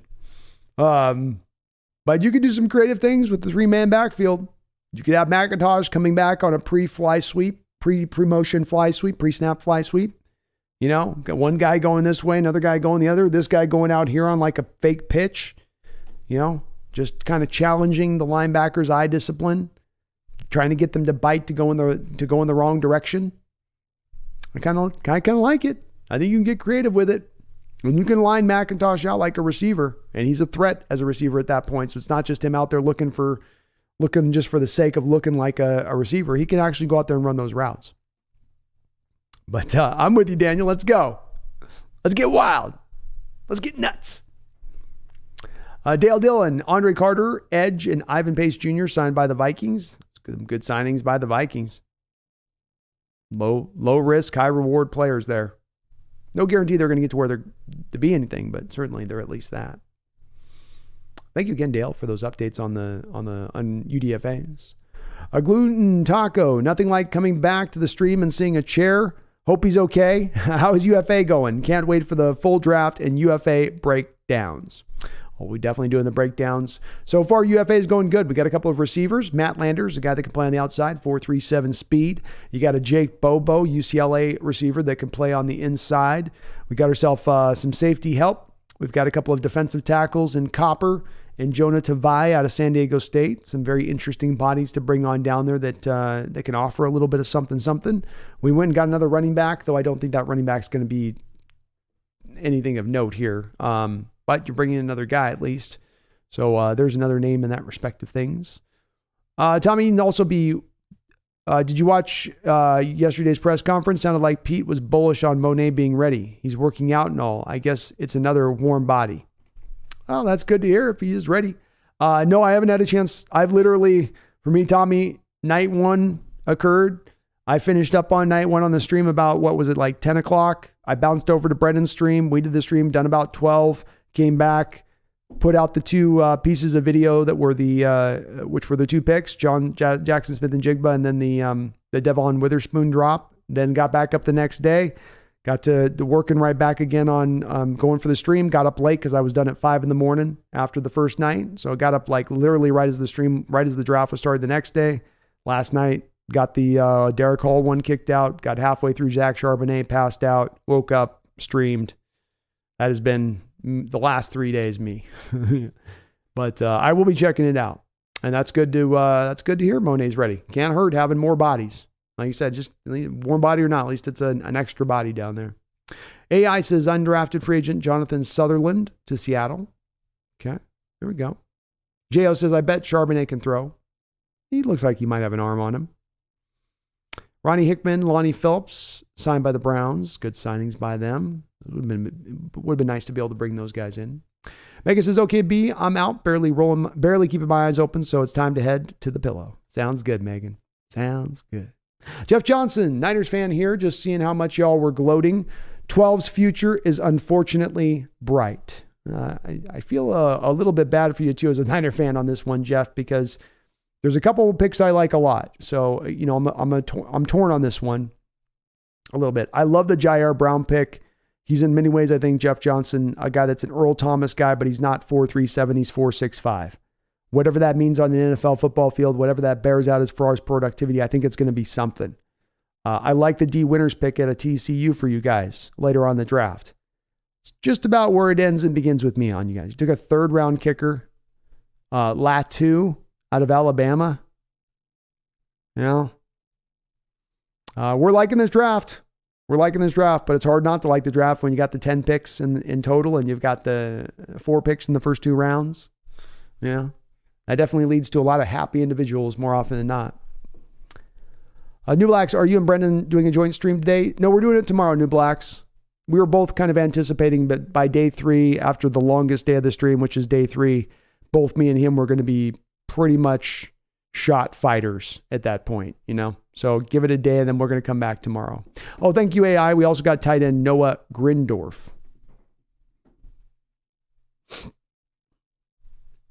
UDFA. Hawks, I asked before the draft where you rank the Seahawks roster now that we know the results of the draft. Do you rank them much higher, lower, or the same? Let's take a look here.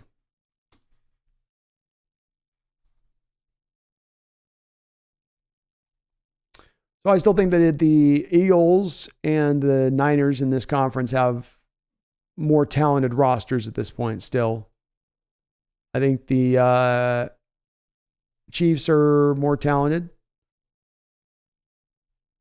I think that the Chargers are potentially.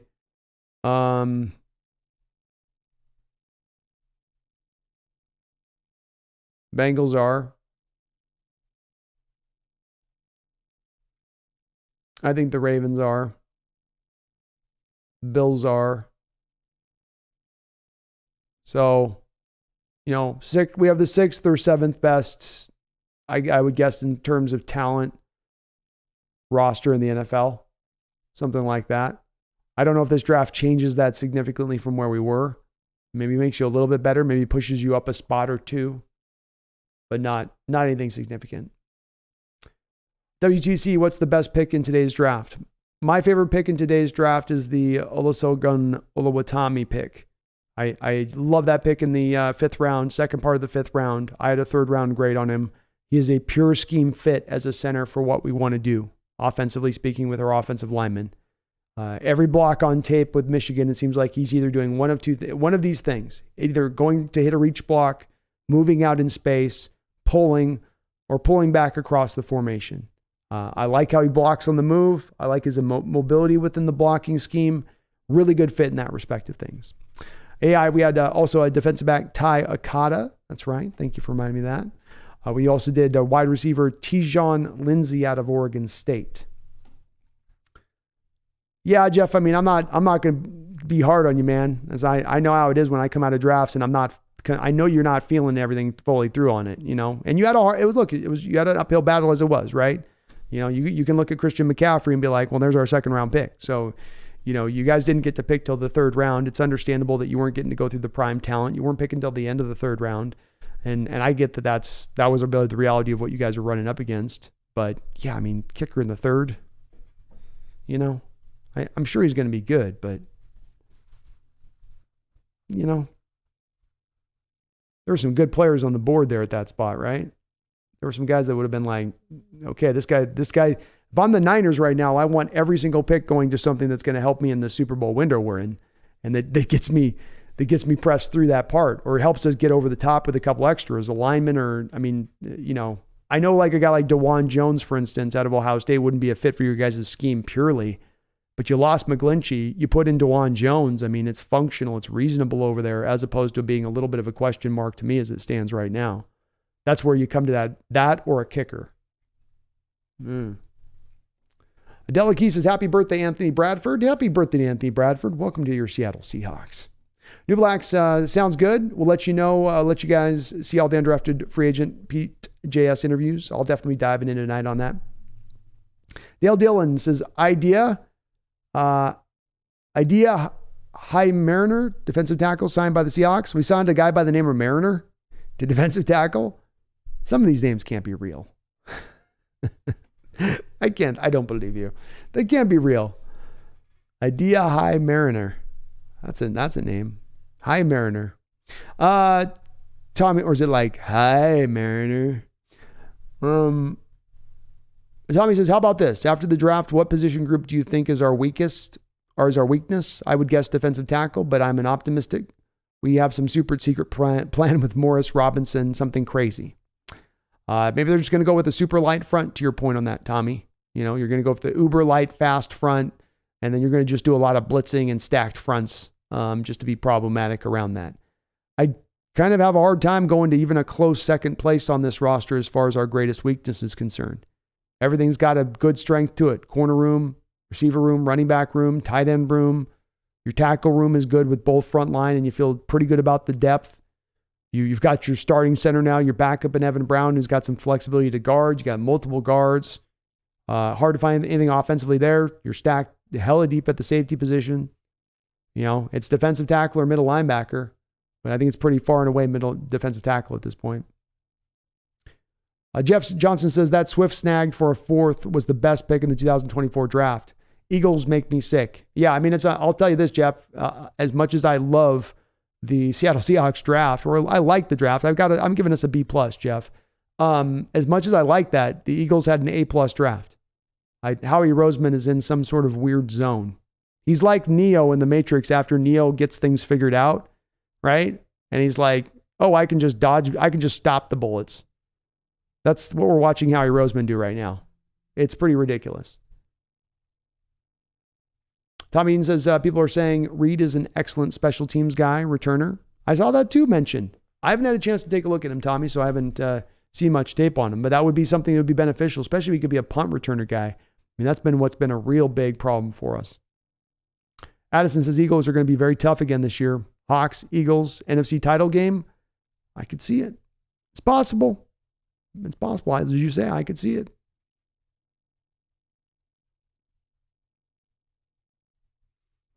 AI generated names, laughing out loud. That's what it seems like. Yeah. Noah Gryffindor. This draft's had some names in it. Crevassier. There's a few of them. You're like, what? DeMarvion Overshawn? That's not a real name. It's a comic book name. A couple of you just like, what? Jackson Smith and Jigba. Yeah, that's a little bit weird one. A lot of hyphens. I'm a big guy that's very anti-hyphen. I take a very odd emotional stand on hyphens and last names. I feel like you should pick a last name. I feel like hyphens are very highfalutin thing. Yeah.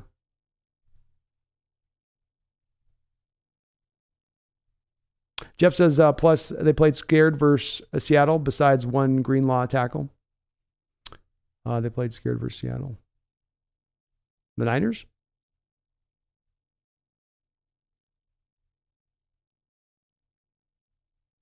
Dave Dillon says, we've got another defensive tackle signed by the Seahawks as an undrafted free agent. Afani Maea. Maea. Defensive tackle signed by the Seahawks. Damn spell checker. It's all good with these names, man. Spell checker might make more sense. Unspell checked. Aloha 808. What's your take on Kenny McIntosh? There were two running backs in this draft that really stood out as backs that were both running backs and could do the tight ends or do the wide receiver stuff you'd like these receivers to do in the modern era. They could go out and run routes and look pretty functionally, almost like receivers when they run those routes. Jahmyr Gibbs was one of them. See Aloha 808, and then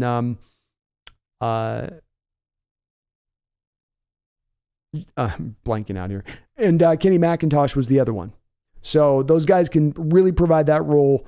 They got great hands, run the good routes. They can still run the ball really well if you just ask him to go do running back things.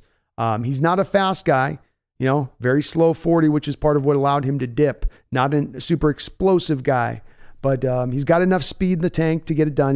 He's got enough quickness in the tank to get it done. Not speed, but quickness in the tank. He runs very hard. He's a smart runner. He's got good vision. He's got good patience as a running back. So I like him a bit, and I think he's going to slide right into See Aloha as being your fourth running back on the roster now, if not even third, overtaking DJ Dallas. And so whether he's at 3 or 4, he is an upgrade in that third, fourth point on the depth chart from where it's been in recent years. Like the pick, love the pick. When it's my third, it would probably be my third or fourth pick in this draft of the best value pick in getting him there. Being that I had that guy as I think 5th round grade, and you got him in the 7th. And that's awesome value at that point. AI says Gryffindor is 6'7", 275. That's a big boy. Tight end who produces devastating blocks at all 3 levels. German kid from North Dakota State. Oh, there we go. Well, he's got the size at that point to do it. That's some Darnell Washington-like size dimensions there. Derek Youngburner, I feel like the team went from having quite a few holes to little, if any. Good way of putting it. I agree with that. Everything 12 is Thurama. Juice Scruggs. He went a little early. I wasn't big on Juice. I think other people really liked him a lot better. Jack Marius, Tac Thoratrix. Megan Gock Rogers says Liberty, Jane, Eliza, Rose, Turner, Marshall is my goddaughter's name. B. How's that? Oh Lord. Come on. What are we doing here? You know what I mean? Why not 10 names, right? Because that would be just too many. Yeah. Dale Dillon, Christian Young, safety, and Lance Boykin, a defensive back signed by the Seahawks. Seems like there's a lot of Boykin corners in this that have come through this league. Silver Shrew, Jared Clark still out there. Still there.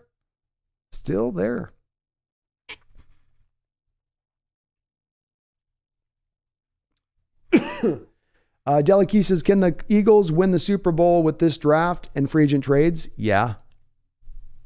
I mean, you could throw out all their whole draft except for Jalen Carter. And if Jalen Carter walks in the door and he's a wrecking force for that defensive line, does that not potentially set him right down on that pathway alone? You know?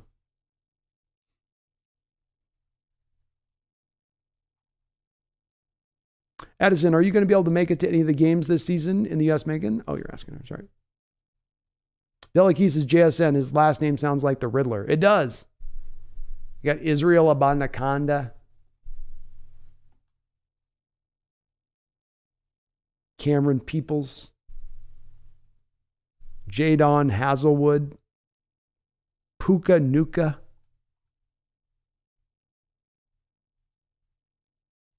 A guy by the name of Andre Isolvas. It's like a name out of a James Bond movie. He's evil. His name is Andre Isolvas. Isolvas.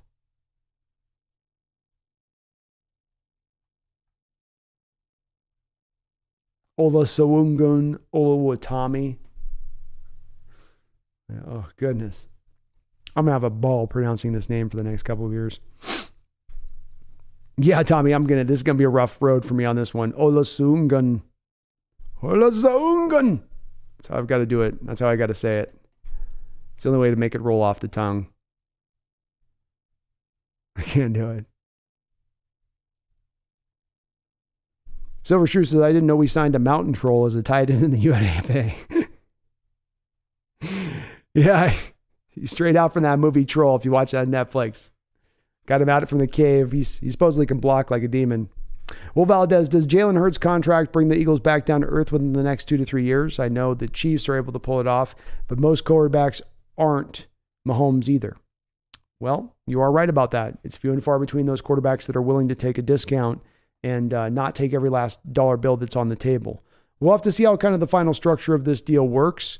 We're going to have to also see if Jalen Hurts a year or two from now, when the numbers start to hurt and you start to feel the full bear of that contract. If not, he's at the point going, okay, I'll be willing to negotiate now. I've gotten my money. I'm got the coin in the bank.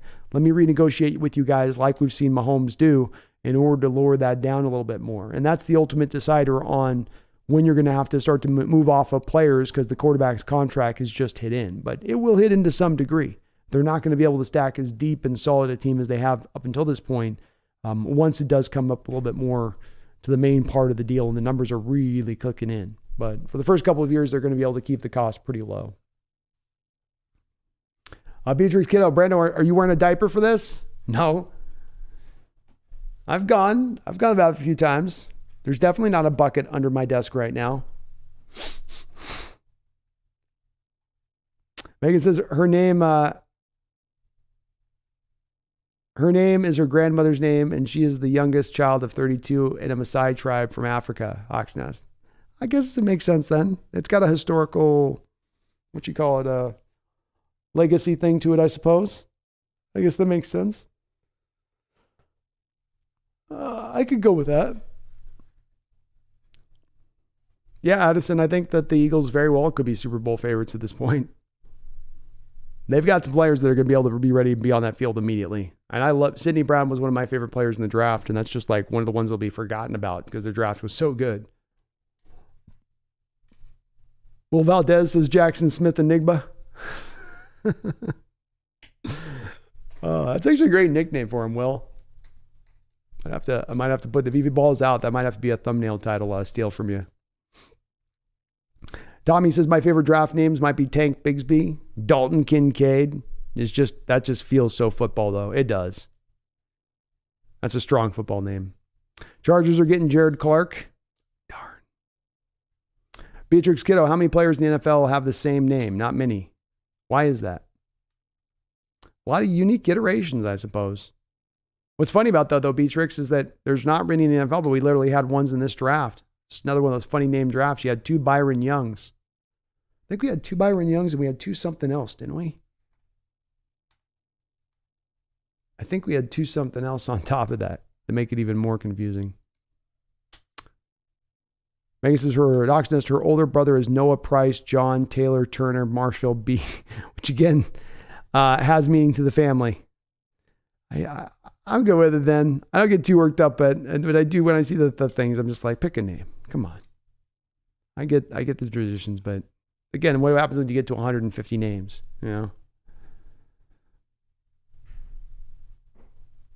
J.O. says, all the players we didn't get are dead to me now. Me as well. Me as well. Like and sub for this hardworking man, says Mark. Yes, please do hit that like button. Sub on up as DJ's dad has here on this on the Hawks Nest. I would really appreciate it. The man says, oh, you've never seen Troll 2. You're in for a treat. Yeah, I only watched the first one, and it was a marginal film. Jeff Johnson, so when y'all go 10-7, is that going to get y'all in the playoffs? L's 2 times to the Niners, Bengals, Ravens, Cowgirls, Eagles, and the Lions.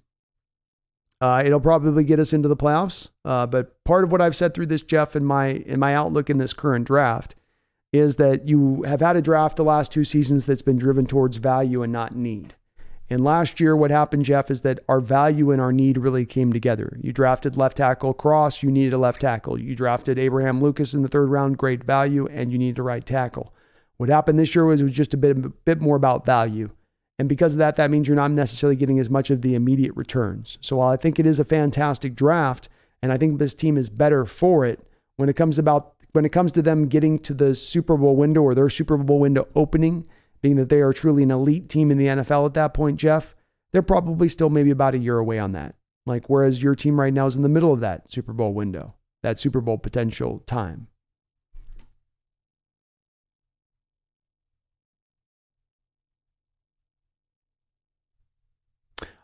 See Aloha 808 says, when's the next B&B? The most awesome. I will be doing it tomorrow at 3:30 on Brendan's channel. So we'll be over on the Seahawks Brendan Nelson's channel tomorrow for the B&B show at 3:30 Pacific Standard Time. Why do I says JSN's nickname in college is the Route Ninja? That's a good one too. I like that. That one rolls. Addison, you got to see Troll 2, Brandon. It's a good, bad movie. Yes, those exist. They do exist. I like them. There's nothing like good one. If you know what you're watching, walking in, you know what you're getting into, you're with it. See Aloha 808. I'm in Japan looking for my Seahawks fix. Hell yeah. Hell yeah. I got you. At least for a couple minutes. We're almost 9 hours here. So, woo, we're rolling along here. Spencer says, hey, Brandon, have you seen the Mario movie yet? I haven't. It's especially with this draft coverage and trying to get to all the prospects and then trying to get certain stuff done video wise, it's been head down all the way. I'm looking forward to this next week, kind of just get to produce some content on videos. Don't have to do any more scouting. It's going to be nice. Dale Dillon says MJ Anderson, defensive end, and Arquan Bush, cornerback, signed by the Seahawks. I did watch a little bit of MJ Anderson. I liked his tape. He's a fun player. Certainly looked at him as, I think, kind of a later round guy. But, yeah, he was fun. He's fun to take a look at. Took a little bit of a passing look at him. He can move a little bit. Megan says, love you, B. Love you, 12s. Talk to you at some point tomorrow. Getting a migraine, so I'm heading out. We mainland Seahawks here. We are, definitely indeed. I do want to see the Mario movie too, though, Will. I'm planning on checking it out. Erickson says, Macintosh. Dude, he's a good player, man. He's a good player. He's going to fit right in here. He's going to definitely slide in and become if not your fourth back, or your third back, then definitely your fourth back. And our running back room is really deepened now in a way that we need it to be. Have a good night, Megan. I do appreciate y'all for all you do on the stream here, and get some good rest. Appreciate you. Jay Bold, Holton Antlers quarterback from ECU to Seattle. So we got ourselves a quarterback. Probably more just kind of camp fodder on that one. Silver Shoe says, let's ignore the Mariners just for this week. I might stream some Mariners next week. I very well might. Wu-Tang, I love the Macintosh pickup. The running back stable is great. It's awesome. It's an ideal situation for what you want. Give me 4 true guys that are legitimate. They don't all have to be uber talented, but give me some uber talent with some good talent. Give me some skill sets that are varied. Give me my third down back guys, my guys that are good out of the backfield. You've got a mix. You've got not just one guy that's good out of the backfield. You got a couple multiple guys that out of the backfield. You got a couple multiple guys that could be third down backs or the bell cow backs for a given period of time. Very encouraging to see. Addison says, do you get the sense that this team's championship window is now, but we are being held back to some extent by this current owner situation? I feel like we are unwilling to take big swings. That's a great question. I think what you could have done with this offseason, Addison, is that you could have bumped up the timetable to where instead of it taking an extra year to get to a point of being an elite, you could have taken this team and brought them into an elite phase this offseason.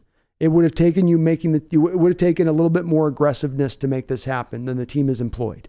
That is to be certain. And that could be related back to the owner situation and the purse strings being a little bit tight. It doesn't mean that it costs you a year of a Super Bowl window. It just means that you weren't able to artificially prop that window up a little bit of a year earlier. And that's okay. So it doesn't mean it's a death knell to us getting into the future, getting to that place where we are elite, pushing for Super Bowl titles, all that type of stuff, pushing to get to conference championships. But you just didn't take advantage of that in that way like you could have. But it doesn't mean that there isn't still that potential right around the corner. JL says, yes, Crow's Nest, please. Yeah, we'll be doing some more Mariner streams, especially now that we're closing up here on a little bit for about, I'm closing up. I'll be doing some streams on the Seahawks channel here too, but obviously for the next month and a half or 2 months, it's going to be a little bit quiet here over on football side of things. But we'll be doing a lot on my Crow's Nest channel. So if you're a Mariner fan, do get subbed up over to my Crow's Nest over on that side. That's my alt channel. We'll be live streaming baseball games over there. I would appreciate it. And just as a note again, I did just post, I promised this to you guys if you just jump in the chat. I did post my book. I did publish my book this week over on Amazon. So I have that down in the description link in the section if you want to go and check that book out. It's a deep, thick one. It's a bit of a dark book. It ain't like the normal content I run here, but I'm very proud of the book. Hopeful it's good. Yeah, I think Megan said it was a passable book. So I think Megan gave me a thumbs up on that one overall. I got the Siskel and Ebert and Gawk Roger thumbs up on that one. I think. Eli Ricks signed by the Eagles, Dale. Thank you on that one. Appreciate all these updates, Dale. D-Man 2, Troll 2 movie night live stream. You have to see it to believe it, Brandon. We'll eventually, with this channel, we'll eventually get to live stream reactions. You know, all these channels end up becoming reaction channels. It's just easy, free content. Probably be doing something like that eventually.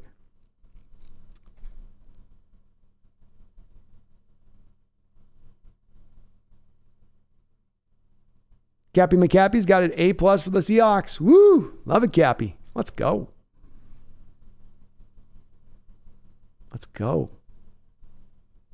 Megan says, so proud of you and the book, B. Thank you so much. And then she says, not till you say what you promised. The eternal debate rages on, Megan. The eternal debate rages on. JL says, big country, we're rope-a-dope in the entire league. We'll come in for a late round knockout. I like that. I like the way you put that, JL. I like the way you put that. You could. If this team develops faster, if the young boys come along quicker, if you get the returns from the rookies that much faster, then that can certainly give you that opportunity to get there. I have a hard time predicting it to happen. It certainly is possible to happen. Tommy says, Troll 2 was once voted the worst movie of all time. It's fantastic. I gotta check it out then. Worst movie of all time. That's definitely in the territory where it's so bad it's good. Addison says, I'd give the draft an A. That 5th round pushed it over the top for me. I can understand. There is a lot of value in these 10 picks and where you made these selections and who you got. I can't argue with that. And I like it a lot too. I'm only a smidge below you, but I'm still very high on this draft at a B+ standing. See Aloha says, can't wait for the Japanese players to make the NFL. Then you will have more fun. True. I think we had one from Vietnam. I know that's not Japan. It's Dat Win. You know, so we have had one, but it'll be fun eventually. I'm sure we'll get a couple more here. This part of what would be nice if we can get actually some worldwide football leagues going, get an Asian league. I mean, wouldn't that be fun? China playing against Japan playing against North Korea. They're just own internal football league. Tell me you wouldn't watch it. Tell me you wouldn't watch it. I'd be all over that. Because there'd be that built in, like, more than just the natural, like, oh, the LA people are coming up to Seattle. Here's the heated rivalry. No. It starts to hit a little bit different when it's the China-Japan one, right? When it's North Korea, South Korea, like, you know what I mean? A little more on the line at that point. I think I'm on to $1 million idea here. Asian market, you need to get in on this. This is bubbling over here, I'm telling you. Megan says, I'm standing firmer than I was on Carter B, and I'm barely being stubborn here. Yes, barely. Barely's a way of putting it. You're the renegotiator, Megan. It's that car salesman family tree stuff in there a bit. That's what that is.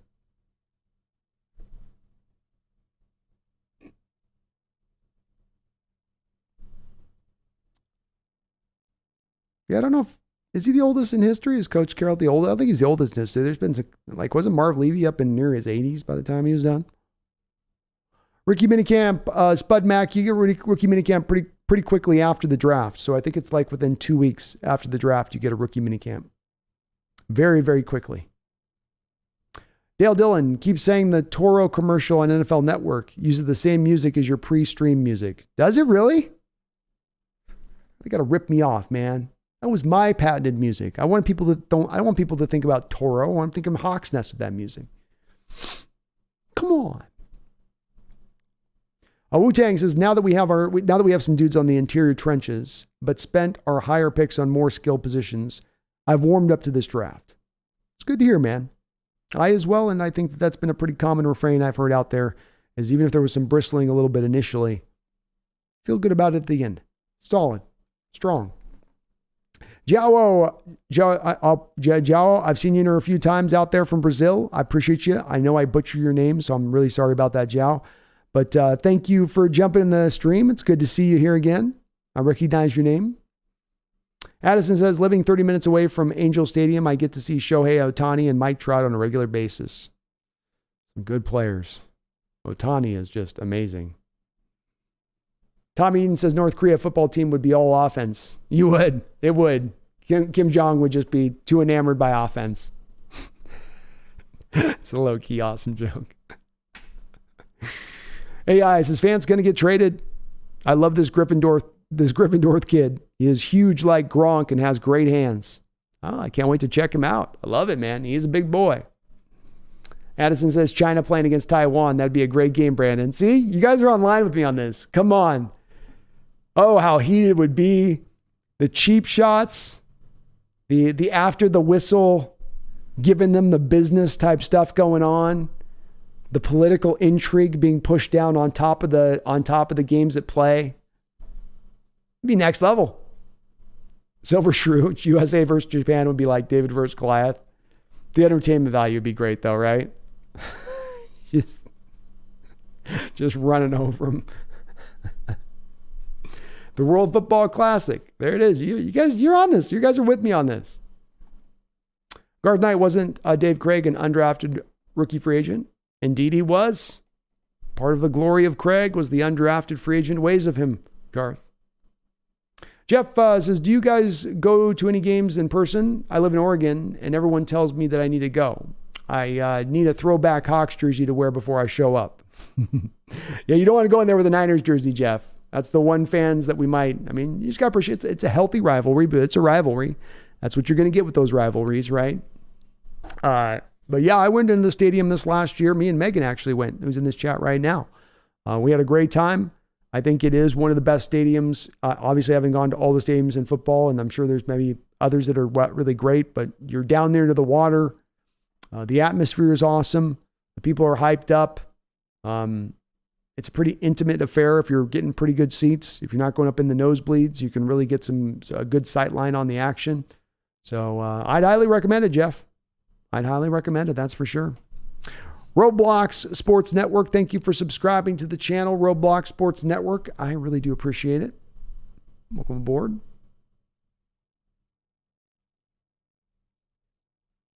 And Holton, more of these football names, Dale. I'll tell you what, Holton Allers.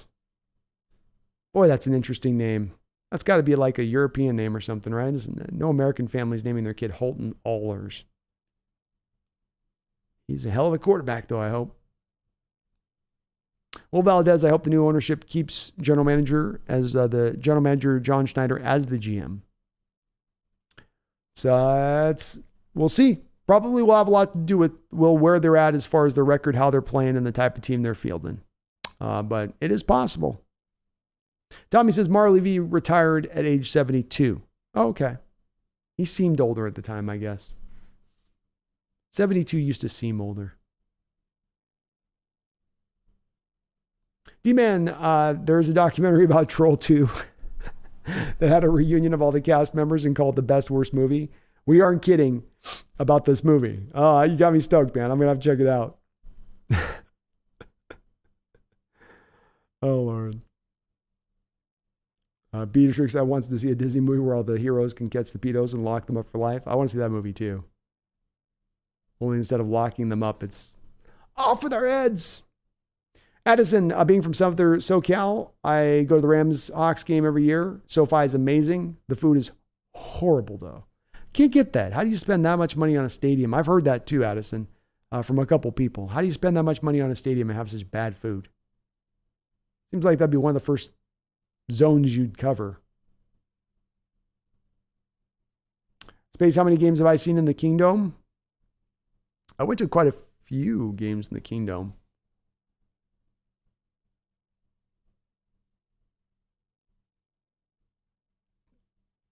I'll go with 20. 15 to 20.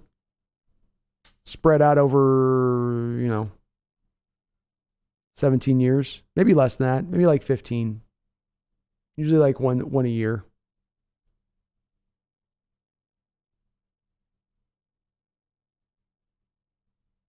Aloha says that would definitely be fire. You with me on that one? Let's get this going. Let's get this league going. Wu-Tang, Pete is a young 70. Man was shooting hoops against Steve Kerr at the VMAC. He is. He's certainly a guy that could keep going for a little bit longer, I would think. Tommy Eden says, honestly, I miss Candlestick and the Kingdom. I do too. I miss the allure, the charm of those old school stadium names and their personality they had. The windiness in Candlestick Park, the cement jungle that was the Kingdom, Riverfront Stadium. Yeah. I love those kind of names. It's just they're more epic sounding. Now we get Climate Pledge Arena.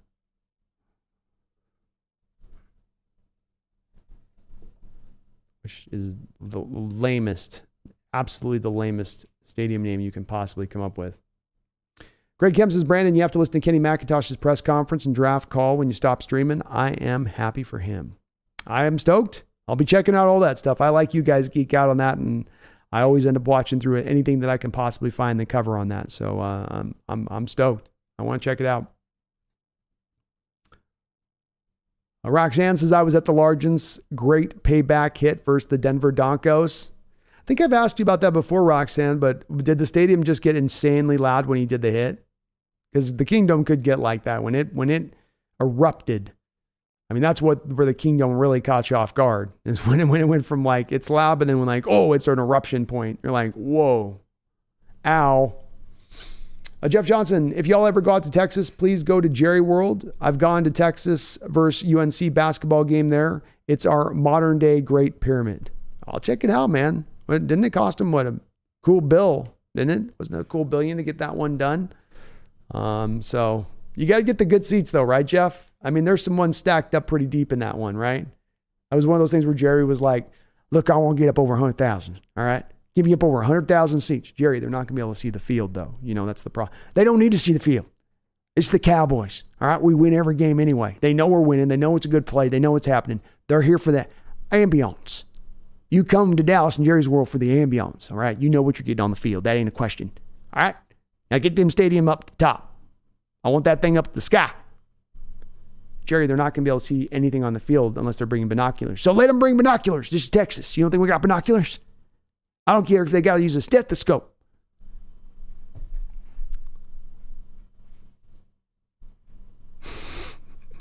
Jeff Johnson says it's hard not to watch the monster on TV if you're in the second deck. See, there's the facts. He knew it. That's what he was doing with that TV. He's like, all right. Look, I know. They ain't going to be see the field. You finally convinced me they ain't going to see the field. I get that. But this is Dallas. We are going to be winning. So it's not a big problem. Let's just put one of them big old flat screen TVs up at the top of the roof. What do you say about that? Logistically, Jerry, we can do it. The screen that you're proposing, though, this is going to cause a problem where punters are literally going to hit the screen. I don't give a damn about punters. You're talking to me about punters? I'm talking about screens. I'm talking about Texans watching football on a movie screen when they're in the stadium. Why can you not get this?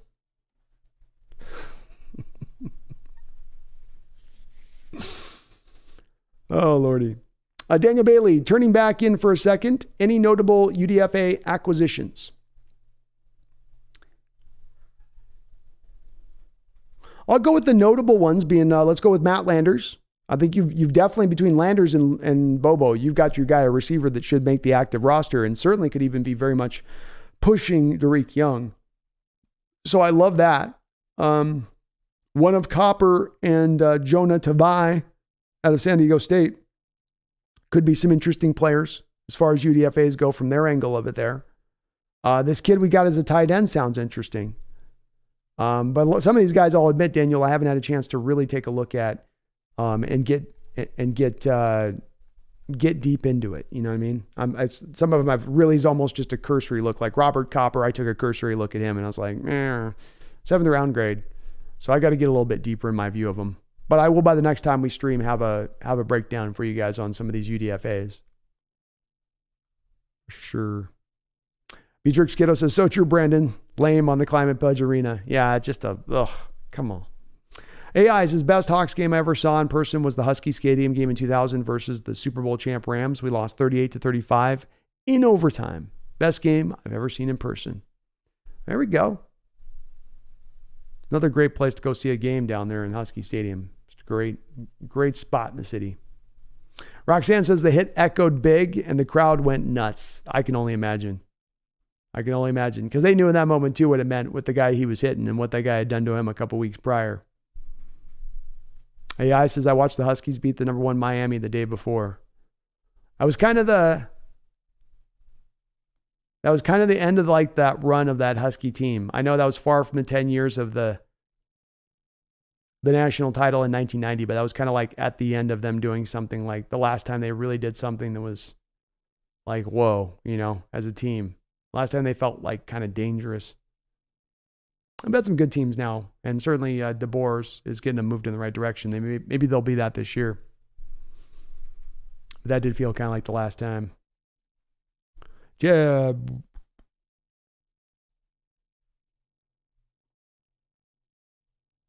Addison says, naming a stadium Climate Pledge Arena is straight up virtue signaling. You'd never find me watching a game at Climate Pledge Arena B. It annoys the hell out of me because it's a lost chance to be able to have an intimidating name. If you're going to have me have a corporate sponsor, then at least let it be a corporate sponsor with something tough to their name. Don't find me the softest, We're paper thin satin arena. Come on in. Be intimidated.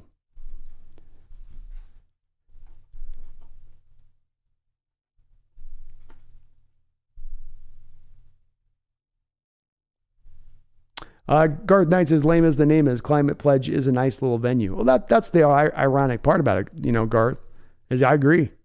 It's great. It's a great place to watch as a basketball game. I mean, and that's the thing I hated when I was listening to, Clay Bennett or the Schultz talk about needing a new stadium down there. They did refurbish it. It's a great place to go watch basketball. It's such an intimate place to watch basketball. Yeah. Like I said, I have ice side seats, so I do not care what the place is called. Giras, to make it clear, they were asked about each one and said that they'd be open to them coming back, but obviously probably not getting back all 3. Oh, sorry, I missed your top deal. So let me read your top praise there, Jaros. Bob Condotta reporting, Pete Carroll and John Schneider said they wrapped up their post-draft presser. They said they'd love to still try to get back Al Woods, Poona Ford, and Shelby Harris. Yeah, so get a couple of guys of those back. It looks a little bit better, Jaros. Things look a little bit better, I should say.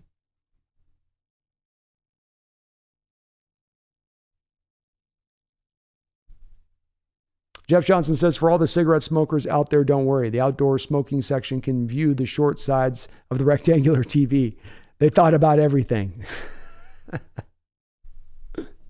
They certainly did. What about the smokers? Jerry, nobody's smoking. If they really smoke, they can wait. No, I want my smokers to be able to watch TV, watch the Cowboy game in the stadium. That's the dream. Drunk Squidward, our running backs are completely 100% set. You did bring in a UDFA guy on top of all this, but those are going to be your four. You got your four: Walker, Charbonnet, DJ Dallas, Kenny McIntosh. Boom. Liam says Kenny McIntosh conference call is freaking incredible. He's so emotional. He's got a huge chip on his shoulder. Check out the draft call. Hell, you're the second one that's put me onto it, Liam. That might be the first one that I have to take a look after the stream on. Your boy Michael says, after the draft is officially over, I'm very happy with this draft. Super Bowl will be coming soon. Ooh, I love the confidence. Let's go. Taylor Ross says, Climate Fairy Tale Blossoms Arena. You get it, Taylor. You get it. You know? The toughness aspect of your team dips down instantly a couple notches with the stadium names. AI says Chlamydia Stadium. Well, that one will scare him, but just for a different reason. None of the visiting players had sex that week, as they knew they were going to be playing in Chlamydia Stadium.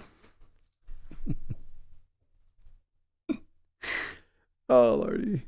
Megan B, ice-side seats at CPA worth $7,000 USC.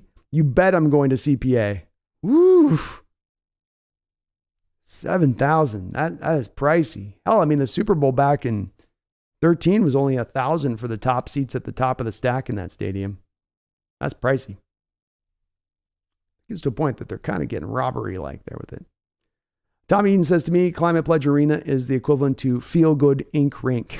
It's weird. It is. It's weird. It doesn't phonetically roll off the tongue. The old school folks could do it. Wrigley Field, Fenway Park, Three Rivers Stadium, Arrowhead, Candlestick Park.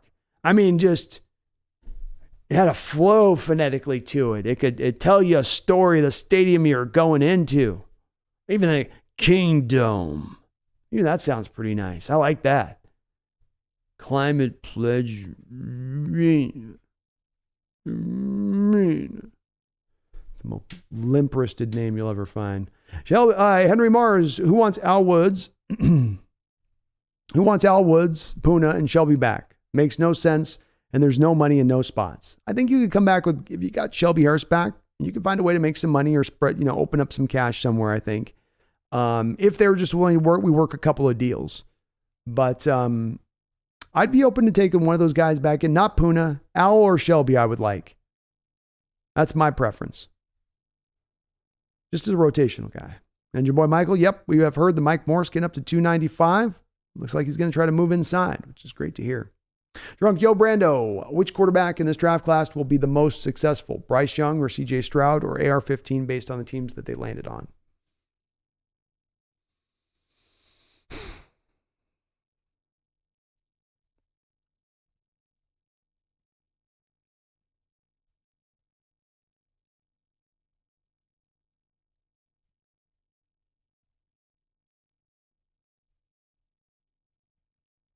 I'm considering the question, by the way. I think I would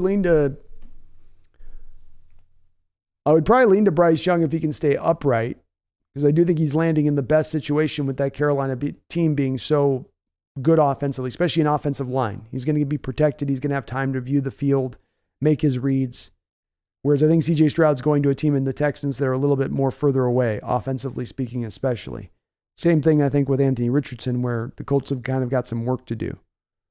But I would go in the order they drafted, in the order of who's likely to have the most success as well, considering their landing spot. Jeff Johnson says, live from Seattle, we're at Balenciaga Field. No! Drunk says, yo, Brando, which quarterback in this draft class? Oh, sorry. I answered that. My bad. Beatrice Kiddo. Oh, my God. Jerry Jones is so cringe. Oh, he is. So I love doing the impression of him because he's like a walking cartoon to me in so many degrees, I'm telling you right now out there now, you reporters listen to me on this. No, I don't need you to take me off the record on this. You can put me on the record on this. Okay? I know we just won a couple straight Super Bowls. We're rolling. Everything's going right. The only thing that can upend us is us. I'm going to tell you right now, though. I'm the reason this is happening right now. Okay? Y'all giving Jerry Jones no credit. You're giving Jimmy Johnson credit. What's that man ever done? I'm going to tell you right now, there's 20 coaches in this league that could take this team to a Super Bowl, including like 5 of them in the college level. But nobody can do what I do up here. Nobody can do what I do from the top down. He had the press conference last year that it was hilarious. It's like, I do this bit where, you have him and his son talking and his son always takes the bad end of it, where it's like cliched in the bit where it says, it's why I'm a good pick, but my son can't pick nothing. Daddy, why you gotta say that, Daddy? I can pick some things. You can't pick nothing, okay? You went out there and you said, I want me some Taco Wallace because you like tacos. I'm the guy that got us Micah Parsons. You said, don't get Micah Parsons, Daddy. I said, I'm going to get Micah Parsons. Daddy, I like Micah Parsons. I was just worried that he wasn't going to be. Shut up. Shut up, Taco Wallace. Get your out of my face. Go get yourself another taco. Megan says, I guess I'll save my seats then, B. Wouldn't want them to go to people who dislike the name now, would I? Oh, it's all good. I'm not going to hold the name against it that bad. Tommy Eden, I love Georgia football. That's been my team for the 20 plus years. My favorite player last year was McIntosh. He is just a baller. You will love him. Plays bigger than his pads. I feel you on that, man. I enjoyed him too. I like him as a player. So I have a lot of confidence this guy's going to be able to add something to the table in this. Taylor Ross, thank you for the $2 donation. I really do appreciate it, Taylor. He says, how about the mindset of this draft? Love it. Well, thank you for that $2 donation. I do find myself in the same place of loving the mindset of the draft. And that mindset for me, Taylor, is you have one of two choices to really make in a draft. You can talk about trying to do it one way on one pick and one way on another pick. But if you really want your philosophy to be driven by a cogent ideology, then the way to accomplish that is to pick a lane. And you have one or two lanes you can go. You can go need, you can go value. And the Hawks the last 2 years, over these last two drafts, have leaned towards value over need, pick after pick after pick. And you can see it, and it's clear, and John Schneider himself has talked about it, and it's part of what's going to bring the ultimate success for this team by drafting from this method and this approach. So it's beautiful. Beautiful. Drunk says, how much does JSN open up the playbook now for Shane Waldron? Well, he's always got a functional slot. I think that now you can maybe adjust yourself for opponent and how you play each opponent versus, you got certain opponents that maybe are more susceptible where their slot isn't very good. When they go to three defensive backs, when they go to nickel, they're able to be attacked. Versus maybe then you have a team that gets more attacked from the two tight end standpoint of things. And you find them on a given week that's their weakness defensively. So now you can adjust to the opponent. What is their weakness a little bit offensively in the way you attack? And that can't hurt but help. That can't help but make it, I would think, more productive at that point. Whereas last year, there was times you were restricted from the slot because you had injuries to Marquise Goodwin. You had injuries to D. Eskridge. You didn't have really another functional backup in there to run out there who could be really a threat. Now you will have that. And that should, to your question on that, open up the offense more with that in there. 100%. Jeff Johnson says, Jerry's Den. You have to live stream Cowboys games in character with cowboy hat on YouTube, Twitch. I might at some point with that, man. It has been requested before. It has been requested. I like doing it. I could probably do it over a whole stream too. He's just such a cocky, he's just got that vibe. So it's just you just lean into it. Pork Chop Womack was you left out the last name, Tommy. The Womack, pork chop Womack. I mean, does that name not flow off the top? Hank Hill. Yeah, Jerry's son sounds like Hank Hill. But if you listen to him talk, it sounds like I'm doing a Hank Hill impression, but listen to him talk. You know, Steven, what do you think about Maze Smith?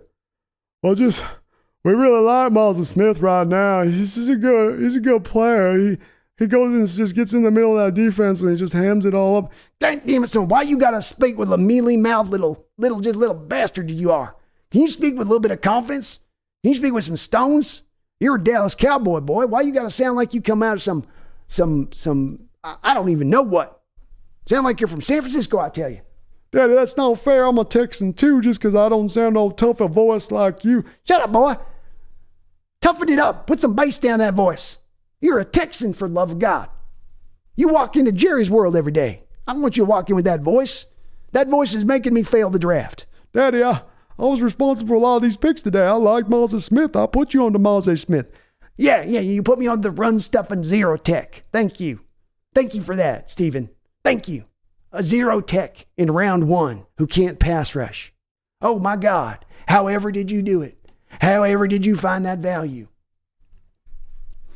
I tell you, I'll go with this all night, especially 9 hours into the stream. Kevin Mullen, thank you for the $2 donation, Kevin. I really, really do appreciate it. He says, if Philly is Georgia North, we're Michigan West. I like that. I'm with that. Michigan West works for me. We'll be the counter. And boy, is Philly definitely loading up on Georgia defenders. Boy, they went hard on the Georgia defenders. I'll definitely check out that Red Ace Kenny's call, man. You guys got me stoked for that. Big Country Lumen is a lame name. Yeah, it is. At least with Century Link, you can go, hey, the clink. I mean, that's just fans trying to kind of turn that into that thing it should be. Stupid corporate sponsored, money ruining everything stuff. Kingdom was a pretty good place for a concert, wasn't it, Space? The acoustics were really nice in there. I didn't go see a concert there, but I heard that it was. Your boy Michael Reek and Spoon about to lock up the league. Oh, you know it. Megan says, I'll wait for you to come to a Kraken game for as long as I have to wait for you to say what you promised. And yes, I will keep bringing it up. I know what I promised. I know the promise I made. A drunk, and it was not that. Drunk says, Jalen Carter really fell in the draft. Seems like teams didn't really like him. Do you think his interview process flopped for teams, including the Seahawks? This is definitely, you know, with me, Drunk, I'm a big guy who likes to make my share of guesses. And this is a 100% unequivocal guess. I'm not basing on anything more than he seems kind of like a soft-spoken guy to me. Does Jalen Carter Drunk? So I had a kind of a Freudian thing where I said Jalen Carter Drunk. Like, oh, Freudian slip there. And I was like, no, you're reading his username. So imagine this, you know, you're a team that's got the dossier on him. It's a bad dossier. It says wasn't particularly coachable at Georgia, off the field, racing, conditioning issues. Then you bring him in for the interview and you really want him to blow you away. You want him to come in and you want him to be, you know, very highly verbal, very demonstrative in telling you that he's seen the error of his ways and he's turned the corner. And instead he comes in maybe and he's like, you know, I just thought I didn't think I was doing anything wrong. I wasn't trying to do nothing wrong. Just, you know, things happen the way they happen. And, you know, I don't know. And he strikes me as kind of that soft-spoken guy that even if he was giving them this feeling of, trying to give them this feeling of, yes, I understand the error of my ways, that maybe it didn't quite resonate in that process in the way it needed to have him override. But indeed, multiple teams passing on him shows you this was not just simply, maybe there's rumors of this guy with his background stuff. It's tangible. It's real. Mario 2.00. Oh my God, we got Kenny at the 7th round. Seahawks backfield is insane. Best wide receiver group, best cornerback group. Can't wait to watch the team come September. Mario, I thought you were going to add on best running back group on there too. You wouldn't have been wrong. I wouldn't have been mad at you if you did.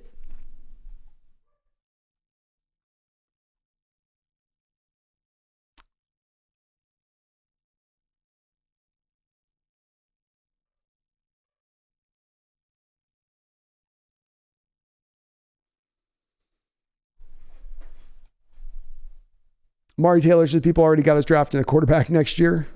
There's no guarantees on that. Maybe. I'd say in the second, third, fourth round, but I wouldn't put it at the first round. Mohamed Diabate signed edge signed by the Browns, says Dale. Good info. Greg says, dang, I was hoping Rajon Wright was going to go find his way to the Hawks. Me too, man. Probably just a little bit of a too deep cornerback room to draw him in. I'm sure they made the call to him, but we're sitting 4 deep at this point. He's like, yeah, right. I'm not going to make that roster. You guys are going to try to practice squad me. Drunk says, I never thought I would see JSN and Jack Charbonnet on both on the same team. It's pretty nice. Pretty nice feeling.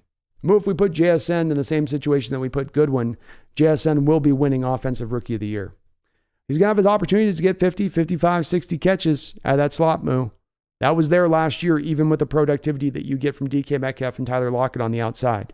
It's just naturally going to be there within the flow of this offense in a lot of ways because there's so many double teams that are going to go to the outside with DK and Tyler. Agreed. Tommy Eden says JSN on reverses should be good. That is a big missing part of this offense, and I think we might have that guy.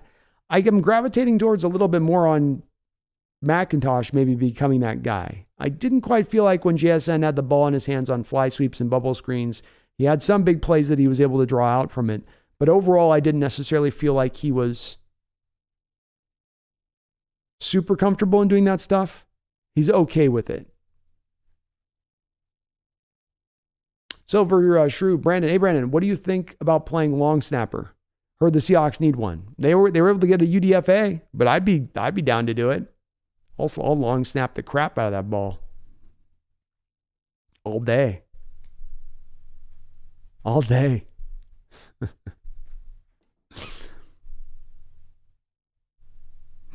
San Francisco.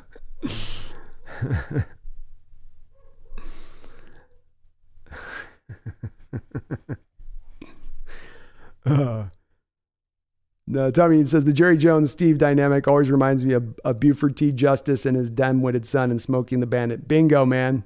It's the same thing. And not in the way me copying it. I guarantee in real life, it's kind of the same way between those two guys. You just get that impression. And that whole thing I said about Taco Wallace and Micah Parsons, that sounds like a me doing a bit. But Jerry Jones literally did that last year in a press conference.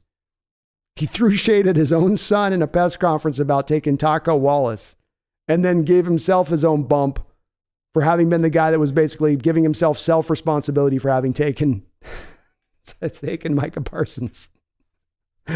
You just go, geez, the ego on you, man.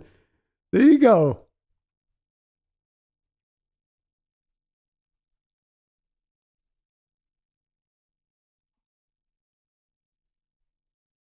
Yeah, Buford's a good comp. Tommy says maybe our new nickname for the defense is like Supermax because we are going to lock down all the passing. Whatever it is, we are going to need a new nickname. Yeah, new nickname. Not Legion of Boom 2, not Legion of Zoom. Let's get something with something unique to it, you know? Drunk Twitter, you good, Brandon? We'll cut you some slack. It's been 9 hours. Yeah, it's definitely, we're probably winding down here for sure on this one. Definitely getting, my belly's starting to get hungry. It's time for some food. I'm hungry. I'm real hungry. I can't eat a donut right now either. I need some sustenance. Dale Jacobs signed by the Cowboys, defensive tackle. It's a good little signing for them. AI says, I think Carter's just a party animal, likes to drink, why he gained so much weight and got out of shape so fast. Tell you what, if you're an athlete like he is, you know, and you're, you know, marginally quick metabolism, it's kind of hard at that age to eat yourself that fast, that quick, like he did in gaining 10 pounds in like 10 days. But you can do it by drinking. Anybody that's drunk a lot or gone on a binge, you know you're going to put on those pounds quick if you stay on that, if you stay on one with that a little bit. It's a good point, man. Ethan Deckworld, I got one, Brandon. Jerry getting ticked off at Steven for allowing the Bills to jump in front of them to draft Dalton Kincaid, and Dallas has to settle for Sam Laporta. I wanted Dalton Kincaid. I tell you what, Steven, Daddy, I told you this other guy's just fine, Daddy. Sam Laporta's really good. He's just about as good as this guy. Stop worrying about this. Not always about Dalton Kincaid. It is about Dalton Kincaid. That is a cowboy name in a cowboy way. What else do you need to have done, son? Do I need to hand feed you? Do I need to spoon feed you the players now like I used to when you were a little baby? And you're not even able to eat the spoon? You used to take it with your fingers and just shove it into your eyeballs? You didn't even know to put it in your mouth? You're so dumb. Daddy, I didn't do that. Mama never told me that was the way it was. It was. We just ain't never told you. That's all that is. We just ain't never told you. Okay? But it was the truth. It was the truth. I wanted Dalton Kincaid. I watched Roadhouse last night. I watched Roadhouse. You ever watch Roadhouse? Daddy, I watched Roadhouse. Everybody's watched Roadhouse. I watched Roadhouse. That was Patrick Swayze. He's a Texan, you know. I don't think he's from Texas. He was a Texan. Shut up, boy. His name was Dalton in the movie. And I watched it and I said to myself, that's a cowboy name. That's a cowboy man in cowboy country doing cowboy stuff. Everything told you get Dalton Kincaid and then you let him slip through our grips. Daddy, Sam Laporta's going to be a better overall player. He blocks and I want Dalton. Don't talk to me about blocking. That's why he got an offensive line.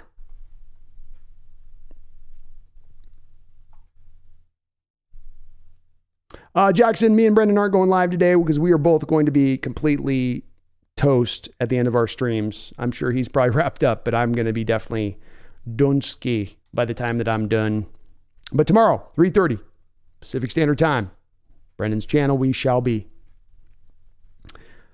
Jeff Johnson, Seattle versus Dallas is happening this year. You have to do Jerry's Den. I think I'll have to do a couple bits on that, Jeff. I'm going to have to do a couple bits, I think, on that. And I got a green screen so I can put his whole little Texas-looking office in the background behind me. Maybe I'll get a little bit of... I also got to get like a gray wig that I could put on my head to get into character. It's a great idea, though. It's a great idea. Now a legit question. How good is JSN compared to Garrett Wilson and Chris Olave? They say he's the best of the wide receivers between the three. You think that's true? Or is it just his teammates hyping each other up? Even if JSN is a slot. Yeah, I feel like it's them hyping him up a little bit, my opinion. Yeah, he had those catches in that year that they were both there, 93 catches and 1,400 yards and all that. But you have to figure that Garrett and Chris were also taking some double teams, which is probably clearing up some of the openings up underneath there for Jackson Smith and Jigba.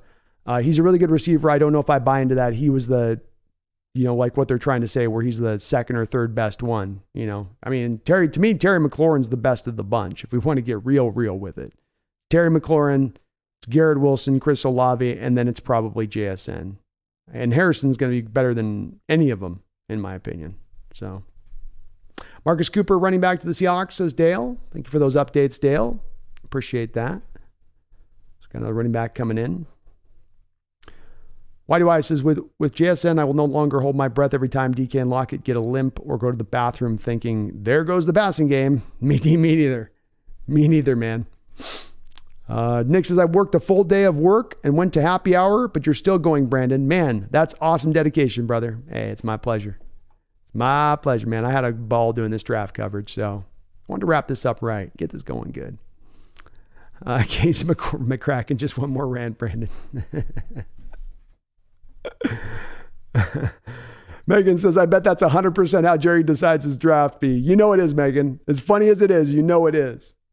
You know it is. Nick says, from a pure talent perspective, this has to be one of our best drafts to date. I think it is. I think it's always going to be that way a little bit, Nick, when you're able to come in with 10 picks, 4 picks in the first 2 rounds. You would hope you probably come out of that just by the sheer basis of the amount of picks. But I love the value throughout the majority of this draft. Nearly every single pick, the value was absolutely there and mightily so. So I feel good with that. I would agree with you on that. I certainly put last year's draft ahead. I would put the Cam Chancellor draft ahead. I would put the Russell Wilson draft ahead. But maybe is the 4th best all-time draft in Seahawks history. It's a little early, but maybe. I don't like it who's playing Sam Elliott's character. I can't grow the mustache to do Elliott. Jeff, so who is going to send the dude a cowboy jersey for that live stream? I have a white 21 Dion. I can get my mom to send me it from Texas. I'm a Niner fan out of spite. The night your Cowboy family must love that. They must love that. And yeah, I gotta probably do something with this Jerry bit. I just kind of do it off the sly all the time.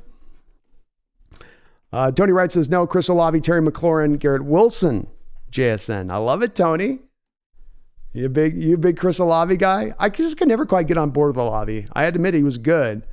But man, McLaurin's he's such a dog.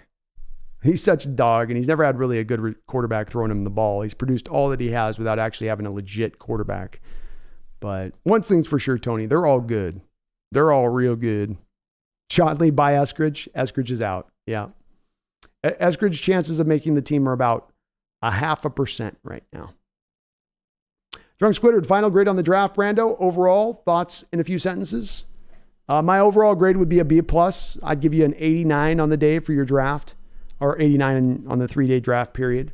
I think that what won out the day, and the thing that was the most important part to me in looking at this draft above all else, is that you lean towards value first and foremost. You didn't stretch to need. That's a place that you failed in many recent times in the past, and you managed to avoid that particular landmine in this draft like you did last year. I think some people are a little bit not quite as happy or find themselves even in a place of being slightly mildly disappointed with this draft. But I think that that's coming from a spot of this year, the value didn't sync up entirely with need, like a zipper that you're going all the way up. It was just a perfect alignment last year. This year, it was just the need kind of this year was just the value operating in its own sphere. And so you sometimes were building on strength, but you were always operating off of an eye towards value within the draft.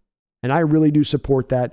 I really do think whether or not that gives you the quick and easy returns, whether or not that fills the needs you might have on a team, that ultimately brings out the best team in the long term. That ultimately sets you up for success for a longer-term period. And so I like that draft from that aspect of things. I think, their fundamentals are strong and their fundamentals are solid drunk. And that means that they're going to be able to continually knock these drafts, or at least relatively speaking, out of the park, because they're not stretching for need. It's the place I harp on, but it's the place that's the direct difference this year and last year from what you had seen the prior 5-6 years where the drafts had kind of failed out, was that they weren't reaching for need. They were going for value. And that's what the smart, great teams do throughout the league in their drafting process. Megan says, has to be how he does it, B. Absolutely. Not like he would look at tape or anything, right? Not at his age, Megan. I'm going to tell you something right now. All right, Megan? I'm going to tell you something right now. All right? Watching tapes for loser GMs. That's what loser GMs do, okay? I'm a Cowboy. I'm America's team. We're the best NFL organization out there, the best, most well-run organization out there. All right? Okay?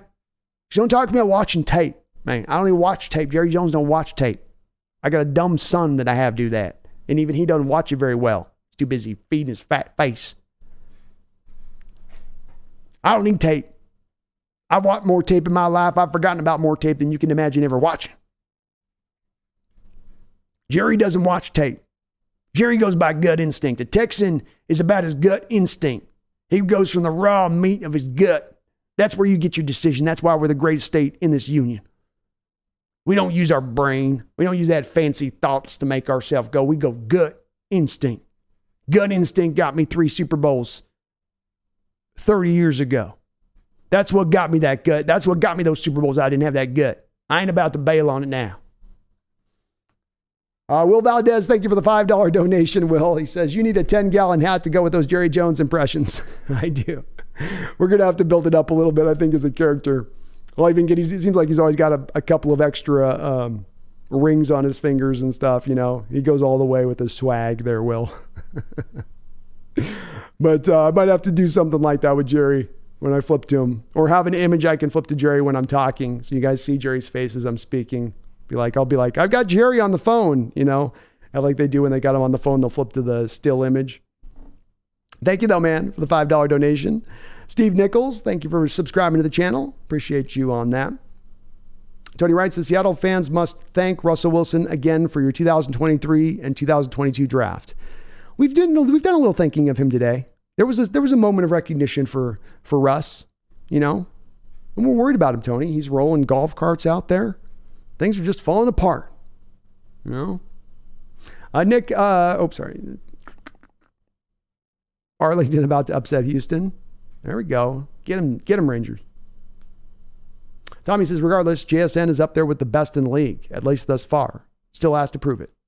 He does. And he provides mighty value in that way. It's like I said in that video the other night when I was doing the breakdown on him. I think that he's going to very quickly ascend into being a top 5 slot in this league, if not one of the best slots in this league. And I think he's going to get there very, very quickly. Nick says, I will say Hartline has been very persistent that JSN was the best receiver he has ever coached, even higher than Terry. You are right about that. You are right about that, Nick. And I'm probably, you know what it is? I'm you know, I'm a little jaded in my old age. I'll own it. You know, I'm a little jaded. So I end up going, position coach trying to help value on a player right before the draft so he can get those top line prospects in there and be like, yeah, when you come in here, I'll hype you up. It's like the Nagy thing with the Senior Bowl. It's like they may believe it, but there may be also something at play here that's causing them to come to that very public conclusion. Why do AB was a pure slot? No way. AB played on the outside. I thought AB played on the outside more than not. Even with Tampa Bay. Tom Eden, Marvin Harrison might be better than his dad. Oh, he is going to be better than his dad, maybe. Well, he's got more talent, natural talent than even his dad did. He was a very talented player. But yeah, he's got some crazy skills. Best wide receiver prospect to come out.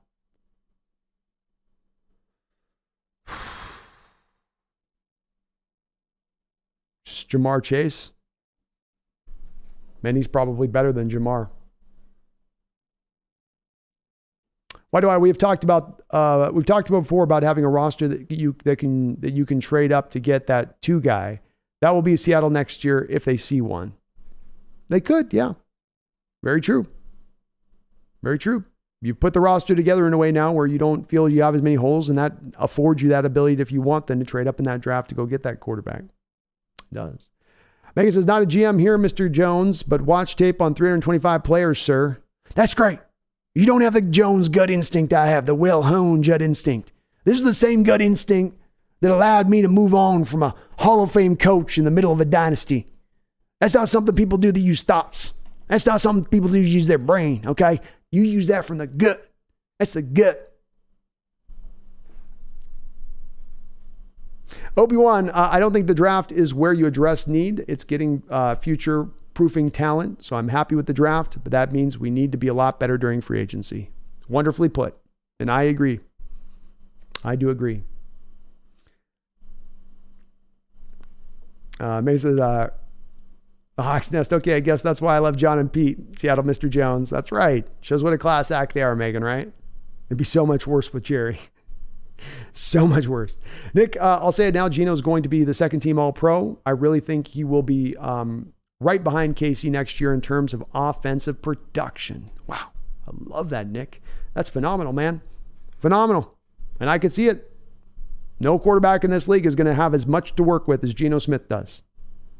You know, you would think that is going to help him. Tommy says, only tape Jerry wants to watch is ticker tape. Tape is for losers. That's right. I want to see the streamers coming down. That's when I'll watch the tape. Megan says, OB, I was going to send the box set of Largent cars to you, rethinking that. This isn't me speaking. This is Jerry Jones talking. I'm not talking right now. This is Jerry Jones. This is Jerry Jones. He's touchy about the tape, okay? He's a sensitive guy. You hit him on an underbelly spot. He's aware he doesn't watch the tape. He's aware he probably should watch the tape. But, you know, watch the tape, get an escort, watch the tape, get another escort, watch the tape, get 2 escorts at the same time. Yeah. Jeff Johnson says it's crazy how accurate everything he's saying is. Texas State alumni.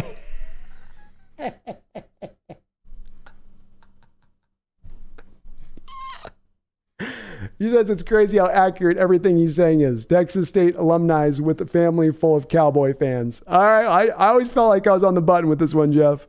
It sounds over the top, but I swear to God, if you got this guy behind closed doors, hand on the Bible, I swear he would be like this. He just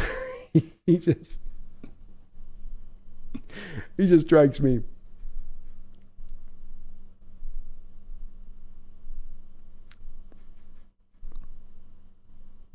Megan says, don't eat that gut instinct. I mean, I am a 12 after all. You are, Megan.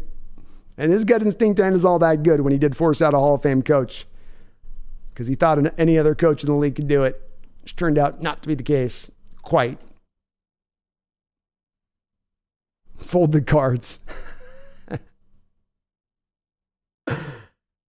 Oh, no, about what you promised. I mean, Jerry and I are all good. Oh, okay.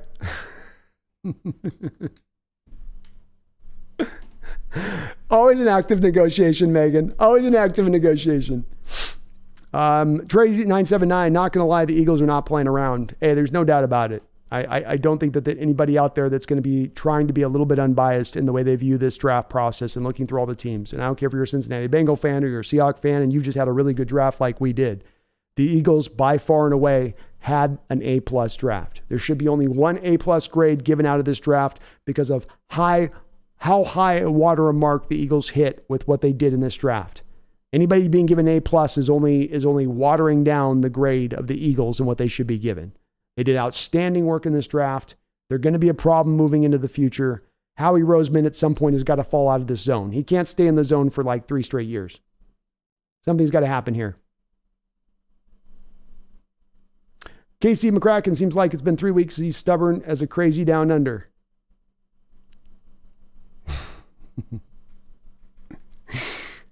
Eagles cheated. They're supposed to suck next year. I know. Didn't they get the script? Wu-Tang Financial, remember when instead of saying glory days, he said, I just want to go back to the glory hole days. I want some glory hole days. I remember he said that. Yes. Not those glory. Not that glory, Jerry. Not that glory. Megan says there's a shirtless Jim Zorn card in the box. I'm more than happy to keep it, but would give them to you know how much you love the GOAT. But I want something that big return. All right, well, I got to think about it. I'm 10 hours into a stream here, Megan. My head's not working on negotiation. You're hitting me at a negotiation point of weakness right now because my head's not thinking clearly. It's not thinking straight. But we'll have to just continue our onward negotiations on this one. Drunk Squitter, the Eagles also traded back for DeAndre Swift, arguably a top 10 running back when healthy. Agreed. I'm including that in my evaluation on their draft too. And it is scary. You can't pick any of their picks apart. You can't look any of their picks and there is no downside on their picks. There's no, no, they're great picks without question. Maybe the Carter on the character questions, but how he can go out there and burn that 10th overall pick with this draft. He can absolutely burn it up for nothing when it comes to Carter. And he still comes out of this draft with a team that's going to be better than what they were last year. It's tough. Megan says, nope, this offer ends after the stream. It's not fair.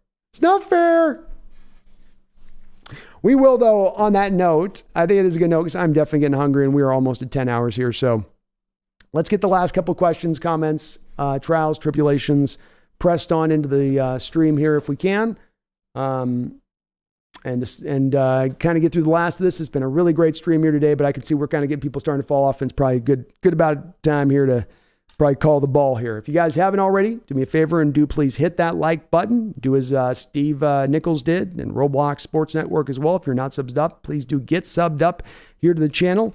I did post into the description section my link to my new book that I just dropped this week as promised. So if you guys get a chance, please do go check out that book. I'd love to see what you guys think about that. If you liked it or not, or if it's bad or not. It is a little darker. So if you go check it out, be aware of that. It is an R-rated book. That is for sure. Alexander,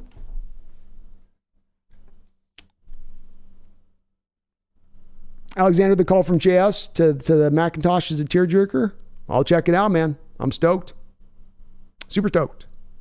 Drunk Squitter, when does minicamp start? I think it's within a couple of weeks. So I don't know the exact date, like the 10th, I want to say, or something. They usually do it, though, right after the draft. They want to get those guys right into the building, get them started on the process, right? Get them with their playbooks. So very quickly. Megan says, I love the DK call. I'm going to cry watching Kenny. All fair in love and war. And Jay-Z, B. That is true. I can't argue with that, Megan. I can't argue with that. We're going to have to recontinue these negotiations at another time, though. My head's too spinny right now. Alexander, we might have 2,000-yard rushers this year. You might. You're going to have to play from ahead a lot. But 17-game season, mixing up a little bit of the carries, not looking for necessarily the one bell cow to be worn down for a 300 touch situation over the course of the year. That could open the door up for that very thing to occur. Thank you, Why Do I? I appreciate you, man. Very, very kind of you hanging on through the full stream here today.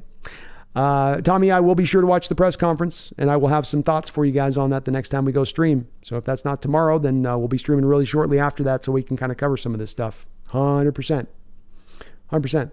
Well, Valdez, I think Megan needs a co-sell conclusion to this draft to wash off the Jerry Jones. I agree with that. That's a good call on that. Seattle Seahawks fans. Some were wanting need. Some were wanting reach, believing that this team was only a player or two away from expanding themselves beyond the horizon of one and done.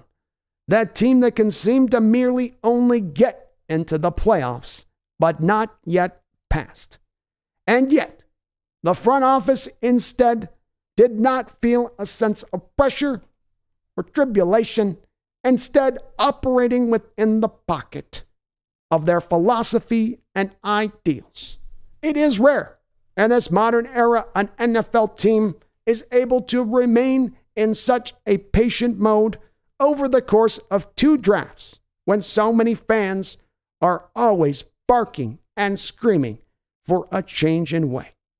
But it cannot be denied that this team is on the right road and that within a few years you shall see the indomitable spirit of the Seattle Seahawks wrecking shop through the rest of the NFL as they look around to wonder what in the hell just happened.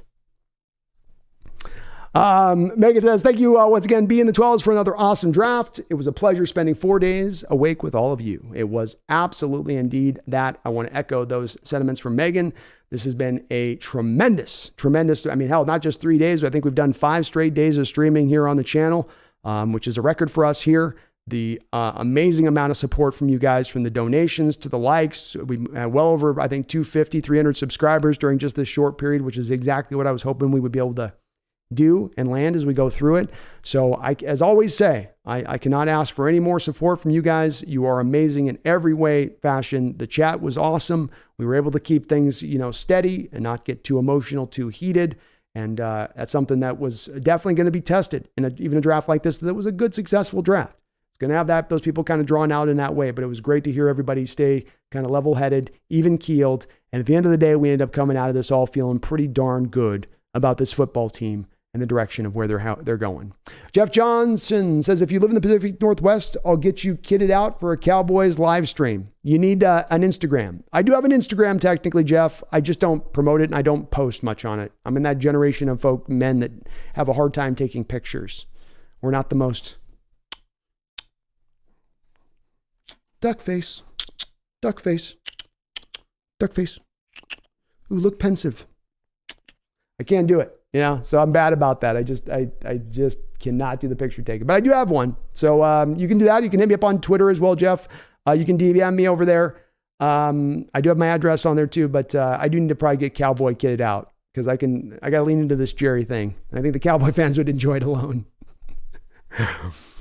Tom Eaton says, Cosell needs to give us a go Hawk. Go Hawks, Seahawks fans. You do it kind of awkwardly like that. Well, Valdez, thank you so much, man. I appreciate you. I absolutely go check out the Macintosh, the video there. And I love it. I've already seen his highlights, so I know he's a good player. He's a hell of a player. Prince TY, my bad for being really late, but how do you feel about us picking up 6'5", 200 pounds for Matt Landers? He's a really good player from what I saw on tape.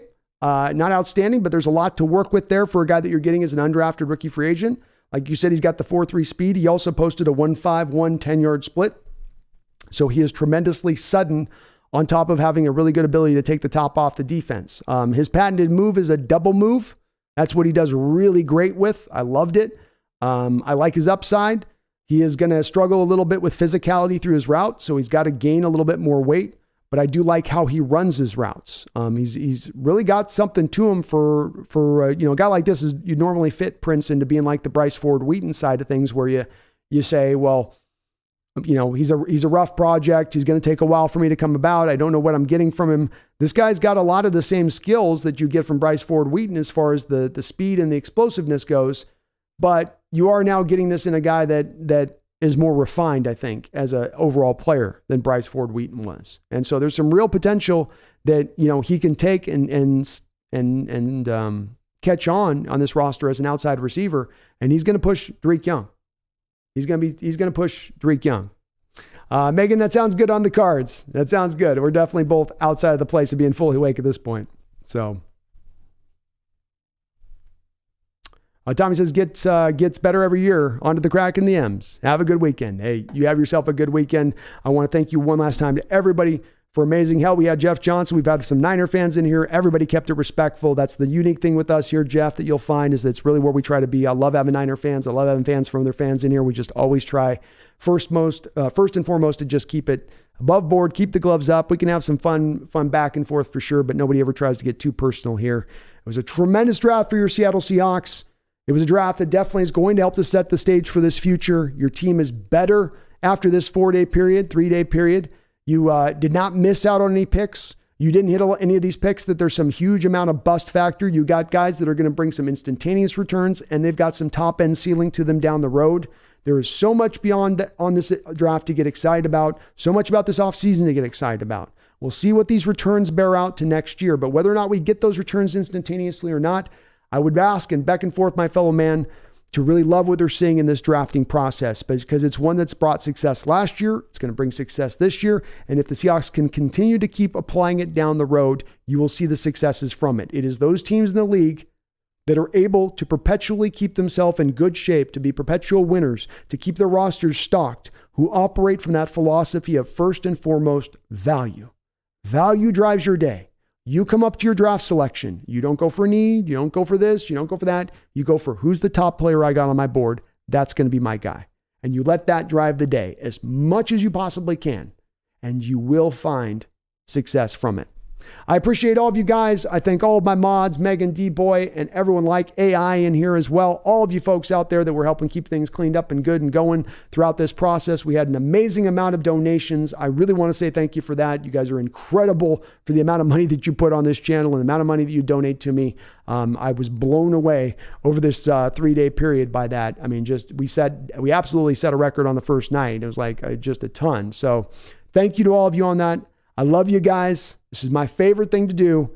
We'll be back very soon. I'm going to be back over on Brendan's channel at 3:30 tomorrow. I might be back for the Dragons tomorrow if I could get my voice back up to snuff over the night. But until then, don't you ever forget.